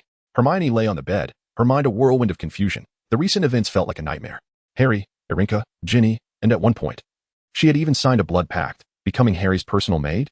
Scenes replayed before her, appearing so real yet so surreal, as if she were trapped in a haunting dream. Upon hearing her name, Hermione opened her eyes to see Ginny. The Ginny from her nightmare, who relentlessly tormented her until she surrendered, merged with the quiet Ginny she knew. Shaking her head to dispel the fog, Hermione attempted to rise, but found herself powerless. Hermione, what's wrong? Ginny inquired. I saw you wobbling in the corridor and wanted to take you to the hospital wing, But you insisted on returning to the dormitory. Is that so? Hermione replied with a wry smile. Perhaps. Thank you, Ginny. You're welcome. But I must remind you, it's crucial to rest well lately, Ginny advised before leaving the dormitory. All right, Hermione murmured. If not for the searing pain reminding her of her nightmarish experience, she might have doubted Ginny's presence. Even so, Hermione remained in a daze for quite some time, missing classes and nearly colliding with herself. This state persisted until the end-of-year exams approached. On Thursday morning, the third-year students faced their final exam in defense against the dark arts. Lupin organized a unique examination, a cross-country race. Students were required to traverse a pool under the sun, navigate through a swamp, and ultimately confront a boggart. For Harry, this examination held little interest. Thankfully, Lupin did not mandate her participation. Nonetheless, Harry showed up at the exam site, and Lupin kindly scheduled her for the last turn. Watching others falter during the exam provided a peculiar amusement, provided the blunders were not too foolish, lest one appear ridiculous. For instance, Ronald Weasley was lured into the swamp by magical creatures. Hermione Granger, on the other hand, was comically frightened by a boggart that transformed into Professor McGonagall, particularly amusing as this know-it-all was informed by McGonagall that she had botched everything. Since Ginny had given her a thorough lesson in the Chamber of Secrets, Hermione had taken on a rather neurotic demeanor, and her panicked exit elicited laughter from the surrounding students. Standing aside, Harry and Lupin exchanged knowing glances. Lupin recognized the side effects of the time turner, while Harry understood Hermione's underlying fears. After the commotion subsided, most students departed in laughter, leaving Harry to observe Lupin tidying the area. Care to give it a try? Lupin smiled. Sure, Harry replied, unexpectedly cheerful, causing Lupin to momentarily lose his focus. Well then, Professor Lupin, I shall begin, Harry called from the starting line. Lupin nodded, refraining from further comment. It was rare to see her smile. Since a particular day in first year, her joy had been elusive. Remus. It seems she is at least relaxed in your class, McGonagall remarked, having appeared beside Lupin. Indeed, but her relaxation stems not from my class, but from the spaciousness here. Free from threats. She feels like a blend of Gryffindor, Ravenclaw, and Slytherin, Lupin explained. How rare it is for you to attend the defense against the Dark Arts final. McGonagall noted. Actually, I hadn't intended to come, but Miss Granger rushed to my office, crying about something and returned the time turner. I noticed her distress. So I came to investigate, McGonagall replied, appearing somewhat reluctant to convey the message. That shouldn't be a concern. It was merely a boggart taking your form. And Miss Granger was frightened, Lupin clarified. A boggart? McGonagall asked, puzzled. Yes, a boggart. I believe I must check on her again. She always has her unique methods of dealing with boggarts. Lupin pointed to the black smoke billowing from a nearby tree hollow. As the smoke dissipated, Harry emerged, slightly pale but otherwise unharmed. Seeing the approaching figures of Professors Lupin and McGonagall, Harry furrowed her brow. Are you all right, Harry? Lupin asked, aware that this was his examination space and that McGonagall should not speak first. Everything is fine, Professor, Harry replied. It seems you put considerable thought into designing this exam. Then, Professor McGonagall, what brings you here? Harry inquired, turning to face her. Professor Dumbledore seems to be looking for you. And I believe I spotted Cornelius Fudge on my way here. This news might be of significance to you, McGonagall said, appearing equally reluctant to deliver a message. Oh, thank you, Harry responded. However, I doubt Professor Dumbledore is impatient for me to find him. I believe he has already seen you inform me. She gestured toward a reflective glass in the distance. Understanding, McGonagall refrained from further comment. Back in the Ravenclaw Tower, Harry finally found a moment to relax. After summoning Dobby for a snack, she lay on her bed, contemplating her changes. The ring on her left hand had, unbeknownst to her, once again blossomed with black roses, 8 petals, symbolizing a renewed surge of power. Withdrawing the magic that stimulated the ring, Holly began to ponder the purpose behind Dumbledore's visit and what benefits she might derive from it. The only matters that came to mind were those concerning the hippogriff. Dumbledore would not seek her out merely for the sake of a creature. Such a negotiation implied that the initiator was the one yielding. It was inconceivable that Dumbledore would bow his head over a mere hippogriff. Thus, the only matter of significance that could compel Dumbledore to lower himself would pertain to a certain individual, Harry Potter. When thinking of Harry Potter, Holly's first consideration was the will, yet she quickly recalled Dumbledore's prior demeanor, which suggested he was not well versed in the details of the Testament. Next, her thoughts turned to Sirius Black. As Harry Potter's godfather, Sirius's public reappearance would undoubtedly diminish Dumbledore's influence over Harry, consequently reducing his leverage in negotiations with the Ministry of Magic. It seemed improbable that Dumbledore would propose to assist in clearing Sirius Black's name. After some contemplation, Holly felt she had only grasped a faint thread of understanding, with no clarity on what lay ahead. After a period of turmoil, Harry found his desired conditions becoming increasingly clear. The Triwizard Tournament, a competition known to only a select few, posed several significant obstacles for him. On one hand, as a member of the Ministry of Magic's upper echelons, it was impossible for him to remain unaware of the tournament's existence. Fortunately, He could craft excuses to avoid direct involvement in its preparations, at least steering clear of negotiations regarding the competition's content. On the other hand, there was Albus Dumbledore, the headmaster of Hogwarts. The Triwizard Tournament was notorious for its high mortality rate, making it plausible that Dumbledore would impose age-related restrictions, potentially excluding many younger wizards, including Harry himself. Thus, regardless of Dumbledore's conditions, Harry was determined not to lose his eligibility for the tournament due to any obstruction from the headmaster. While Harry wrestled with the potential terms Dumbledore might propose, the headmaster himself pondered in his office. Undoubtedly, initiating a meeting with Harry was a choice he felt compelled to make. Without Harry and Arinka, his subsequent plans would be flawless. The greatest variable lay with Harry. It was difficult to ascertain just how much trouble Harry and Arinka brought to Dumbledore, though it was certainly less than what Harry Potter himself had caused. Nevertheless, their presence at Hogwarts compelled Dumbledore to tread carefully in many matters. Even within the school, the information flow from the children of the 12 board members, like Draco Malfoy, was noticeably slower, not to mention that many minor schemes might go unnoticed by the younger wizards. However, the two Ravenclaw girls, serving as special observers for Hogwarts, possessed a keen awareness that far surpassed that of their peers, always managing to insert themselves into crucial situations, leaving them feeling both frustrated and obliged to acquiesce. This pattern persisted for a year, and even into their second year. Glancing at the son's position, Dumbledore chose to summon a messenger, Miss Grey, more precisely, Helena Ravenclaw, to prompt Harry. Lying in bed, Harry only recognized the passage of time upon hearing Helena's message. After adjusting his attire and finishing the last sip of black coffee, he turned and vanished from the Ravenclaw girls' dormitory. On the 8th floor, in the office of Hogwarts headmaster, Dumbledore stood by the bed, gazing into the distance, rather than sitting in his usual grand chair. A door appeared silently behind him, and there stood Harry, clad in black robes, wand in hand, ready for a confrontation. Relax, our Minister of Magic, Chief Warlock of the Wizengamot, Hogwarts Special Observer, and Miss Countess, Dumbledore jested. I hardly perceive this as a secure environment, especially with that damned bird explicitly conveying its owner's sentiments towards me, Harry retorted, gesturing his wand at Fawkes, who had been staring at him. The startled phoenix promptly took flight, circling in the air. All right, come down, Fawkes, Dumbledore said, soothing his phoenix. After a few loops, Fawkes settled gently on Dumbledore's outstretched arm. Have a seat, Harry. Would you care for a drink?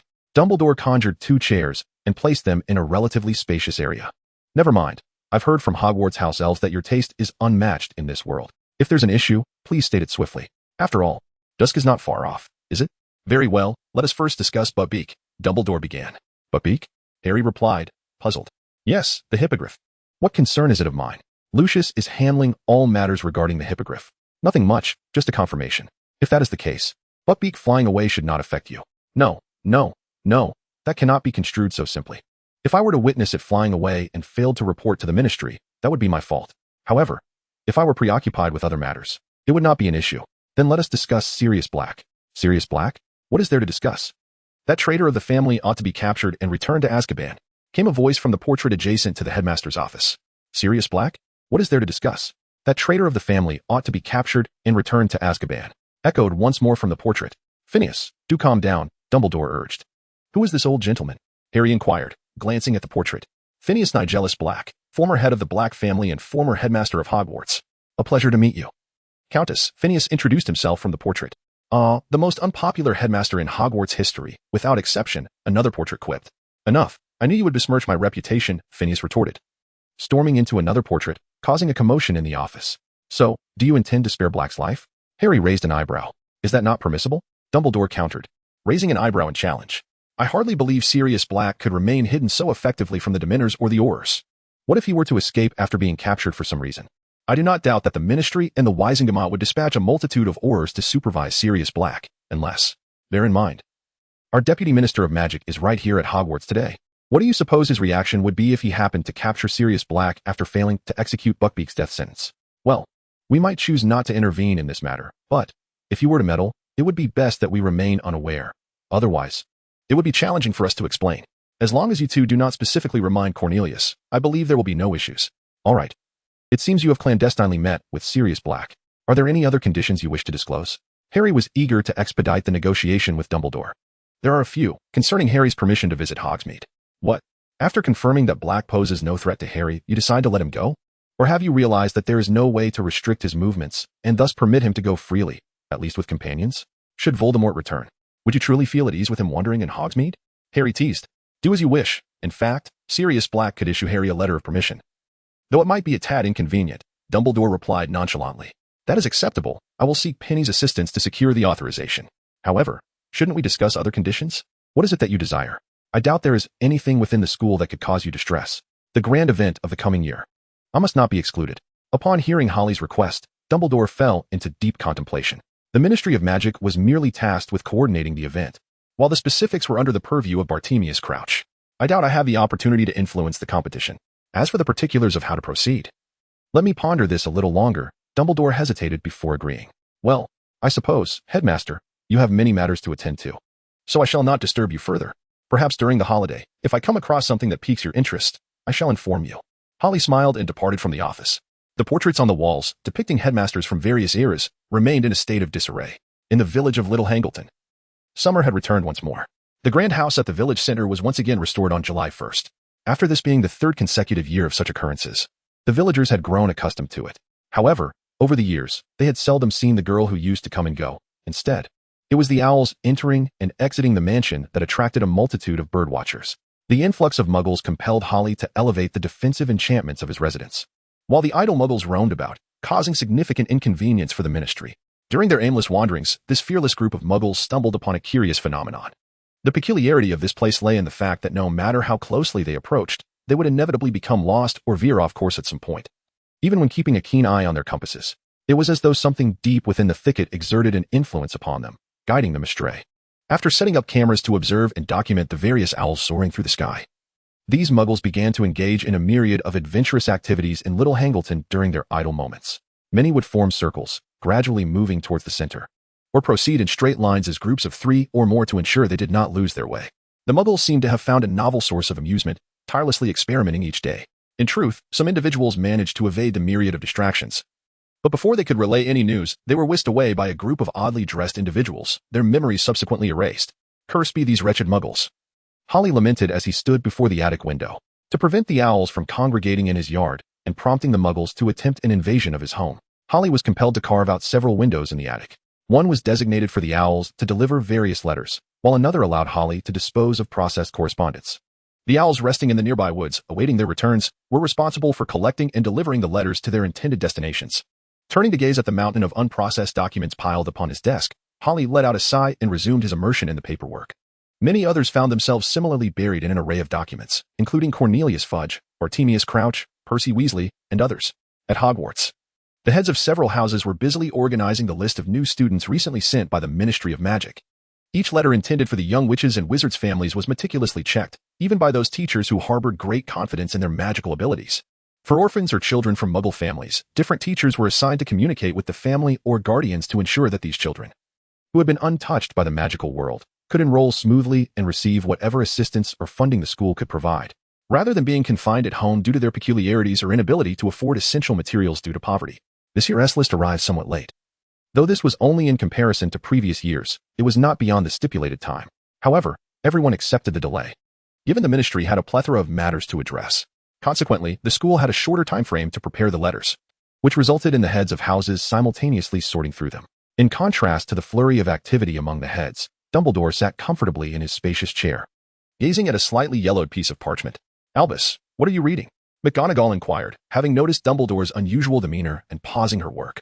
Upon hearing her question, Professors Flitwick and Sprout also set aside their folding tasks. "It doesn't appear to be the usual parchment used in the magical world. Is it papyrus?" Flitwick asked. "Indeed. While papyrus is somewhat fragile and challenging to produce, it serves as a commendable medium for magic. At the very least, scrolls crafted from papyrus are significantly more potent than those made from parchment. However, the demands on the creator for making scrolls from papyrus are quite high.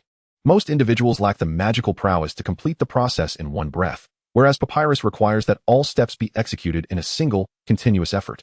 Flitwick elaborated on his thoughts. "As for myself, I can only create simple papyrus scrolls. Perhaps Albus could manage to produce somewhat larger ones.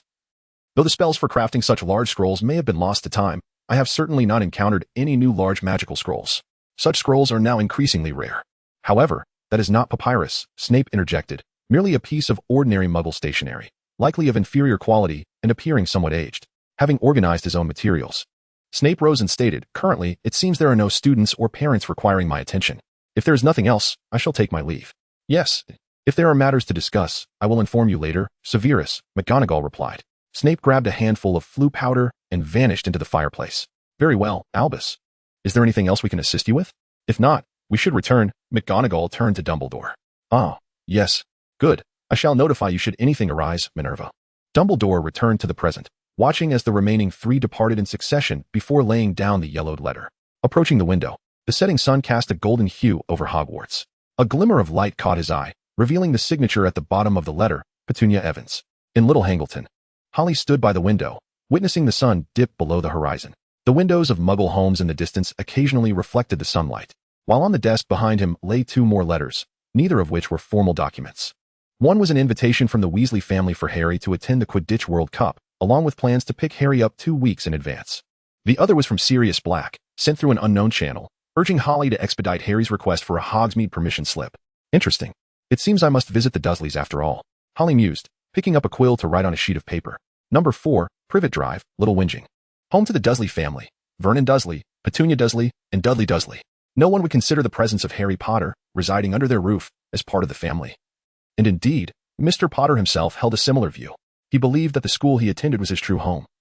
And every summer vacation was merely a temporary stay at a relative's house with whom he shared a less than amicable relationship. The Dursley family did not enjoy good rapport with their neighbors, partly due to Mr. Dursley's irritable disposition and the fact that their precious Dudley often bullied the neighborhood children. Indeed, the relationships among all the families in the neighborhood were not particularly cordial. On this particular day, the Dursleys received 2 letters.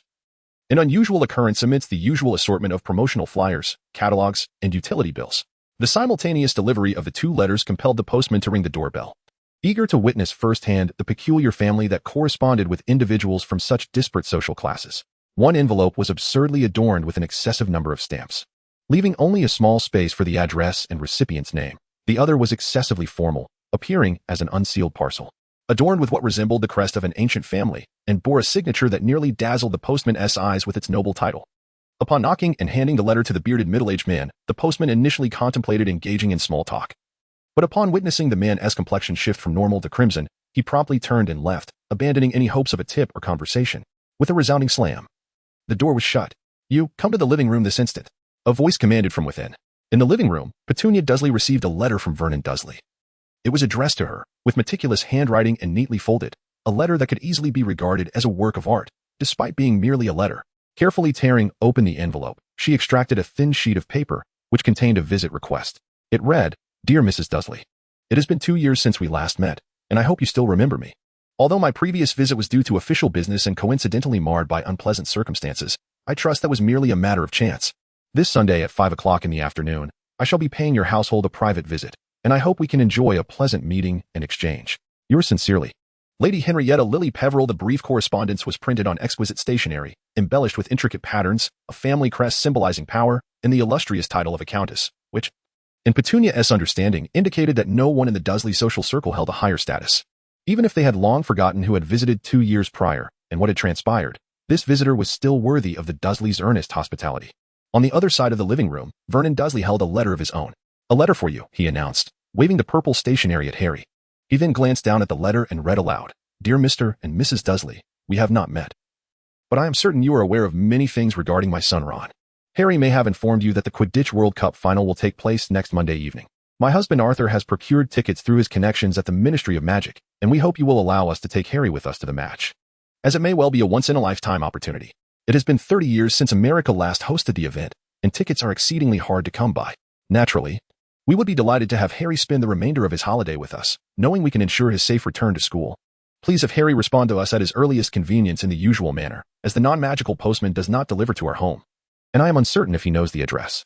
Looking forward to seeing Harry soon. Yours sincerely, Molly Weasley P.S. I am confident I have affixed sufficient postage. Look at this." Vernon waved the letter in the air. "She has indeed affixed enough stamps," Harry remarked, attempting to sound as though this were a common mistake. Vernon gritted his teeth. The postman noticed, and he was quite curious about where this letter originated. He found it amusing. Harry was rendered speechless. At that moment, Petunia's voice pierced the brief silence from the living room. "Vernon, we have guests coming this Sunday afternoon, and they appear to be rather important." "Oh, Petunia, is that so? How come I wasn't informed?" Vernon shot a glare at Harry before turning to the living room, planning to confront Harry later. "The letter just arrived." Petunia held up the letter. "What is this guest about?" Vernon inquired as he approached. "I'm not certain, but I believe they are worth our attention," Petunia shrugged. Having gleaned little actionable information from the letter, yet the letter itself carried considerable weight. "Well, Vernon began to scrutinize each word on the sheet of paper with his small eyes. All right, I suppose we must prepare for all eventualities, including dinner. Even if the guests do not come for a meal, we can still treat it as a fine family dinner. After all, we have been subsisting on vegetarian meals for quite some time this holiday. It is time for a change, wouldn't you agree, Dudley? Vernon pondered aloud, glancing at Dudley. Uh-huh, Dudley nodded vigorously. Having endured a holiday of calorie-restrictive eating, he was eager for the opportunity to indulge in something different. The family then proceeded to discuss the ingredients they needed to prepare and the items they would procure, entirely oblivious to Harry Potter stealthily ascending the stairs.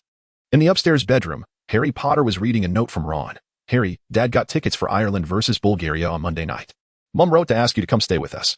They may have already sent the letter, but I'm not sure how fast the postman is. So, I had Pig, the owl, deliver this message to you. Whether they approve or not, we are coming to get you. This World Cup is absolutely unmissable. Mom and Dad thought it would be better to ask for your permission first, but regardless of their opinion, we will arrive to collect you on Sunday afternoon at 5 o'clock. See you soon, Ron. After reading Ron's note, Harry realized that Mrs. Weasley had not mentioned when they would arrive, prompting him to head downstairs to inform the Dursleys. I am Hermione Granger, a witch, or more accurately, the servant of my master. Until I turned 11, I had never believed in the existence of wizards. Despite the peculiar occurrences around me that my parents could not rationally explain, it wasn't until that transformative summer at 11 that everything changed. It is challenging to quantify the impact of that day, much like how time turners cannot alter what has already transpired. Had that event not occurred, I might not be who I am today. Who knows? I could have inherited my parents' profession and become a dentist. Perhaps, perhaps not. But none of that matters now, for it can never come to pass. I recall it was a day in July, and in fact, even before that day, I sensed something amiss. A cat frequently appeared on the garden wall, watching me intently. I am convinced that it was watching me, yet my parents believed I was merely being paranoid, overly suspicious. They even took me to see a psychologist. Alas, I must admit that visiting a psychologist remains one of the most dreadful memories of my life. Even a trip to San Diego Hospital would be preferable to consulting a mundane psychologist. A few days later, a professor named McGonagall appeared at my doorstep, inviting me to attend a magical school called Hogwarts. Despite her demonstration of a few spells in my home, I remained skeptical about the existence of magic. Nevertheless, I eventually decided to enroll in this seemingly peculiar school, embarking on a unique journey. In my first year, I was sorted into Gryffindor, where I met many peers, both of my age and older wizards. Among them were two boys, one named Harry Potter and the other Ron Weasley. I must confess that my judgment of character at that time was terribly flawed. The former, buoyed by the favoritism of the school staff, recklessly flouted the rules, while the latter was even more insufferable, arrogant, and brash. It is unfathomable to consider how he would have fared had he not latched on a Harry Potter-esque coattails. However, I only gradually discerned their true natures, and by the time I did, it was somewhat too late. Even my master believed that my continued association with them would be more beneficial, compelling me to navigate their antics daily while feigning compliance. Ironically, both of them developed affections for me, often resorting to brawls on my behalf. Truly, Gryffindor seemed to be a collective of impetuous youths devoid of reason. In truth, it was from that first year onwards that I recognized the significant disparities among individuals. Some innate talents cannot be compensated for by sheer effort. At least those two Gryffindors, despite their relentless endeavors, could never catch up to my master-esque shadow. In fact, even the remarkably gifted Miss Sterling could scarcely keep pace with my master-esque strides.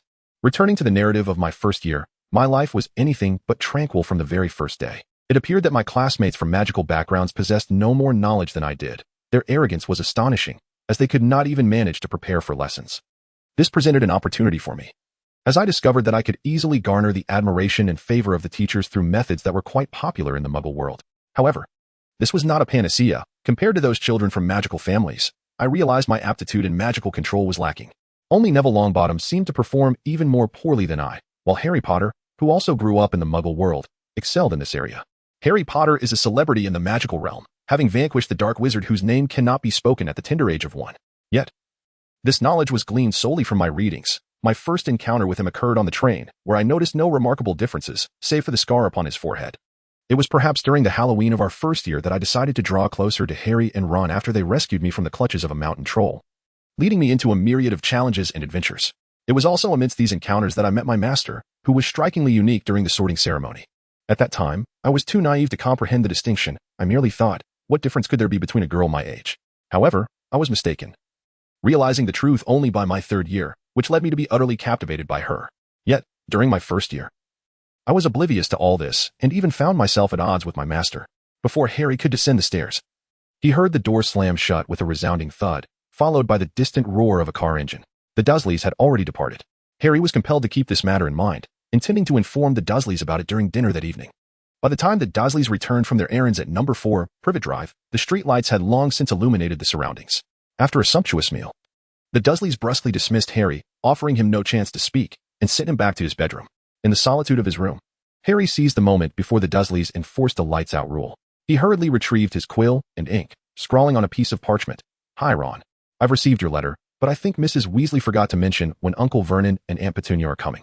I'll try to inform them of your arrival by midday on Sunday, but you'd best be prepared for a swift visit, as my uncle and aunt will also have guests that afternoon. I'm not sure of the exact time, but I hope it doesn't conflict with your arrival. Otherwise, I can hardly imagine the chaos that might ensue.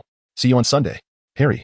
He rolled the parchment tightly and struggled to tie it to the tiny owl's leg, not due to his lack of skill, but rather because the owl was exceedingly small. After casting a glance around, he noticed the suitcase in the corner, already open and being packed, along with the owl perched by the window. Turning to Hedwig, he inquired if she was fit for a long flight. She let out a series of high-pitched hoots, prompting Harry to press himself against the door, straining to discern the sound of Uncle Vernon's heavy footsteps ascending the stairs. No, he sighed with relief. One of the inconveniences of life with the Dursleys was their aversion to owls. They forbade Harry from letting Hedwig out during the day, fearing their white owl would draw unwanted attention and make them appear peculiar, something the Dursleys were particularly keen to avoid. A letter notifying Sirius Black that Harry Potter had received an invitation from the Weasleys to attend the Quidditch World Cup and spend the remainder of his holiday at their home was affixed to Hedwig's leg as she gradually vanished into the night sky. As night deepened, in the little village of Little Hangleton, Harry lay in bed in the attic, gazing blankly at the starry sky. It was a seemingly ordinary night. Yet for some inexplicable reason, he felt an unsettling premonition that something was about to happen. Back at number 4, Privet Drive, having bid farewell to Hedwig, Harry appeared to release all his worries, drifting into dreams of the upcoming Quidditch World Cup and his life with the Weasleys. Meanwhile, the Dursleys sat at the dining table, meticulously inspecting every piece of equipment that might be utilized when guests arrived on Sunday. At the Weasley household, the owls continued to flit in and out of Percy S. room, while diligent new employees of the Ministry of Magic's Event Planning Committee remained engrossed in towering piles of parchment. Mr. Crouch had been somewhat less efficient lately, which meant his secretary had to shoulder additional responsibilities, particularly as responses from the Minister of Magic arrived consistently and even ahead of schedule. Stimulated by the high work ethic of the ministry's senior officials, the red-haired boy poured himself another cup of coffee and immersed himself back into his work. In Little Hangleton, a group of fervent owl enthusiasts had recently discovered a new gathering spot, commonly referred to as the Riddle House by the villagers. Only one elderly man, Frank Bryce, remained to oversee the premises. Many believed he was connected to a murder that had occurred 50 years prior. However, according to the forensic investigation of that time, it did not seem that Frank Bryce was implicated. Thus, the case remained a mystery, left unresolved and set aside. However, 50 years later, when the sunlight once again graced the Sunday morning, the familiar smoke from old Frank Bryce's kitchen was conspicuously absent, and the throngs of enthusiasts that typically roamed the village were nowhere to be seen, an occurrence that felt rather unusual. Yet, as people attempted to approach the vicinity, they discovered that a contingent of police, whose origin was unknown, had encircled the entire mysterious mansion. Within the estate, a steady stream of individuals moved about, engaged in discussions of an undisclosed nature. However, this is merely an illusion for the Muggles. In truth, even the officers themselves are uncertain about the nature of their investigation. The girl who appeared later had commanded them not to approach the bodies, allowing only for an external examination. Inside the room, the personnel were equally diverse. There were doctors from San Diego examining the corpses, along with Aurors from the Department of Magical Law Enforcement. In one corner, Holly furrowed her brow, intently listening to a man with chestnut hair who occasionally responded to his remarks. Director Rufus Scrimgeour, can we ascertain that these individuals were killed by the killing curse? Indeed. Minister, Scrimgeour replied, his demeanor somewhat haughty. To an Auror, it was evidently hard to accept that a young witch, still in her adolescence, held the position of Minister for Magic, although he himself could not fathom how such a situation arose. It is quite natural for a warrior dedicated to combating dark magic to be oblivious to political matters. Dozens of individuals stood in silence, even if they were all Muggles. This was no trivial matter. However, these Muggles appeared to show no signs of struggle. From a certain perspective, one could argue they were murdered in their sleep, which, in this context, is not an exceedingly difficult task. At least for most former dark wizards, this is not particularly challenging. The true difficulty lies in swiftly identifying any magical fluctuations or traces left by the perpetrator nearby. Yes, Captain, there is something peculiar about this corpse. An Auror, youthful in appearance, remarked beside one of the bodies. What is the matter, Nymphadora? Scrimgeour inquired. Well, Captain, I believe the expression on this corpse differs from the others. It seems this Muggle witnessed something or was frightened before death, Nymphadora Tonks hesitated to say. There is also an issue with the clothing, Holly interjected. Beneath the sunlight, Some parts of the corpse's attire glimmered faintly. Scales. They appear to be snake scales, but this serpent seems rather large. Scrimgeour extracted a glimmering fragment from the clothing and, after performing a spell, stated, "A snake?" Holly hesitated. "Indeed, a snake," Scrimgeour confirmed. "Yet there seems to be no serpent in the vicinity." Finally, Sunday afternoon arrived. Even though the murder case in Little Hangleton was still under investigation, Holly appeared punctually at number 4, Privet Drive, in Little Whinging, using a muggle vehicle. Meanwhile, the Dursleys were in a state of disarray inside their home, overwhelmed by the news Harry Potter had just delivered. After being ignored all day, when the Dursleys finally prepared to receive the esteemed visitor, Countess Peverell, they discovered that Harry Potter, who they thought had left, was still at their home. In their attempts to conceal him from their upcoming guest, they received even more distressing news. The peculiar individual who had sent a strange letter 2 days prior was scheduled to arrive at 5 o'clock to take Harry away. This meant their esteemed guest might witness their encounter with a group of odd individuals, potentially leaving a negative impression on them. This was utterly dreadful. Given the impending time, the Dursleys could only hope that the Countess would arrive a few minutes late, and that Harry's bizarre friends would not be overly punctual, allowing for a swift departure. Thus, at number 4, Privet Drive, both the Dursleys and Harry Potter paced anxiously in the living room. Even as Harry circled restlessly, Vernon Dursley refrained from erupting in anger to send him upstairs, instead instructing him to place his luggage in the stairwell. A discreet yet convenient location for moving him and his friends out quickly. At 4:55 p.m., a car approached from a distance, and upon hearing the engine, the Dursleys sprang to their feet, nervously tugging at their clothing in an attempt to smooth out any creases. Just as they were about to head to the door, they noticed the car zoom past without stopping. Resuming their seats on the sofa, Vernon Dursley seemed to recall something and asked, "They drove here, didn't they?" He looked at Harry. Harry mumbled. He too had wondered how the Weasley family would come to take him away. The Weasleys had once possessed an old Ford car, but it had been wrecked 2 years prior by him and Ron, and it still roamed the forbidden forest at Hogwarts. "I suppose so," Harry replied. "I hope they arrive in a car that's at least presentable," Vernon Dursley grumbled. Harry heard this and opened his mouth, unsure of what to say, as he too had little faith in the Weasley family. At 5 o'clock, a Rolls-Royce glided to a stop outside number 4, Privet Drive. Anyone observing from the front would notice that the driver's seat was unoccupied. The steering wheel, gear shift, and gas pedal operated autonomously without direct human control. However, this was of little concern. The car door opened, and Holly emerged in a black gown, glancing around before making her way toward the Dursley residence. Behind her, the car door closed softly, and it drove away, disappearing down the street, without knocking or ringing the doorbell. The gate of the Dursley-s yard swung open automatically as Holly approached, then closed again behind her. Only then did the Dursleys react, hastily rushing to the door to greet their guest. Upon seeing that only one person had arrived, Harry instinctively retreated to the stairwell. Penny opened the door, and a familiar face appeared before her. This same visage had graced her presence 2 years prior, though at the time the events unfolded too swiftly and shockingly for Penny to process the arrival of the letter. "Hello, Mrs. Dursley. I trust you received my appointment letter?" "Yes, it appears so," Holly said as she entered, addressing Petunia Dursley. "Indeed, I received an appointment letter," Petunia replied slowly. "Oh, I introduced myself 2 years ago. Perhaps you have forgotten," Holly suddenly realized. Holly Lily Peverell, the Countess awarded by the Crown. "Ah, Countess, welcome to our home," Vernon Dursley quickly responded, pulling Dudley along with him. "Ah, Countess, welcome," Dudley stammered. "Good day to you," Holly merely nodded in acknowledgement, refraining from overly enthusiastic responses. "I should have brought a gift, but the items I prepared were somewhat difficult to procure. My servant is bringing them from afar, and they should arrive shortly. You are too kind. Please come in," the Dursleys said, stepping aside to create a narrow passage in the hallway. As they proceeded toward the living room, a sudden bang erupted from the fireplace, accompanied by a flicker of flames. Upon hearing the noise, Dudley, disregarding the presence of guests, dashed toward the kitchen, shielding his behind with his hands. Upon witnessing the unfolding events, Penny did not allow Harry to remain seated in the living room. Instead, she guided him directly to the dining area. An inexplicable situation had arisen within their home, yet it was imperative that their guest remained oblivious. Vernon, gazing at the fireplace which he had long sealed, felt his face flush with indignation, the fury bubbling just beneath the surface. Fortunately, he restrained himself, considering the presence of guests, though those around could still sense the palpable tension in his demeanor. As Harry crossed from the living room to the dining area, a distinct noise emanated from the fireplace. "Oh, Fred, don't go back. Come back. Something's wrong. Tell George not to." The cacophony of shouts grew louder and more chaotic, each cry more urgent than the last. "Perhaps Harry can hear us, and he might let us out." A voice resonated from within the hearth, accompanied by the sound of fists pounding against the wooden boards. "Harry? Harry? Can you hear me?" Upon hearing the commotion, Harry Potter, disregarding the presence of guests at the Dursleys, dashed down the staircase. "What is this?" Vernon Dursley bellowed at Harry. "What is happening?" "They're trying to use flip powder to get here," Harry explained. "They can travel through the flames, but you've sealed off the fireplace. The Dursley family gradually congregated around Harry as he elucidated the situation, none noticing that Harry had returned to the living room, nor the faint smile that graced his lips. Harry approached the fireplace and shouted towards the wooden boards, "Mr. Weasley, can you hear me?" The knocking ceased, replaced by a responsive voice. "Yes, Mr. Weasley, it's Harry. The fireplace is sealed. You can't come through." "Blasted. Why on earth did they seal the fireplace?" Mr. Weasley exclaimed. "They could use electricity, an electric stove." "Really?" Mr. Weasley was animated. "Electricity? Do you mean there are plugs? Good heavens, I must see this. Let us think." "Oh, Ron." A thud signified another arrival. "What are we doing?" Ron's voice emerged.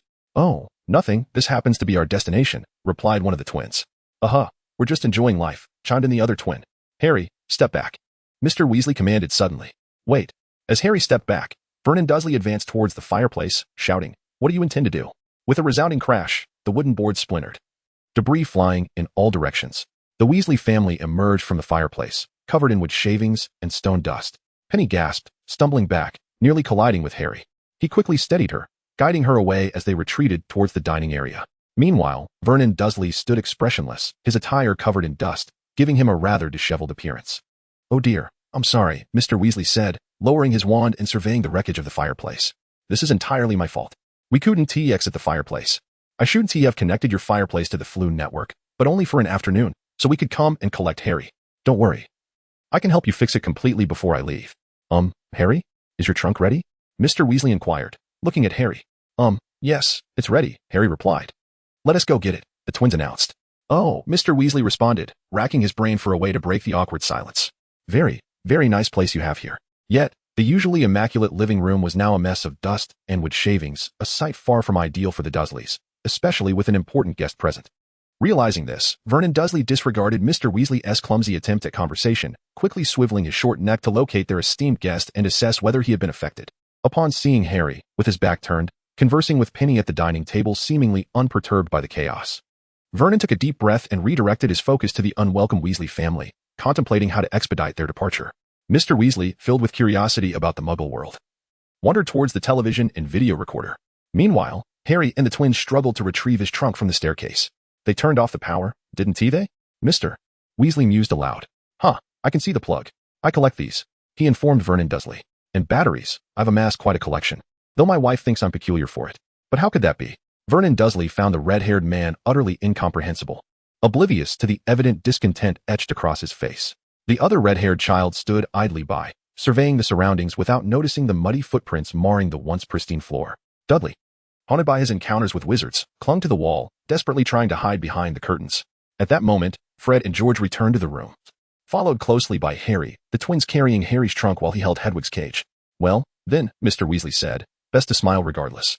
He turned to Vernon and Dudley, offering them a grin. With a flick of his wand, he ignited the fireplace. Fred, before departing, produced a bag of sweets that somehow ended up scattered everywhere. After some time collecting the candy, he waved cheerfully at Dudley before vanishing into the flames. George and Ron followed suit, each disappearing into the fireplace until it was Harry's turn.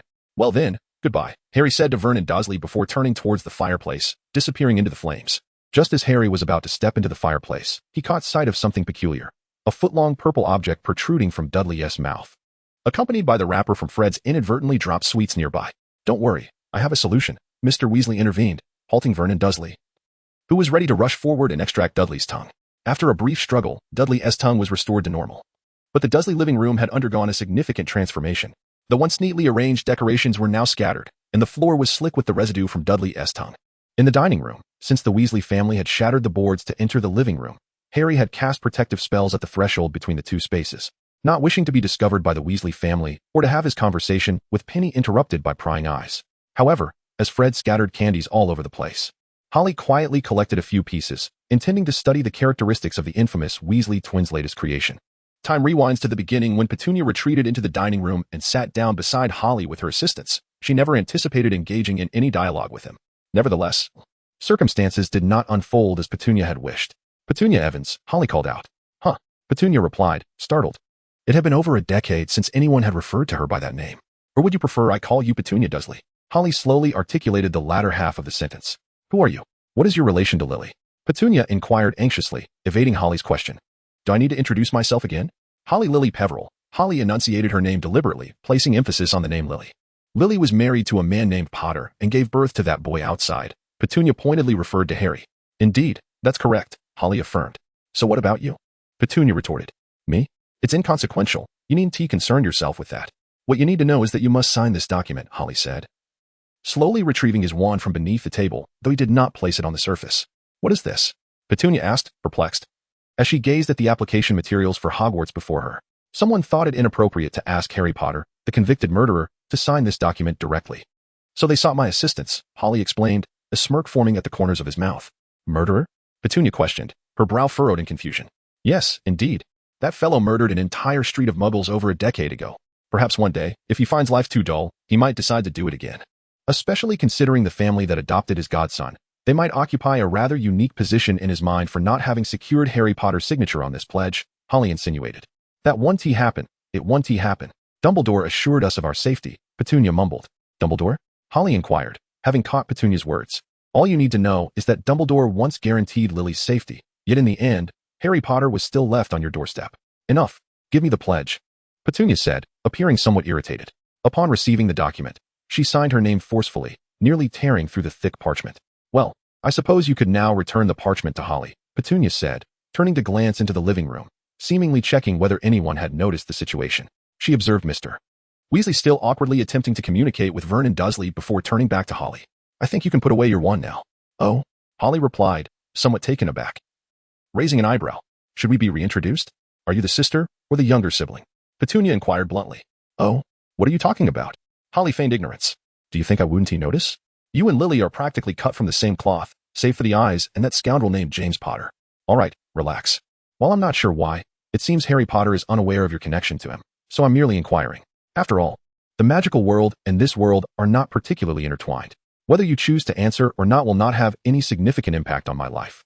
The existence of the Ministry of Magic is precisely to maintain a separation between the two worlds, Petunia stated. It appears. You are quite knowledgeable about the magical world? Holly attempted to respond. Knowledgeable? Not in the slightest, Petunia retorted with a hint of self-deprecation. How could the magical world possibly be open to someone like me, a muggle? Then you may leave at your leisure. I assume you came here solely for Harry Potter's pledges? Petunia remarked. Not entirely, but given the current circumstances, it seems unnecessary to elaborate on what I intended to say next, Holly said, rising to his feet and glancing towards the living room. He discreetly collected a few scattered candies. After the Weasley family departed, and while Vernon Dursley was still reeling from the encounter, Holly vanished into the flames. The Ministry of Magic's long-neglected office once again welcomed its master's presence. Sitting behind the expansive desk, gazing at the towering stacks of parchment, Holly suddenly regretted his impulsive decision to visit the ministry. Casually unrolling a few documents, he found that the deputy minister's drafted resolutions largely aligned with his own opinions, prompting him to sign and approve the documents without hesitation. Before long, a significant portion of the parchment on the table had vanished. However, accompanied by the gentle chime of wind bells, Holly's focus on his work was interrupted. Alinka, clad in a black wizarding robe, approached from the nearby office of the deputy minister. It has been a while. Would you care to visit the competition preparation committee with me? Alinka inquired. Have you completed your paperwork? Holly replied without lifting his gaze. Nearly, unlike some, I don't need to spare time for the trivial matters of a savior, Alinka chuckled. Very well, I shall finish reviewing these documents. Alternatively, you could head over early to gather some insights, Holly remarked, signing the papers with a quill. By the way, do you have any free time coming up? Potter's will requires notarization from Wisengamot, Holly recalled, calling Alinka back. I should be available, just summon me when the time comes. I'll first seek out Barty and ask him to gather those working from home, Alinka replied as she made her way outside. With a sigh, Holly selected a few documents that appeared particularly significant and resumed his reading. Within the competition preparation committee, the already chaotic office became even more disordered upon Alinka's arrival. After a flurry of activity, the large office was hastily tidied, yet even after categorizing various documents, only a scant space remained for each person to settle. Well, Barty, how are the communications progressing? Holly asked as the last to enter, disregarding everyone else. Everything is proceeding according to plan. Beauxbatons and Durmstrang have both agreed to send students to Britain for the competition this year, Barty Crouch pondered. Fortunately, preparations for this event began well in advance, with the magical ministries of various nations supporting the endeavor, alleviating much of our communication challenges. However, the language barriers among different countries have indeed posed quite a significant obstacle. Language barriers? Is the ministry lacking personnel in this regard? Alinka queried. Yes, it seems we are still quite deficient in that area, Barty replied. All right. I will discuss this with Cornelius later. Perhaps next year's ministry recruitment can focus more on this aspect, lest we encounter further difficulties during international events. Indeed. Aside from this issue, there are a few minor concerns. I will address those with the responsible individuals, Barty stated. Percy Weasley. Please enlighten our ministers about the current issues we face. It was evident that Barty held a fondness for this recently graduated young wizard, striving to nurture and develop his potential. Aside from the language barrier mentioned by Mr. Crouch, we have identified several other concerns. For instance, the safety of the competitors. Despite our repeated negotiations with several headmasters, we cannot guarantee the absolute safety of each participant in every event. Secondly, certain props need to be imported from abroad, which requires negotiations with the Muggle world. Thirdly, the criteria for competitor registration have yet to be formally established. However, nothing holds greater significance than the impending Quidditch World Cup. It is merely that the affairs surrounding the Quidditch World Cup do not necessitate the intervention of the Ministry of Magic.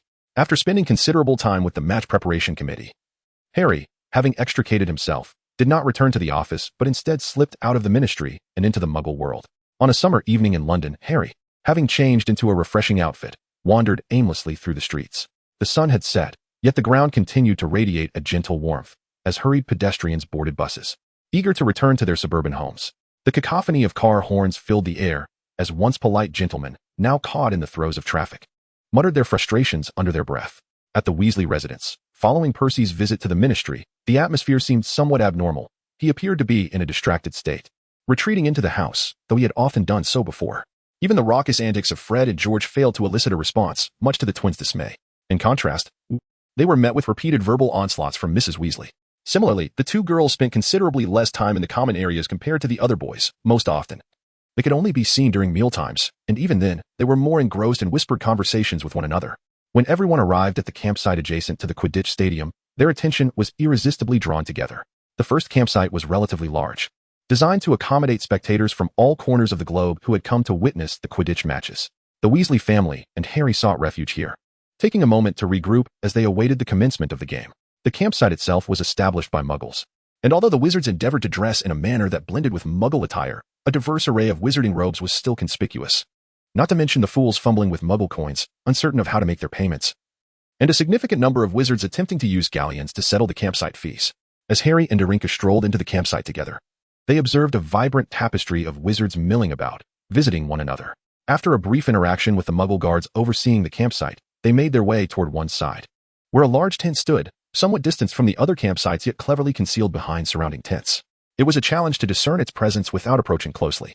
This tent had been arranged in advance through Harry's family's connections in the Muggle world. It would be unreasonable to expect two young girls to pitch a tent by themselves, especially in such a chaotic environment. Upon entering the tent, they quickly freshened up and changed clothes, then began to meander through the campsite. Such a grand event was bound to attract numerous young wizards and their parents. A casual stroll through the campsite would surely reveal a few familiar faces. Along the way, they encountered boys stealthily prodding around with adult wands and little witches gliding over the grass on toy broomsticks. The tents within the campsite were ingeniously transformed into various decorations, with Irish fans adorning their tent-s exterior with a clover motif, rendered astonishingly lifelike through magic. Only the open entrance revealed it to be a tent rather than a patch of grass. As for the Bulgarian supporters, they unabashedly plastered posters of Viktor Krum on their tent, depicting him in a fierce roar that exuded a sense of arrogance. Well, it looks rather pleasant, at least for now, and seemingly without issue. Although there are many vulnerabilities, Irinka remarked as she observed her surroundings. Indeed, but only for the moment, Harry whispered. Once the match begins, a multitude of Aurors and other wizards will need to attend to the venue, ensuring the Muggle-repelling charms are enforced.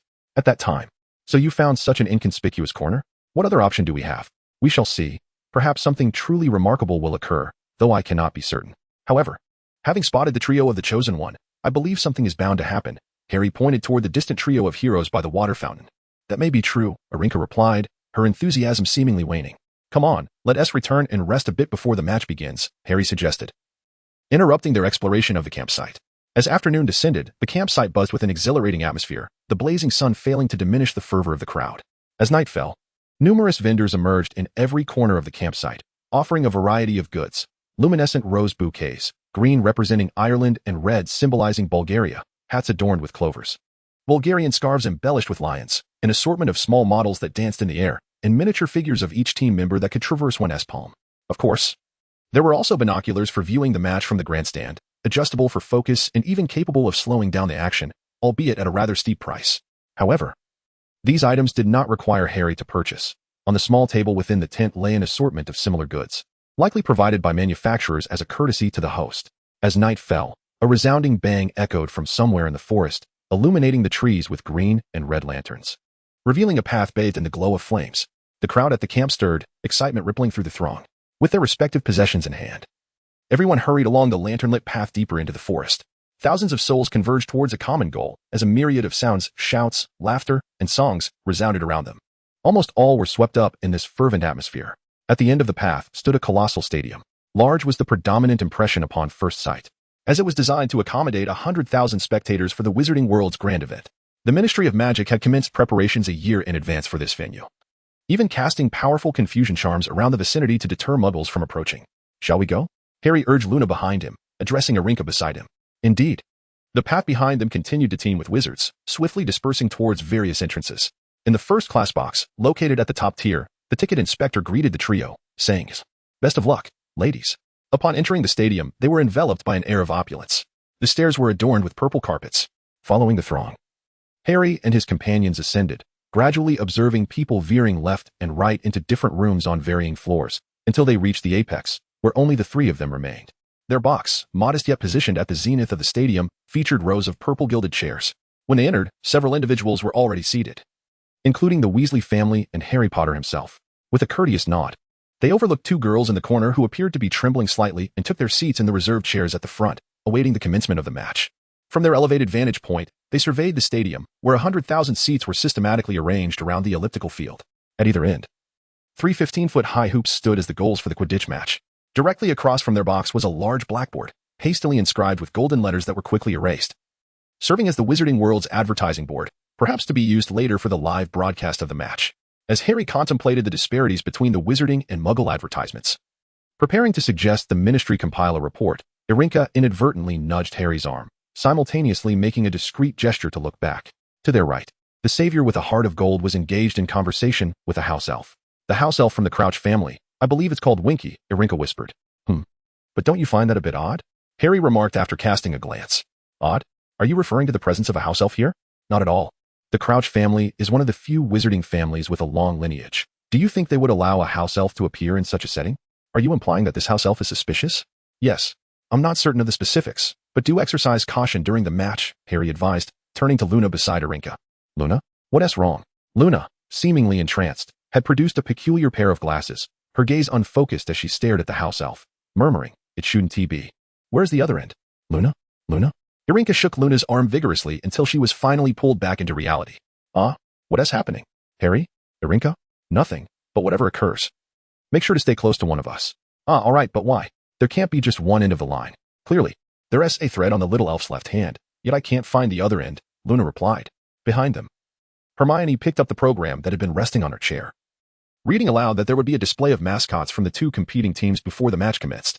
As time passed, more individuals began to fill the box. The guests from the surrounding boxes paid visits, but Harry and Irinka paid little heed, merely nodding as they passed. Meanwhile, Arthur Weasley continually stood to greet the visiting wizards, while Percy Weasley seemed to be performing a comedic act, his leaps indicating the status of the visitors. When Cornelius Fudge entered the box, Percy bowed deeply, even causing his glasses to fall and shatter on the floor. Amidst the ensuing chaos, people finally noticed the Bulgarian Minister of Magic who had accompanied Fudge, as he introduced Harry Potter, saying, "You know him, Harry Potter, the boy who survived him." The Bulgarian wizards noted Harry's scar and began to excitedly point it out, exclaiming loudly, That's Lucius," Cornelius Fudge continued, adopting a look of resignation. Following Lucius Malfoy were Draco Malfoy and another woman. Upon seeing the woman, Irinka's expression brightened, and she stood up. At the entrance, Draco Malfoy instantly changed his demeanor upon noticing Irinka standing. "Narcissa," Irinka called out. "Oh, Irinka," Narcissa Malfoy exclaimed, equally thrilled, as she and Draco Malfoy made their way around to Irinka's side. Ignoring the socializing of Fudge, Lucius Malfoy, and Arthur Weasley, Harry and Irinka began their own socializing within the female circle. "Harry Peverell, a pleasure to meet you, Mrs. Malfoy," Harry said, rising slightly in respect. Upon hearing Harry's introduction, Narcissa did not acknowledge his bow directly, but rather turned her body slightly aside, avoiding the gesture. "Oh, I didn't expect the person Lucius speaks of so often to be you." Narcissa seemed to recall something. "Indeed, I didn't realize Mr. Malfoy was so concerned about me," Harry remarked, glancing at Lucius Malfoy, who was exchanging glances with Arthur Weasley not far away. "Well, it's nothing. Lucius often mentions how if Draco were even a fraction as sensible as you, he wouldn't have to return home after being bullied at school, seeking Lucius's assistance to remedy the situation." Harry and Arinka exchanged a knowing glance, but said nothing. Who might this young lady be? She seems rather familiar. Narcissa turned her attention toward Luna, who at that moment appeared distracted by something else and did not notice. Her name is Luna Ilena Lovegood. Harry interjected diplomatically. Ilena Lovegood. Narcissa hesitated to repeat, turning to Draco and asking, why does that surname sound so familiar? Indeed. I recall that my aunt married a man named Lovegood. Did she not? Upon hearing Draco mention the term aunt, Alinka raised her voice slightly. It seems so, therefore. This girl must be Elena's daughter, Narcissa remarked with uncertainty. Draco Malfoy? From across the room, Alinka suddenly called out, noticing Draco and Narcissa engaged in hushed conversation. Alinka? Draco Malfoy responded. Both Narcissa and Alinka emitted a nasal sound in unison. Alinka, my aunt, Draco Malfoy corrected himself.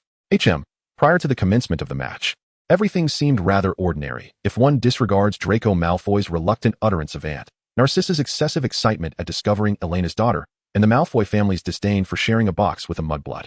Of course, as for Hermione, even if the Malfoy family incessantly referred to her as a mudblood, it is likely she would not react as strongly as she had previously.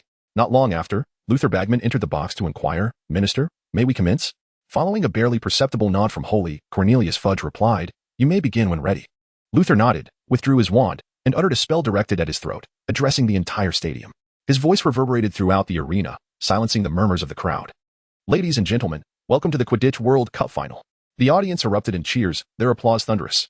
At that moment, the previous advertisements transformed into a scoreboard displaying Bulgaria, 0, Ireland, 0. Following the mascot's performance, the players made their entrance. In contrast to Bulgaria's constellation of stars, Ireland's Quidditch team was less illustrious, though their offensive strategies were notably diverse and refined. The match quickly escalated into chaos, marked by various physical confrontations, particularly with the mascots intermittently interfering. Ultimately, the match concluded with Victor Crumb capturing the Golden Snitch, while Ireland secured victory in a surprising yet logical outcome. Ireland's overwhelming advantage in conventional play rendered Bulgaria's sole victory point, Crumb's capture of the Snitch, only capable of mitigating a 150-point deficit. After the match, Ireland's mascot rushed onto the field, bouncing around as the national anthem resonated. Following a brief interlude, the climax of the Quidditch World Cup approached, with the champion poised to receive the final trophy from the Minister of Magic.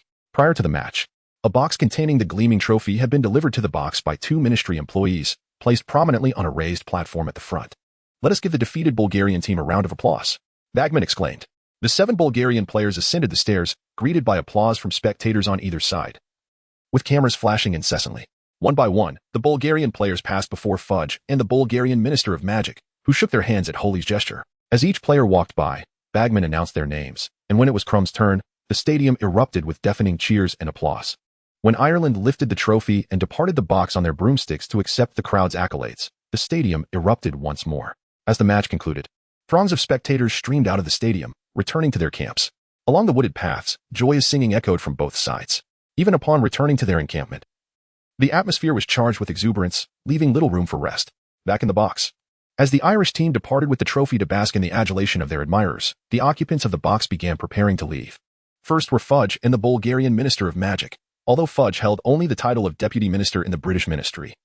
He was perceived as the minister due to the long absence of both the minister and the first deputy minister. Next was the Malfoy family, with Narcissa appearing eager to converse with Luna and Holy, yet ultimately deciding to postpone their chat for another time. Once the Weasley family had noisily exited, only Holy, Luna, and Winchie remained in the box. After a moment of quiet, and presuming the audience had mostly dispersed, Holy slowly rose to exit. The 3 girls, under no circumstances inclined to jostle amidst a crowd, made their way out. Upon nearing the exit, Holy noticed Winchie, the house elf of the Crouch family, still seated with its eyes covered, piquing her curiosity. Luna, seemingly sensing something, suddenly spoke up.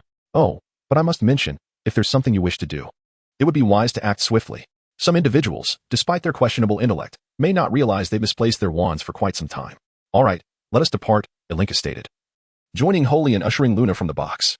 Once ensconced in her own world, Luna had a way of perceiving things others could not, making her an oddity in any environment, even if Holy and Ilinka had already drawn attention at school. After the sound of their footsteps faded from the box, Winchie suddenly stood, opened the box door, and, upon finding no one around, cautiously exited the box and made her way out of the stadium. By the time Holy and her companions strolled back to their camp and located their tent, it was well past midnight. Despite the fervent enthusiasts celebrating around the encampment, some had retreated to their tents for rest. Just as the trio settled in, preparing to sip juice before sleep, A commotion erupted outside the tent, emerging with wands drawn. They observed people frantically fleeing down the path illuminated by the bonfire. It seems something has occurred, Holy remarked to Alinka, who had also stepped outside to assess the situation. Indeed, Alinka nodded in agreement, her gaze fixed on the crowd rushing into the woods. It appears our plans may need some adjustment. How should we proceed? What about Luna? Perhaps we could utilize the house elf to transport her back. Agreed. After summoning Dobby to escort Luna to their home in Hangleton, Holy noticed Alinka had made some slight adjustments to her appearance, with her white hair cleverly concealed beneath a hat, albeit looking somewhat awkward in the dark. Let us move, Holy said, carefully lifting her wand as they cautiously stepped out of the tent, attempting to navigate the shadows. Behind the chaotic throng, a group of cloaked wizards brandished their wands, advancing steadily across the fields, occasionally emitting green light from the tips of their wands.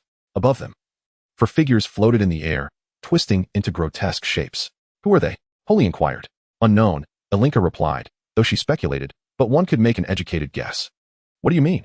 Given the number of people capable of casting the killing curse, which group do you think it could be? Are you suggesting? Holy hesitated. Look above. Muggle. Could it be old friends of your acquaintance? That's your old friend, not for me. All right, then. Should we not add a bit more chaos to the mix? Do you not think it is already chaotic enough?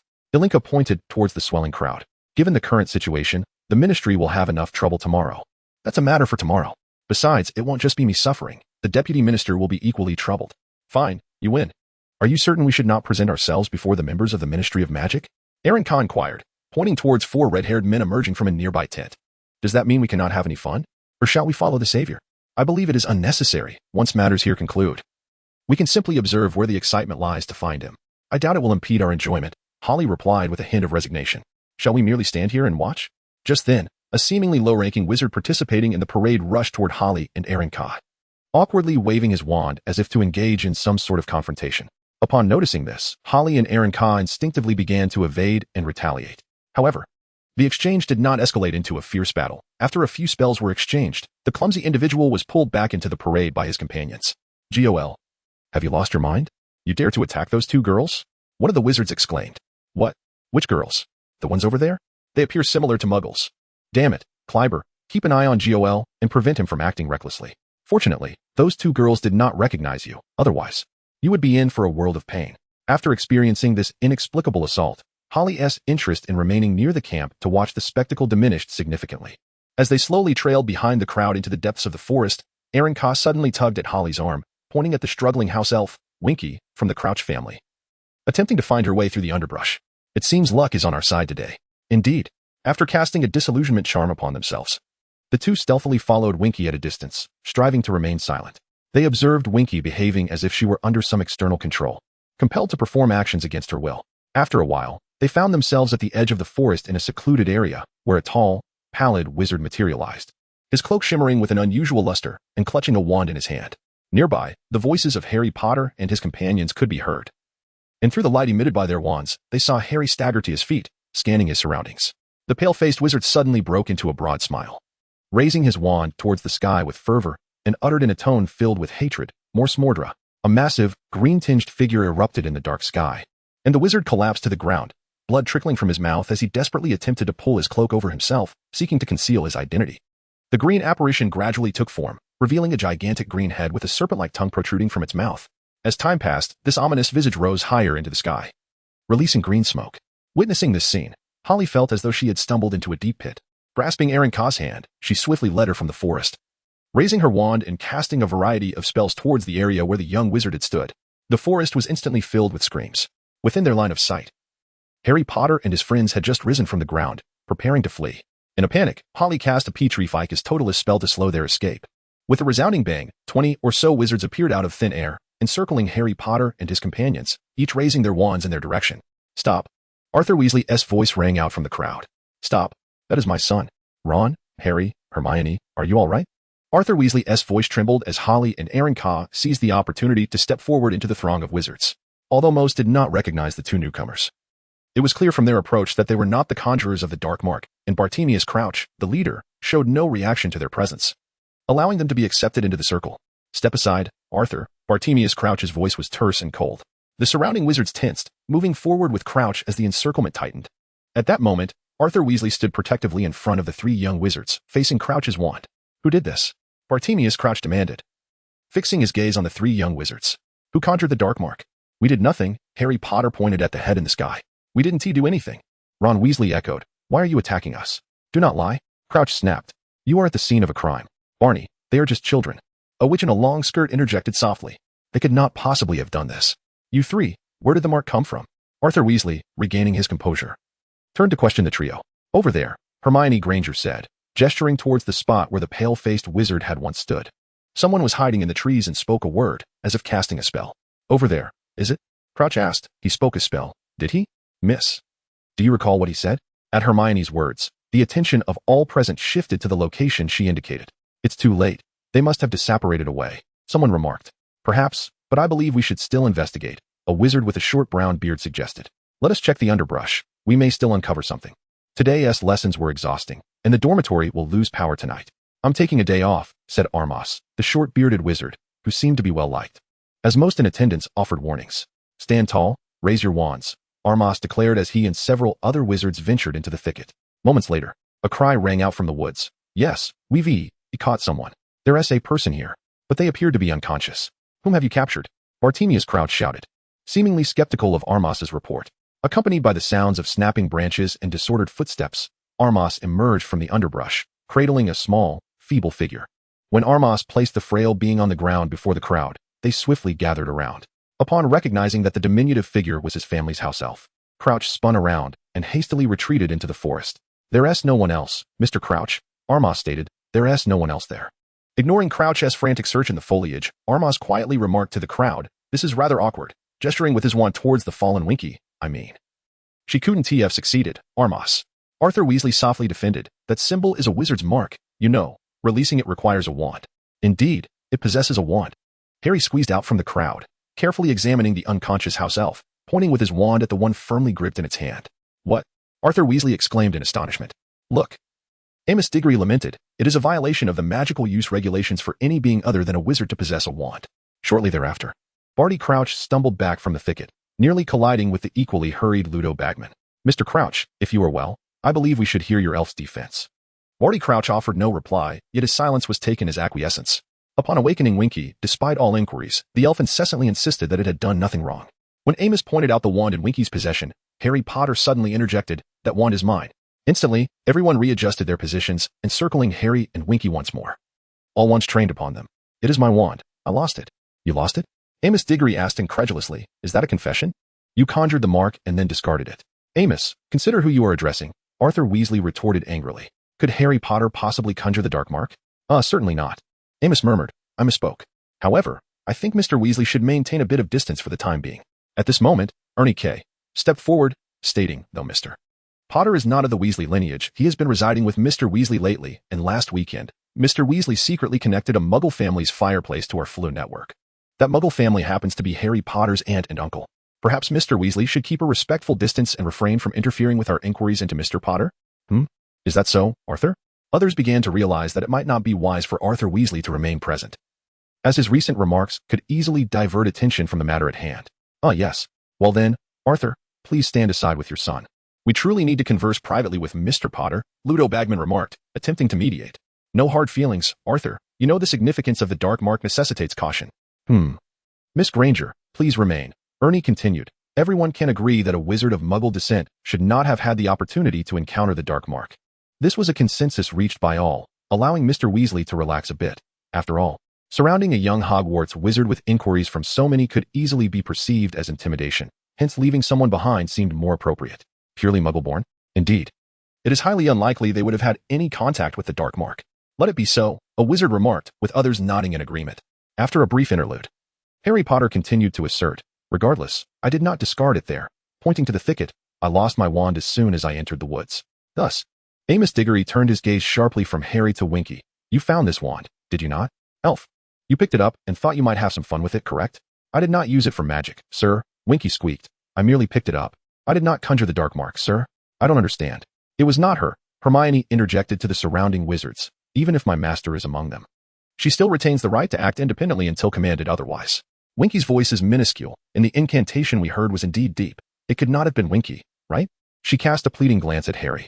Indeed, Harry nodded. It was certainly not the voice of an elf. Is that so? However, we shall soon ascertain the truth. Amos declared, brandishing his wand towards Harry's. Prior incantado. A massive skull with a serpent-like tongue emerged from the tip of Harry's wand. Albeit smaller than the one in the sky, yet still presenting the same scenario. Deleterious. Amos pronounced again, the smoke dissipating. Thus, Amos concluded, the evidence is conclusive. It was not me. It was not me. I do not understand. I cannot use wands. I do not comprehend. Winky trembled amidst the crowd. Amos, you should ponder where she learned this. Do you truly believe I regularly instruct my servants on how to conjure the dark mark? Barty Crouch coldly remarked. The atmosphere instantly chilling. Amos, are you accusing either me or Harry Potter? Barty pressed, becoming somewhat confrontational. Hermione, go wait with Mr. Weasley, Harry softly instructed, stepping forward. Yes. Hermione quickly took Harry, still bewildered by the sudden turn of events, and distanced them from the crowd. Amos, Barty Crouch began, I am well aware that under normal circumstances, you would take Winky to your department for questioning. However, this time, I wish to handle the matter myself. A heavy silence ensued. Amos, if possible, kindly return the wand to Harry Potter, an older witch suggested. Though the particulars are unclear, I believe Mr. Potter's suspicions should be dismissed. Very well. Amos Diggory hesitated before ultimately returning Harry's wand to others to be passed to the waiting Weasley family and Harry. Observing Harry reclaim his wand and depart with the Weasleys, all present shifted their focus back. Barty, what is the necessity of this? Amos, typically reasonable, noted that even if he were to take the elf back, it would not significantly affect Barty. Someone interjected, attempting to mediate. No, Amos, give the elf to Barty. Ernie ultimately decided to intervene. Amos Diggory regarded Harry and Ernie curiously. Listen to her, Amos. Any issues will not be your responsibility. Ludo Bagman stepped forward, supporting Ernie. All right, I trust Mr. Crouch will not commit any indiscretions. Amos Diggory ultimately relinquished his confrontation with Bartemius Crouch. If anything arises, I shall promptly inform the Ministry of Magic, he stated. Bartemius Crouch nodded in agreement. With the matter settled, the onlookers gradually dispersed. As the hour was late and none wished to linger further with a senior ministry official over such trivialities, especially given the day's events and their respective obligations. After the crowd had departed, Bartemius Crouch cast a glance at the trembling house elf on the ground before stamping his foot in frustration and disappearing once more into the thicket. In the distance, Irinka and Holly, who had been observing, did not leave immediately, seemingly awaiting something. The soft rustle of footsteps echoed through the woods. Master? Master? Two distinct female voices rose and fell, though they were subdued. Clearing her throat, Holly made a sound, prompting the two girls to quicken their pace and kneel before her in unison. Master, your most loyal servant is ever ready to heed your call, Ginny Weasley declared, prostrating herself to demonstrate her allegiance. Why the delay? Holly's tone shifted abruptly. What? Holly hesitated upon hearing the reply. It wasn't me, it was that mudblood. Yes, that mudblood was intent on defending that elf until we received your summons. Otherwise, we would have come to seek you sooner, Ginny hastily protested. Is that so, Hermione? Holly directed her gaze towards the other quivering figure on the ground. If memory serves, a mudblood servant hardly holds the same status as an elf, does she? Master, I was wrong. The figure on the ground curled in on herself, as though suffering greatly. Has there been any news regarding Potter? Master, Harry Master. Potter has not engaged in much of late. He merely mentioned that his scar has been aching recently. Oh, is that so? Holly replied, glancing at Irinka, who was keeping watch nearby, as if signaling something. You may depart for now. Holly dismissed the two girls. Once they had left, Irinka approached slowly. Any discoveries? Holly inquired softly, continuing to gaze towards the indistinct figure in the underbrush. He seems to be close to finding something, Irinka explained. Should we intervene? Why intervene? Do you not notice the resemblance between that individual and Barty? There is a slight resemblance, but does Barty have a son? As far as I recall, since his wife passed away years ago, I have heard nothing of any relatives. Perhaps, nonetheless, it would be prudent to investigate this matter further. Very well. Let us tidy up and return. There will be more excitement to witness tomorrow. Indeed. I wonder how badly Cornelius will be berated tomorrow. Ha ha ha. With a shrug, the two girls clasped hands and vanished into the darkness. The news of Death Eaters re-emerging after the Quidditch World Cup unsurprisingly stirred a tempest within the wizarding community. The newspapers were rife with scathing criticisms of the ministry, yet aside from this, the populace had few outlets to express their discontent. Attacking muggles? Certainly, though the Dementors of Azkaban would eagerly welcome you as their next meal. Assaulting wizards? Oh dear, for any normal wizard, this is hardly a wise choice, unless you are Dumbledore. It is difficult to say whether you might be met with a fatal counterattack, considering even the formidable Dark Lord fell to a mere 1-year-old Harry Potter. The Daily Prophet proclaimed, the ministry has committed grave errors. No one is safe as all are apprehended. The Dark Wizards parade in the camp. This is a national disgrace. Within the confines of the Minister of Magic's office, Holly sat casually, perusing the newspaper while stirring her coffee with one hand. Nearby, Irinka lounged on the sofa, seemingly unbothered by decorum. Oh, who penned this article? Let me see. Ah, Rita Skeeter, Holly replied. I found the source. No wonder my deputy's office has been inundated with irate letters since this morning. Indeed, but we are fortunate. I can only imagine the volume of complaints Cornelius must be enduring, rendering him unable to work all day, Holly remarked nonchalantly. In one corner of the office, the minister's mailbox hung, protected by a miniature anti-magic barrier. The barrage of furious letters that arrived quickly fell silent upon entering the mailbox. Once a sufficient number had accumulated, they were unceremoniously discarded into a sealed box. Your method appears quite effective. Perhaps I should bring my own mailbox? Irene suggested. Bring your mailbox? That could be arranged, but rest assured, if anyone notices your office devoid of a single complaint, they will certainly flock to you. Very well. By the way, regarding Bartemius Crouch, what? Any new revelations? Indeed, Bartemius Crouch has a son. Oh? Why have I never seen or heard any mention of his son at the ministry? Because it is a taboo of Bartemius Crouch. Why? Because young Bartemius Crouch is a Death Eater. Aha, is that amusing to you? I initially found it quite humorous as well. However, it is said that young Bartemius is a staunch blood purist. You must understand, the Crouch family is one of the few bloodlines entirely free of any Muggle taint. They have never even produced a squib. And then, that alone does not warrant a taboo. It is because young Bartemius was personally imprisoned in Azkaban by Bartemius Crouch himself. Is that so? That is certainly a new revelation. Nevertheless, it matters little. It is rumored that young Bartemius perished in Azkaban several years later, Irinka added. Oh right. Initially, young Bartemius attempted to evade capture but was subdued by Alastair Moody, then head of the Auror office. Alastair Moody? What of him? I have heard he is quite eccentric yet remarkably skilled, though he has since retired from the Auror office. It is said he once possessed 9th-tier mastery but has since diminished in strength due to numerous injuries. I recall seeing his name on the new term as teaching roster sent by Dumbledore. Is that so? It seems this old fellow has a good rapport with Dumbledore. I suspect Dumbledore is privy to certain truths regarding the Dark Lord.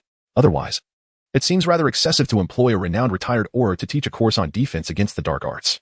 Indeed, after enduring a calamitous day at the ministry, Holly sought an excuse and hastily departed the chaotic scene, much like escaping a raging inferno. After the decision not to return to the Ministry of Magic this holiday, Harry once again embarked on a leisurely stroll through the streets of London.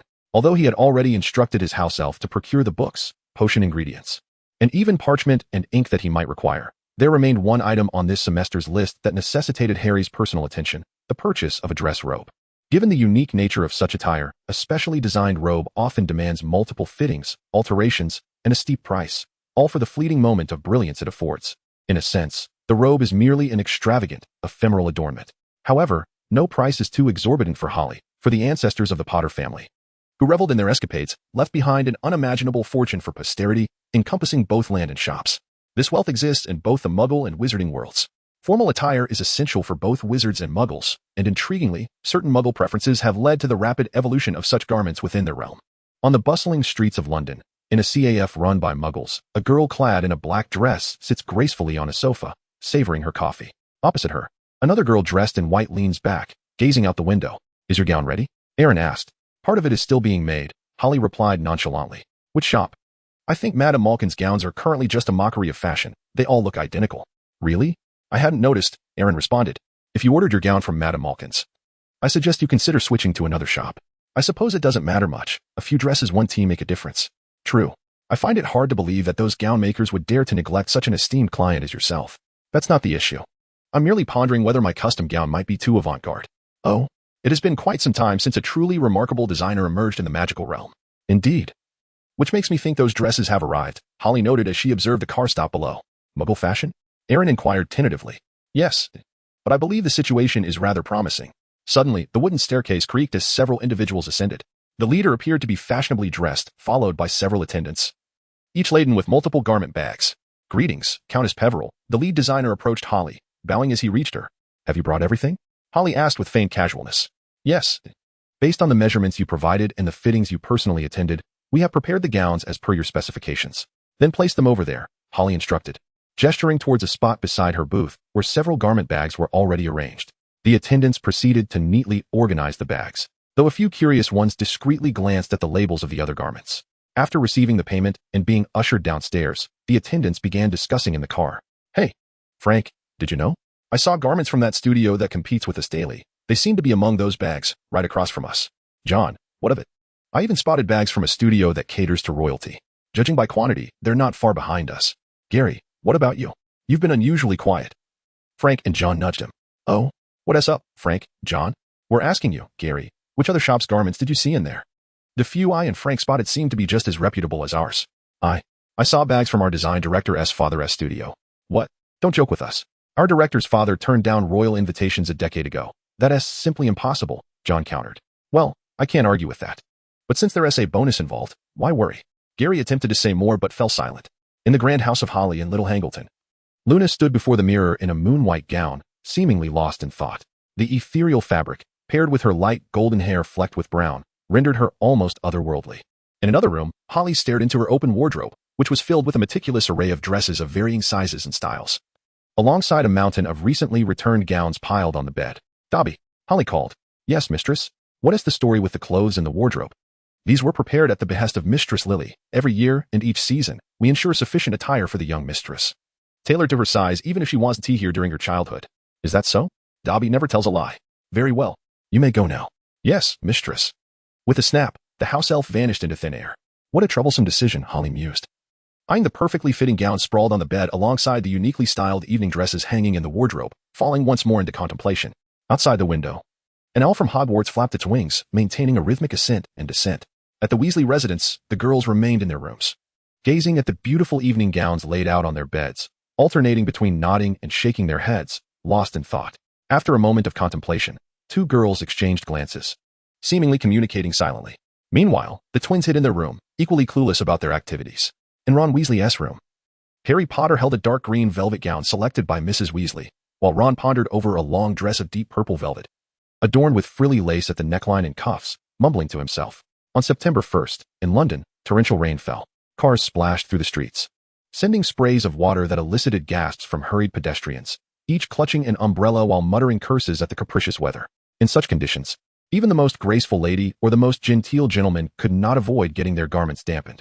Amidst this weather, a Rolls-Royce appeared unobtrusively from the downpour, arriving silently at the entrance of King's Cross Station. Soon after, Holly pushed her luggage onto the platform. Unlike the surrounding figures who bore traces of rain, Holly was entirely dry. Clad in sandals, she walked briskly along the platform, observing the bustling muggles around her, resisting the urge to draw her wand and create a spectacle. Pushing her luggage towards the entrance of Platform 9, she swiftly passed through the wall, once again catching sight of the red steam train. Gazing at the empty platform, Holly sighed. Each step she took echoed clearly in the stillness of the station, and with a flick of her wand from her pocket, she deftly loaded her luggage onto the train, entering her compartment. In the private compartment, freshly baked pastries lay on the table, emanating warmth from a golden-hued cake that had been enchanted to retain its heat, appearing utterly delectable. In the cabin's bedroom, Holly shed her iconic black dress from the Muggle world, donning a similarly black wizard's robe and slipping into a pair of finely handcrafted calfskin shoes. She gazed absent-mindedly at the two badges scattered across the bed, those of the Ravenclaw head girl and the president of the Hogwarts Student Council. These had been delivered to her just days prior by Hogwarts Owl. According to the words of her graduated senior, Penelope, such badges are typically sent at the end of July alongside the book list and essential items for the upcoming school year. Damn that old bee. Is this some sort of jest? Holly thought to herself, quietly lamenting. She surmised that by the end of third year, positions like the head girl and student council president, which required successors, should have already been determined, with the previous office holder usually making the recommendation. At the very least, Penelope had unequivocally informed Holly that she had suggested her as the candidate, despite Holly's year not meeting Hogwarts' usual requirements for such positions. In Holly's view, the late arrival of these badges was likely a deliberate act of obstruction from Dumbledore, a form of retribution for the conundrum she had posed to him last semester. As time passed, the platform gradually filled with life, contrasting with its earlier emptiness. Compared to previous years, there appeared to be a larger crowd of families sending their children off, a phenomenon that was understandable given the recent events at the Quidditch World Cup. For young witches and wizards, traversing a Muggle train station posed an additional opportunity for extremist attacks. Countless Muggles, unable to defend themselves, rendered the young wizards as vulnerable as lambs awaiting slaughter before any dark wizard.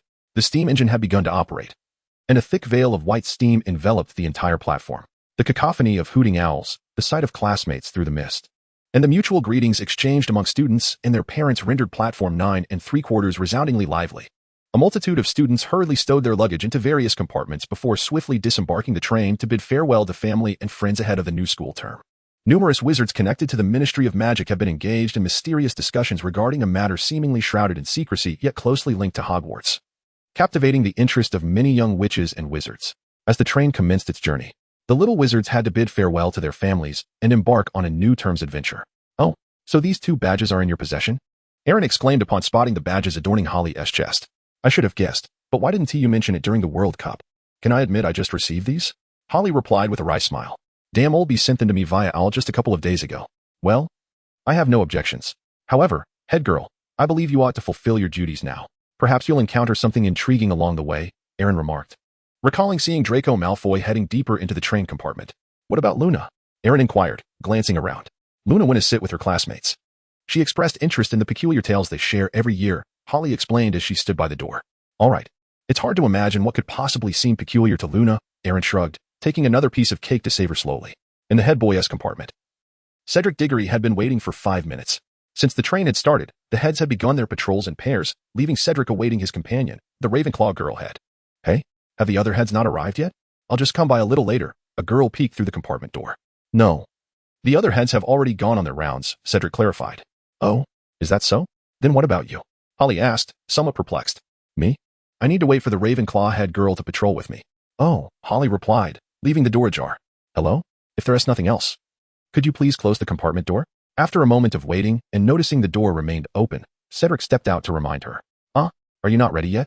Holly responded, confused. Shouldn't this boy accompany her on the patrol? What do you mean? I mean, are you not supposed to patrol with the Ravenclaw head girl? Indeed. Then let us go. But where is the Ravenclaw head girl? Cedric inquired, gesturing to his own head badge. This. I thought it wouldn't be needed until we reached the school, Holly said, rummaging through her pocket to produce 2 badges, pinning them to her chest. Is that sufficient? I believe we should expedite our patrol. She pointed to a head peering out from the corridor not far away. Shall we begin? Cedric, somewhat resigned, had anticipated that his partner would be a girl who appeared to hold a higher status than him, consciously trailing half a step behind Holly. Cedric Diggory seemed to be patrolling alongside her while also feeling like a subordinate. Of course, in terms of status, he indeed could only be considered as such. Patrolling tested one's patience, but fortunately, heads emerged intermittently from the compartments, preventing the little wizards from becoming too unruly. The entire train buzzed with discussions about the upcoming year's mysterious competition. Observing the order on the train, Holly decided to slip into the Ravenclaw students' compartment to laze about, leaving Cedric to patrol alone outside. Oh, Holly, what brings you here? Lily Dupin exclaimed in surprise. Am I not allowed to come? Holly flashed a sweet smile that made it hard for anyone to refuse her. Not at all. What is that badge? Michael Corner interjected, attempting to lighten the mood. Could it possibly be what I think it is? If your guess is correct, then indeed it is, Holly replied. Aaron had also entered the compartment unnoticed. The sudden appearance of 2 usually reclusive girls in the compartment of 4th-year students left everyone astonished. Hey, Michael, what are you talking about? Lily asked, pulling at Michael's sleeve. Do you remember Penelope, the older student? Michael pondered, trying to recall a reference. What has that got to do with anything? If I'm not mistaken, Penelope also had 2 badges on her chest. Could these be? Padma Patil queried, her brow furrowed in confusion. Bingo, Aaron responded. Whoa. The compartment erupted in exclamations. All right, I see you all were engaged in a lively discussion. What were you talking about? Holly interjected. Let Michael explain, Lily suggested. Okay. Actually, I'm not entirely sure if this is true, as I only overheard it when I boarded the train. Michael began slowly, seemingly organizing his thoughts. Just now, we heard Malfoy talking about a wizarding school called Durmstrang. Durmstrang is a school that emphasizes dark magic, situated in the remote north, though its exact location is unknown. However, it seems they are quite particular about bloodlines. Students of pure Muggle descent are certainly not admitted. Rumor has it that even those with half-Muggle blood face discrimination. Even torment. And then? Actually, I brought it up, Padma interjected. As the conversation turned to other wizarding schools, I thought of another one, Beauxbatons, which is a wizarding school in France, exclusively for girls, and its curriculum differs slightly from Hogwarts. That's what we were discussing, she concluded. Oh, I see. And what about you two, Holly and Aaron? Do you have any insights on this matter? Michael inquired. Holly, as head girl. Surely you must have some information from the teachers regarding this term as plans? Apologies, but even with these 2 badges, Holly gestured, I have not contacted any of the school S teachers. You know, it's a rare holiday. Who wishes to engage with the school S faculty? Indeed, Lily agreed. Even if one opens their textbooks at home during the break, it's impossible to practice with a wand. It seems I need to continue my patrol, Holly announced, standing up and indicating the other heads from different houses patrolling outside. All right, I'll join you. I need to return to my compartment as well. Aaron stood up, following suit. See you later, Holly waved as they left. The remaining occupants of the compartment sighed in relief as the 2 Ravenclaw 4th years departed. There is no other reason. The 2 individuals often exude an overwhelming sense of oppression, or perhaps their performances in various aspects are excessively dominant and flawless, leading others to subconsciously concede defeat. What's wrong? Holly inquired as she walked alongside the following Ilinka. Don't tell me you're unaccustomed to being alone in the box without me. Not at all. Ilinka replied, but don't you find the news about this competition spreading rather swiftly? Shouldn't it be disseminated quickly? Holly paused, gazing at Ilinka with a smile. The slight upward curve of her lips conveyed an impression of complete mastery over the situation. Are you implying that it's you? Not me. However, I believe many have tacitly accepted this notion. You know, after the World Cup incident, many have developed some rather inappropriate thoughts, haven't they? Holly elucidated. Regardless of who it is, everyone is curious to discover the puppeteer behind that event, including Dumbledore. So, Dumbledore isn't concerned about potential issues arising during the competition? Or has he become so arrogant as to believe he can safeguard everyone at Hogwarts? Neither. The competition will impose exceedingly harsh conditions. And that contract is a matter of life and death. All right, Alinka nodded. As they passed a box, a familiar voice echoed. What is that from Weasley? Draco Malfoy had the audacity to appear in Harry Potter's box. Look at this. Malfoy is yanking a garment from Ron Weasley's trunk. Look at this. Weasley, do you intend to wear such an outfit? Well, I mean, it was quite fashionable back in the 1890s. Go eat dung, Malfoy, Ron shouted. What? Do you wish to participate, Weasley? Are you eager to add some glory to your family? You know, there's a prize involved, albeit modest, but if you win, you can purchase a few decent garments. Oh, Potter, I know you definitely want to join. You would never miss an opportunity to bask in the limelight, would you? Draco Malfoy mocked incessantly. Either explain yourself or leave, Hermione interjected, visibly irritated, her gaze shifting from the standard spell, level 4. Don't tell me you're unaware? Malfoy seemed to have received some astonishing news. Oh right, perhaps Weasley's level is insufficient to hear such news. Slamming the door, Malfoy departed with his 2 lackeys, laughing boisterously along the way. After witnessing Draco Malfoy's raucous exit down the corridor, Holly was about to proceed when she heard Ron Weasley's vehement curses. Clearly incensed by Malfoy's provocations, shaking her head and abandoning the thought of summoning her servant for a reprimand, Holly and Ilinka slowly made their way back to the front of the train. In the prefect's compartment, the heads of the various houses were engaged in discussions about the forthcoming competition. Upon seeing that the newly appointed Ravenclaw prefect was Holly, nearly every jaw dropped in astonishment. They were at a loss for words, unsure how to continue the conversation, as their previous topic seemed somewhat inappropriate for fourth-year students, especially considering the leaked information suggesting that the selection for the competition was decidedly unfavorable for young wizards. Since you are discussing matters, I shall take my leave for a while, Holly remarked, seemingly understanding the prefect's discomfort, as the train gradually slowed to a halt at the platform. The rain outside showed no signs of abating. The intermittent thunder and torrential downpour saw students disembarking from the train, climbing into carriages bound for the school. Passing through the grand gates adorned with winged boar sculptures, they traversed the spacious road. The carriages swayed violently in the gusty winds, while distant lights indicated to everyone aboard that the school was not far away. The carriages came to a stop before the oak doors, and students leapt down, racing up the steps into the great hall. Inside, young wizards were shaking their heads vigorously to dislodge the rainwater from their hair. Some even wrung their garments in an attempt to expel excess moisture, hoping to avoid discomfort during the upcoming feast. With a resounding pop, a large, water-filled red balloon fell from the sky and burst over Ron Weasley's head, perfectly completing the image of yet another drenched individual. Once this spectacle commenced, similar balloons began to appear in succession, exploding intermittently in various corners of the hall. However, the young wizards were oblivious to this. As the head boy, Harry hurried to catch the earliest carriage arriving on campus upon disembarking the train, unlike in previous years when he would take the last empty carriage. Watching the lights of the carriages ahead slowly make their way back to the school. Well, young ladies and gentlemen, we must convene once more before the term begins. Some of you have attended this meeting before, while others have not. Nevertheless, I trust that you are recognized as the most capable students by your teachers and the upperclassmen. Dumbledore began his rambling address in the headmaster's office. As you are aware, this semester the school will host a significant event that will span the entire academic year, during which students from other schools will come to Hogwarts to study and live alongside us. Regardless of their origins, I believe they all share a passion for life. I share this with you to prepare your minds, for this year will be unlike any other, filled with unpredictability.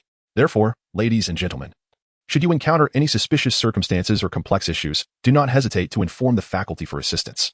Furthermore, be prepared to aid others in navigating various challenges. Very well, Professor. Most of the head students nodded in agreement to Dumbledore's words. Even the 2 Slytherin head students subtly inclined their heads. Let us proceed, then. I believe your classmates are already in the Great Hall. Hurry and join them. Dumbledore rose to see off the head students, and Harry followed suit, leisurely making his way to the bustling hall, where he joined the Ravenclaw table. Hey, Harry, called Cho Chang as he passed the 5th-year section. Hi, Harry replied, somewhat reluctantly, still pondering Dumbledore's recent remarks. That old coot seems to have an uncanny ability to foresee events yet never takes action to prevent them. Instead of returning to the 4th-year area, Harry settled at the junction of the 3rd and 1st-year sections, sitting close to Luna. The sorting ceremony would soon commence. And as a head student, he would inevitably have to interact with the first-year Cubs, although Harry was not particularly keen on it. Dealing with one Harry Potter was already enough of a headache. In the hall, some were discussing Peeves' antics before they entered, while others remained captivated by the still mysterious competition on the horizon. As the doors to the hall swung open, the previously boisterous atmosphere fell into an immediate hush. A line of drenched first-year students, led by Professor McGonagall, made their way to the front of the hall. The sorting ceremony was about to begin. As always, the Sorting Hat's song filled the air. Over 1,000 years ago, when I was first created, for renowned wizards, whose names have echoed through time, came forth the brave Gryffindor from the barren marshes, the beautiful Ravenclaw from the tranquil riverbank, the kind Hufflepuff from the wide valley, and the cunning Slytherin from the mire. They shared a dream, a wish, and a daring plan to cultivate young witches and wizards, thus founding Hogwarts School. Each of these great wizards established their own house, valuing different talents and ideas in their students. Gryffindor believed the bravest should be rewarded most highly. Ravenclaw felt that the wisest would always rise to greatness. Hufflepuff held that the most diligent deserved entry, while Slytherin favored those with ambition. During their lifetimes, the four wizards personally selected their proudest pupils. However, upon their passing, how would the worthy be chosen? It was Gryffindor who devised a solution. He removed me from atop his head, and the four founders imbued me with their thoughts.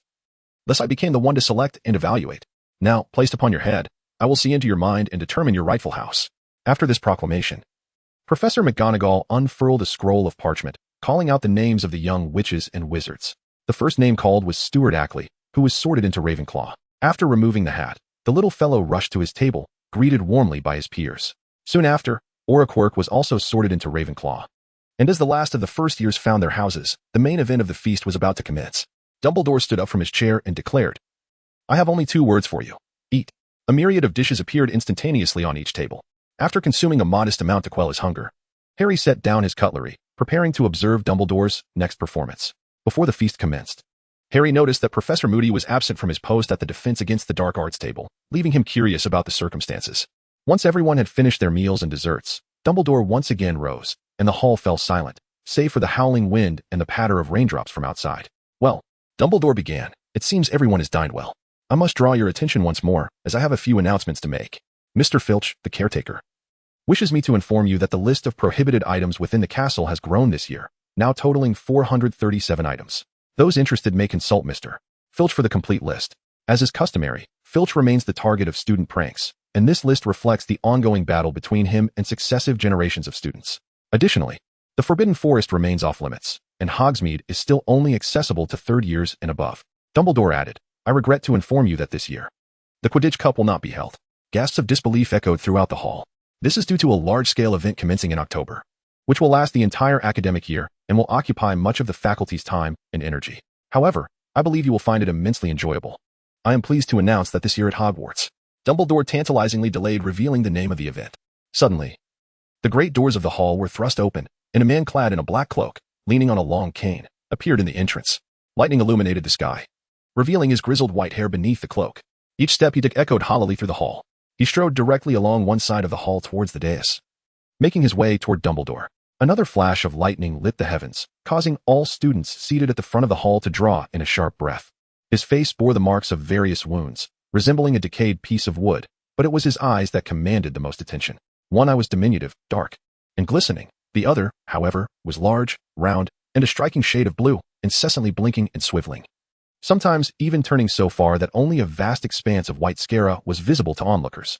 Dumbledore appeared quite pleased to see the newcomer, shaking hands and exchanging a few words before gesturing for the visitor to take a seat in the chair formerly occupied by the Defense Against the Dark Arts professor. At this moment, all present comprehended the identity of the newcomer. Dumbledore, momentarily interrupted, did not exhibit any particular reaction, merely breaking the silence with a gentle introduction. "Allow me to introduce our new Defense Against the Dark Arts instructor, Professor Moody."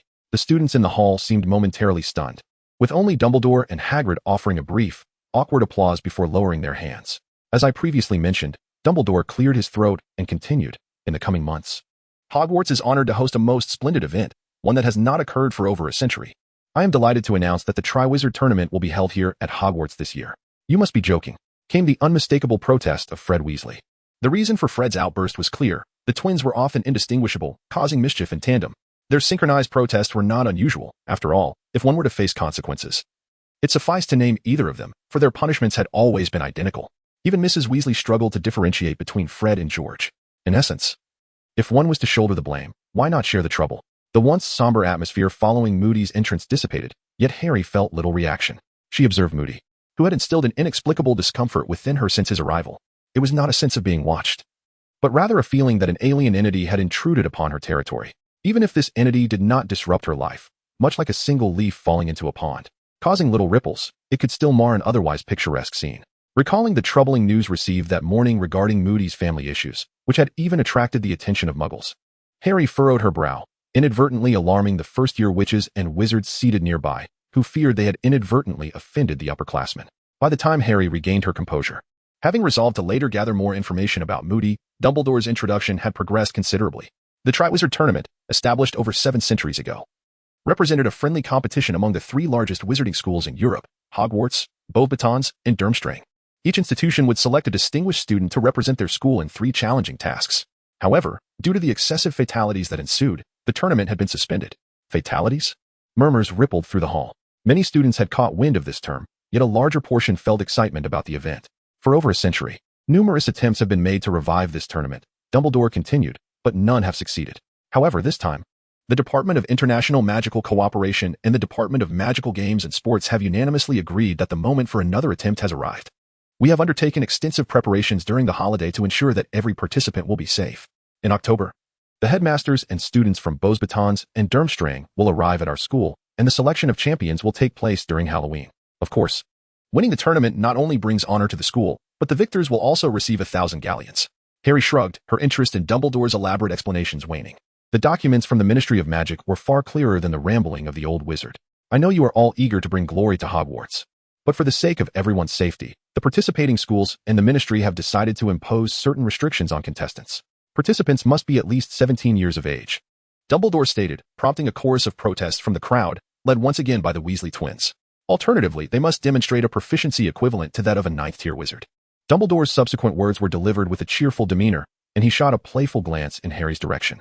Upon hearing the latter condition, the hall erupted in astonishment.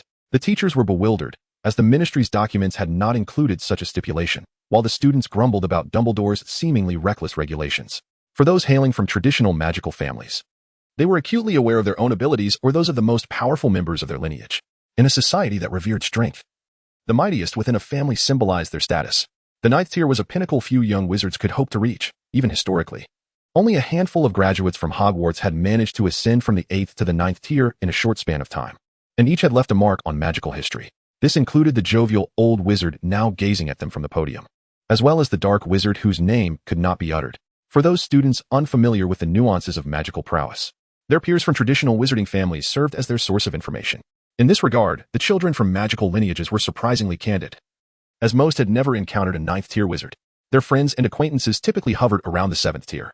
Consequently, the hall was filled with murmurs such as, "My father has just reached the 8th tier, but when I practice spells with him, I can never last more than 5 incantations. And my brother is at the 7th tier, yet even with 2 of us, we can't defeat him." Clearing his throat to regain the attention of the hall, Dumbledore explained, "These measures are crucial, as the Triwizard Tournament remains perilous and challenging, even with ample protective measures in place. We do not believe that students from lower years can tackle these challenges independently. A suitably impartial judge will be appointed to ensure the selection of Hogwarts champion. Therefore, if you do not meet the criteria, I advise against investing too much time in this endeavor. Once the students from Beauxbatons and Durmstrang arrive at Hogwarts in October, I trust you will extend warmth and friendship towards them. Now, as the hour grows late, please return to your dormitories and retire for the night, so you may greet tomorrow's lessons with vigor," Dumbledore concluded, swiftly shifting the conversation as he resumed his discussion with Moody. In the hall, the students began to rise, making their way back to their respective dormitories. Naturally, as a prefect, Harry felt compelled to fulfill her responsibilities and, alongside the male prefect, escorted the first-year students back to the Ravenclaw Tower. Uncertain of the route back to the dormitory from the hall, Holly instinctively followed behind the first-year students. Observing this group of still innocent young ones, the male prefect led the way, explaining something, while Holly trailed behind to prevent any mischievous child from slipping away from the group. Irinka had not joined the other 4th-year students either, choosing to wait for Holly. As the group approached the Ravenclaw Tower and ascended the staircase, they discovered they could only pause far from the entrance, for ahead lay a dense crowd of people. "What is happening?" Holly inquired, gazing at the throng ahead. "How would I know?" Irinka replied. It appeared that the crowd was unable to answer the question. Holly pondered for a moment while the male prefect instructed the first-year newcomers on how to enter. And then, "Don't tell me you're planning to play the savior?" Irinka teased. Why not you? Then I shall give it a try, Irinka responded eagerly. Be cautious not to embarrass yourself by failing to answer, Holly warned. Where is she? Where is she? The ghost of Helena Ravenclaw floated restlessly around the tower, seemingly searching for something. Hey, Helena, what are you looking for? Irinka called out to the ghost. Ah, found it, it's right here, Helena exclaimed, her voice growing louder upon hearing Irinka. The crowd ahead turned in unison, instinctively parting to create a path. Holly, Irinka, hurry up, Helena beckoned from above. This question isn't exceptionally difficult, is it? Irinka tentatively asked Helena. Not really. But I feel they've been spoiled by the two of you, Helena explained, glancing at the other Ravenclaw students nearby. Every time a question arises, they come to you two for answers, and now they're reluctant to think for themselves. Well, we can't help it, Holly and Irinka replied, somewhat resigned. It's not that the two of them were overly accommodating, but whenever the door to the Ravenclaw common room posed a question, both sides could hear it. Thus, if Holly and Irinka were present, they often casually provided the answers, leading to the door opening, which resulted in the common room door rarely remaining closed during school hours. So, what is this question? Irinka stepped to the front of the line, grasped the knocker on the door, and gently tapped it. From where do souls come? And to where do they go? The cold voice of the door echoed once more. Such a simple question. Don't tell me you all failed to provide a satisfactory answer.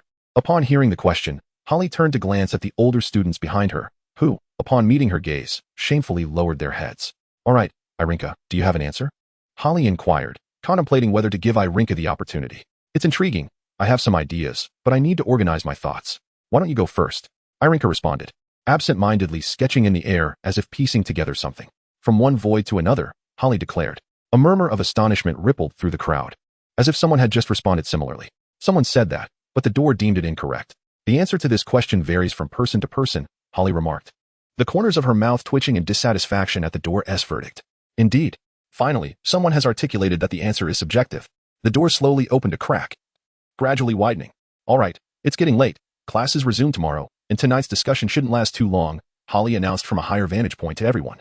After leaving the first-year students to the male prefect, Holly returned to her dormitory, leaving the somewhat overshadowed male prefect facing a group of starry-eyed female students uncertain of what to say. The following morning, the storm had finally ceased. Yet the hall ceiling remained shrouded in gloom.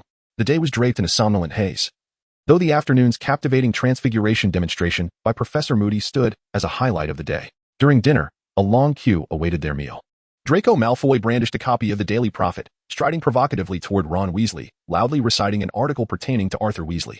The newspaper featured a photo of the Weasley couple standing in front of their home.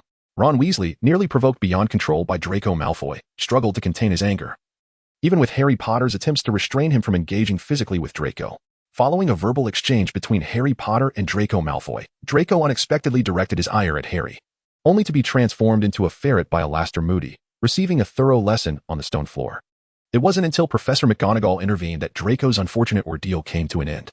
Ultimately, he was dragged away by Moody towards Snape's office. Holly only learned of these events later, as she hadn't been in the hall or its vicinity at the time. Instead, she had been in the Chamber of Secrets, perusing some notes left by Salazar, where some concepts had already been realized by subsequent wizards, while others remained mere speculation, particularly those addressing the very essence of magic. Within these notes, Salazar proposed that simple small-scale magical arrays could restrict the flow of magic, although the underlying principles were unclear. Salazar had stumbled upon a few rudimentary sketches, discovering that these hand-drawn, small magical arrays could significantly influence certain spells when infused with a modicum of magical energy. Holly was engrossed in these particular notes. After Alastor Moody's remarkable debut at the opening ceremony, and on the first day, he had not caused any further significant incidents. However, feedback from other upperclassmen indicated that the Defense Against the Dark Arts class was quite engaging. Nonetheless, the fourth-year Defense Against the Dark Arts course was scheduled for Thursdays, leaving the fourth-year students somewhat dissatisfied. Nevertheless, the fervent discussions spurred by the class somewhat mitigated the shock brought about by the Triwizard Tournament, as most students, with the exception of a few like the Weasley twins, ceased considering underhanded tactics to infiltrate the competition. The subsequent 2 days passed uneventfully, save for Neville Longbottom's sixth mishap with his cauldron, which might count as an incident, albeit minor. The consequence of this incident was a resurgence of Snape's vindictive tendencies, particularly since Holly had not contacted Snape throughout the holiday. Neville accidentally bumped into the barrel of a gun and had to stay after class to dissect a large toad. Harry learned about Neville's detention because he happened to be on his way to consult Snape regarding some intricate spells mentioned in Slytherin's notes, which delved into higher-level magical knowledge, some of which involved dark magic. Too apprehensive to approach Professor Flitwick, he sought Snape, who was known for his ability to create spells. On Thursday afternoon, after lunch, a long queue formed outside the classroom for Moody's Defense Against the Dark Arts class before the bell rang. As soon as the door swung open, students surged in, eager to claim a decent seat. Harry and his friends occupied the forefront seats facing the podium, while the two back seats near the door remained unclaimed. Ever since their second year, when they had confronted Gilderoy Lockhart, those two seats had become the default spots for Harry and Ernie. The designated textbook for Moody's class was Dark Forces, a guide to self-defense, which Snape had deemed somewhat substantial. It appeared thick. But Harry believed that the magic discussed therein hardly amounted to any real combat. It was more akin to childish play. By the time Moody clomped into the classroom, everyone was already settled, with some, including the trio of Potter, having opened their textbooks, attempting to convey an impression of earnestness and enthusiasm for learning. Even Hermione Granger, who had hurried from the library, put those away. Moody commanded as he approached the podium and took a seat. You won't need those textbooks. A flurry of activity ensued as nearly everyone returned their books to their bags. Moody then produced the roll call, shaking his head, and began to call names. When he reached Harry Potter, he paused slightly, and Neville Longbottom was similarly sluggish.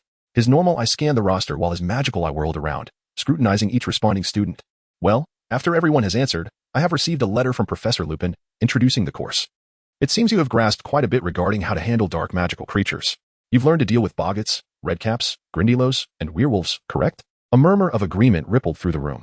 However, when it comes to counterspells, you have much to learn, far too much. Therefore, I intend to allow you to experience the power of spells. I have a year to teach you how to combat dark magic. What? Did you say a year? Many students noted the word year, and Ron Weasley shouted out, You're Arthur's son, right? Moody turned to Ron, stating, a few days ago, Your father helped me out of a rather sticky situation. Yes, I'll only teach for a year. I promised Dumbledore I'd lend him a hand and then return to my retirement. With that, Moody flashed a grin that was more unsettling than reassuring, clapping his hands. He continued, Now, back to the subject. Spells come in various forms and strengths. According to the Ministry of Magic, I am supposed to teach you various counterspells. But before your 6th year, I shouldn't disclose what illegal dark magic entails, as you're still too young to handle it. At the mention of the Ministry, Moody's gaze lingered on Harry and Ernie, but he continued, However, Dumbledore believes you can manage it. In my view, the sooner you encounter the challenges you will face, the better it will be for you. Now, let's not dilly-dally. Who knows which spells can incur the harshest penalties under wizarding law? Moody tapped his wand on the floor. Several trembling hands shot up. He pointed to Ron Weasley. My dad mentioned a spell called the Killing Curse, right? Ron stammered, his legs shaking, his voice quivering. Indeed. Arthur surely remembers the chaos this spell caused the Ministry back in the day, Moody replied with approval. Standing, he retrieved a large glass jar from behind the podium, manipulating a spider to dance within it. Laughter erupted in the classroom, but Moody remained unfazed. Harry and Ernie were expressionless in the back, lost in their thoughts. Neville mentioned the Cruciatus Curse, and under Moody's demonstration, not just Neville, but even Hermione appeared horrified, shrinking back in her seat. Oh, what troubles this young lady? Moody inquired, noting Hermione's unusual reaction. It's nothing, Professor, Hermione responded. I can understand why Longbottom reacted to that curse, but you? Moody leaned in closer, his magical eye spinning rapidly, seemingly trying to see through her.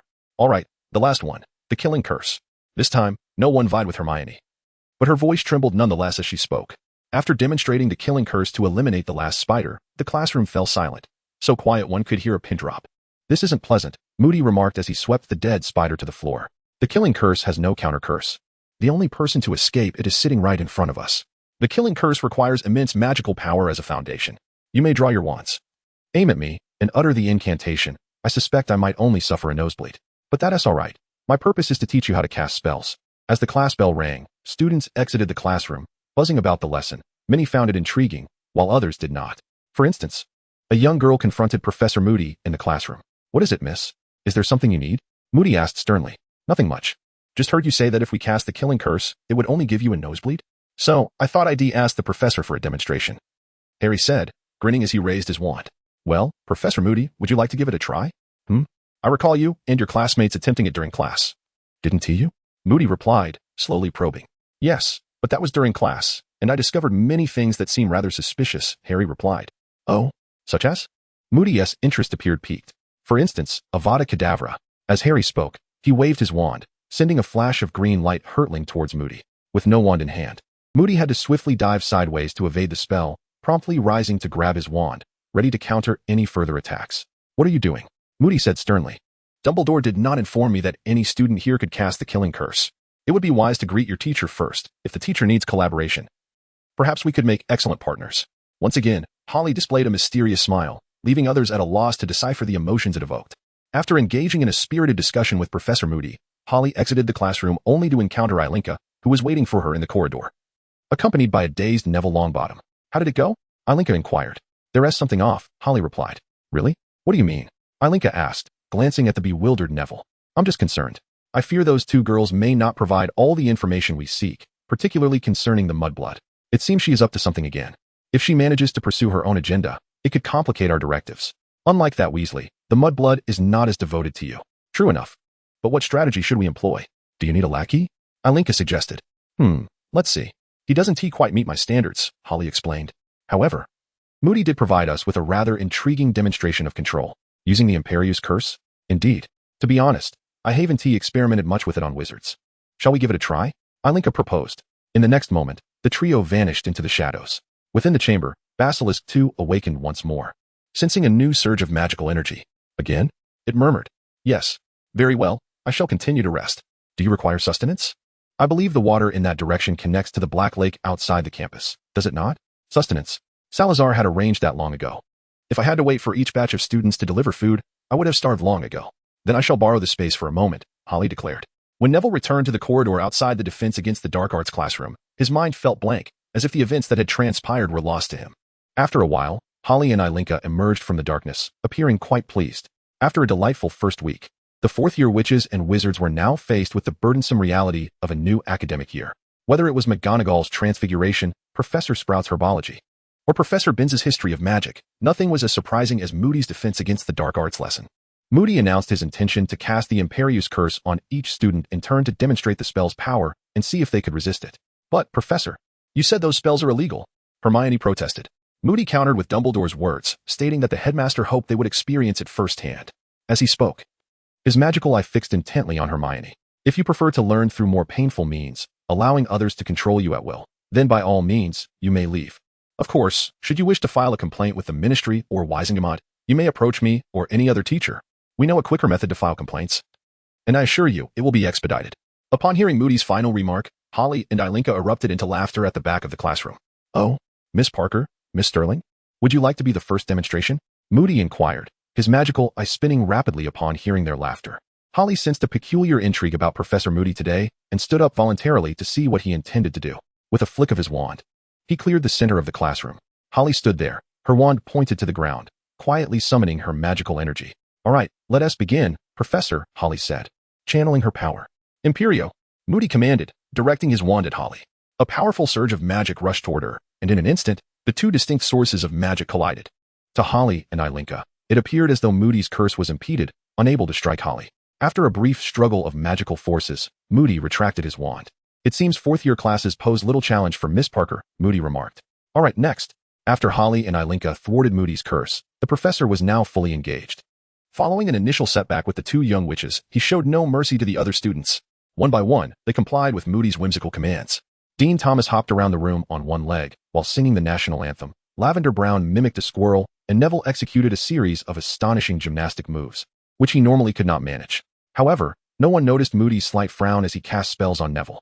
Except for the two initial disruptors, none could withstand Moody's enchantments. Potter, it's your turn, Moody declared. Under the influence of Moody's spell, Harry Potter appeared somewhat restless, though he was much less compliant than the others. When commanded to jump on the desk, after some resistance, Harry finally complied but inadvertently collided with the table in the process. Now that's more like it, Moody affirmed. Nodding.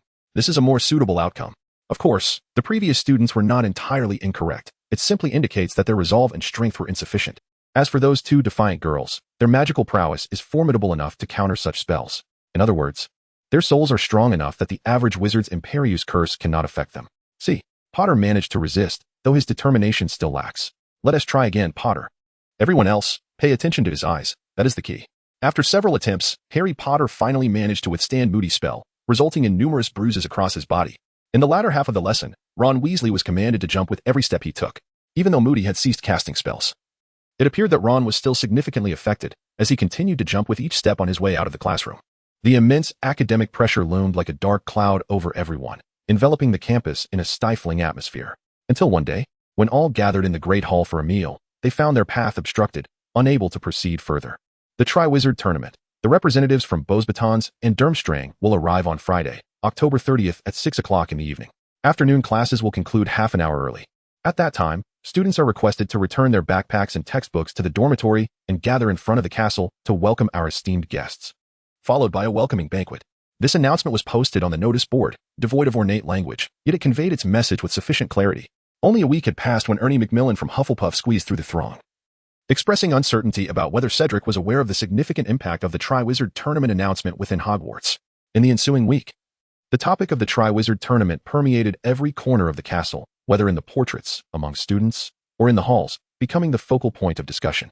Various rumors swiftly circulated among the student body, giving rise to myriad versions. Who would represent Hogwarts, what events the Triwizard Tournament would entail, and how the students from Beauxbatons and Durmstrang differed from one another. This was the subject that captivated the Hogwarts community the most. Simultaneously, it appeared that the castle was undergoing a thorough cleaning. Many dusty portraits were polished anew, and the suits of armor lining the corridors gleamed brightly. Argus Filch even frightened a few girls who had neglected to wipe their shoes. The teachers exhibited heightened tension.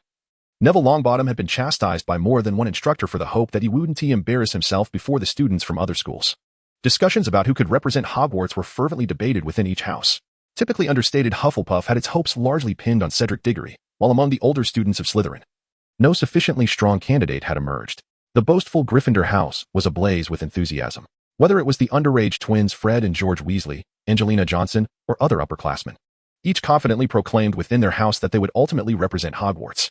Even Harry Potter found himself secretly fantasizing about being an exceptional choice for Hogwarts representative. The only one seemingly devoid of such fantasies was Neville Longbottom.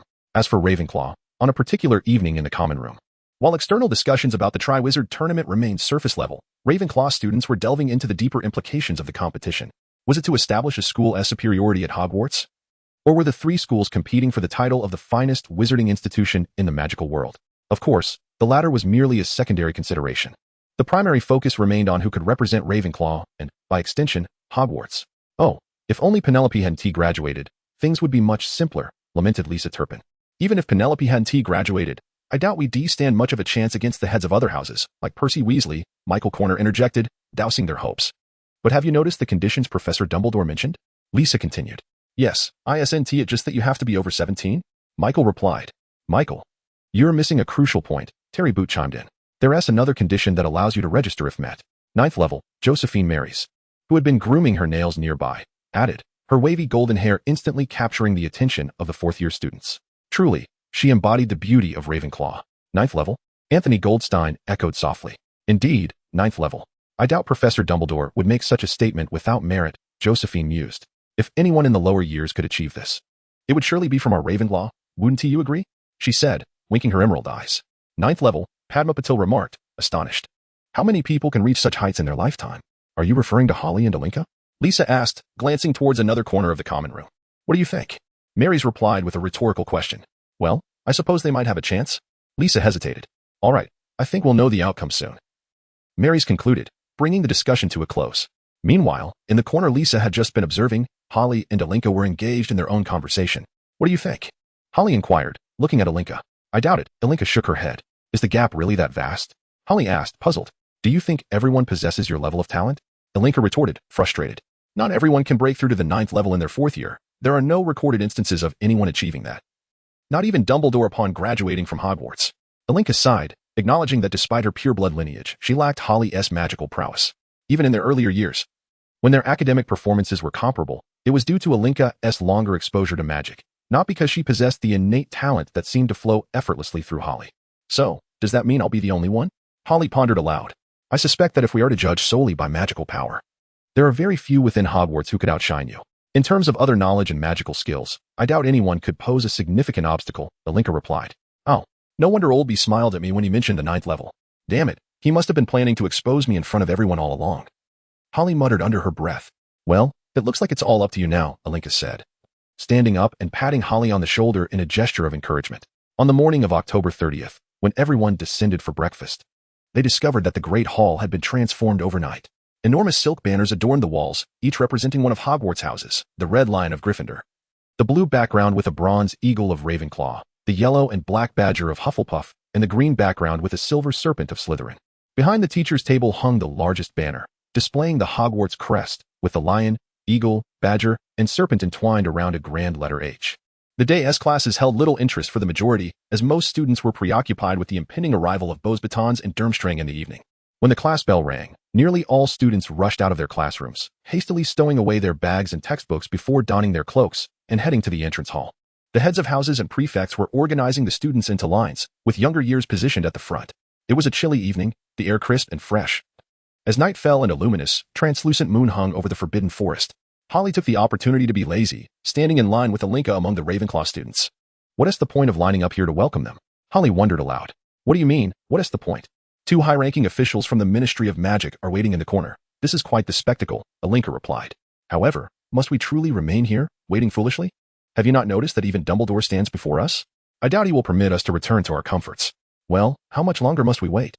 Holly complained. Soon.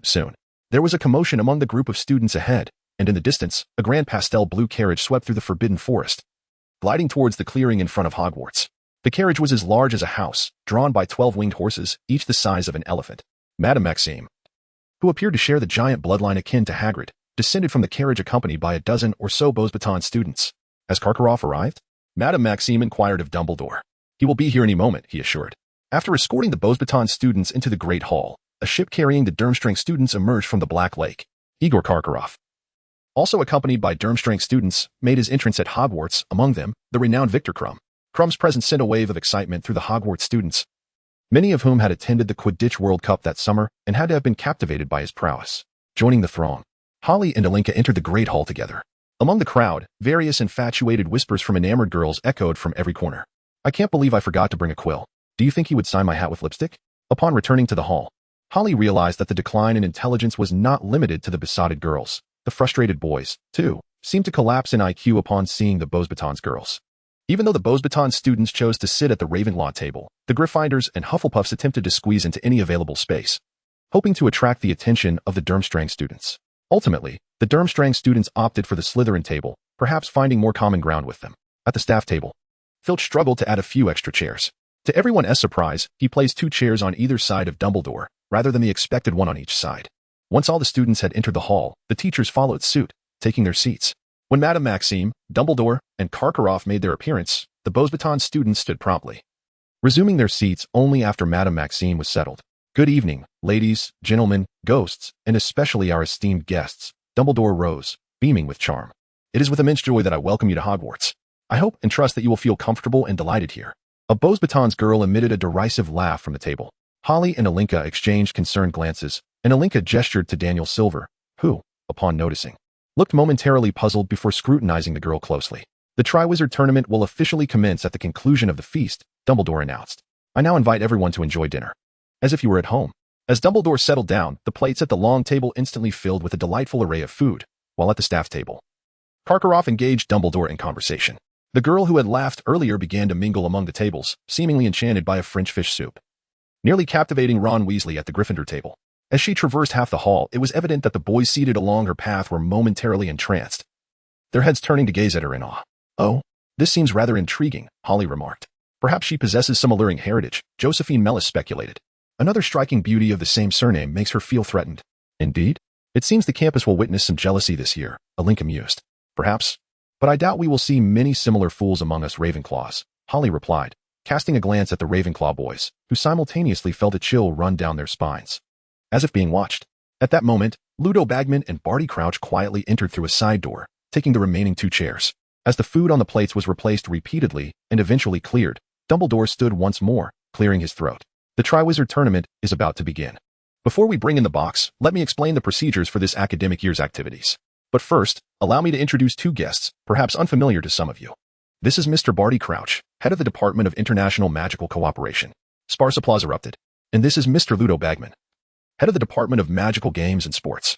Bagman's fame surpassed that of Crouch, perhaps due to his former status as a Quidditch beater or the wave he offered as Dumbledore introduced him. In the past few months, Mr. Bagman and Mr.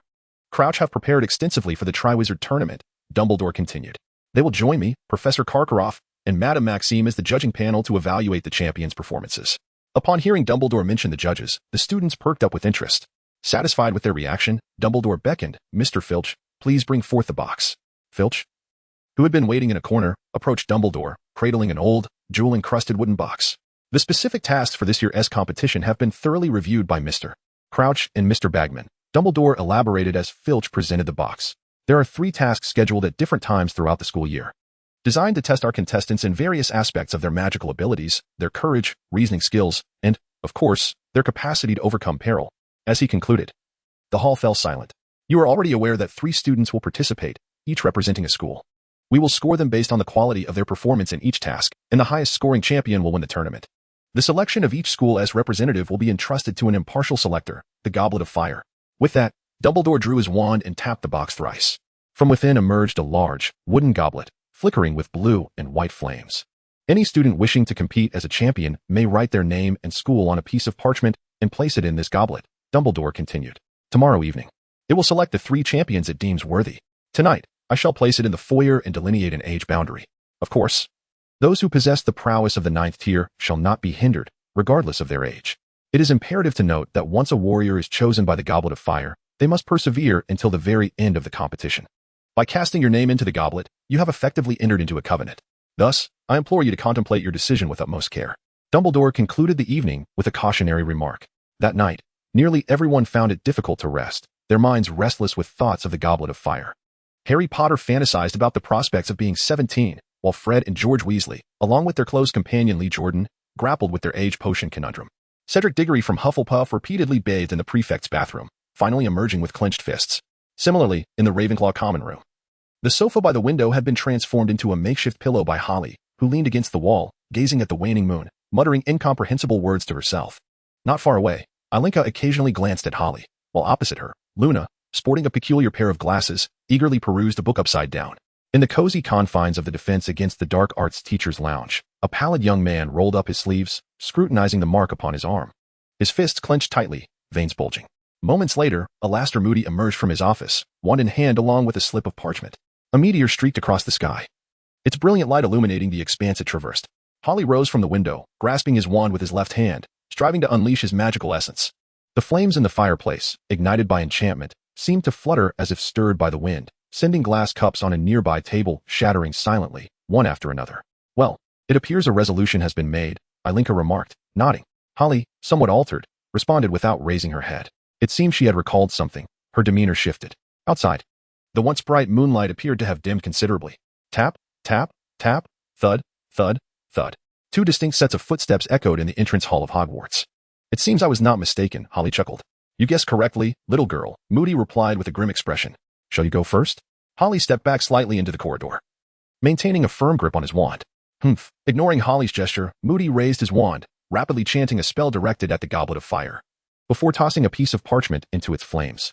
In an instant, the color of the fire shifted dramatically, and the parchment vanished without leaving a trace of ash. Moody turned and departed. Oh, it seems there will be quite a spectacle tonight. Holly emerged from the corridor once more, chuckling softly. So, are you also preparing to watch the show? A cold voice interjected from another direction. It was Professor Snape. No. I will be the closest spectator and the most intimate director of this grand performance, Holly replied, seemingly unperturbed by Snape's arrival. What? Do you need my assistance in cheating? Snape inquired. That will not be necessary. Holly shook his head, revealing the ring on his left pinky. A white rose with a hint of pink blossoming there. Progress is swift. It's merely a facade, if faced with a level 9 challenge.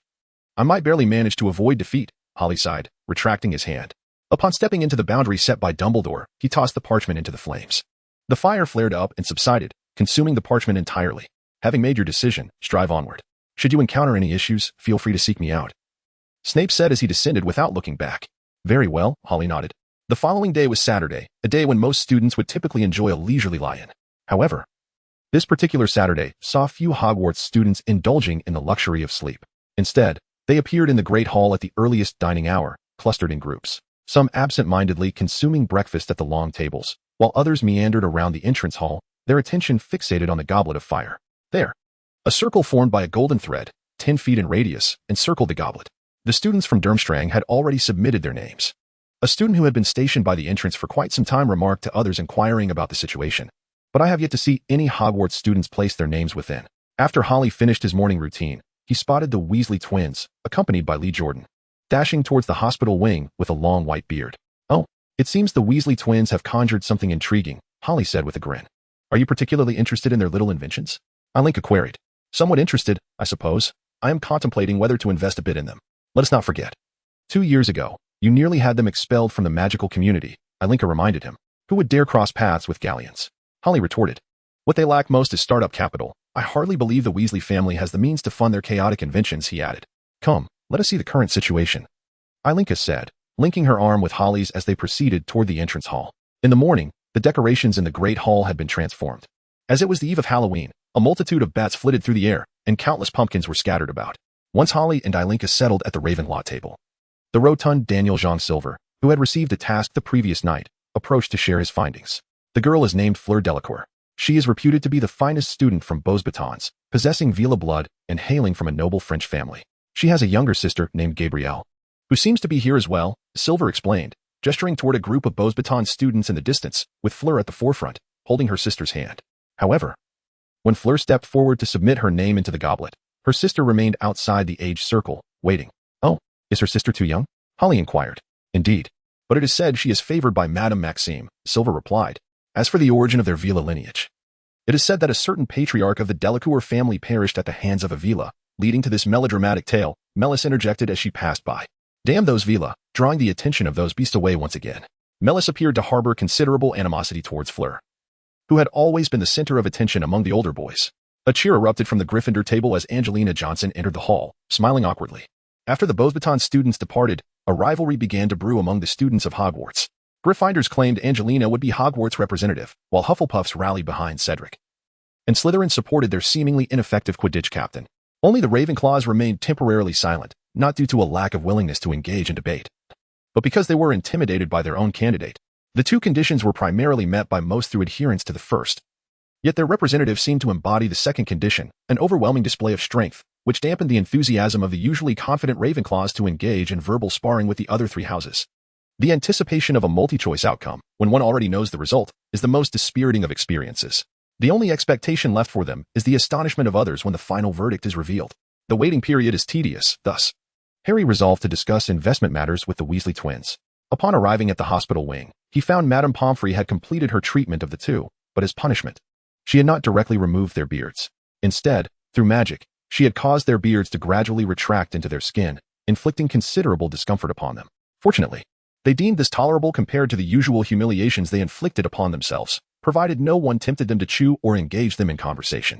Regrettably, the first words of the Ravenclaw girl standing before them rendered their condition moot. I saw you give that muggle some sweets the day you visited the Dursleys. The Weasley twins' jaws dropped instantaneously, and with it, the pain surged anew. Oh, I have 2 candies here. Would you like to try some? Harry produced 2 pieces of candy he had found at the Dursleys' home. What do you intend to do? The twins quickly clenched their mouths, murmuring incoherently. Recognizing the implications of the candy's packaging, they were resolute in their decision not to open their mouths. I've heard you've been a bit short on funds lately, Harry remarked nonchalantly. That's not true. The twins simultaneously shook their heads, adamantly denying any such claim. Well, I happen to have some spare galleons. I was considering investing in something, but if that's the case, I shall let it pass, Harry sighed, shaking his head. I truly wonder where to invest these 5,000 galleons. Upon hearing Harry's words, the twins seemed momentarily hesitant, exchanging glances with one another. Wait. One of the twins finally spoke up. Harry turned to face the twins, who appeared intrigued. Could we borrow your money? Borrow? No, I intend to invest, not lend. Harry replied, shaking his head. What? Are you in need of money? Well, since you've noticed, let us not beat around the bush. After some negotiation, Harry left the hospital wing satisfied, while the Weasley twins stared vacantly at the considerable bag of coins before them, completely oblivious to the pain at their chins. As darkness descended, students gradually gathered in the Great Hall, not only for the Halloween feast, but also for the results of the Triwizard Tournament selection. Not only the students of Hogwarts, but also those from Beauxbatons and Durmstrang felt the weight of anticipation. However, after 2 consecutive nights of feasts, everyone found themselves somewhat out of sorts, their minds heavy with thoughts. The Halloween banquet stretched longer than the previous evening, and every individual craned their necks, displaying impatience as they cast anxious glances at Dumbledore, eagerly awaiting his announcement of the final selection results.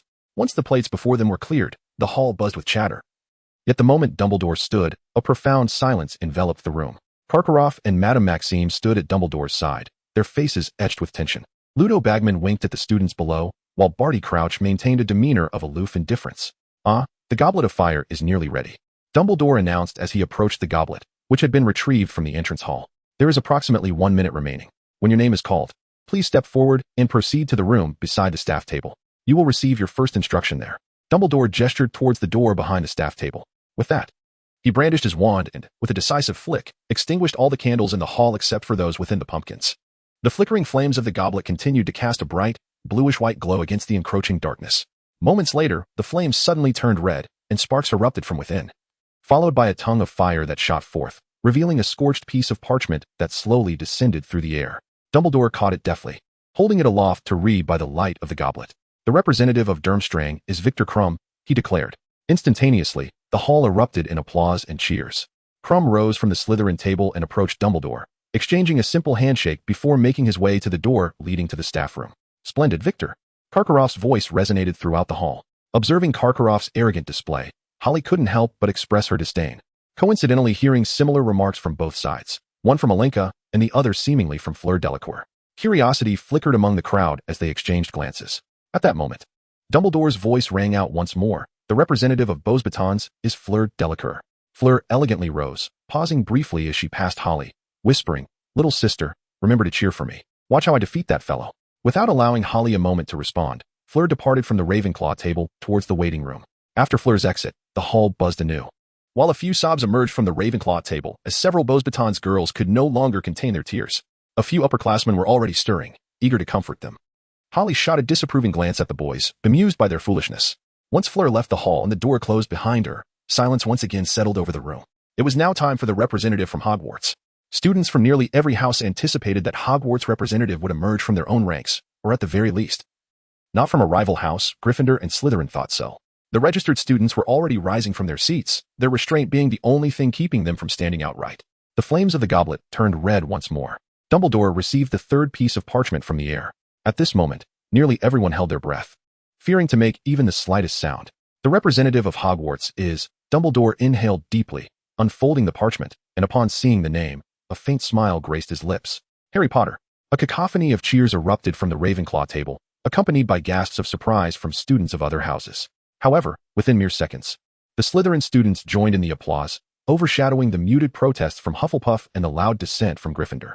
The jubilant cheers from Ravenclaw and Slytherin completely drowned out Gryffindor's objections, leaving only Cedric Diggory, who sat dejectedly at the long table. He had been the most favored candidate to represent Hogwarts, yet unexpectedly, it was someone who hadn't even been considered in the initial lineup. Harry rose and embraced Alenka, glancing at the distant Gryffindor table with a hint of distraction. "All right, Harry," Alenka gently reminded him as he lingered. "Yes, all right. By the way, please help maintain order within the house. Something quite interesting is likely to unfold." Regaining his composure, Harry quickly exchanged a handshake with Dumbledore before making his way towards the staff table. The expressions of the teachers at the staff table varied. Professor McGonagall appeared initially astonished, then recollected something, offering Harry a faint smile, an unusually warm expression for the typically stern professor. Professor Flitwick clapped vigorously, taking pride in the fact that Hogwarts' representative hailed from Ravenclaw. Professor Sprout remained relatively unperturbed, embodying her naturally calm demeanor. Professor Snape maintained his inscrutable expression, lost in thought, while Moody sported a broad grin. Others' opinions mattered little to him. Harry walked along the staff table towards the door, nodding at Bagman and Crouch as he passed. Upon opening the door, he found Fleur Delacour and Victor Krum already waiting inside. "Little one, how did you get in here?" Fleur inquired. "Where's the Hogwarts representative?" Krum stayed put, observing Fleur's approach. "I am the Hogwarts representative," Harry replied coldly. "You?" Fleur questioned, incredulous. "Do you doubt it?" Harry seemed slightly irritated, unleashing the magical energy he had previously restrained. "Oh, now that feels more fitting," Fleur acknowledged, sensing the shift in magical energy. "Now I believe you. However, I suspect we are in for quite a show later." Harry cast a sidelong glance at Krum, noting his exaggerated reaction to the released magic. As Harry stepped back into the hall, the cheers persisted for an extended period. Although some in the crowd questioned Harry's qualifications, the majority of upperclassmen, having witnessed him and Alenka in various classes, voiced no objections, leading the younger students across houses to remain relatively quiet. Under such circumstances, Dumbledore's voice was drowned out for quite some time. "Excellent," Dumbledore finally declared, his voice rising above the clamor after a particularly loud cheer. "We have now selected 3 champions. I trust that all of you, including the students left behind by Beauxbatons and Durmstrang, will wholeheartedly endeavor to support your school's representatives. Your cheers will emerge once more from the flames of the goblet of fire and the fluttering parchment that interrupted Dumbledore's address, captivating everyone's attention." At that moment, Alenka seemed to recall something, swiftly brandishing her wand and gesturing to several individuals nearby. Dumbledore instinctively grasped the parchment, his gaze fixed upon the names inscribed upon it. After a prolonged pause, he finally spoke a name: Harry Potter. The instant Dumbledore uttered the name, the entire hall fell into silence, even as the crowd regained their composure. There was no applause or cheers to echo as before. Rather, there was merely a low murmuring of discussions and a few students rising in astonishment. Ilinka began to comprehend the coldness of Harry's earlier words, as a frigid gaze would dart towards any Ravenclaw attempting to rise and create a stir or take advantage of the chaos. Unlike the other two houses, Ravenclaw, under the pressure of restraint, did not exhibit any extreme behavior. Instead, a subtle discontent simmered within, with intentions to seek clarification later in the dormitory. After dealing with the Ravenclaw students, Ilinka cast a sympathetic glance at Harry Potter, who sat in a daze at the Gryffindor table. However, mere moments later, she dispelled this sympathy, replaced instead by an intense sense of schadenfreude. The faculty table was equally astonished. Professor McGonagall stood abruptly, hurrying past Ludo Bagman and Karkaroff to converse urgently with Dumbledore, who listened intently, his brow furrowed. Following their exchange, Dumbledore reiterated, "Harry Potter, Harry, please step forward." At the Gryffindor table, Harry Potter was nudged to his feet, and as he made his way toward the faculty table, he stumbled several times, yet somehow managed to reach Dumbledore, passing before all the teachers and entering the door. Inside the room, Harry conjured a sofa for himself, reclining near the warmth of the fire. On the opposite side, Krum and Fleur sat on a love seat, waiting in silence. Upon hearing footsteps, Harry lifted his gaze. The bewildered Harry Potter entered from outside. "What is happening? Are they asking us to return to the hall?" Fleur remarked, flipping her hair as she stood. Meanwhile, Harry had yet to fully regain his senses. "It seems unlikely that they would summon us back by inviting such a renowned student," he mused languidly, leaning against the sofa while twirling his wand. Krum glanced up at Harry, then lowered his head once more, lost in thought. Not far away, a cacophony of footsteps echoed once more. Ludo Bagman emerged from the corridor behind, grasping Harry's hand, who lingered at the hallway's end, and spoke as he walked. "How peculiar. Truly peculiar. Ladies and gentlemen," Bagman approached the hearth and declared, "allow me to introduce an astonishing fourth contender for the Triwizard Tournament." Krum rose, sizing up Harry Potter, while Fleur chuckled and shook her head. "This is utterly ridiculous, Mr. Bagman. Is this how you English jest?" Harry remained reclined on the sofa, observing Bagman and Harry Potter with a bemused expression, but the wand in his hand spun with increased fervor. "A jest?" Bagman echoed. No, this is no jest. The Goblet of Fire has just declared Mr. Potter's name." Fleur furrowed her brow, asserting to Bagman, "It must be a mistake. He is far too young and lacks the requisite strength to qualify." However, Fleur did not exclude Harry from the competition. "Indeed, it is rather strange," Bagman mused, stroking his chin. "Yet under these circumstances, withdrawal is not an option. It is the rule." Another tumultuous clamor of footsteps resounded, this time with a greater number of individuals. Dumbledore, Karkaroff, Madame Maxime, along with McGonagall and Snape, all entered, accompanied by the buzzing discussions of the students outside. "Madame Maxime," Fleur turned to her headmistress. "This young boy is to compete." Concurrently, Krum cast a glance toward Karkaroff, subtly nodding. "What does this mean?" Madame Maxime inquired haughtily of Dumbledore. "How is it that Hogwarts has allowed 2 disqualified individuals to enter?" "I too wish to know," Karkaroff chimed in. "I do not recall anyone stating that the host may have 2 competitors, especially not such an evidently unqualified young wizard." His words were punctuated by a derisive laugh. Fleur and Krum, upon hearing their headmaster's remarks, intended to intervene, but it seemed rather too late. Bang, bang. 2 figures were propelled from where they had just stood, crashing against the wall behind them. Fleur and Krum quickly withdrew their outstretched hands. After a shudder, dust began to rain down from the ceiling. The occupants of the room swiftly employed magic to conjure simple shields, ensuring they would not be overwhelmed by the debris. Ahem. Karkaroff rose from the wall, leaving a noticeable imprint behind. "Dumbledore, is this how Hogwarts greets its guests?" "Karkaroff, you would do well to ascertain the situation before you speak." Professor Snape's deep voice interrupted Karkaroff's inquiry. "To simultaneously incapacitate an adult wizard and one of giant blood, I believe one with such strength could easily dispatch you." "Who is unprepared? Who is it? Who is it?" Karkaroff shouted, brandishing his wand and scanning the room. The others regarded him with expressions of incredulity, yet he remained oblivious. With a thud, Moody appeared at the corridor's entrance, leaning on his cane. "Is it you, Alastair Moody?" Karkaroff charged at Moody, wand raised. "If it were me, you would be incapable of standing." Moody glared at Karkaroff, his wand also trained on him.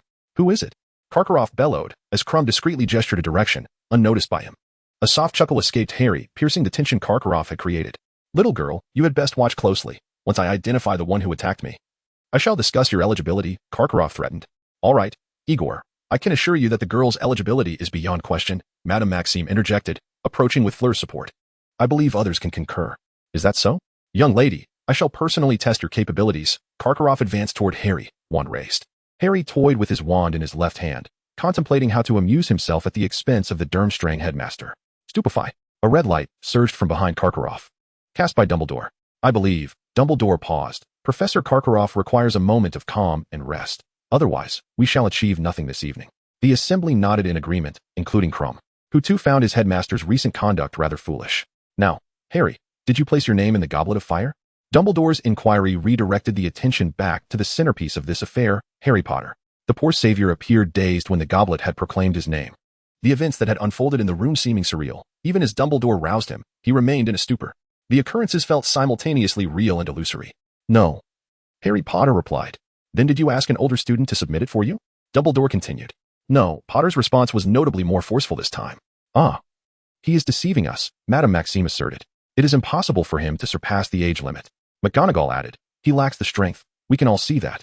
Crouch wiped his hands and stepped forward, stating, we must adhere to the rules. The regulations are quite clear. Any name that emerges from the goblet must participate in the tournament. Bagman chimed in. Barty knows the regulations by heart. I insist our students re-enter their names, and the same applies for Karkaroff's side. Madame Maxime reiterated her dissent, for after Karkaroff's rest, she would be the sole representative for the other two schools. How this situation arose, we cannot fathom, Dumbledore pronounced decisively. But it seems we have no choice but to accept the facts. Mr. Potter must participate. Dear Madame Maxime, Dumbledore continued, if you have any constructive suggestions, I am all ears. Seeing no further dissent, Bagman rubbed his hands together. Then let us commence. It is time to issue instructions to the competitors, is it not, Barty? Indeed, Crouch replied, the first task will assess your courage, of course. We shall not disclose what it entails. In the face of the unknown, bravery is essential paramount for a wizard. After receiving the information regarding the first task on November 24th, various groups dispersed. Harry, Holly, you ought to return to your rest, Dumbledore smiled. I trust the Ravenclaw and Gryffindor houses are celebrating with you at this hour. Upon returning to the hall, he found it deserted. The once vibrant space now echoed with emptiness, save for the flickering candle within the pumpkin, casting its wavering glow. With a nod of acknowledgement, Holly and Harry parted ways at the corridor, each embarking on their separate paths. As Harry Potter traversed the corridor, the vivid images of recent events replayed incessantly in his mind. An adult wizard and a witch of giant lineage being simultaneously hurled through the air. The ramblings of Moody echoed in his thoughts, perhaps suggesting that someone wished for Harry's demise due to the treachery he had inflicted upon a powerful magical entity. Manipulating the Goblet of Fire, which had seemingly forgotten that only 3 schools were to compete, necessitating an exceptionally potent spell. I surmise he placed Potter in the 4th school to ensure his uniqueness among the contenders. Even upon stumbling into the Gryffindor common room, the celebratory greetings of his fellow housemates could not lift him from the shadows of the recent turmoil. However, the same scene did not unfold within the Ravenclaw common room. Upon Harry's return to the Ravenclaw Tower, he was greeted not by the chaotic celebrations characteristic of Gryffindor, but rather by an orderly congratulation from all the Ravenclaw students. Harry raised an eyebrow at this sight, glancing at Erica as if to inquire whether she had orchestrated it. Erica shrugged, indicating that she had no part in it. Noticing everyone gathered in the common room, Harry ascended the staircase, turned, and clapped his hands to address the crowd. All right, this evening, some performances have left me quite dissatisfied. As he spoke, Harry's gaze swept across the room, immediately spotting several upperclassmen with bruised faces from a prior incident. Nodding slightly, he continued, regarding the matter of Harry Potter, I believe many rumors will arise tomorrow. Our stance is clear. We may listen, but we shall not spread.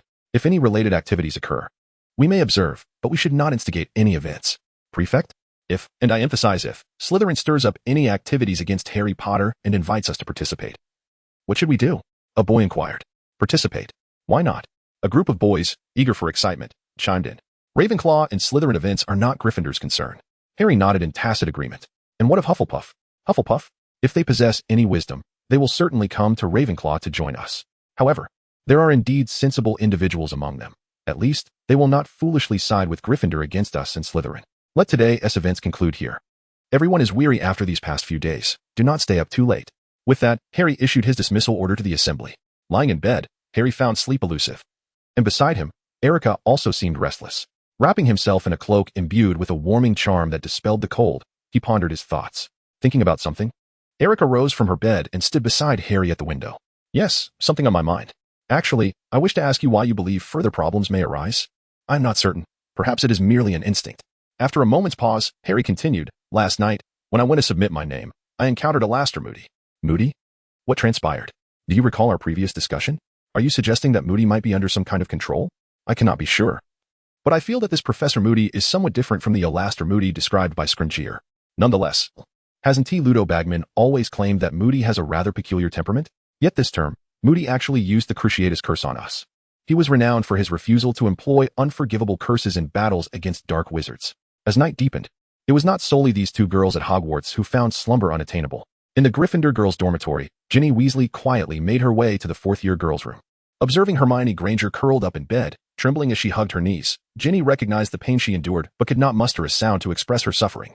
Ginny understood all too well the reason. It was the after-effects of the contract. The affliction would strike daily, serving as a reminder of the contract's existence while also testing the loyalty of those bound by it. However, the intensity of this torment varied among individuals. Typically, those of lesser bloodlines experienced sharper agony, and for someone like Hermione, of pure Muggle descent, the suffering was likely the most severe. Pure blood wizards, on the other hand, merely felt their magic become slightly uncontrollable during such episodes, without significant discomfort. Feeling any better?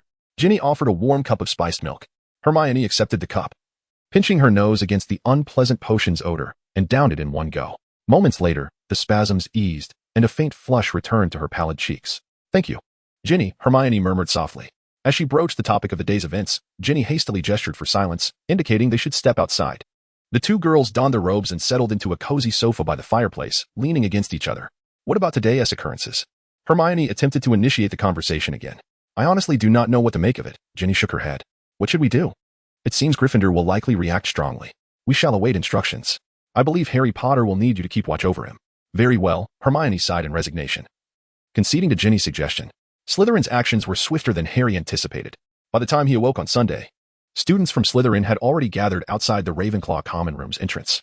It was not that they lacked the means to enter, rather, the formidable backgrounds of two Ravenclaw girls rendered them impervious even within Slytherin's realm. However, Slytherin's recent actions were somewhat reckless. After repeatedly dismissing several suggestions to ambush Harry Potter or use the privileges of a prefect to trouble him, Draco Malfoy, who had come to make contact, was finally expelled from the Ravenclaw common room by a certain elder whom he had provoked. The friction between Slytherin and Gryffindor persisted. Specifically the rivalry between Draco Malfoy and Harry Potter, which had been ongoing since their first year.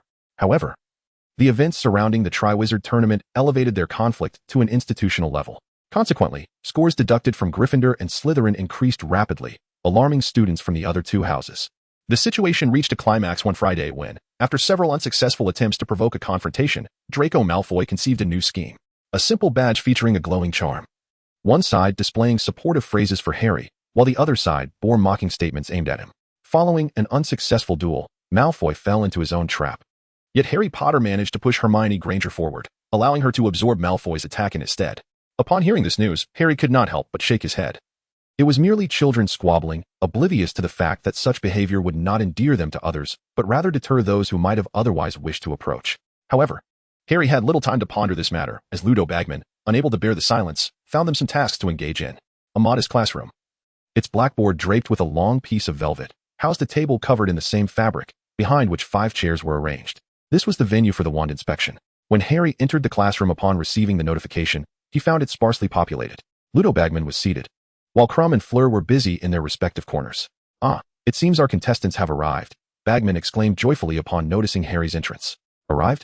Harry inquired, slowly making his way to Fleur's side, puzzled. Fleur gestured towards a nearby cupboard, which appeared to wobble slightly in the corner. With a resigned expression, Harry let out a wry smile and shook his head at Fleur's hint. Very well, Mr. Bagman, Harry began, instinctively addressing him formally, before remembering they were still in a school setting. What brings us here? As you know, we still need to prepare for the first task. Oh, it's merely a wand inspection ceremony, Bagman replied. We must ensure your wands are functioning properly, without any issues. After all, they are crucial tools for accomplishing your tasks. The experts are upstairs with Dumbledore. Ah, understood, Harry nodded, remaining silent. When Dumbledore and Ollivander finally descended from upstairs, it seemed Harry Potter was still hiding in the cupboard with someone unknown, reluctant to emerge. Dumbledore had only come down after receiving word that everyone was present. Yet upon entering the classroom, he still did not see Harry. Instead, he was met with the mischievous gaze of the troublesome young girl. When Dumbledore pulled Harry Potter and Rita Skeeter from the cupboard, it was evident that he was not at ease. It was no wonder, for Harry Potter, whom Dumbledore had meticulously protected, had managed to be coaxed into hiding in a cupboard to endure an interview with a dubious woman, an entirely unacceptable scenario from Dumbledore's perspective. Particularly concerning was the recent registration incident, as Dumbledore acutely sensed that many matters were slipping beyond his complete control.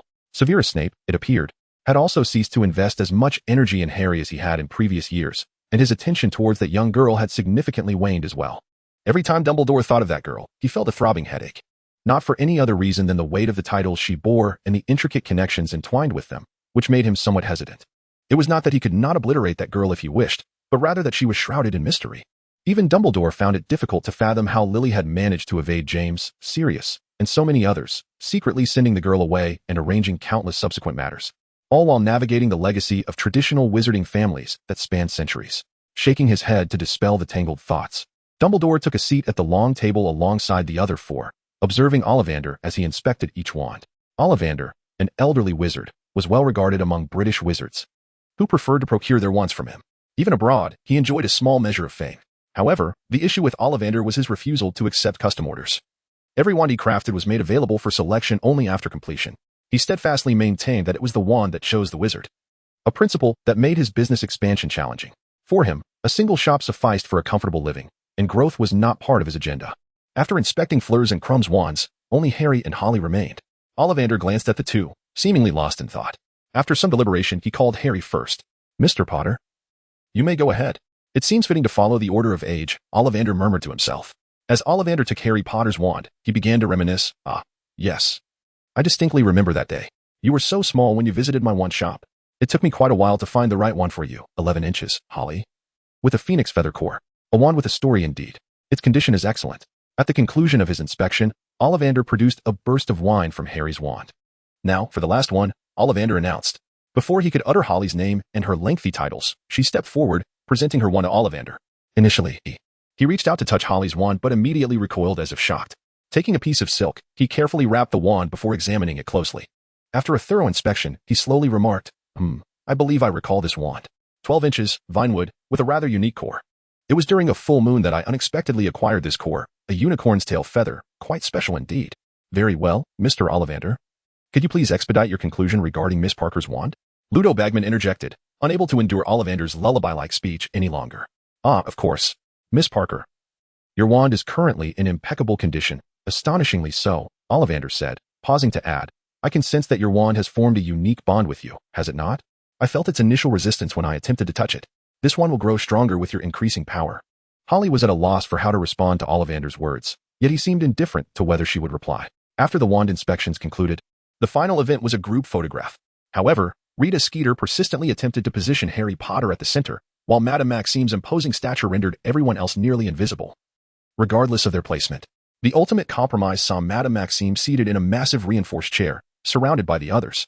Similarly, the photographer favored capturing more images of Fleur, while Rita Skeeter insisted on having Harry Potter stand in the most conspicuous spot. After much fuss, they finally managed to allow everyone to depart. Once Ludo Bagman and Barty Crouch were sent on their way, Dumbledore discovered that another visitor awaited him in his office. "Good day, Mr. Ollivander. I assumed you had returned to Diagon Alley." Dumbledore greeted the somewhat dazed elderly man before him. "Ah, Dumbledore, you have returned. Mr. Ollivander. Is there something you wish to discuss in my office?" "Indeed, I believe there are two matters I should raise with you, Dumbledore," Ollivander said, as if grappling with a difficult decision before finally speaking.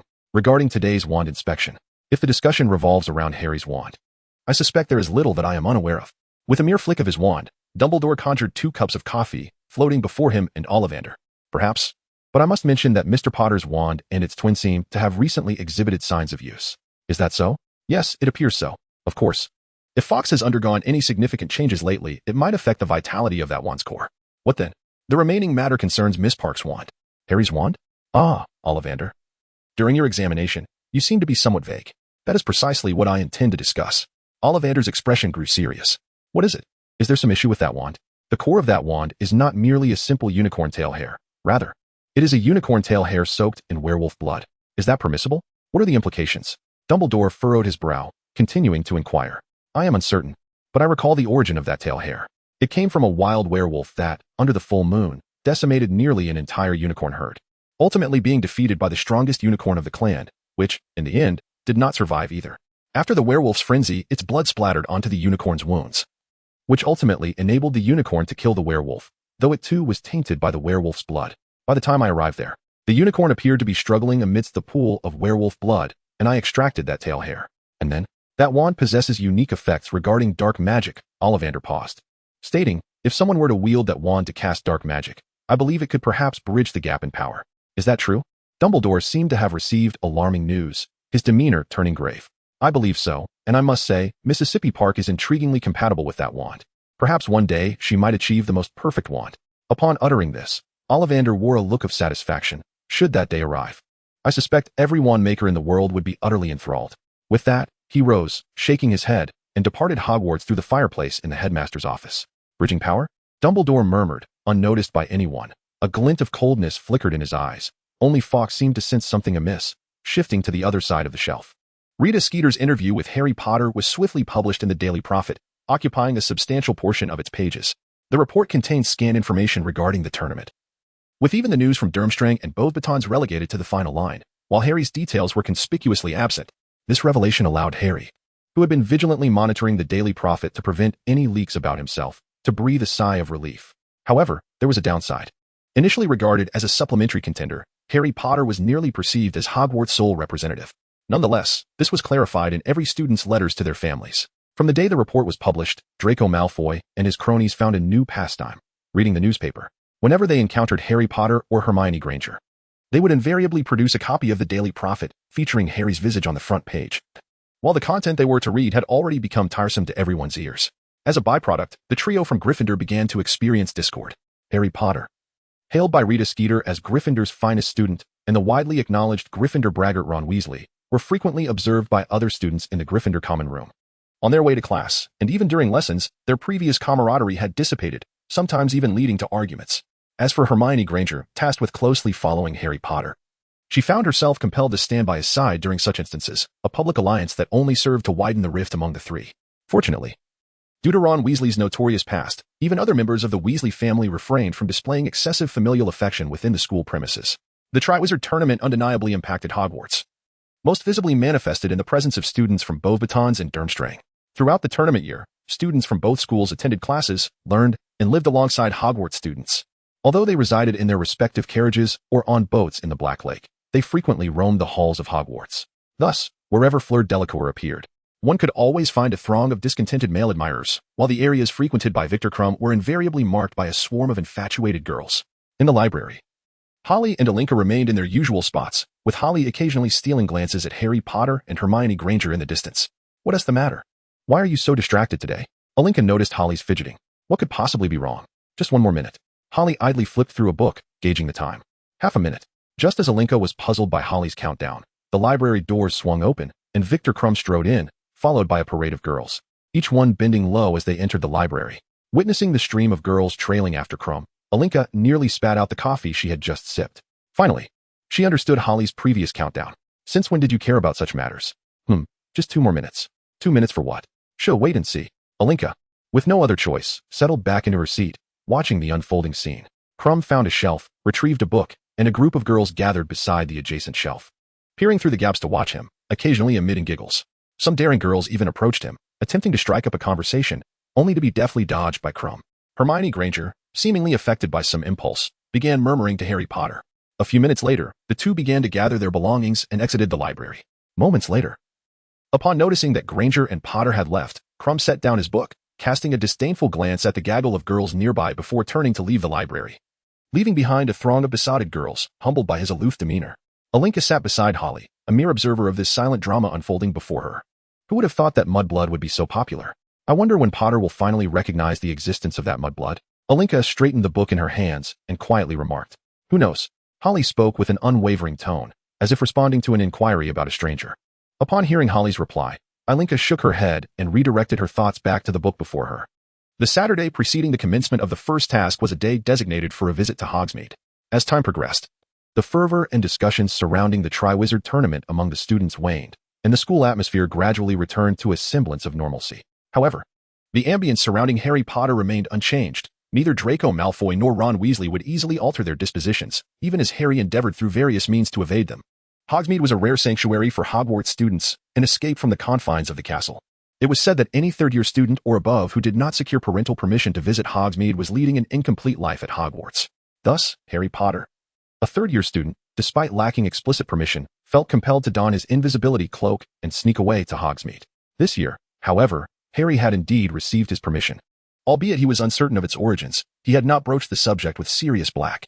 Consequently, when Professor McGonagall informed him after a transfiguration class that his Hogsmeade permission had been sent to Hogwarts, it took Harry a considerable time to regain his composure. On Saturday morning, students in third year and above rose early, eager to return to school before sunset. The earlier they set off, the more time they could spend in Hogsmeade. The Weasley twins were no exception. Yet, just as they were about to leave the Gryffindor common room for the entrance. A figure abruptly appeared before them. "Oh, our dear sister, what brings you to seek your brothers?" Fred inquired. "If you're in need of money." "I dare say Ron would be a suitable choice," George chimed in. "Of course, if your intent is to follow in Harry Potter's footsteps and spend his coin." "That would be splendid, my sister." "Well, indeed, but if you truly find yourself short of funds, you might consider writing to Charlie. Don't even think about asking Bill." "Right. I suspect Charlie spends his days frolicking with wild creatures and likely has little coin to spare." "Exactly, unlike Bill, who would act as if we were trying to rob him just to ask for a few galleons. He nearly came to blows with us." At this point, the twins exchanged knowing glances and nodded, preparing to sidestep their younger sister. "Ahem, I'm here to deliver a message," Ginny interjected. "A message? From Angelina? No, wait. I recall we agreed to meet at the sweet shop," Fred remarked. "A message? I believe our social circles only intersect through Ron," George added. "Wow, don't tell us Ron sent you to borrow money from us." Fred seemed to stumble upon a startling revelation. "Oh, please, dear sister. Let us not concern ourselves with Ron's affairs. What could he possibly have done to make him too ashamed to ask us directly? We always thought he was the last in our family with any semblance of pride." Ginny Weasley was at a loss for how to respond to her two brothers. Though accustomed to their antics and nonsense, she felt an overwhelming urge to give them both a good thrashing at that moment. "Oh, is that all? Then we shall take our leave," the twins declared, preparing to depart. "Someone asked me to deliver a message to you two." Ginny finally relented as she witnessed their intent to exit. They both queried in unison. At 3 o'clock, at the Hog's Head Inn, Ginny continued. "My message is delivered. You may go now." Turning to leave, she found herself seemingly suspended in midair, the door to the common room growing ever more distant. "All right. Do you two have anything to say?" Ginny, still seated on the common room sofa, felt a surge of annoyance. "Out with it. Who sent you to deceive us?" Fred and George stood side by side before her, blocking all her escape routes. "Deceive you?" Ginny retorted, vexed. Such messenger duties were not typically assigned to her or Hermione by Harry. They were usually the responsibility of the house elves at Hogwarts. It was rare for her to be called upon, and being doubted on this occasion irked her. "Not bad. Now tell us, was it Angelina's friends who sent you?" Fred was the first to speak again. Ginny shook her head, remaining silent. After a round of relentless questioning, Fred and George, employing both coercion and persuasion, were still unable to extract any further useful information from Ginny. Noticing that time was slipping away, they hastily departed, their minds swirling with various thoughts. The only clarity being the time and place of the meeting, which left them with a sense of unease about what lay ahead. Hogsmeade, Hog's Head Inn. In this quaint village, the only one in England inhabited solely by wizards, the Hog's Head Inn did not stand out remarkably. In fact, due to the proprietor's eccentric temperament and less than favorable location, its business was considerably overshadowed by Madame Rosmerta's 3 broomsticks. However, the shopkeeper Abufus remained indifferent, and the customers frequenting his establishment were disinclined to encounter the youthful and exuberant faces at the 3 broomsticks, where illicit transactions also transpired. This year, Hogsmeade was particularly bustling, largely due to the Triwizard Tournament, but even more so because of Rita Skeeter, the renowned columnist whose presence alone sent the sales of the Daily Prophet soaring. It seemed she had resolved to camp out at Hogwarts this year, intent on meticulously covering the Triwizard Tournament. This news had just surfaced, and one wondered if additional lines would etch themselves into Dumbledore's already wrinkled forehead. Today, the Hog's Head Inn uncharacteristically welcomed a few young patrons. The arrival of 2 attractive young women sent ripples through the tavern, prompting customers to wipe down the tables that had long been neglected. "Oh, this place indeed has its charm," Holly remarked as she stepped inside, surveying her surroundings. The tavern appeared rather antiquated, with crooked gas lamps casting flickering light, occasionally emitting hissing sounds. A few tables and chairs, all showing signs of age, suggested that the proprietor was not overly concerned with appearances. Behind the bar, a solitary figure meticulously polished a glass, occasionally turning it to catch the light that danced across the room, mingling with the smoke wafting from various corners. "Why choose this spot?" Aaron asked, trailing in behind Holly. "For no particular reason. Would you prefer the 3 broomsticks?" "Why not? At least there I might encounter a few relatively normal individuals. I doubt the safety of conversation there is any greater. Do you think the confidentiality here is significantly better?" "Of course not. Then why come here? Don't you find it peculiar that certain individuals might show up at the 3 broomsticks?" "What do you mean?" "Exactly what I said. I suspect we have a busy day ahead," Holly replied, shrugging as she glanced at the newcomers. "Fine. I'm at a loss with you," Aaron sighed, heading to the bar to order 2 whiskeys. When she returned, a hooded figure had taken a seat across from Holly. Though wearing a hood outdoors is commonplace, it seemed rather odd in a tavern. A quick glance around revealed that only Holly and Aaron's faces were fully visible. "Long time no see," Holly finally spoke. "Perhaps it's best we hadn't met at all," the hooded individual replied, the voice suggesting he was a man. "I share that sentiment," Holly nodded. "What brings you back so urgently? I recall Dumbledore didn't grant you permission to return to Britain." "I am needed." "Oh, Harry? What troubles him?" "Surely, under Dumbledore's watchful eye, no one can truly harm him? But he has become embroiled in the tournament nonetheless. That I cannot clarify. Perhaps Dumbledore anticipated this, merely biding his time for a larger catch. Dumbledore, humph. While I recognize his strength, your assistance will be crucial this time. Oh, my price is rather steep, Holly acknowledged, not declining the offer. After a lengthy pause, the man finally resolved to guarantee his safety, relinquishing the entirety of the Potter family's inheritance to Holly. It's a deal. Holly readily agreed, producing an aged piece of parchment, which was examined before the man hesitantly inscribed his name with his wand, the parchment subsequently turning to ash. All right, I have other matters to attend to. I hope we do not cross paths again.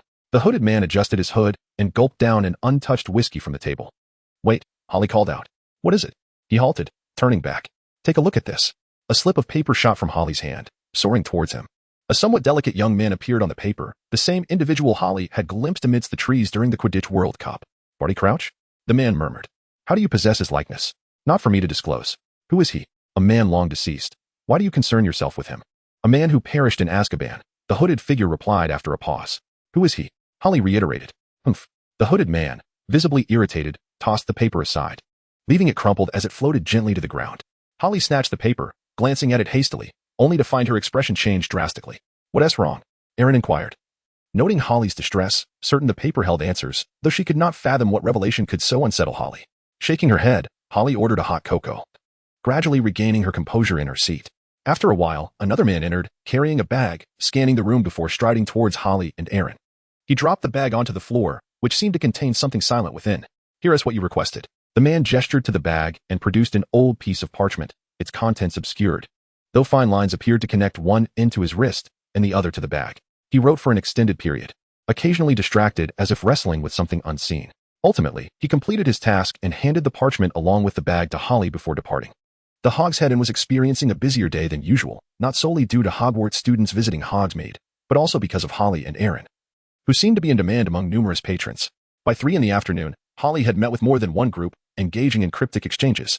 The Weasley twins, having received a message from Ginny that morning, were increasingly restless. Their curiosity piqued, they had dispatched their girlfriends and other companions, spending considerable time lurking around the Hogshead Inn, only to find the tavern's business lacking. To avoid detection while loitering around the inn, they had unwittingly spent several galleons, an outcome far from their expectations. Having spent money with no yield was entirely at odds with their principles. Inside the tavern, Holly glanced at the setting sun and smiled at Aaron. How much longer do you think they'll be outside fretting? I doubt they can hold out much longer, Aaron replied, gently swirling her goblet. I concur, Holly nodded, eyeing the package at her feet. If they're awake, let them wait inside. A soft whimper emanated from within, soon fading into silence. Is it truly right to treat him that way? Aaron asked, casting a glance. What alternative is there? He has been under the influence of the soul-binding curse for quite some time now. An additional moment of control is inconsequential, Holly replied, shaking her head with a hint of regret. Another pure-blood wizarding family, lost. The door of the Pig's Head Tavern swung open once more, and Fred and George, the twin brothers, cautiously peeked inside. The first stepped through, positioning himself against the wall, while the other leaned against the door, gradually retreating inside. Their demeanor suggested they were engaged in something clandestine. The patrons of the tavern were captivated by the brothers' antics, as such a spectacle was a rare delight. As the twins approached the bar, swaying slightly, they had garnered the attention of nearly all present, and had also acquainted themselves with the tavern's layout. Gentlemen, what can I get for you? Inquired the bartender. 2 drinks, please. By the way, is anyone here expecting a meeting this afternoon?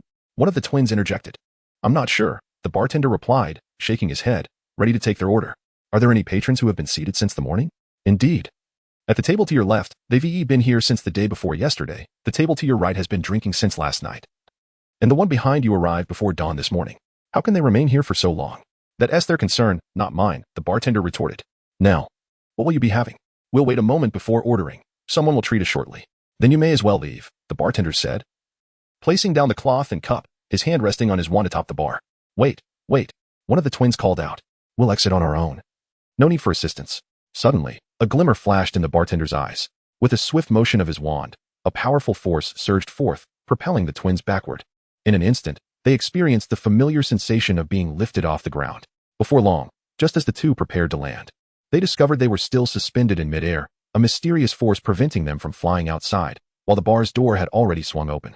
Eileen observed Harry across the room, one hand wielding a wand to channel magical energy, the other leisurely sipping from a glass, unsure of what to say. After a moment, Fred and George gently descended to the ground, at a loss as to where to go next.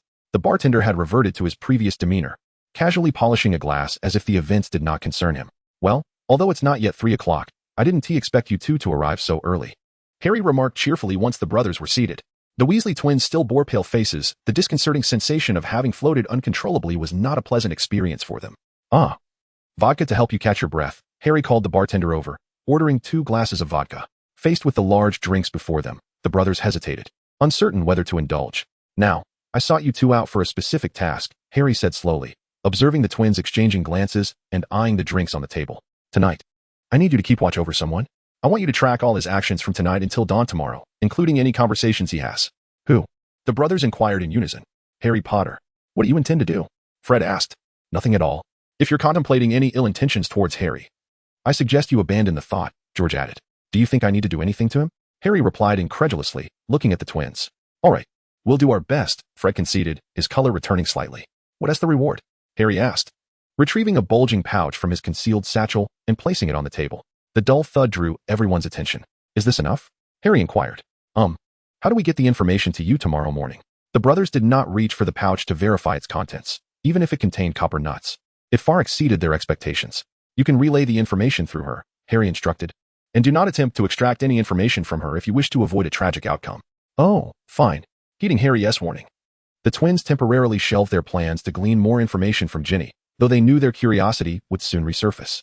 Remember, Potter has an invisibility cloak, so don't come back to me tomorrow morning claiming you lost him, Harry reminded them before rising, tossing down 2 galleons, and departing the leaky cauldron with Eileen, leaving the Weasley twins to whisper among themselves. Why did you think of using them to monitor Potter? Eileen inquired, gesturing towards the shrunken bundle Harry had left behind. Well, is it really wise? If you want to know what they intend to discuss, couldn't you simply invade their memories or ask them directly? Eileen countered. As soon as Harry and Eileen exited the pub, the Weasley twins eagerly unwrapped the parcel Harry had left, casting a quick glance before casually tucking it away and stepping into the street. They had little concern about the task at hand when it came to familiarity with Hogwarts. Few could rival the duo, except perhaps for the legendary pairing of Potter and Black. As for dealing with Harry Potter's invisibility cloak, they had their own strategies. Later that night, as the clock approached 11, Harry donned the invisibility cloak and, with Hermione's assistance, stealthily slipped out of the castle. The twin brothers commenced their evening's endeavor. Tracking Harry Potter cloaked in invisibility in the pitch-black night was no simple feat. Fortunately, significant events would soon unfold to draw everyone's attention. Thus, their report began as follows, with the twins' commentary in parentheses at 11:30. Harry Potter pretended to retire for the night, but secretly donned his invisibility cloak and snuck out of the dormitory. Clever idea. I could use that trick to fool Lee Jordan sometime. But for what purpose, who knows? The Great Hall was sparsely populated, and no one noticed Harry Potter's exit. Hermione Granger opened the door from outside, providing the perfect cover for Harry's departure. This is a clever tactic. Perhaps I could use it to escape if I annoy Angelina. Harry then proceeded directly to Hagrid's hut. That giantess from Beau's Batons has quite the booming voice. Even inside the carriage, I could hear her outside. Oh dear, I should have brought a thicker cloak. Who knows if Harry will be roasting a fire all night in that hut. Hagrid, the giant, went to meet the Beau's Batons giantess, and Harry stealthily followed. Don't ask me why. What other reason could there be for that giant to leave the door ajar for a while but to allow the cloaked Harry Potter to slip out? I am uncertain of Hagrid's sentiments towards the tall woman. Yet it is evident that he harbors some ulterior motives. The group continued to traverse deeper into the arena, their path marked by the imposing figures of the 2 giants, which made it nearly impossible to lose sight of their objective. Ultimately, I beheld a dragon. Indeed, Harry Potter must have seen it as well. I refuse to believe that he could overlook such a colossal creature. Perhaps this is the reason Hagrid invited that woman? This is likely the first task. Should I mention it? Well, 2 contestants have already caught sight of it, so I might as well note it down. Yes, for dragons, fire-breathing dragons. Oh. Charlie appears to be present. It is no wonder that he spoke to us so mysteriously before the term began. However, these dragons do not seem particularly docile. I suspect that during the first round, some of the contestants may face peril. Among them are a Hungarian horntail, a Swedish short snout, a Chinese fireball, and a Welsh green. Oh, that Charlie is over there, engaged in casual conversation with Hagrid. It's rare to see him so talkative. Could it be that he is experiencing a midlife crisis akin to their mother? No, he is not older than Bill, so that seems unlikely. After a while, the 2 giants remained in place, but Harry Potter seemed to have vanished. Curse it, that chatterbox Charlie nearly made me forget my purpose. On my way back, I almost collided with Karkaroff. In that case, I should relay the news of the dragons to my employer. It would be unfair for 3 of the 4 contestants to know the exam's content beforehand. He appeared somewhat unsteady on his feet. Perhaps he had bumped into someone? Let us set that question aside for now. I have received word that Harry Potter seems to have returned to the common room, possibly engaging in some clandestine activity. Should I wait outside until he retires for the night? Oh, no, I should switch places with that fellow. allowing him to follow Harry instead of luxuriating in the dormitory. Report from one of the twins, "Oh, I have waited quite a while in the dormitory, and that fellow seems to have achieved little. I am weary, yet I must keep a vigilant watch over the hall without uttering a sound." Finally, Harry Potter has returned. But what of the other fellow? Surely he has been left behind? Harry is leaning against the fireplace, seemingly engaged in conversation with someone. The specifics are inaudible. It appears my eavesdropping skills require refinement. I should first greet the other fellow, cautioning him to avoid barging in and startling Harry. Remarkably, Harry is discussing dragons. I must confirm this with the other fellow. Perhaps we could place another wager with Bagman? However, he is still borrowing money. And we have yet to receive the winnings from the Quidditch World Cup final.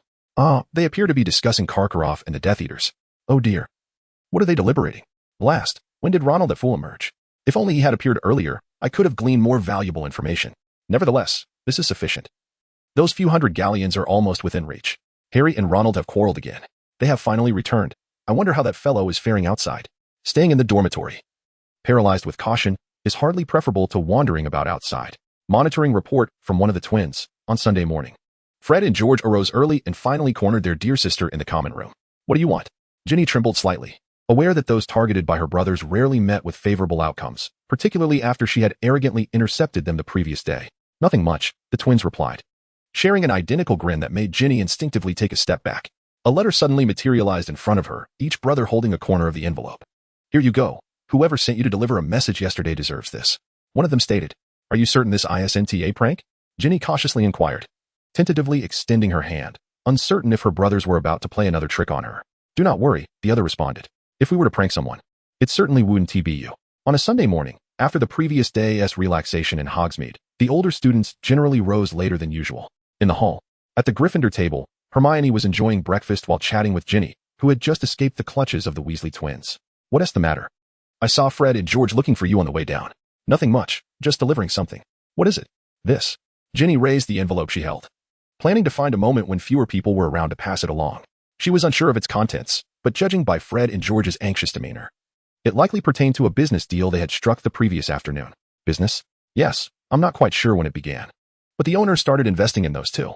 By the way, is there any news regarding that individual tasks? Tasks? I have none, but that individual has arrived. Hermione reminded her. Not far away, Harry Potter was approaching. Upon noticing him, Hermione and Ginny felt compelled to find some relatively light topics to discuss. Back with Harry, he found it impossible to concentrate when he awoke that morning. The sheer volume of information he had received the previous night was overwhelming, and he needed Hermione's assistance to process it all. When he hurried into the hall, he spotted Hermione and Ginny dining together, their laughter ringing out occasionally. As soon as Hermione finished her breakfast, Harry swiftly reclaimed her from Ginny's side, prompting Ginny to attend to her own matters. Drawing Hermione out to the courtyard, Harry began to pour out his thoughts, his urgency suggesting he wished to unload every bit of information that overwhelmed his mind. After absorbing a wealth of details about dragons, Karkaroff, and Death Eaters, Hermione interjected, "It is crucial to note that Karkaroff was once a Death Eater. However, our immediate priority is to ensure your survival in the first task against the dragon." After a lengthy discussion, Hermione led Harry back to the castle to scour the library for pertinent materials. In the library, Holly smiled and shook his head at the reports sent over by Ginny regarding the Weasley twins. Irinka, noticing his reaction, inquired, "Is there something amusing?" Holly mused. "I wonder how Harry Potter reacted upon seeing the dragon last night. Did he collapse in fright or something similar?" Irinka remarked, "So you were thinking about the dragon. It seems Harry Potter was aware of the competition's details ahead of time." Holly replied, "Not just Harry. I believe everyone is now aware of the first task." "Oh, did Beauxbatons and Durmstrang receive the news as well? What went amiss?" Irinka asked curiously.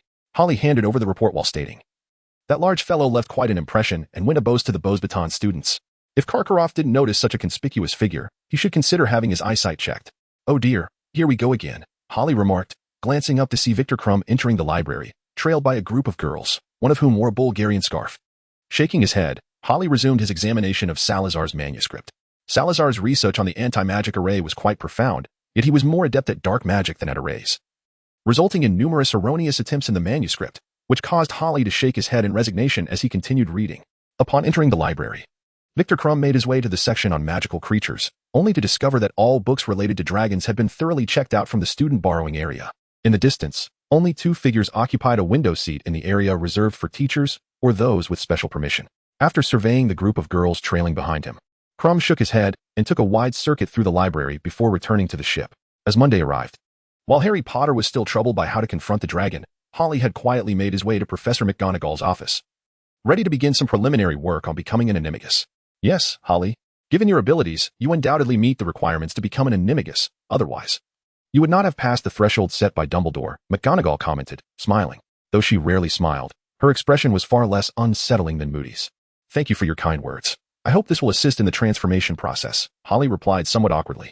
Until you identify your confirmed animagus form. Our options are somewhat limited. Basic animal transformations or simple human transfigurations should be relatively manageable for you. However, the initial transformation poses a challenge, as your joints and bones will need to adjust, which may cause some discomfort. This sensation will diminish as you become accustomed to it over time. Similarly, such actions will temporarily influence your magical fluctuations. So if I cannot dedicate a significant amount of time to systematically experience this, sporadic learning like this could indeed be risky. Holly concluded. Exactly. At least today, I will not be teaching you anything in that regard. Today, I wish to discuss the nature of your animagus form. Huh? Holly responded, slightly puzzled. Each person's animagus form is fixed. It is rare for anyone to possess two forms simultaneously. Historical accounts mention an individual who attempted to have two animagus forms, and he succeeded. But then, what happened? Ultimately, he went mad?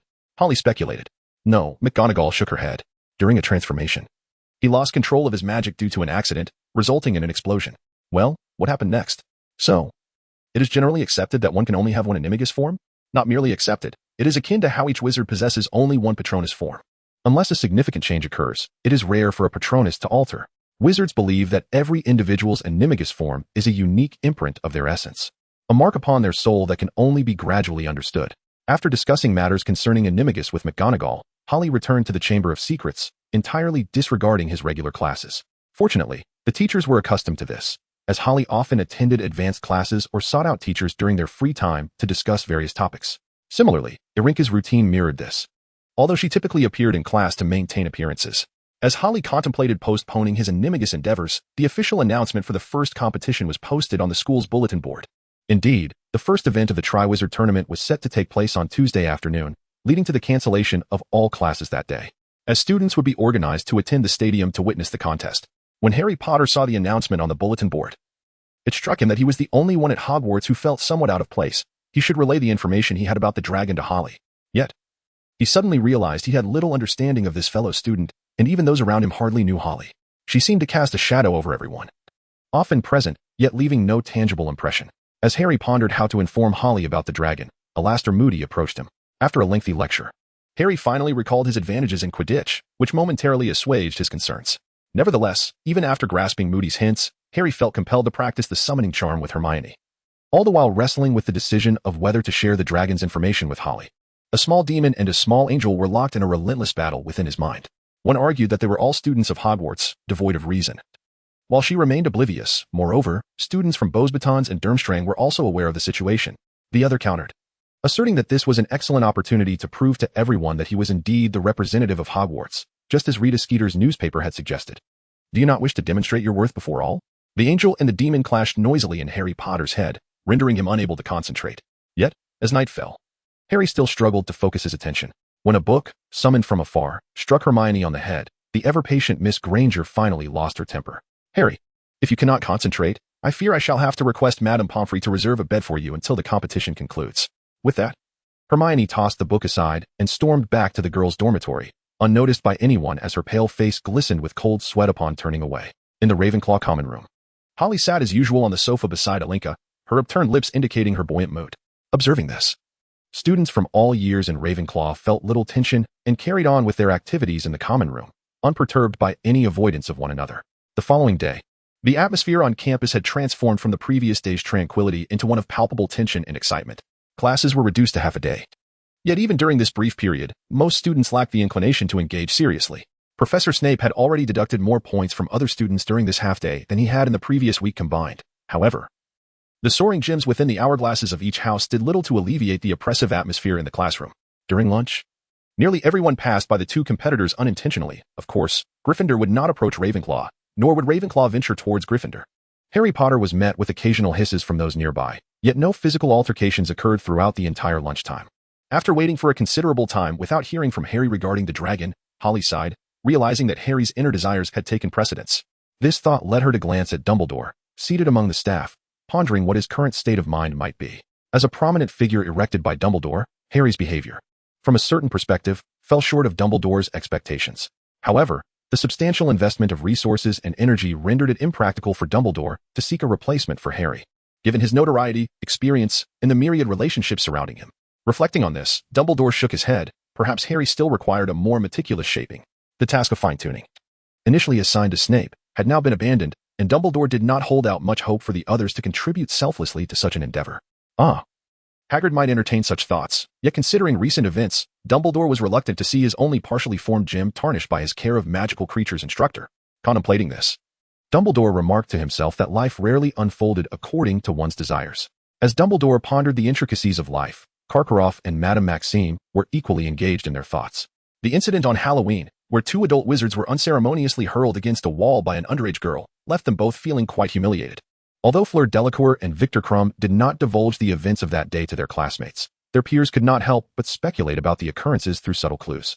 With personalities as domineering as theirs, they typically delegated minor tasks to others, yet when they returned to their respective schools that evening, the debris clinging to their garments and the mysteriously depleted potions hinted at a significant attack that left them both with an unspoken sense of defeat.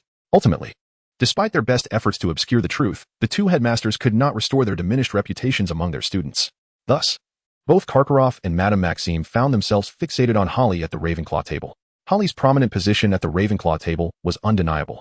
Her and Alinka's identities and presence commanded the utmost respect from their peers, ensuring that no one dared encroach upon their space. As a result, a notable void often appeared beside them at the table. Without delving into Karkaroff or Madame Maxime's potential schemes, when Holly had nearly finished her lunch, leaving only a few pieces of fruit, Professor Flitwick made his way down from the staff table, accompanied by Professor McGonagall, whose stature appeared somewhat comical in comparison to the diminutive Flitwick. Fortunately, McGonagall did not walk too swiftly, allowing both professors to maintain a similar pace as they approached their respective house tables. "All right, Holly, it is time to prepare," Professor Flitwick said, gently patting Holly's back. Perhaps he intended to mimic McGonagall's gesture of reassuring Harry Potter, but the task proved challenging, as he would need to stand on a stool to reach her shoulder. All right, Professor," Holly replied, feeling the movement behind her. Once Flitwick had distanced himself from the stool, she rose, using a napkin to wipe away non-existent crumbs from her mouth. "Go forth. The champions must prepare on the field." "Yes," Holly acknowledged, bidding farewell to Alinka and the surrounding classmates as she departed the hall, making her way towards the grounds. As she descended the stairs, Holly spotted Professor McGonagall and Harry Potter not far ahead. Both appeared somewhat anxious. McGonagall's hand resting on Harry's shoulder trembled slightly, while Harry's legs seemed to quiver. McGonagall's lips moved as if she were imparting some crucial instruction or perhaps offering comfort. However, a significant stretch of the journey passed without affording Harry much time to dwell on his trepidation. Unfortunately, it also did not grant Holly any opportunity to engage in conversation with Harry, as once they entered the waiting room, it would no longer be an environment for just the two of them. Along the edge of the forest, Holly felt a flicker of interest regarding the dragon's location. Unlike Harry, who roamed the school incessantly, Holly often spent her time in the library, common room, or the Chamber of Secrets, absorbing information from various sources or engaging with written material. Thus, she was less familiar with the Hogwarts periphery than Harry. Following the two ahead, they gradually approached a tent where McGonagall halted at the entrance. After exchanging a few words with Harry, he stepped inside, while McGonagall turned to head back towards the school.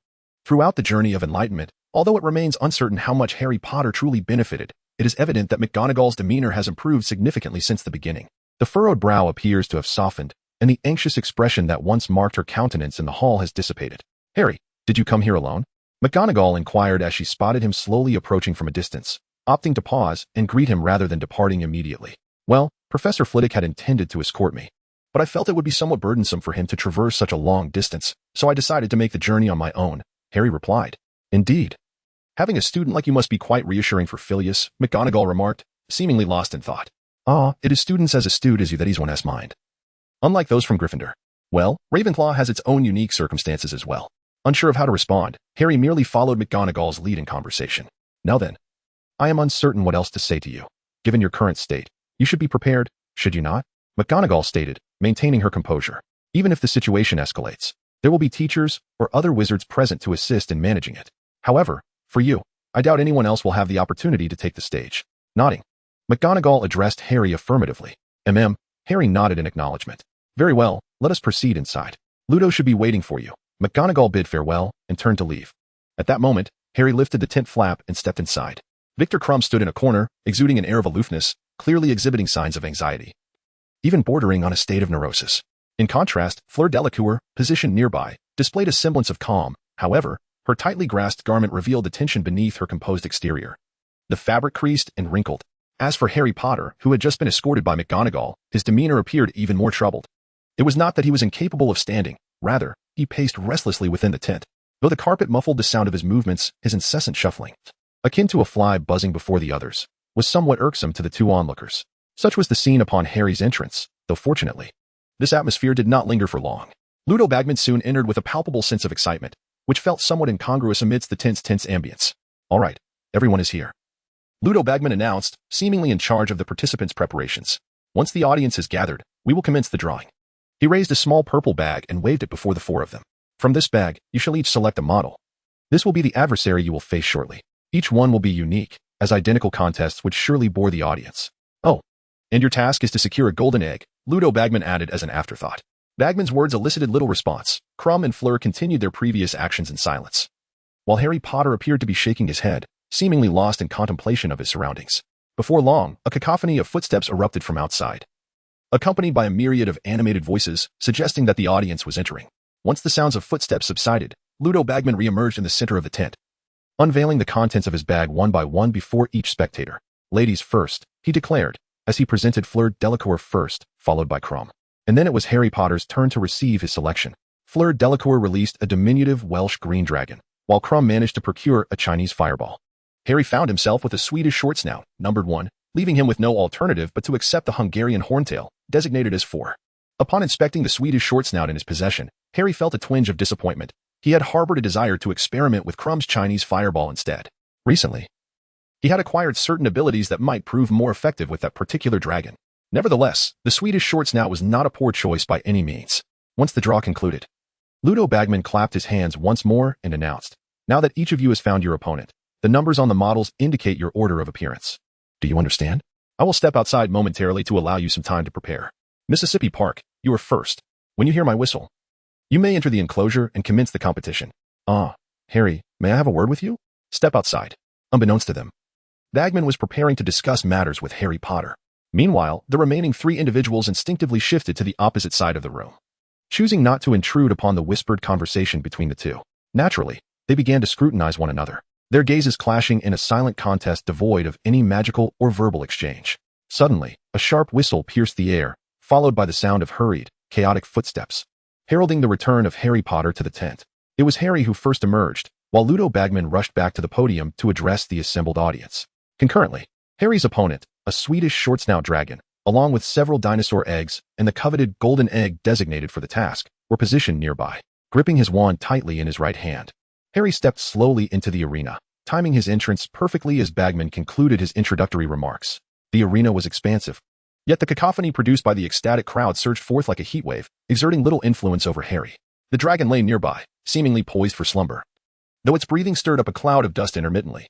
The cheers and roars from the audience seemed to invigorate Harry, his spirits lifting as he embraced the electrifying atmosphere. Observers noted a distinct shift in Harry's aura. Where he once appeared as an inconsequential interloper, he now radiated an imposing presence, commanding respect and admiration. Utilizing his wand, Harry transfigured several stones on the ground into a variety of creatures, some shrieking and others leaping, all aimed at capturing the dragon's attention. As the spectators became entranced by the animated beings, Harry quietly levitated off the ground, hovering in midair. Unbeknownst to all, a flicker of blue light occasionally glimmered in his eyes. The Swedish short snout remained oblivious to his aerial maneuver, fixated instead on the creatures disrupting its rest, while simultaneously being cautious not to stray too far from the eggs it was tasked to guard. In a moment of distraction, Harry stealthily descended from the air, inching closer to the golden egg from an angle that the dragon could not perceive. It was only then that the audience noticed Harry's change in position, unleashing a chorus of gasps and sharp intakes of breath. Even the judges at the officiating table expressed surprise, as Harry's strategic approach had exceeded their expectations, though they remained silent, exchanging glances of astonishment. The sudden shift in the crowd's excitement jolted the dragon into awareness, prompting it to refrain from attacking the leaping creatures and instead retreat, determined to protect the dinosaur eggs. Reluctantly, Harry halted his approach, remaining just outside the dragon's line of sight, and cautiously inched closer to the eggs. The golden egg lay within the dragon's view, meaning that no matter the preparatory efforts made, he would need to displace the creature entirely to obtain the prize without direct confrontation. Continuing to command the transfigured animals to attract the dragon's attention, Harry considered launching an attack, though such attempts would prove futile against the dragon's formidable defenses. Yet, they did succeed in agitating the creature, which, despite recalling its duty to safeguard the eggs, rose to its feet with a mighty motion that sent tremors through the ground, causing the creatures below to tumble clumsily. With a claw, the dragon swiped at one of the offending creatures, clearly displeased by the audacity of those who dared to provoke it. Just then, Harry managed to position himself adjacent to the dinosaur eggs, the crowd holding its breath in anticipation of what would unfold next. After dispatching the bothersome creatures, the dragon finally remembered its task, only to discover a girl with red hair clad in a black robe standing near its eggs, seemingly preparing to snatch one away. With a sudden turn, the dragon lashed out with a claw, and many spectators braced themselves for the worst, some even closing their eyes. However, moments later, silence enveloped the arena. There was no sound of an attack, nor was there any evidence of bloodshed. Instead, the dragon's strike was halted midair by an unseen force, leaving Harry unscathed. Slowly, he retrieved the golden egg from its resting place, raising it triumphantly above his head. A wave of astonished cheers erupted from the stands, and the dragon appeared as though it were ensnared in an invisible barrier, unable to execute its intended counterattack. With the golden egg secured, Harry's task concluded, and the responsibility for the ensuing chaos fell to other wizards who were approaching to manage the dragon. Hastening away from the arena, Harry was guided to the medical tent, where Madame Pomfrey was poised to handle any eventualities. Fully aware of his own condition, Harry knew he had sustained no injuries during the contest. Nevertheless, he was escorted to the tent for a checkup. As he entered, Madame Pomfrey, without turning, inquired about any injuries sustained. Was it dragon fire or a claw strike? Professor Flitwick, accompanying Harry, glanced at him, unsure how to respond. Surely, hadn't he suffered severe harm? When Madame Pomfrey received no reply, she turned to examine Harry closely. Noting he appeared unharmed, save for perhaps a bead of sweat forming on his forehead, though it was uncertain if that was due to the arena's exertions. Well, while you claim to feel fine, I must conduct a thorough examination, she insisted, her wand in motion as she cast various diagnostic spells. It appears you are truthful, however. There is some depletion of magical energy. Here, take this potion for replenishing your magic, courtesy of Severus. Even after confirming that there was nothing amiss with Holly, Madame Pomfrey still found fault and administered a potion. As you wish, my lady, Holly shrugged, accepting Snape's potion. Surely it wouldn't have any toxic side effects. Just as Holly finished the potion and prepared to return to the arena to check her final score, a wave of gasps erupted from the crowd, swiftly followed by Dumbledore's voice. Everyone, remain still. Staff, please quickly transport the injured to the emergency tent. Prepare the emergency tent. Upon hearing this, Madame Pomfrey abandoned her conversation with Professor Flitwick and turned to prepare once more. Observing this, Holly quietly slipped out of the tent. As she looked back at the scene, she saw a group of wizards surrounding a dragon. The onlookers were puzzled by the sluggish behavior of the short-nosed dragon, as they had been overseeing these dragons for days and were familiar with their temperaments. Although this particular dragon was not overly aggressive, it certainly was not docile enough to allow someone to take an egg without protest. Amidst this confusion, the wizard's vigilance waned, failing to notice the fury reflected in the dragon's eyes. A dragon, restrained within a small space and having an egg taken from it, would not simply acquiesce. The dragon began to batter against the invisible barriers confining it, while the group of humans, oblivious to the brewing storm, approached with laughter, preparing to return the dragon to its designated area. An unexpected upheaval ensued as the Swedish short-nosed dragon suddenly erupted into a frenzy, flinging several wizards away with its tail and unleashing brilliant blue flames from its nostrils. This unforeseen turn of events left everyone disoriented. The moment was meant for judges to score Holly's performance, yet it had morphed into a confrontation between wizards and dragon. After tossing aside a few wizards and sending the remaining ones tumbling into the stands, the dragon did not take flight, perhaps still haunted by the earlier confinement. It continued to spew blue flames into the sky, expressing its dissatisfaction. The judges, initially seated to score, were compelled to leave their posts and assist in controlling the dragon. When Holly returned from the emergency tent, she was met with several groups hastily carrying stretchers bearing bloodied individuals, rushing between the tent and the arena. Upon finding Luna and Arinka in the stands, she learned from them about the events that transpired during her absence. Shaking her head, Holly chose not to disclose how she had managed to confine the dragon. In truth, she only partially understood it herself. Aware only of how to wield a power she did not comprehend. After a tumultuous period, the arena gradually returned to normal, though the bloodstains on the ground and the scattered remnants of chaos remained. Whether it was Dumbledore's penchant for mischief or other motives to apply pressure to the competitors, he refrained from delegating the task of cleaning up, which could have been accomplished with a simple cleaning spell. Now, judges, please score, Bagman called out, prompting the resumption of the task that should have been completed long ago. One by one, the judges lifted their wands towards the sky. Long strands of silver ribbons shot forth, coalescing into numbers above each judge's head. Fear not. You performed splendidly, and I am certain the judges will not award low scores, Professor Flitwick reassured, returning to the stands. However, after his words, and upon seeing the 5 floating digits in the sky, his expression soured, mirrored by the discontent among all the students in the stands. The scores appeared as follows: 4, 8, 7, 6, 4. These numbers astonished the audience.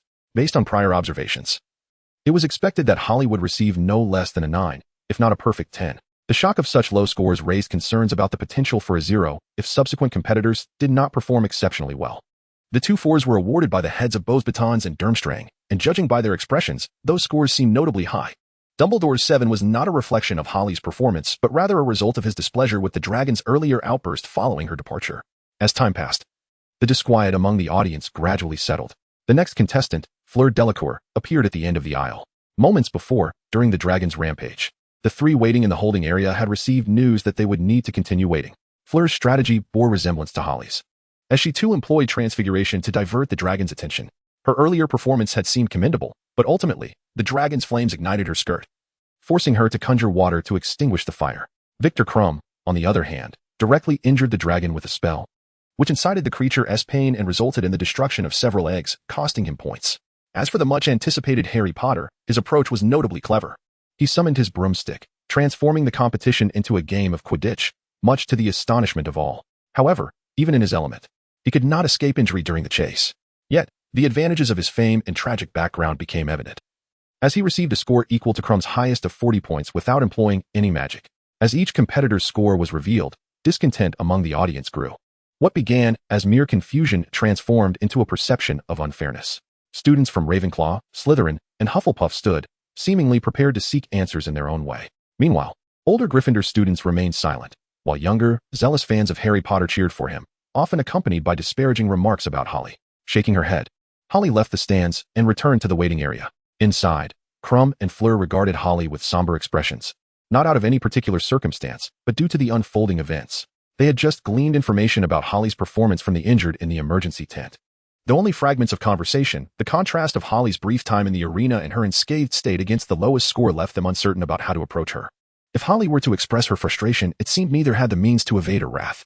Before long, laughter echoed from outside once again, with Ron Weasley's voice ringing out as boisterous as ever, interspersed with disparaging remarks about a few others. Inside the tent, the expressions of the 3 individuals were noticeably grim. However, they ceased their conversations as the sounds drew closer. Ludo Bagman followed closely behind Harry Potter, sensing the oppressive atmosphere within the room, compounded by a magical force that seemed to bind him. Bagman's complexion paled significantly. Well, let us keep it brief. You all have ample time to rest before the second task, which is scheduled for February 25th at 9:30 a.m. The clues to the competition lie within the golden egg you possess. If there are no further matters, you may leave, Bagman stated curtly, seemingly under some duress, hastily ushering them out. As the group made their way outside, once the sounds of movement faded, Ludo Bagman released a long sigh of relief. The circumstances of this competition had exceeded his expectations. Fortunately, with the assistance of Karkaroff and Madame Maxime, he managed to elevate Harry Potter's score to the highest position. Otherwise, he might have faced significant financial losses again. Are you prepared, Ludo Bagman? A voice emerged from behind, accompanied by an unsettling surge of magical energy. Bagman stiffly turned to see a girl lounging on a sofa that had seemingly appeared from nowhere, the very same girl who had competed first. Prepared for what? I presume you ought to be heading to school? After all, there are a few dragons around here, and you likely missed the recent chaos caused by a Swedish short snout, Bagman remarked, suddenly recalling that this girl had been the one who subdued the short snout, leading to a series of unfortunate events. Does Mr. Bagman not wish to explain that score of 6? Holly stood, gripping her wand, advancing deliberately towards Bagman. As he attempted to retreat and draw his own wand, Ludo Bagman found himself seemingly immobilized, unable to lift his arms or legs. What do you intend to do? Fortunately, he could still speak, and he prepared to negotiate verbally, confident in his oratory skills, hoping that someone would arrive soon to clear the scene. Not much, Holly shook her head. Is Mr. Bagman perhaps awaiting someone? No, Bagman responded, shaking his head. At that moment, stalling for time was of utmost importance, while concealing his true intentions.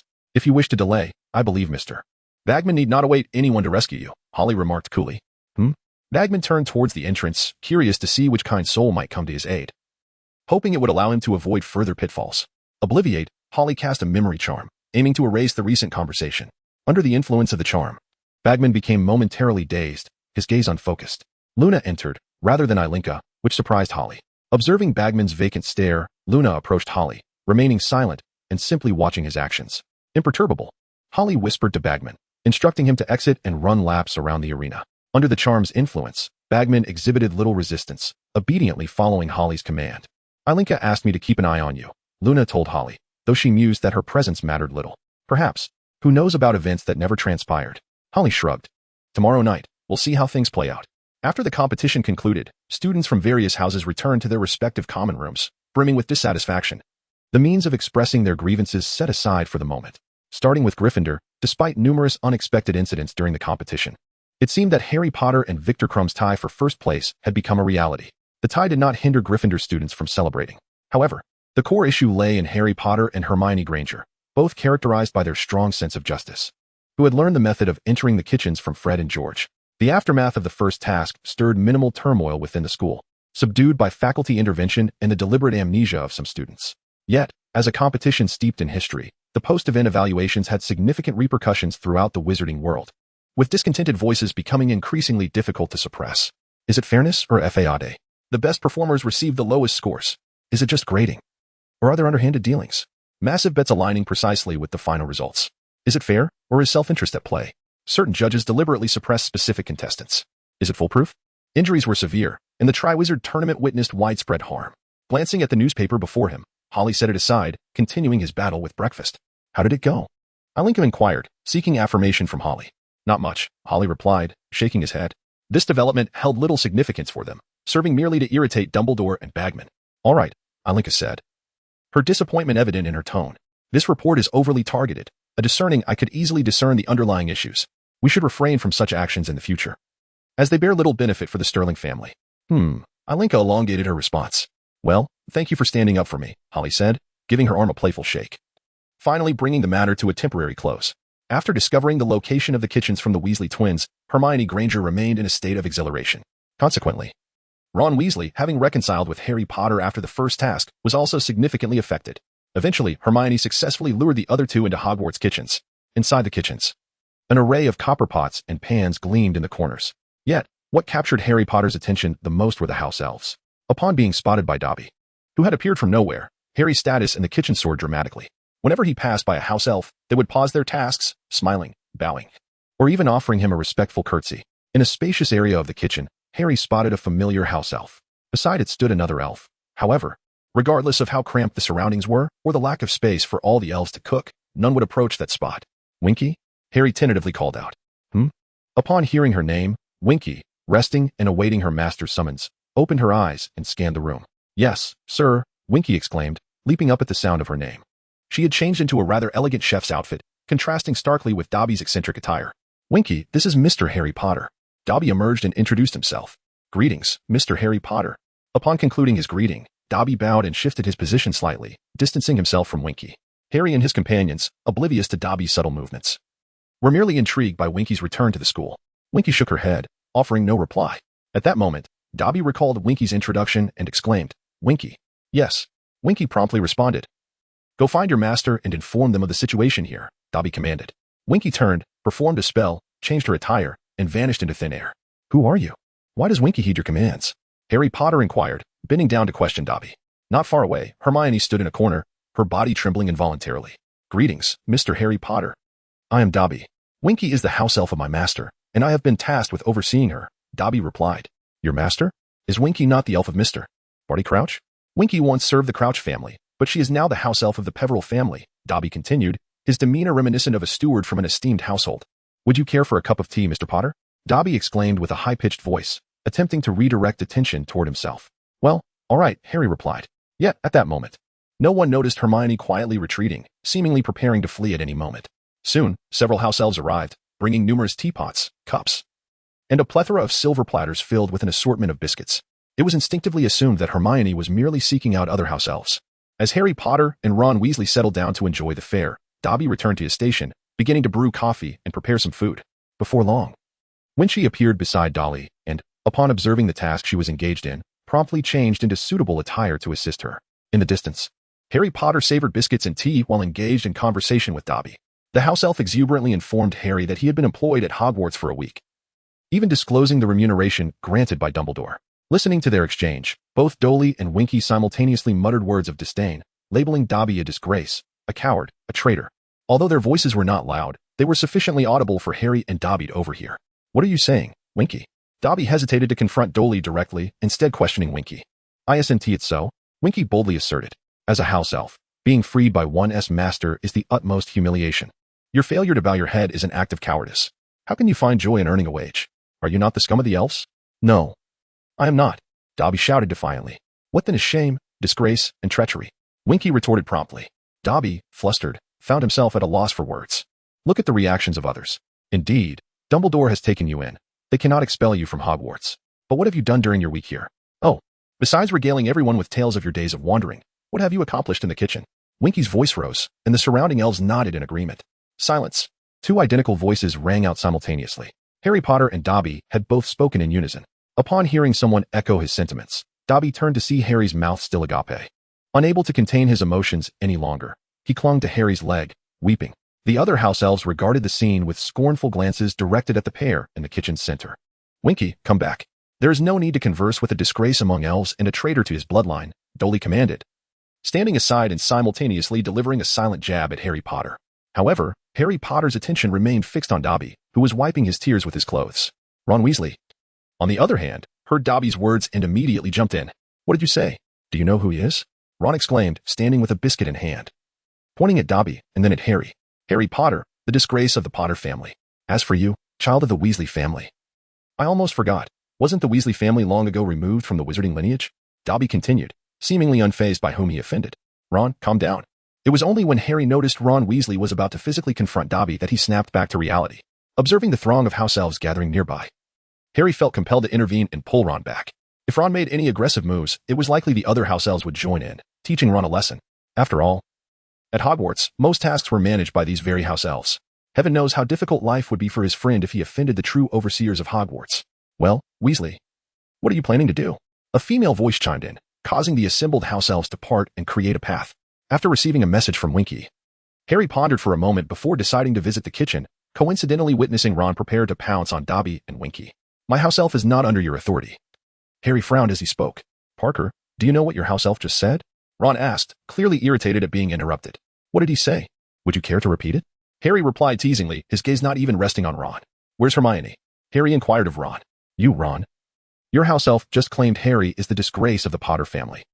Just wait. Don't think being a Triwizard Tournament competitor makes you untouchable. You surely don't understand the immense influence the Potter family holds in the wizarding world, even if Harry hasn't taken over the family affairs yet. His sway within the Ministry of Magic is already formidable, Ron retorted.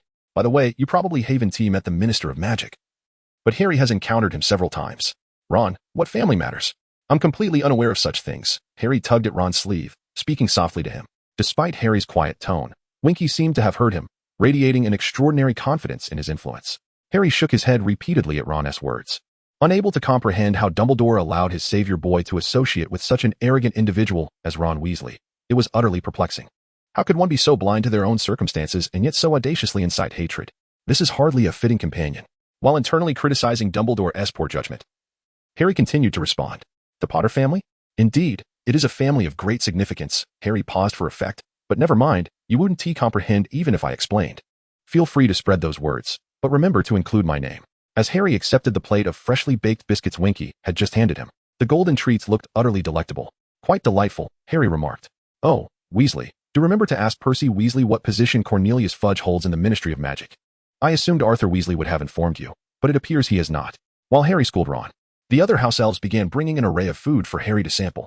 In contrast, the food previously offered to Harry and Ron appeared significantly less appealing than what was now presented before Harry. Winky, select a few items from each dish and deliver them to me shortly, Harry commanded, observing the ever-growing stack of plates, ensuring he would not lose sight of the savior and his companion. Yes, master, Winky replied promptly, visibly delighted to receive her master's orders, and eagerly began packaging the treats. Winky, you are Winky's master?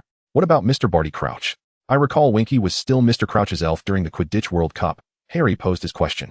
Indeed, that is correct. However, Mr. Crouch has gifted Winky to her master. Although Winky felt sorrowful at being given away, her master treats her kindly, so despite occasional sadness, Winky is very happy now. Nearby, Winky was already standing on a stool, surrounded by a growing pile of packaged treats.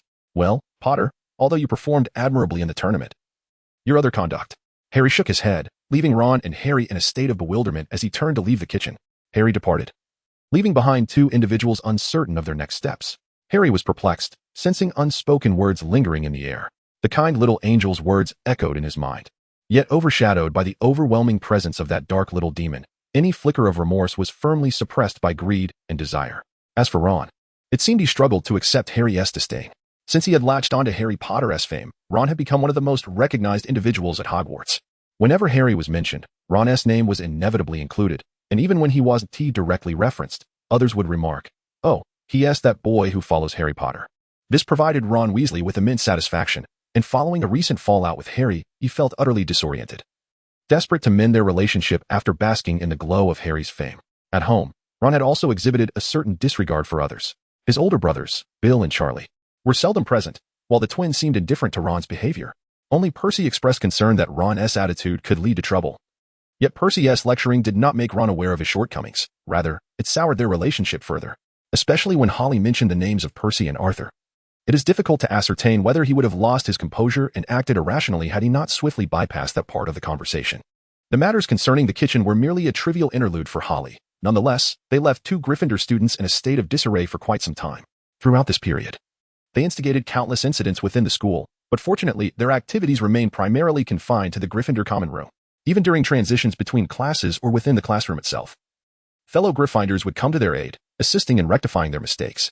However, upon regaining their senses, Ron Weasley initiated a campaign to defame Holly within the school, spreading various rumors and whispers that emanated from Gryffindor and gradually infiltrated the wider community. In the initial days, students from other houses appeared to exhibit a fleeting interest in such gossip, claiming that Holly disrespected teachers, frequently skipped classes, and oppressed his classmates. Of course, Ron decided to delay his judgment on Harry Potter, intending to unleash it as a trump card once the public sentiment reached a boiling point, aiming to suppress Holly beyond recovery. However, as time progressed, the subtly brewing public opinion appeared to shift. A few days later, when students began to mention similar news in their communications with family and discuss related issues with their classmates, the younger students found themselves suppressed by the upperclassmen and their parents. This oppression was unfounded, as the older students and parents did not explicitly convey the reasons behind it. If one parent behaved this way, then so did another, and this pattern continued among many. Ron Weasley soon realized that the information he had been disseminating had lost its audience, and should such news continue to fester within Gryffindor, it was difficult to guarantee that Professor McGonagall would not confront him immediately. Nevertheless, he soon discovered that this concern could be dismissed. As another piece of news swiftly swept across the entire campus, its impact lingering on. I have an announcement to make, Professor Flitwick said. Standing beneath the Ravenclaw statue in the common room, his stature appearing diminutive in comparison to the grand statue behind him. However, this was not the most significant detail. The Christmas ball was approaching, indeed, a traditional aspect of the Triwizard Tournament and an opportunity for interaction with other schools. The ball was exclusive to fourth-year students and above, although they could invite a younger student if they wished. Formal attire was required, and the event would commence at 8 o'clock on Christmas Eve and continue until midnight. Furthermore, students wishing to remain at Hogwarts during the Christmas period were required to register. After imparting this information, Professor Flitwick paused. You may now begin considering your choice of partner. Upon concluding his announcement, Professor Flitwick departed the common room, leaving behind a throng of eager boys and girls, each calculating their next moves in their minds. Almost simultaneously, the teachers from each house relayed the same news to their respective students, causing the entire campus to erupt in excitement. The girls clustered together, discussing what sort of attire to choose, while the boys seemed equally troubled, pondering their choices of partners. When a pretty girl walked through the crowd, it was easy to spot how the boys would pause to admire her, while others might turn around, smitten, and follow her as gallant protectors. For Fleur Delacour, however, the odds were reversed, as her Vila heritage dramatically enhanced her allure. Similarly, handsome boys encountered various unexpected situations while traversing the halls, often aided by girls who emerged from the shadows. Cedric Diggory and Victor Crumb found themselves in such scenarios. Diggory's bag would often inadvertently tear at an inconspicuous spot, allowing a quill or a book to tumble out, while Crumb, though agile, retreated to the Durmstrang ship after a few mishaps, avoiding Hogwarts altogether. The two competitors of the Triwizard Tournament, who were initially focal points of attention, had eluded everyone since first year. Even fourth-year Ravenclaw students found it challenging to track the whereabouts of Harry and Ernie. Perhaps Dumbledore could manage it. Yet his knowledge of Harry's movements was often intermittent, with Harry frequently vanishing from one location in the castle, only to reappear in another moments later. Some areas were simply beyond Dumbledore's surveillance. The paparazzi, a newly emerging phenomenon this term at Hogwarts, gained momentum following the announcement of the Christmas ball. Each fourth-year and above student had their sights set on a particular date. However, determining the right time and place to extend an invitation tested each individual's understanding of their intended partner. At Hogwarts, with its myriad of quirky staircases and corridors, Encountering someone at a predetermined time and place was a challenge unless one shared the same class. Consequently, this audacious paparazzi organization, previously rampant in the Muggle world, was introduced to Hogwarts by a few students of Muggle descent. They enlisted numerous aimless second and third years, and after incurring several points deductions from various houses, they managed to establish an efficient network that essentially covered the entire castle. However, during this process, Ron Weasley's disparagement of Harry and his arrogant demeanor were also uncovered by younger students lurking in the corners, spreading widely among Hufflepuff and Ravenclaw. This led to a gradual distancing of these houses from Gryffindor, albeit limited to the student body, while teachers and established friends across houses remained largely unaffected. While this development meant little to other houses, it had a substantial impact on Gryffindor. Imagine walking down the corridor, only to witness students from other houses animatedly discussing a topic, only to abruptly halt and silently pass by upon catching sight of you. Resuming their chatter at the next corner, what a disheartening experience that would be. Parvati Patil was also a victim of this ostracism, though she was fortunate to have her twin sister Padma at Ravenclaw, which provided her some familiarity and prevented her from being entirely alienated by the students there. Nevertheless, she still sensed their distance, and after discussing the matter with her sister, she could only lament the situation. Enduring the isolation from students of other houses while attempting to reintegrate into the Hogwarts social circle alongside her sister. Although the paparazzi had permeated Hogwarts, they still struggled to track the movements of Harry and Ernie. As time passed, many had secured their partners for the ball. Yet the most sought-after boys had yet to finalize their arrangements. A significant factor was that many students wished to invite either Harry or Ernie. But the elusive pair had evaded any opportunities for confrontation in class. The young ladies of Ravenclaw, however, would not betray the two individuals. Rather, it is largely due to the fact that they can only encounter them during their moments of respite in the dormitory. Recently, the two have seldom graced the common room with their presence, and when they do, it is typically in circumstances where everyone else finds themselves locked out, compelled to seek assistance from them to gain entry. Given the increasing difficulty in addressing the issues surrounding the entrance to the Ravenclaw common room, its inhabitants have conscientiously refrained from disclosing any information regarding the whereabouts of the two. Moreover, the selective attendance of the two in their classes is not a recent development. No one believes that acquiring the fourth-year course schedule would suffice to deduce the likelihood of their appearances in various locations. In fact, the sole entry at the top of the paparazzi's reward list pertains to the whereabouts of Holly and Alinka. For the majority of the boys, receiving an invitation from one or the other to attend the Christmas ball together seems to be a matter of significant prestige. However, it seems that the clamor of the masses reached the ears of the paparazzi, and one day their bounty was rescinded. And instead was an announcement revealing that it had been confirmed that Holly would appear at a specific time and place, with further details to be arranged privately. In the chamber, Holly and Alinka found themselves cornered by a throng of somewhat frenzied students outside, hesitant to act independently. Was this information disseminated by you? Alinka inquired. Indeed. Without it, I dare say that even by Christmas, we would struggle to return to our previously somewhat normal lives. That is true, but have you decided whom to choose? It depends on the circumstances. To speak candidly, I have little interest in such matters. Well, there's no help for it. After all, you are the representative of Hogwarts. But I am not the sole representative of Hogwarts. Yet how many will truly pay attention to the Savior? Oh, except for that old bee. In fact, I am quite curious about which young lady the Savior might invite. Perhaps it could even be my future sister-in-law? Oh, who do you think the Savior would choose? Your two slaves? Alinka teased. Those two? If you were aware of their presence, I might find that rather commendable. What is the matter? Don't tell me your brother and Weasley are inseparable for some reason? Not quite, but Potter and Weasley do share certain similarities, which explains their companionship. Well then, since you are intent on resolving the suspense, I too shall hasten to find a suitable companion. A companion? How about Draco? Draco? If he had the audacity. I suspect Side would have already sent me a letter. Ah, it appears you are preparing to recruit someone just to fill a role? Alinka nodded, and then looked at Holly with curiosity. By the way, have you yet gathered your own strength? No, as you know. The old bee keeps a close watch on me. Unless I find ways to distract him or give him tasks, I doubt I'll have the opportunity to assemble any manpower. Holly shook his head. At Hogwarts, the headmaster holds the greatest authority. Even the Ministry of Magic would not dare challenge Dumbledore, except in extraordinary circumstances. Tell me, do you intend to treat the selection of a partner as a preliminary screening? Is that not permissible? In truth, there is one young man who piques my interest. After someone confirmed the accuracy of Holly's appearance time and place to the paparazzi, a group of odds regarding who Holly's companion might be rapidly emerged from Hogwarts underground betting circles, igniting widespread intrigue and pursuit. Fortunately, the paparazzi remained diligent and did not sell too much information, while the young men privy to the news kept their lips sealed, refraining from publicizing anything. Thus, on a Friday night by the Black Lake, shadows could be seen emerging from the castle, traversing the grass to a secluded corner. And after a time, returning to the castle in a peculiar manner. Some even returned to boats by the lakeside. The following day, Madame Pomfrey found herself inundated with a number of clumsy fools who had inexplicably injured themselves, including many notable figures from Hogwarts such as Cedric Diggory, Victor Crumb, and Roger Davies, as well as a host of self-proclaimed admirable younger boys. In summary, barring Gryffindor and a few self-aware individuals, the vast majority of boys appeared to have reported to Madame Pomfrey that day. Despite Madame Pomfrey's relentless inquiries, she could not ascertain the cause of their injuries. For in truth, they were equally ignorant. Yet in the memories that had not been erased, it seemed they had received word to invite Holly as their partner to the Christmas ball, though they held no recollection of what transpired afterward. Mr. Filch was livid. One can only imagine, on a Friday night, in the corridor that he had painstakingly cleaned, students would appear every few minutes, their feet caked in mud, dancing in a bizarre manner. Even when he called upon Mrs. Norris, she could not discern the identity of the errant student, who left their footprints in every corner of the corridor before swiftly slipping away. Filch spent the entire night mopping until just before dawn, when the first light emerged and the troublesome students ceased their appearances. However, Igor Karkaroff, the headmaster of Durmstrang, reappeared in the corridor, rendering Filch's efforts futile once more.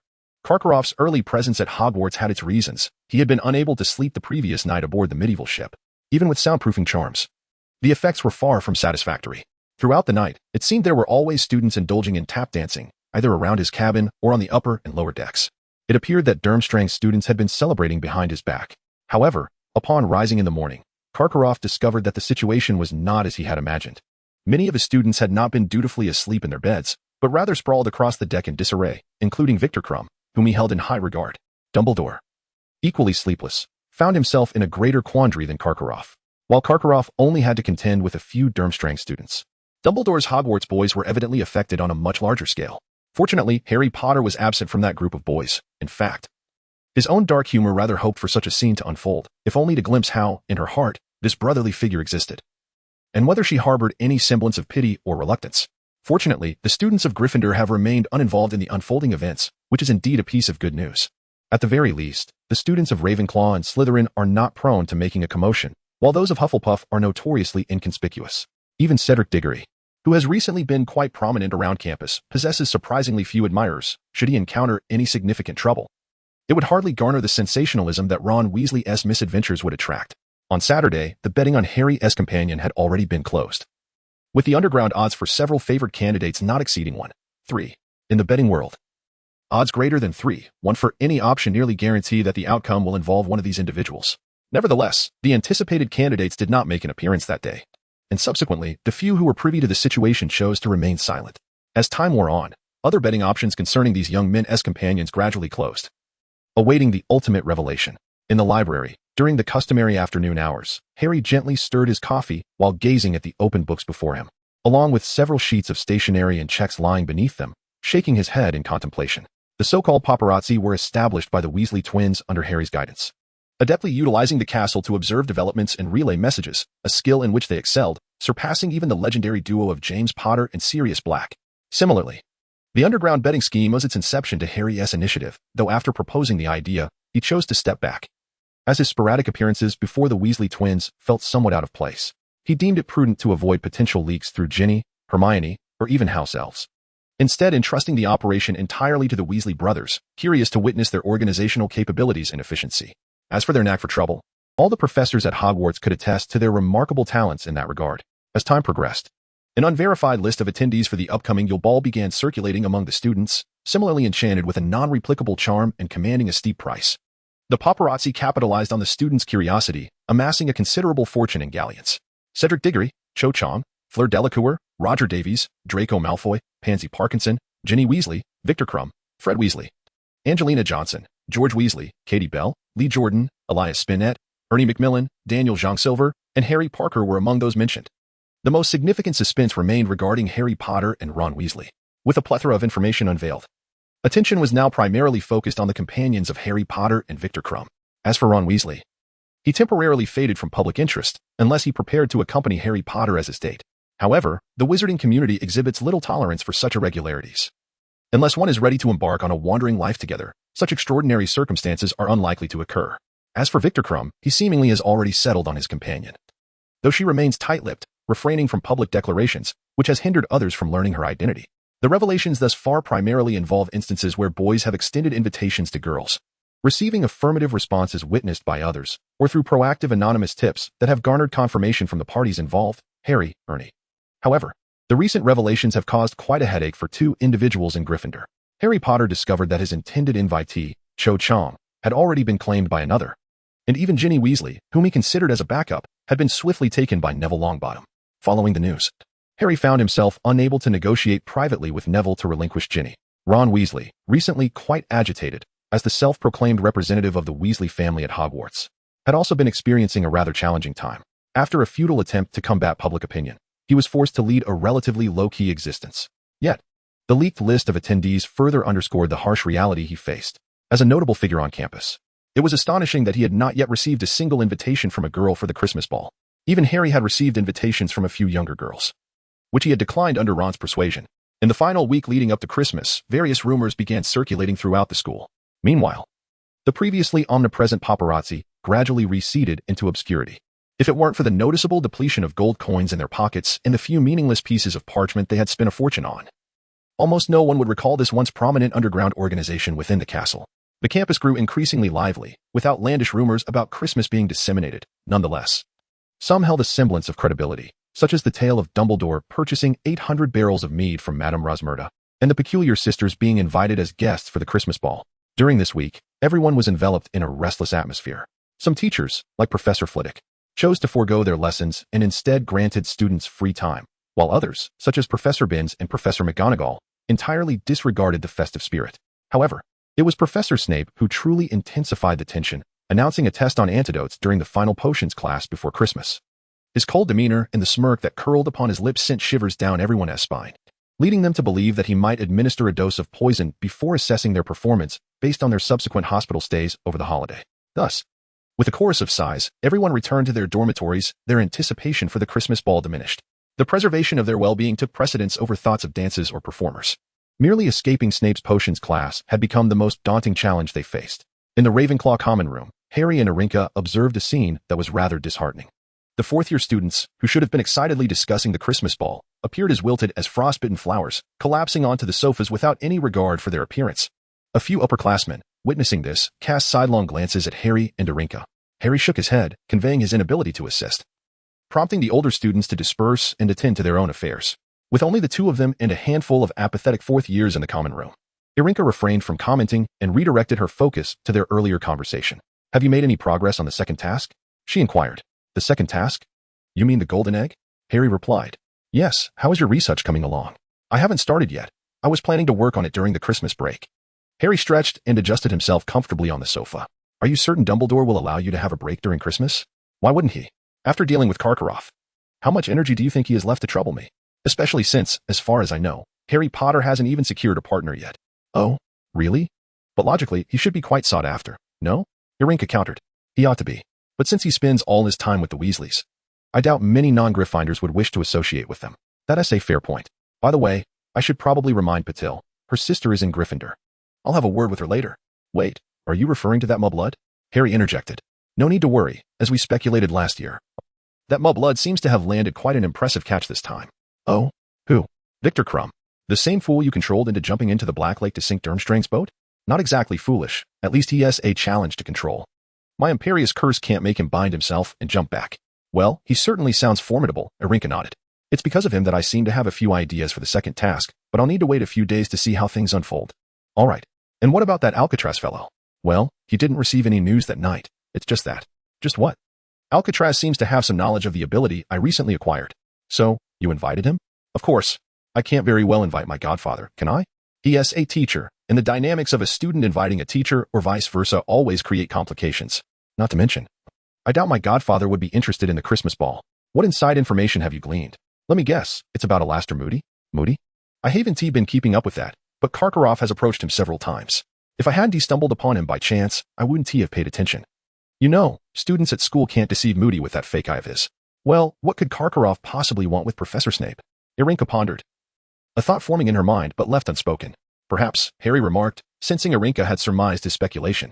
He was uncertain how to proceed from there. Given the circumstances, Dumbledore will undoubtedly take action.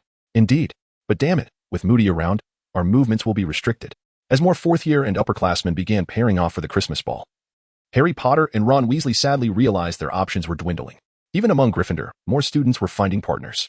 "All right, Ron, I think we need to change our approach. Otherwise, We might end up attending the ball alone on Christmas Day. That is true, Harry. But, hey, Parvati, would you like to accompany me to the ball? Harry observed the girl entering from outside and rose to extend an invitation. No, I already have plans, she replied. Oh, really? What a pity, he muttered. His face flushed as he returned to his seat. Blimey, Harry, that was something, Ron remarked, grappling with his own feelings of embarrassment. He quickly stood up, hesitating, uncertain if he should approach a girl to issue an invitation. However, his awkwardness was soon overshadowed by the realization that many girls had noticed Harry's earlier invitation to Parvati. A few who had not received invitations or feigned modesty began to swarm around Harry and Ron. Amidst the chaos, Ramil Devane emerged victorious, seizing Harry's hand and pulling him through the crowd. This only fueled the frenzy surrounding Ron, and moments later, the crowd erupted, leaving Ron in disarray and Lavender Brown looking utterly flustered beside him. Thus, the final mystery of the Christmas ball hinged solely on Victor Crumb's partner, though for the moment, everyone was preoccupied with the pressing concern of avoiding a holiday spent in the hospital wing. As time sped by, it became clear that Snape's threats had not materialized, thanks to Dumbledore's intervention, which thwarted Professor Snape's plans for a quieter Christmas. Interestingly, news emerged that the Weasley twins had concocted a new cream that transformed people into canaries, resulting in a flurry of feathers at Hogwarts. The twins demonstrated that Harry's investment in them was indeed fruitful. Yet the ever-growing bills sent via Owl compelled them to seek Harry's financial support once more. Following Harry's advice, they agreed to expedite the patenting of their invention and begin production with the assistance of the wizarding world's largest candy and toy company, Alcott. A deal Harry struck with her dance partner, Vlad Alcott. The weather grew increasingly frigid, with snowflakes swirling down and blanketing every corner of the castle. In the girls' dormitory, the atmosphere was electric, as each girl meticulously prepared her gown and moderated her food intake to ensure she could fit into her dress on Christmas Eve. While most were preoccupied with fitting into their attire, Harry was unconcerned. If necessary, she would simply have a designer make adjustments later. On Christmas Day, Harry received a plethora of gifts, with the bulk stemming from social obligations. True gifts from genuine friends were few, yet inevitably, Harry's pile overwhelmed the Christmas tree in the Ravenclaw common room. Unlike previous years, the school was bustling with students who remained on campus, prompting Harry to enlist Winky and Dobby to pack her gifts for shipment back to Hogsmeade, retrieving a few each day. Even so, her collection remained the largest among all students. Almost every student devoted the morning to unwrapping gifts, sharing their treasures, which alleviated some of Harry's burden in explaining the origins of her presents. However, by the afternoon, the girls gradually vacated the common room to prepare for the evening's ball. The boys, on the other hand, were less hurried, not waiting until the last moment to dress. The entrance hall was crowded with girls in an array of elegant gowns, while the boys, eager to showcase their gentlemanly demeanor, surrounded them. Fleur Delacour donned a silver-gray gown, accompanied by Roger Davies. Shortly after, Draco Malfoy appeared in a black velvet high-neck suit alongside Pansy Parkinson in a pink robe, flanked by his green-clad bodyguards, Crabbe and Goyle. Amidst the cheers, Victor Crumb arrived, escorting Hermione, who, despite her dramatic transformation, went largely unnoticed. As more focal figures made their entrance, the already compact space grew even more congested. Next to arrive were Harry Potter and Ron Weasley, along with their respective partners, Ramil Devane and Lavender Brown. Harry wore a deep green dress robe that appeared less peculiar, whereas Ron's outdated attire clashed with the festive atmosphere. Ramilda maintained distance from Ron to avoid being associated with his eccentric style, and even Lavender kept a slight gap, signaling their companionship without implying intimacy. Fortunately, the attention did not linger on their group for long, sparing Ron from excessive discomfort, though his flushed cheeks betrayed his unease. Yet, no one was focused on him now. Even Harry shifted her gaze toward the approaching figures amidst the excited murmurs. Harry and Darinka, accompanied by their partners, strode into view. The contrast of their ensembles, Harry and Vlad in black, while Arinka and Daniel Silver donned white, was striking, each adorned in unique styles. Harry's flowing black gown, accentuated with subtle dark gold stripes, shimmered with a hint of magic, drawing the eyes of all present. Vlad's black tailcoat was complemented by a unique bow tie, adorned with a bat motif and crimson eyes, revealing sharp fangs without pretense. Arinka's white gown featured intricate golden embellishments, lacking the formidable magical protection of Harry's, but still resilient against spills and punctures. Daniel Silver, in a matching white suit, appeared pleasantly plump, yet harmonized well with the ensemble. As Harry and Alcott entered the hall, nearly every male gaze was drawn toward her. Yet, the powerful aura she exuded instilled an involuntary sense of submission in most. Although this sensation was fleeting, with many dismissing it as mere illusion, certainly, the gaze of the girls was entirely directed towards Holly, due to her presence. Most of the girls' invitations to the boys went unanswered initially, which, regrettably, led to an increase in the number of those who harbored animosity towards her. Once everyone had entered the hall, Professor McGonagall introduced the 4 competing teams and their partners to the gathering. As the 4 groups lined up and approached the grand circular table at the center of the hall, everyone rose to applaud their arrival. The judges and competitors were seated at the same large table, while the others were arranged orderly around adjacent round tables, each accommodating 12 individuals. With more than half a dozen tables in total, Dumbledore sat at the circular table, smiling at each person who approached him, while Karkaroff's expression was noticeably less than pleased. Ludo Bagman was clad in a purple robe adorned with large yellow stars, and Madame Maxime had donned a flowing light purple gown. In the seat previously occupied by Barty Crouch, a young man named Percy Weasley appeared, dressed in a pristine navy blue suit, wearing an expression of smug satisfaction. As they took their seats around the circular table, Percy deliberately pulled out a chair beside him, gesturing for Harry to sit. The onlookers made no objections in such moments. Seeking familiar company for conversation was a perfectly reasonable choice. However, this situation left Harry's companion, Romilda Vane, rather displeased. Although seated next to Harry Potter, she felt invisible. As Harry's gaze frequently darted towards Hermione, who was chatting with Crumb, Holly found herself seated directly opposite Dumbledore, and as she settled in, she could sense Dumbledore's keen interest in her attire. Those infernal old bee-like eyes remained fixed on her from the moment she entered his line of sight, seemingly fascinated by the intricate patterns adorning her dress. Meanwhile, Victor Crumb was engaged in animated conversation with Hermione, punctuating his words with exaggerated gestures, though Karkaroff intermittently interrupted, preventing Crumb from revealing any secrets of Durmstrang. After Dumbledore demonstrated the latest ordering method, the banquet officially commenced. Following another interruption from Karkaroff, Dumbledore jested that he had never managed to uncover all the secrets of Hogwarts, winking at Holly afterward. One could not deny the old bee's remarkable ability to provoke ire. Fleur Delacour had not ceased her commentary on Hogwarts decorations since the banquet began, with Roger Davies echoing her sentiments like a sycophant. It must be said that Fleur's Vila heritage had a significant impact on certain men of wavering resolve. Holly and Alkit were engaged in a meandering conversation, all the while observing those around them. After Dumbledore's demonstration, he chose to remain unobtrusive, quietly enjoying his meal. Although his undivided attention and somewhat languid movements suggested he was not as indifferent as he appeared, dinner proceeded swiftly, as the upcoming ball rendered no one particularly inclined to linger over their meal. After signaling for all students to rise, Dumbledore magically conjured a vast dance floor in the center of the hall, while the scattered tables were pushed back against the walls. A stage rose in a vacant area, adorned with the ensemble's equipment. Amidst the students' cheers, the Weird Sisters took to the stage, instantly igniting the atmosphere within the hall, and most attendees began to sway in rhythm with the music. Nearly everyone stood, preparing to dance with their partners. Holly and Alkit followed the crowd, gradually making their way to the center of the dance floor. "Don't you wish to inquire about something?" Alkit lightly placed his gloved hand on Holly's waist, though it felt more like an imposing barrier, preventing him from drawing too close. "I know you will tell me, won't you?" Holly blinked, her gaze deepening, the brown of her irises shimmering with a fleeting blue light. "Is there something you wish to say?" Midway through the dance, Alkit remained silent. "I am pondering how to address you, Lady Countess, or perhaps Lady Aphrodite." "Aphrodite? What do you mean?" Holly inquired, a hint of confusion creeping in. "It seems you have yet to fully master that power." Alkit shook his head. "And you? Have you completely mastered it?" "Me? Do I seem like it?" Holly shook her head. "Then that settles it." Alkit refrained from elaborating further, leaving the topic hanging. "You appear to have witnessed others wielding such power. And how does this relate to Aphrodite?" "In due time, you shall know. Perhaps it will take long. Perhaps it will come swiftly," Alkit cryptically responded. The two exchanged few words, simply completing the latter half of the dance in silence. "Well, I shall take a brief respite. The bow tie is rather dapper," Holly remarked, releasing Alkit's hand and heading toward the edge of the dance floor, playfully pinching his bow tie as she passed. A pathway opened in her wake, and though many unknowingly stepped on each other's feet, their movements were remarkably synchronized, quickly filling the void Holly had left, as if it had all been choreographed. Alkit, disregarding the commotion, strolled in another direction, loosening his bow tie as a faint crimson glow flickered in his eyes, only to vanish moments later. "It seems tonight shall be quite the feast," Alkit mused to himself. Holly had just settled at an unoccupied table in the corner when Alinka and Silver approached. After exchanging a few words, Silver was promptly dispatched elsewhere by Alinka. "Any progress?" Alinka inquired. Holly nodded, then shook her head. "What troubles you?" "I am unsure how to articulate it."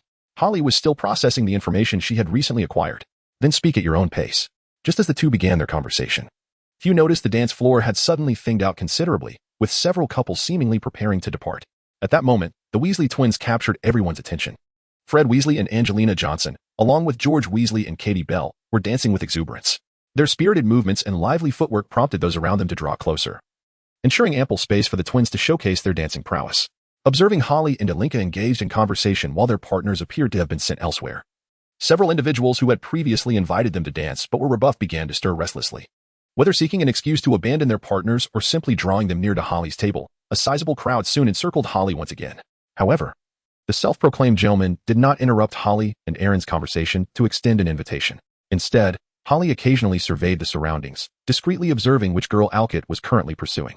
In the center of the dance floor, Alcott seized the opportunity during the dance to firmly embrace a girl named Romilda Vane, Harry Potter's companion, pulling her waist close as he spun.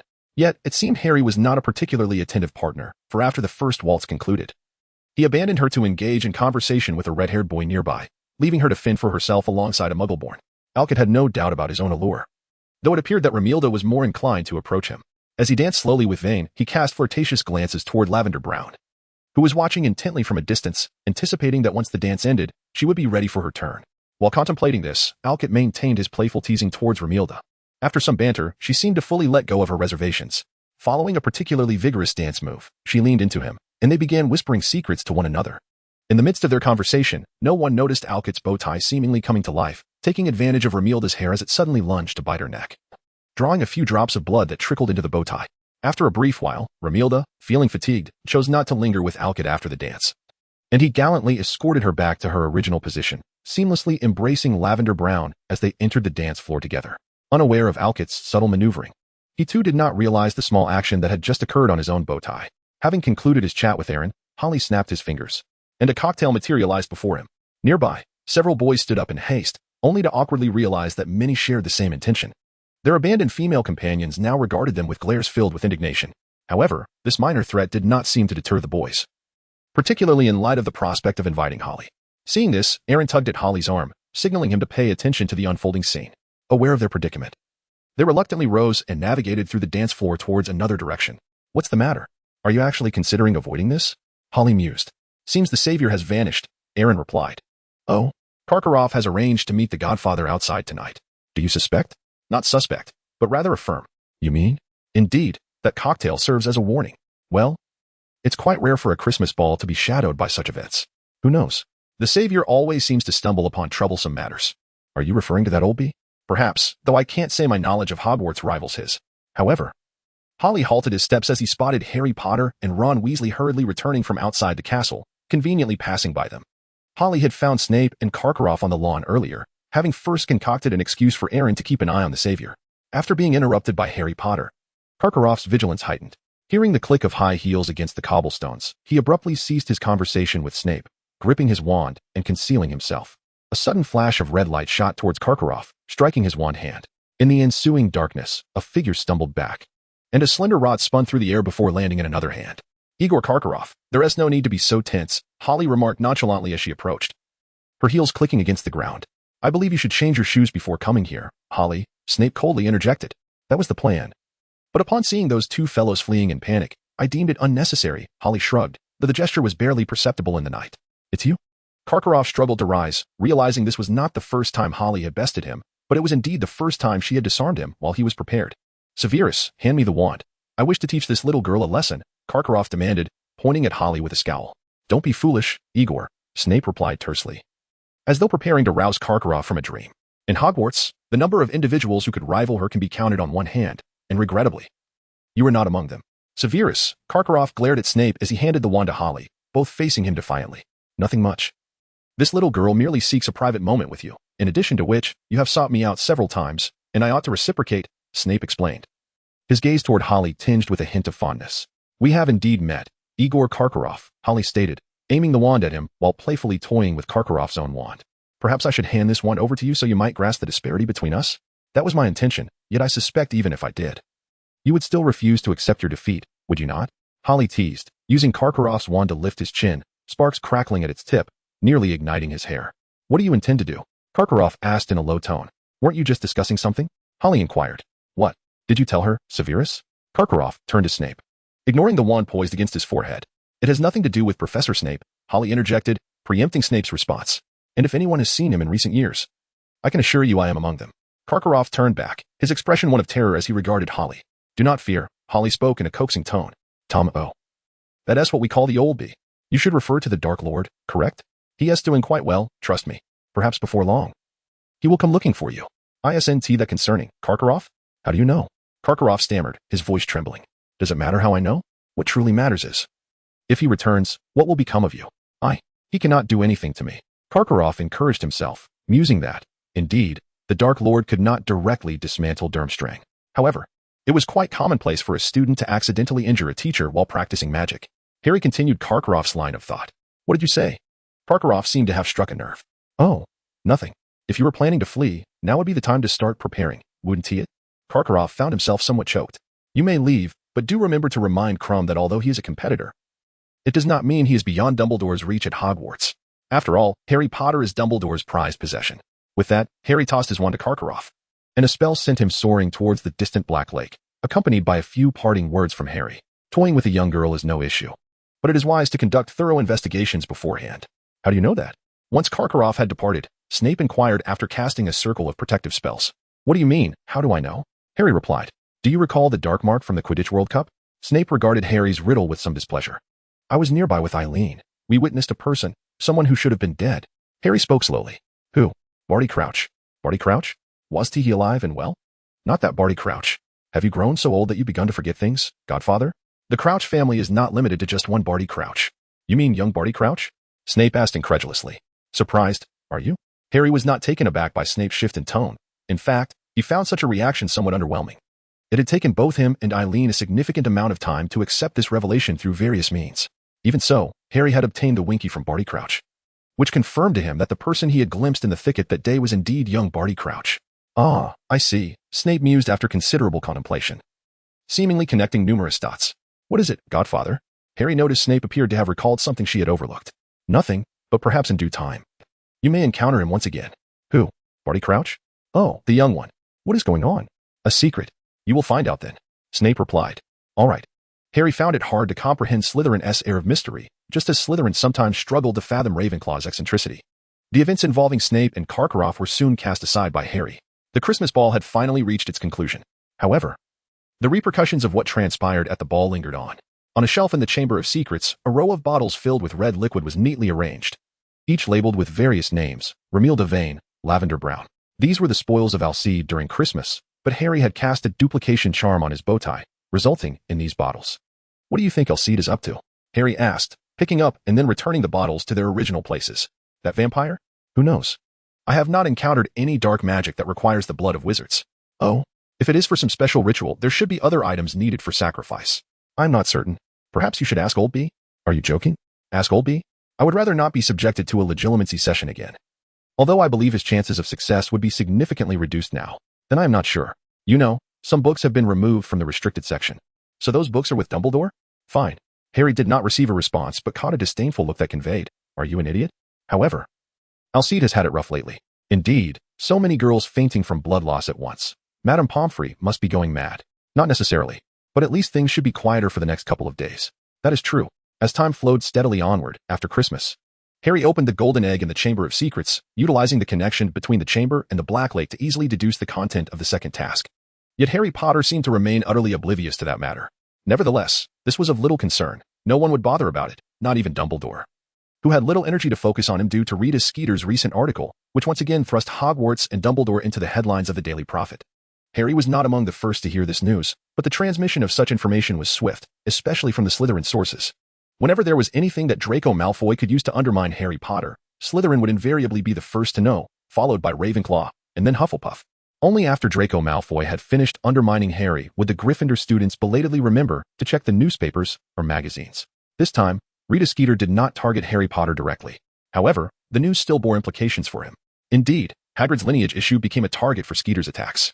In truth, employing a giant like Hagrid as a keeper posed no significant problems, especially since he was merely a minor wizard expelled from school in his third year. Moreover, with no pureblood giants remaining in Britain, a simpleton relying solely on brute strength could hardly pose a threat to other wizards. However, Skeeter adopted a different perspective and mentioned Hagrid's care of magical creatures class, which has not been well received among parents. Whether it was last year's outrageous book, The Hippogriff, or this year's blast-ended Scrut, it seems that, apart from a few Gryffindor students, no one appreciates this rather clumsy teacher who conducts the class according to his own whims. Due to Lucius's machinations last year, most influential figures in the magical world have become aware of the unstable element that Hogwarts represents. Skeeter's report astutely addressed these concerns regarding Hagrid's giant bloodline. Older wizards certainly remember the troubles these hulking beings caused when driven by the Dark Lord. Even Lucius Malfoy and his associates harbored no favorable impressions of giants, despite serving the same master. Bloodthirsty and cruel, such is the perception of giants, and indeed, it holds true. Had it not been for their internal conflicts and severe skirmishes amongst themselves, wizards would have never had the opportunity to eradicate them or even control their population. It is difficult for many to believe that Hagrid, possessing giant blood, would not exhibit similar traits, especially since he is employed at Hogwarts. If he were merely a gamekeeper, it might not be an issue. However, Dumbledore appointed him as a professor for all students, and not all parents possess blind faith in Dumbledore. In fact, only a few, like Madame Longbottom and the Weasley couple, might hold such views. Conversely, many parents harbor doubts about Dumbledore's ability to effectively manage Hogwarts, until a new headmaster capable of maintaining order at Hogwarts can be found. Dumbledore may be the only option that the community can temporarily accept. Not only the Ministry of Magic, but also many prominent wizarding families yearn to exert influence over Hogwarts. However, none have yet discovered an appropriate method to do so. To take a step back, even with Dumbledore's presence, which enables him to maintain control over Hagrid, the half-giant. Wizards find it challenging to trust his loyalty to the magical community. The most formidable fortresses are often breached from within, even if the traitors are not the outcasts themselves. The populace subconsciously remains distrustful of these anomalies. In such circumstances, a torrent of complaints and pressures relentlessly assails Dumbledore and Hogwarts, with many attacks, ones that should have been deflected by the Ministry, being, with the tacit approval of certain individuals, directly redirected towards Dumbledore. Already burdened by the complications arising from the Triwizard Tournament, Dumbledore and the faculty of Hogwarts find themselves once again immersed in a rhythm of excessive work. Amidst this turmoil, the Care of Magical Creatures class for fourth-year students experiences an unexpected change in instructor. Professor Grubblyplank steps in to replace Hagrid for this subject. Remarkably, Care of Magical Creatures is one of the few classes where Harry does not lag behind his peers, as he is quite reluctant to engage with the imposing Hagrid. Professor Grubblyplank's inaugural lesson imparts a distinct atmosphere to the classroom. She introduces the students to the unicorn, a creature of exquisite beauty, with a long, spiraled horn adorning its alabaster forehead, reminiscent of a horse. Unicorns reside in the Forbidden Forest, with their young, gleaming in pure gold, eventually transforming into silver at the age of 2, sprouting their horns by 4, and reaching their full snowy white maturity by 7, possessing remarkable speed. Unicorns are notoriously difficult to capture. Generally, unless driven by ulterior motives, few would attempt to ensnare such a majestic creature. It is said that the blood of a unicorn is silvery white and possesses the power to resurrect the dead, yet the cost of such a revival is steep, as those who survive through this means are fated to bear a lifelong curse. Unicorns typically shy away from human contact, and if any interaction is to occur, they are far more inclined to engage with witches rather than wizards. Professor Grubblyplank, however, seemed to possess some means, for she had found a unicorn and tethered it to a tree at the edge of the Forbidden Forest. This particular lesson on the care of magical creatures was rather biased against the boys, due to the unicorn's unique nature. Professor Grubblyplank ordered the boys to stand at a considerable distance to observe the interaction between the girls and the unicorn. As the girls lined up and slowly approached the unicorn, it remained visibly agitated, which perplexed Professor Grubblyplank. Based on previous classes with Gryffindor and Slytherin, her arrangement appeared sound. After confirming that none of the boys had surreptitiously moved closer, she was left to deduce what disruptive factor had been introduced this time. Notably, Holly was singled out by Professor Grubblyplank. Whenever she ventured even slightly nearer to the unicorn, it exhibited a heightened state of restlessness, even more intense than that of the boys. This left Professor Grubblyplank perplexed, necessitating that Holly stand further back to effectively conduct the lesson. Alinka seemed to have an inkling of the issue but lacked the opportunity to voice her thoughts before the professor. After a rather displeasing class for Holly, Professor Grubblyplank finally engaged her in a one-on-one conversation once all the other students had departed. This was a situation the professor had never encountered before, and as both an educator and a lover of magical creatures, she was eager to uncover the underlying cause. Alinka remained as well, though she hesitated to share her suspicions, as the reason she had deduced was rather unsettling. "Professor, I have a thought, though I'm uncertain of its validity," Alinka admitted after a moment's contemplation. "Miss Sterling, what is on your mind? Is there something about Holly that poses a threat to the unicorn? Or does the unicorn have other requirements for those who approach it?" Professor Grubblyplank nodded, seeming to acknowledge Alinka's reasoning. "Then, let's have Holly lower her wand and gradually approach." As Holly stepped forward, the unicorn still exhibited slight reactions, though its resistance was not as pronounced as before. After gently caressing the unicorn, Holly returned to her position with Alinka and Professor Grubblyplank, retrieving her wand and shaking her head. "It seems to be related to my wand," Holly remarked. "Well, Miss Parker, is there something amiss with your wand?" Professor Grubblyplank inquired. "Not that I know of. At least when it was inspected recently, Ollivander didn't mention any issues," Holly pondered before adding. "Unless it has something to do with the fact that my wand's core is made from unicorn tail hair? A wand core made from unicorn tail hair? That shouldn't be a problem. Many wands contain unicorn tail hair, and those who select wands with such cores often find better compatibility during wand dueling." Professor Grubblyplank paused, observing the sun's descent, then proceeded to untie the unicorn and handed it a package before gently encouraging it back into the Forbidden Forest. "All right, Miss Parker. Have you considered any other characteristics of your wand? Perhaps it has been lost or used to cast a powerful spell." "Absolutely not," Holly insisted. "Ollivander even mentioned that he initially had no intention of selling this wand. I had to try all the others before he finally presented this one to me. Holly's expression shifted momentarily, but she quickly regained her composure. I don't recall ever hearing Ollivander mention anything. Professor Grapplan failed to notice Holly's fleeting change of demeanor. But Alinka did not miss it. On their way back to the castle, once they confirmed they were alone, Alinka inquired, Holly, what is truly wrong with your wand's core? Or has it been used for some powerful spell? I don't know, Holly replied. Then why did your expression change when you mentioned the wand? It was merely a hypothesis. A hypothesis? Indeed. I won't disclose anything until I have confirmed it. Very well. Trust me, knowing less about this matter could be more advantageous for you than knowing more. Really? Why is that? Intuition. Alinka fell silent, seemingly taken aback by Holly's reasoning. How do you plan to confirm this with Ollivander? Alinka hesitated and warned. Don't tell me you intend to write to him. With Moody around, nothing escapes his watchful eye. I am aware, which is why I am still contemplating. The flu network won't work either. Dumbledore has the authority to monitor that. Not to mention, I doubt Ollivander would have the audacity to stick his head into the fireplace to communicate with you. In fact, I suspect he would prefer not to. Then what should we do? Perhaps find an excuse to leave the school? And then what? Get buried under a pile of documents by Cornelius? Or be cornered by Lucius and his cronies, demanding another signature for Dumbledore's impeachment? Holly countered. However, I recall there is an upcoming trip to Hogsmeade. That seems likely, though this weather might lead to its cancellation. Alinka glanced at the now overcast sky and the dark clouds approaching from the distance. Snow continued to fall. Yet the Hogsmeade excursion was not cancelled due to the inclement weather. On the contrary, the students, having been cooped up in the school for so long due to the snow, eagerly anticipated this trip. Upon learning that the Hogsmeade plans would proceed despite the snowfall, Holly promptly invited Ollivander to join her in Hogsmeade, hoping to discuss some wand-related inquiries in person. Fortunately, Ollivander had no plans to gather materials, allowing him to leave his wand shop in Diagon Alley during a rather slow weekend. However, upon arriving in Hogsmeade, Holly did not hasten to the predetermined meeting place with Ollivander.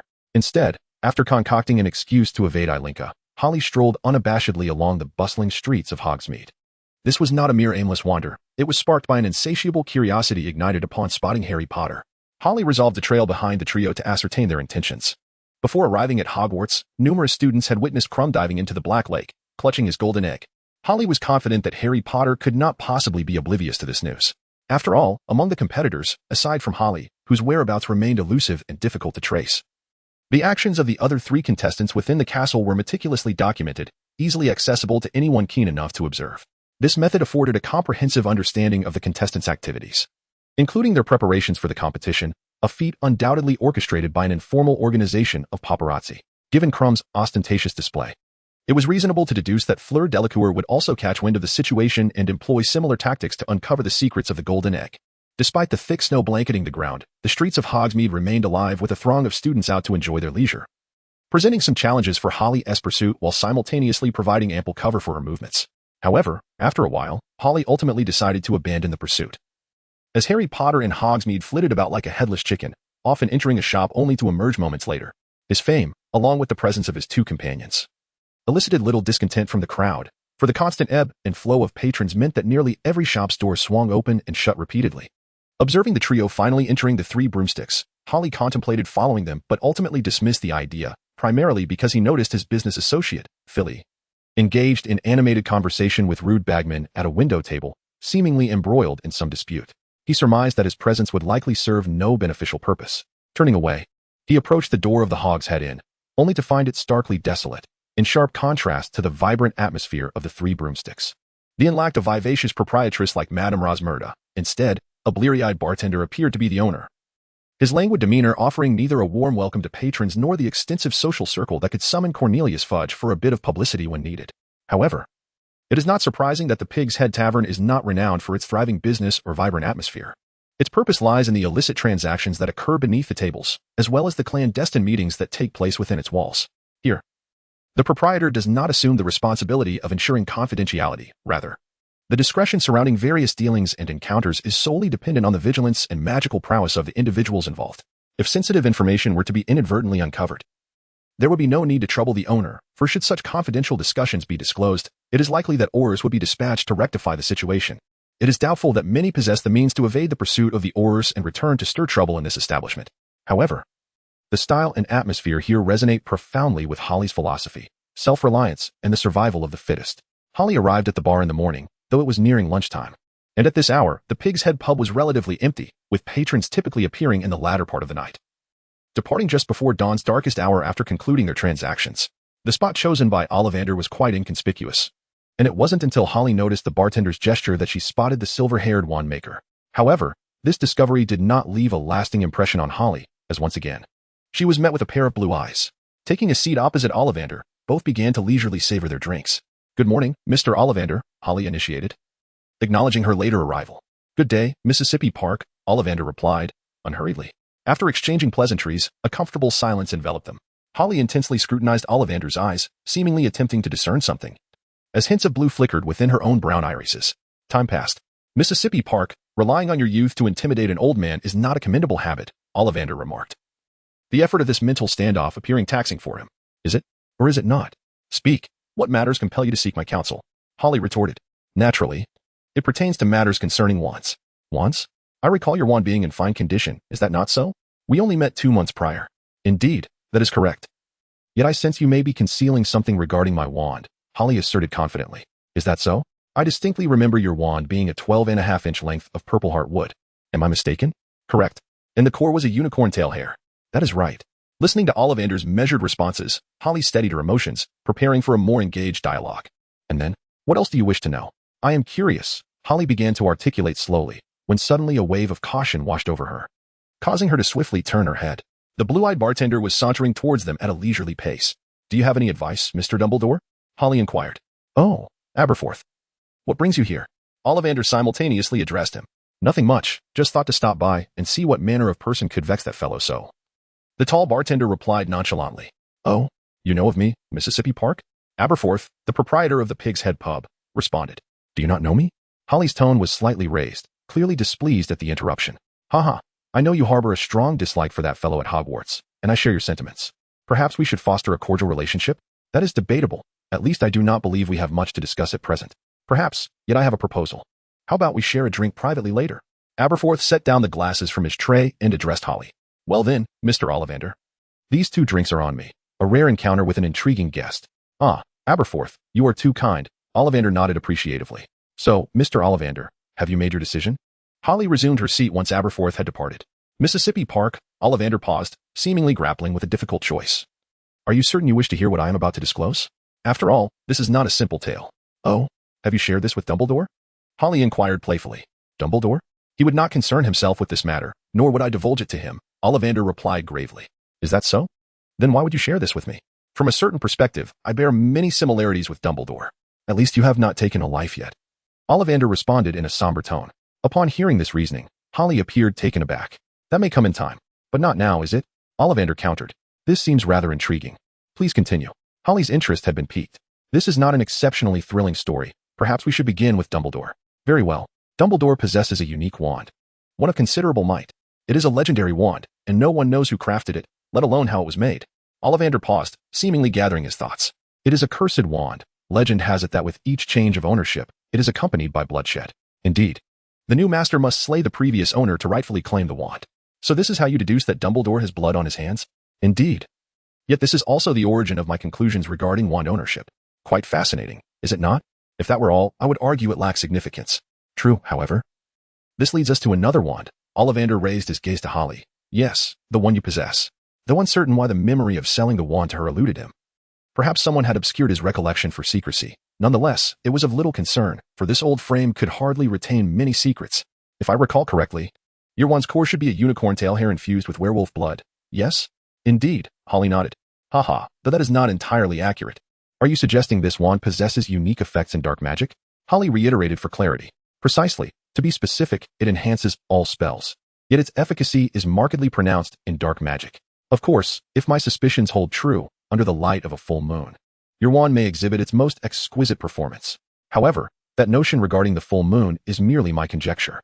Ollivander paused. "In truth, I am uncertain where the true potential of this wand lies. Some say wands grow alongside their wizards. I concede this point. However, the core and material of the wand determine the maximum power it can unleash. Should the magical creature be too weak, even the mightiest wizard would struggle to wield that wand effectively." "What ultimately became of the unicorn? And what of Harry Potter's wand core, the Phoenix?" Holly inquired. "The unicorn? I suspect it has surpassed level 10 by now. I believe, should that unicorn truly enter a frenzied state, nothing could halt its rampage, could it?" "A powerful unicorn combined with a frenzied werewolf," Ollivander mused, shaking his head in disbelief. As for Mr. Potter, I cannot ascertain the potential of that one core. But judging by its twin's performance, it too could reach level 10. Ollivander's final words were delivered with a tone of uncertainty. Oh, is that so? Harry noticed a flicker of good news in Holly's demeanor. So, Miss Parker, what precisely is your question? I believe you have already provided an answer. At least I have discerned one from your narrative, have I not? Well, I hope my explanation proves beneficial to you. Ollivander shook his head, revealing that the lengthy discourse had drained his initial vigor. I recall Aberforth seemed to have matters to discuss with you. As an old man, I shall not encroach upon your time any further.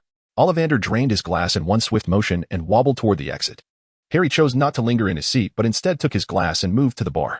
Aberforth, appearing unperturbed, silently mixed himself a drink and began to sip it slowly. Aren't you going to say something? Harry inquired. What is there to say? Aberforth retorted. Perhaps about the concealed cause of your sister's demise? Harry teased. What? Aberforth's demeanor shifted to one of tension, his grip on the cloth tightening, veins protruding. While the hand holding the glass trembled involuntarily, causing the liquid surface to ripple and spill, betraying his inner turmoil. Did I strike a nerve? Harry waved the vibrant drink in his hand. The past is irrevocable. Those events can never be undone. Aberforth's tone suddenly grew somber. Is that so? If you have truly forgotten, then what is that? Harry pointed to a distant shadowy corner where a painting lay obscured. What do you intend to do? Aberforth inquired. Noticing Harry's gesture. When Harry returned to Hogwarts, dusk was approaching, though the early darkness of the northern winter contributed. The primary reason lay in the extensive conversation he had shared with Aberforth, which encompassed tales of the Dumbledore family and old stories from the Highlands, including the name that piqued Harry's interest, the Peverell family. Even though he had gleaned much through family inheritance, it amounted to mere fragments, making it difficult to weave together the entirety of the lineage. Traditionally, this task fell to each generation's patriarch, who would impart knowledge through narratives and teachings, ensuring that the family's legacy remained vibrant and engaging, fostering a sense of belonging among its members. However, by Harry's time, this tradition had waned. The remnants of family heritage were inherently fragmented, further complicated by errant ancestors who recorded their indiscretions in the Muggle world as part of their legacy. There were also neglectful forebears who abandoned family affairs, leaving them to the loyalty of house elves while they indulged in dissipation across Europe, leaving behind progeny. Yet, these descendants, once renowned, often failed to leave heirs for various reasons or were deemed outcasts, erased from history by Muggles in certain eras. Consequently, Harry unearthed a series of titles that ought to have been inherited by those descendants but were ultimately left in obscurity, reduced to solitary titles. Naturally, after uncovering such revelations, Harry found himself increasingly perplexed by the abilities he had recently acquired. Although Alkid had rambled on about many things, Harry could extract little of significant value. While not entirely devoid of utility, the information felt as inconsequential as a tasteless morsel, difficult to swallow yet too precious to discard. This may have stemmed from Alkit's own limited understanding. However, Harry speculated that the more plausible scenario was that Alkit was merely a messenger relaying another's words. As he gazed upon Hogwarts, even after witnessing Crum's valiant actions en route to Hogsmeade, Harry Potter remained resolute against the idea of plunging into the Black Lake as Crum had done, seeking the secrets of the Golden Egg. Fortunately, Dobby arrived just in time with a warm message. By sheer chance, Dobby had overheard Winky and Dobby discussing sending Harry some hot beverages, during which Winky had inquired about Harry's frequent visits to the bathroom over the past few days. Dobby had obligingly informed Winky that Harry had uncovered the Golden Egg's secret in the bathroom. By opening the egg underwater, one could glean the clues it contained. Thus, Dobby dutifully conveyed the message to Harry Potter. Subsequently, on a Thursday evening, Harry embarked on his exploration of the prefect's bathroom, intent on unraveling the mystery of the Golden Egg. Once Harry left the dormitory, he received word from Gryffindor, which prevented the two girls from taking any action, as Harry was curious to witness the Savior's solitary endeavors. Of course, Snape's message had also arrived, indicating he had encountered something intriguing and required Harry to come to his private laboratory immediately. Two men stood facing each other, wands raised in confrontation. One was Snape, the other, Alastor Moody. This was the scene that greeted Harry upon entering Snape's laboratory. They maintained a cautious distance, yet neither dared to stray too far from one another. Their arms, holding their wands, trembled slightly, yet both remained steadfast in their resolve. Moody's complexion appeared pale, glistening with sweat, suggesting he was quite agitated. Oh! Harry quietly lifted the silencing charm from his shoes. The sound of their soles meeting the floor echoed in the confined space. Just in time. Snape acknowledged Harry's presence without making any move. Moody, too, perceived Harry's approach through his magical eye, and the trembling of his arm intensified. Disarm, Harry commanded, discreetly drawing his wand and simultaneously nullifying Moody's. Upon witnessing Moody's wand being deactivated, Severus Snape seized the opportunity to cast a binding spell, conjuring ropes that ensnared Moody securely, leaving him no room for struggle. Cease your resistance, Harry approached, stating, the more you thrash about, the quicker your strength and magic will dissipate. These ropes are specifically designed to torment the disobedient. All right, Harry, step back. Snape's voice resonated from behind. Harry stood erect, gradually retreating to maintain a triangular formation with Snape and Moody. What was the purpose of calling me here? Harry inquired, not deeming the capture of a potential potion thief, a dark arts professor, to be of monumental importance, at least in his view. It certainly paled in significance compared to the escapades of the Savior. In approximately half an hour, but before that, you may examine the items he possesses, Snape replied. Oh. Very well, Harry acquiesced, estimating that half an hour would be ample time for the Savior to remain ensconced in the prefect's bathroom. And thus he settled down to inspect the collection of potion ingredients laid out on the table. If I am not mistaken, this should be polyjuice potion? Harry was somewhat puzzled. Although the polyjuice potion was not particularly troublesome, especially for an Auror, it was still a necessity. Moody should have had the means to acquire the various ingredients. Even if he truly required them, he could simply ask Snape for some. Snape would likely not refuse him. Upon hearing Harry's response, Snape remained silent, standing motionless while his gaze was firmly fixed on Moody, who was tightly bound on the ground. Let us unveil your true nature. Severus, what are you saying? Moody still did not relent, ceasing his struggles. The recent resistance had clearly drained his strength and diminished his magical energy. Observing this, Harry no longer felt the urgency to focus on the Savior. Even if he missed the unfolding events concerning the Savior, it mattered little. After all, the situation here seemed far more intriguing, and besides, the Savior would undoubtedly seize the opportunity to inform Granger and Weasley, ensuring that Harry would eventually learn of the circumstances, albeit with a slight delay. Returning his gaze to the cellar, as time passed, the moment Snape had mentioned, a half hour, drew nearer. Moody, bound and restrained, began to exhibit signs of anxiety upon his scarred face, despite the evident rigidity of his muscles.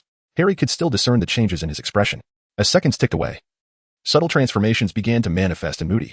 First, his magical eye, then his prosthetic limb, followed by noticeable alterations in his skin, until finally, before Harry and Snape stood an exceptionally handsome man.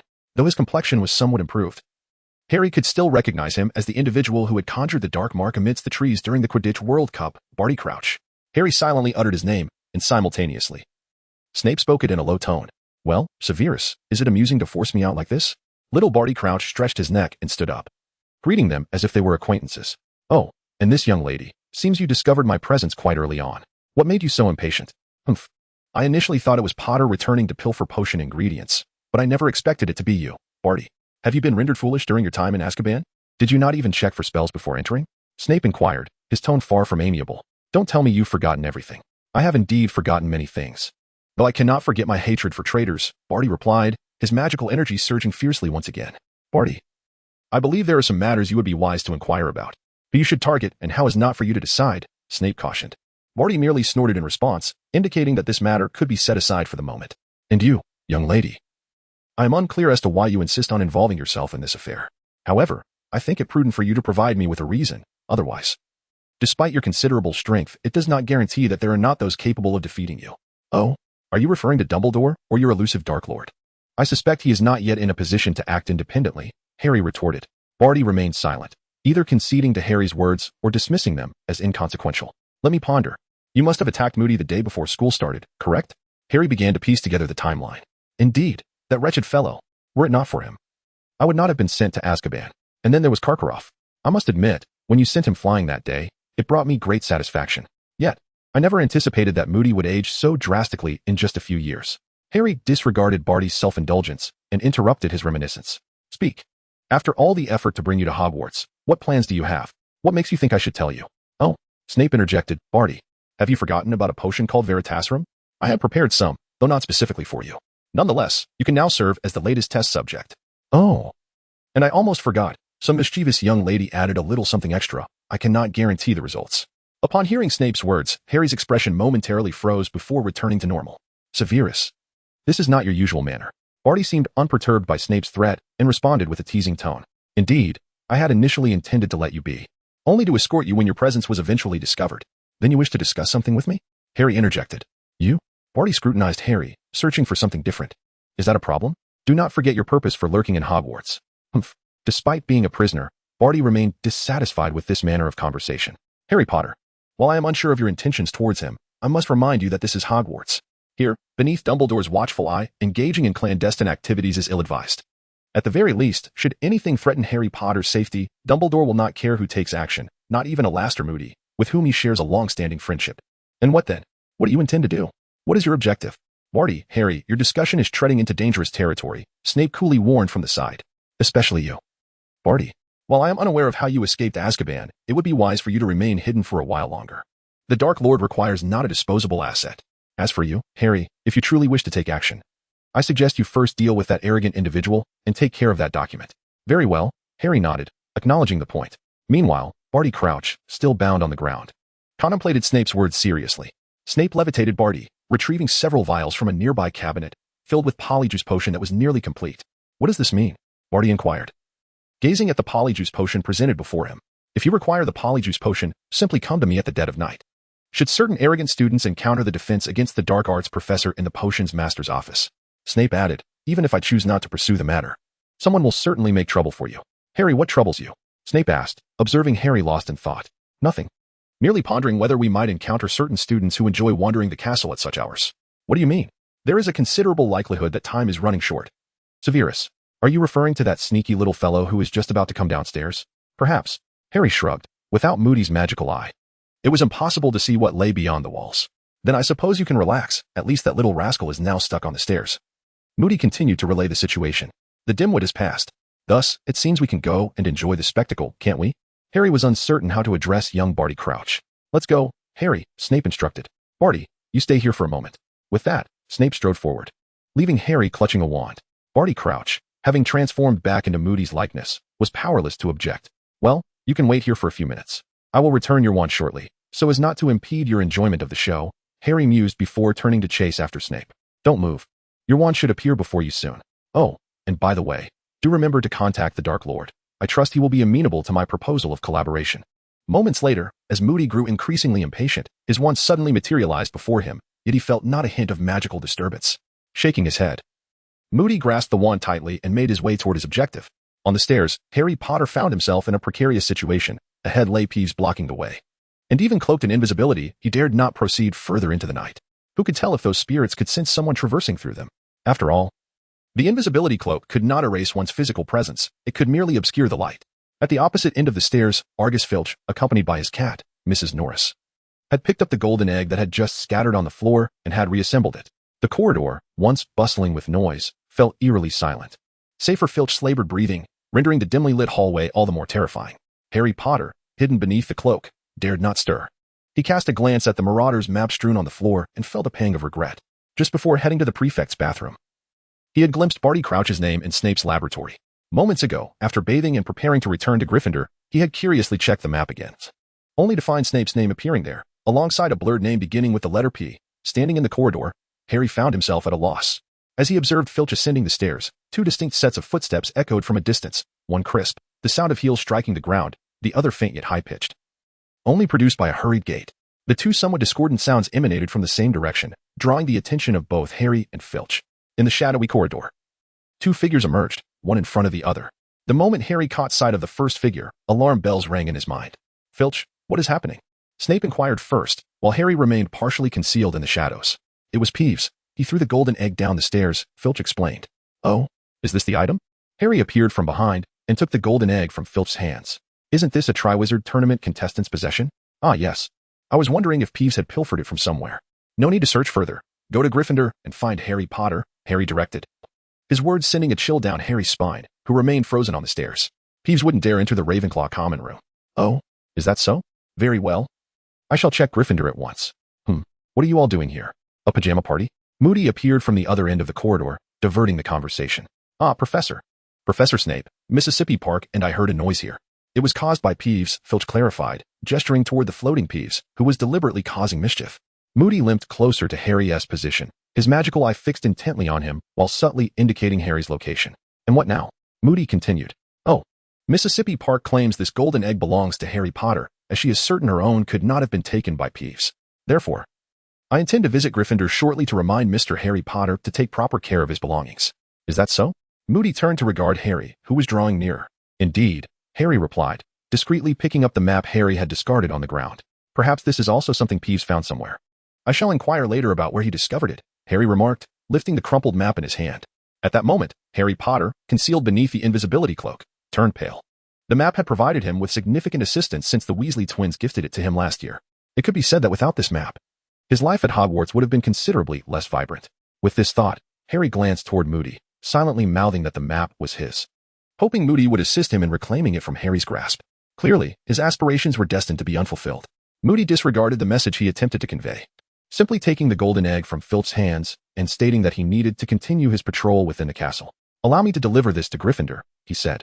Noticing that Harry and Snape had remained silent, Filch reluctantly handed the golden egg over to Moody. "I suggest you refrain from following the same patrol route as us. Be mindful that there may still be students wandering the castle at night. If your aim is to reach Gryffindor promptly," Snape remarked, turning on his heel and departing.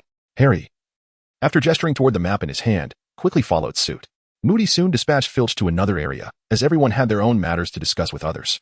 A brief note: "I've been swamped with assignments and likely won't have free time to write until Tuesday night. I appreciate your understanding and will do my best to carve out time to write." There's a little side story in the group chat for those interested. To preface, this piece contains some rather negative sentiments. Readers may choose to skim or bypass this chapter if they wish. Each individual harbors thoughts they wish to share with others. Moody and Harry Potter, as well as Harry and Snape, are no exceptions. As for Filch, left aside, no one, at least these four, would concern themselves with his opinions. Harry and Snape were headed towards the Ravenclaw Tower, but they soon halted their progress. Snape was the first to stop. "Are you not going to explain yourself?" "Explain what?" Harry responded, somewhat bewildered. "About Potter and the item in your possession." "Ah." Harry lifted the object in his hand. "This is the reason he has evaded capture for so long at school. I believe you are familiar with its usage. As for its origin, I suspect you are more acquainted with that than I." "Sirius Black, Remus Lupin," Snape muttered through clenched teeth as he contemplated the individuals Harry alluded to. "And then? I distrust Dumbledore's protection over him." "Why's that? A man capable of harming his own sister. Do you truly believe he would hesitate to sacrifice her for greater gain? Remember, even if the Dark Lord chose him, it does not imply Dumbledore left no countermeasures in place." Harry countered, revealing a rather shocking revelation. "Dumbledore and his sister? What is the meaning of this?" Snape seemed to grasp something, deftly steering the conversation back to the information Harry initially mentioned. "Few are privy to this knowledge. Aside from my own sources, I doubt many are aware," Harry reflected, stating. "Stop digressing," Snape urged, his gaze fixed on Harry, eager for clarity.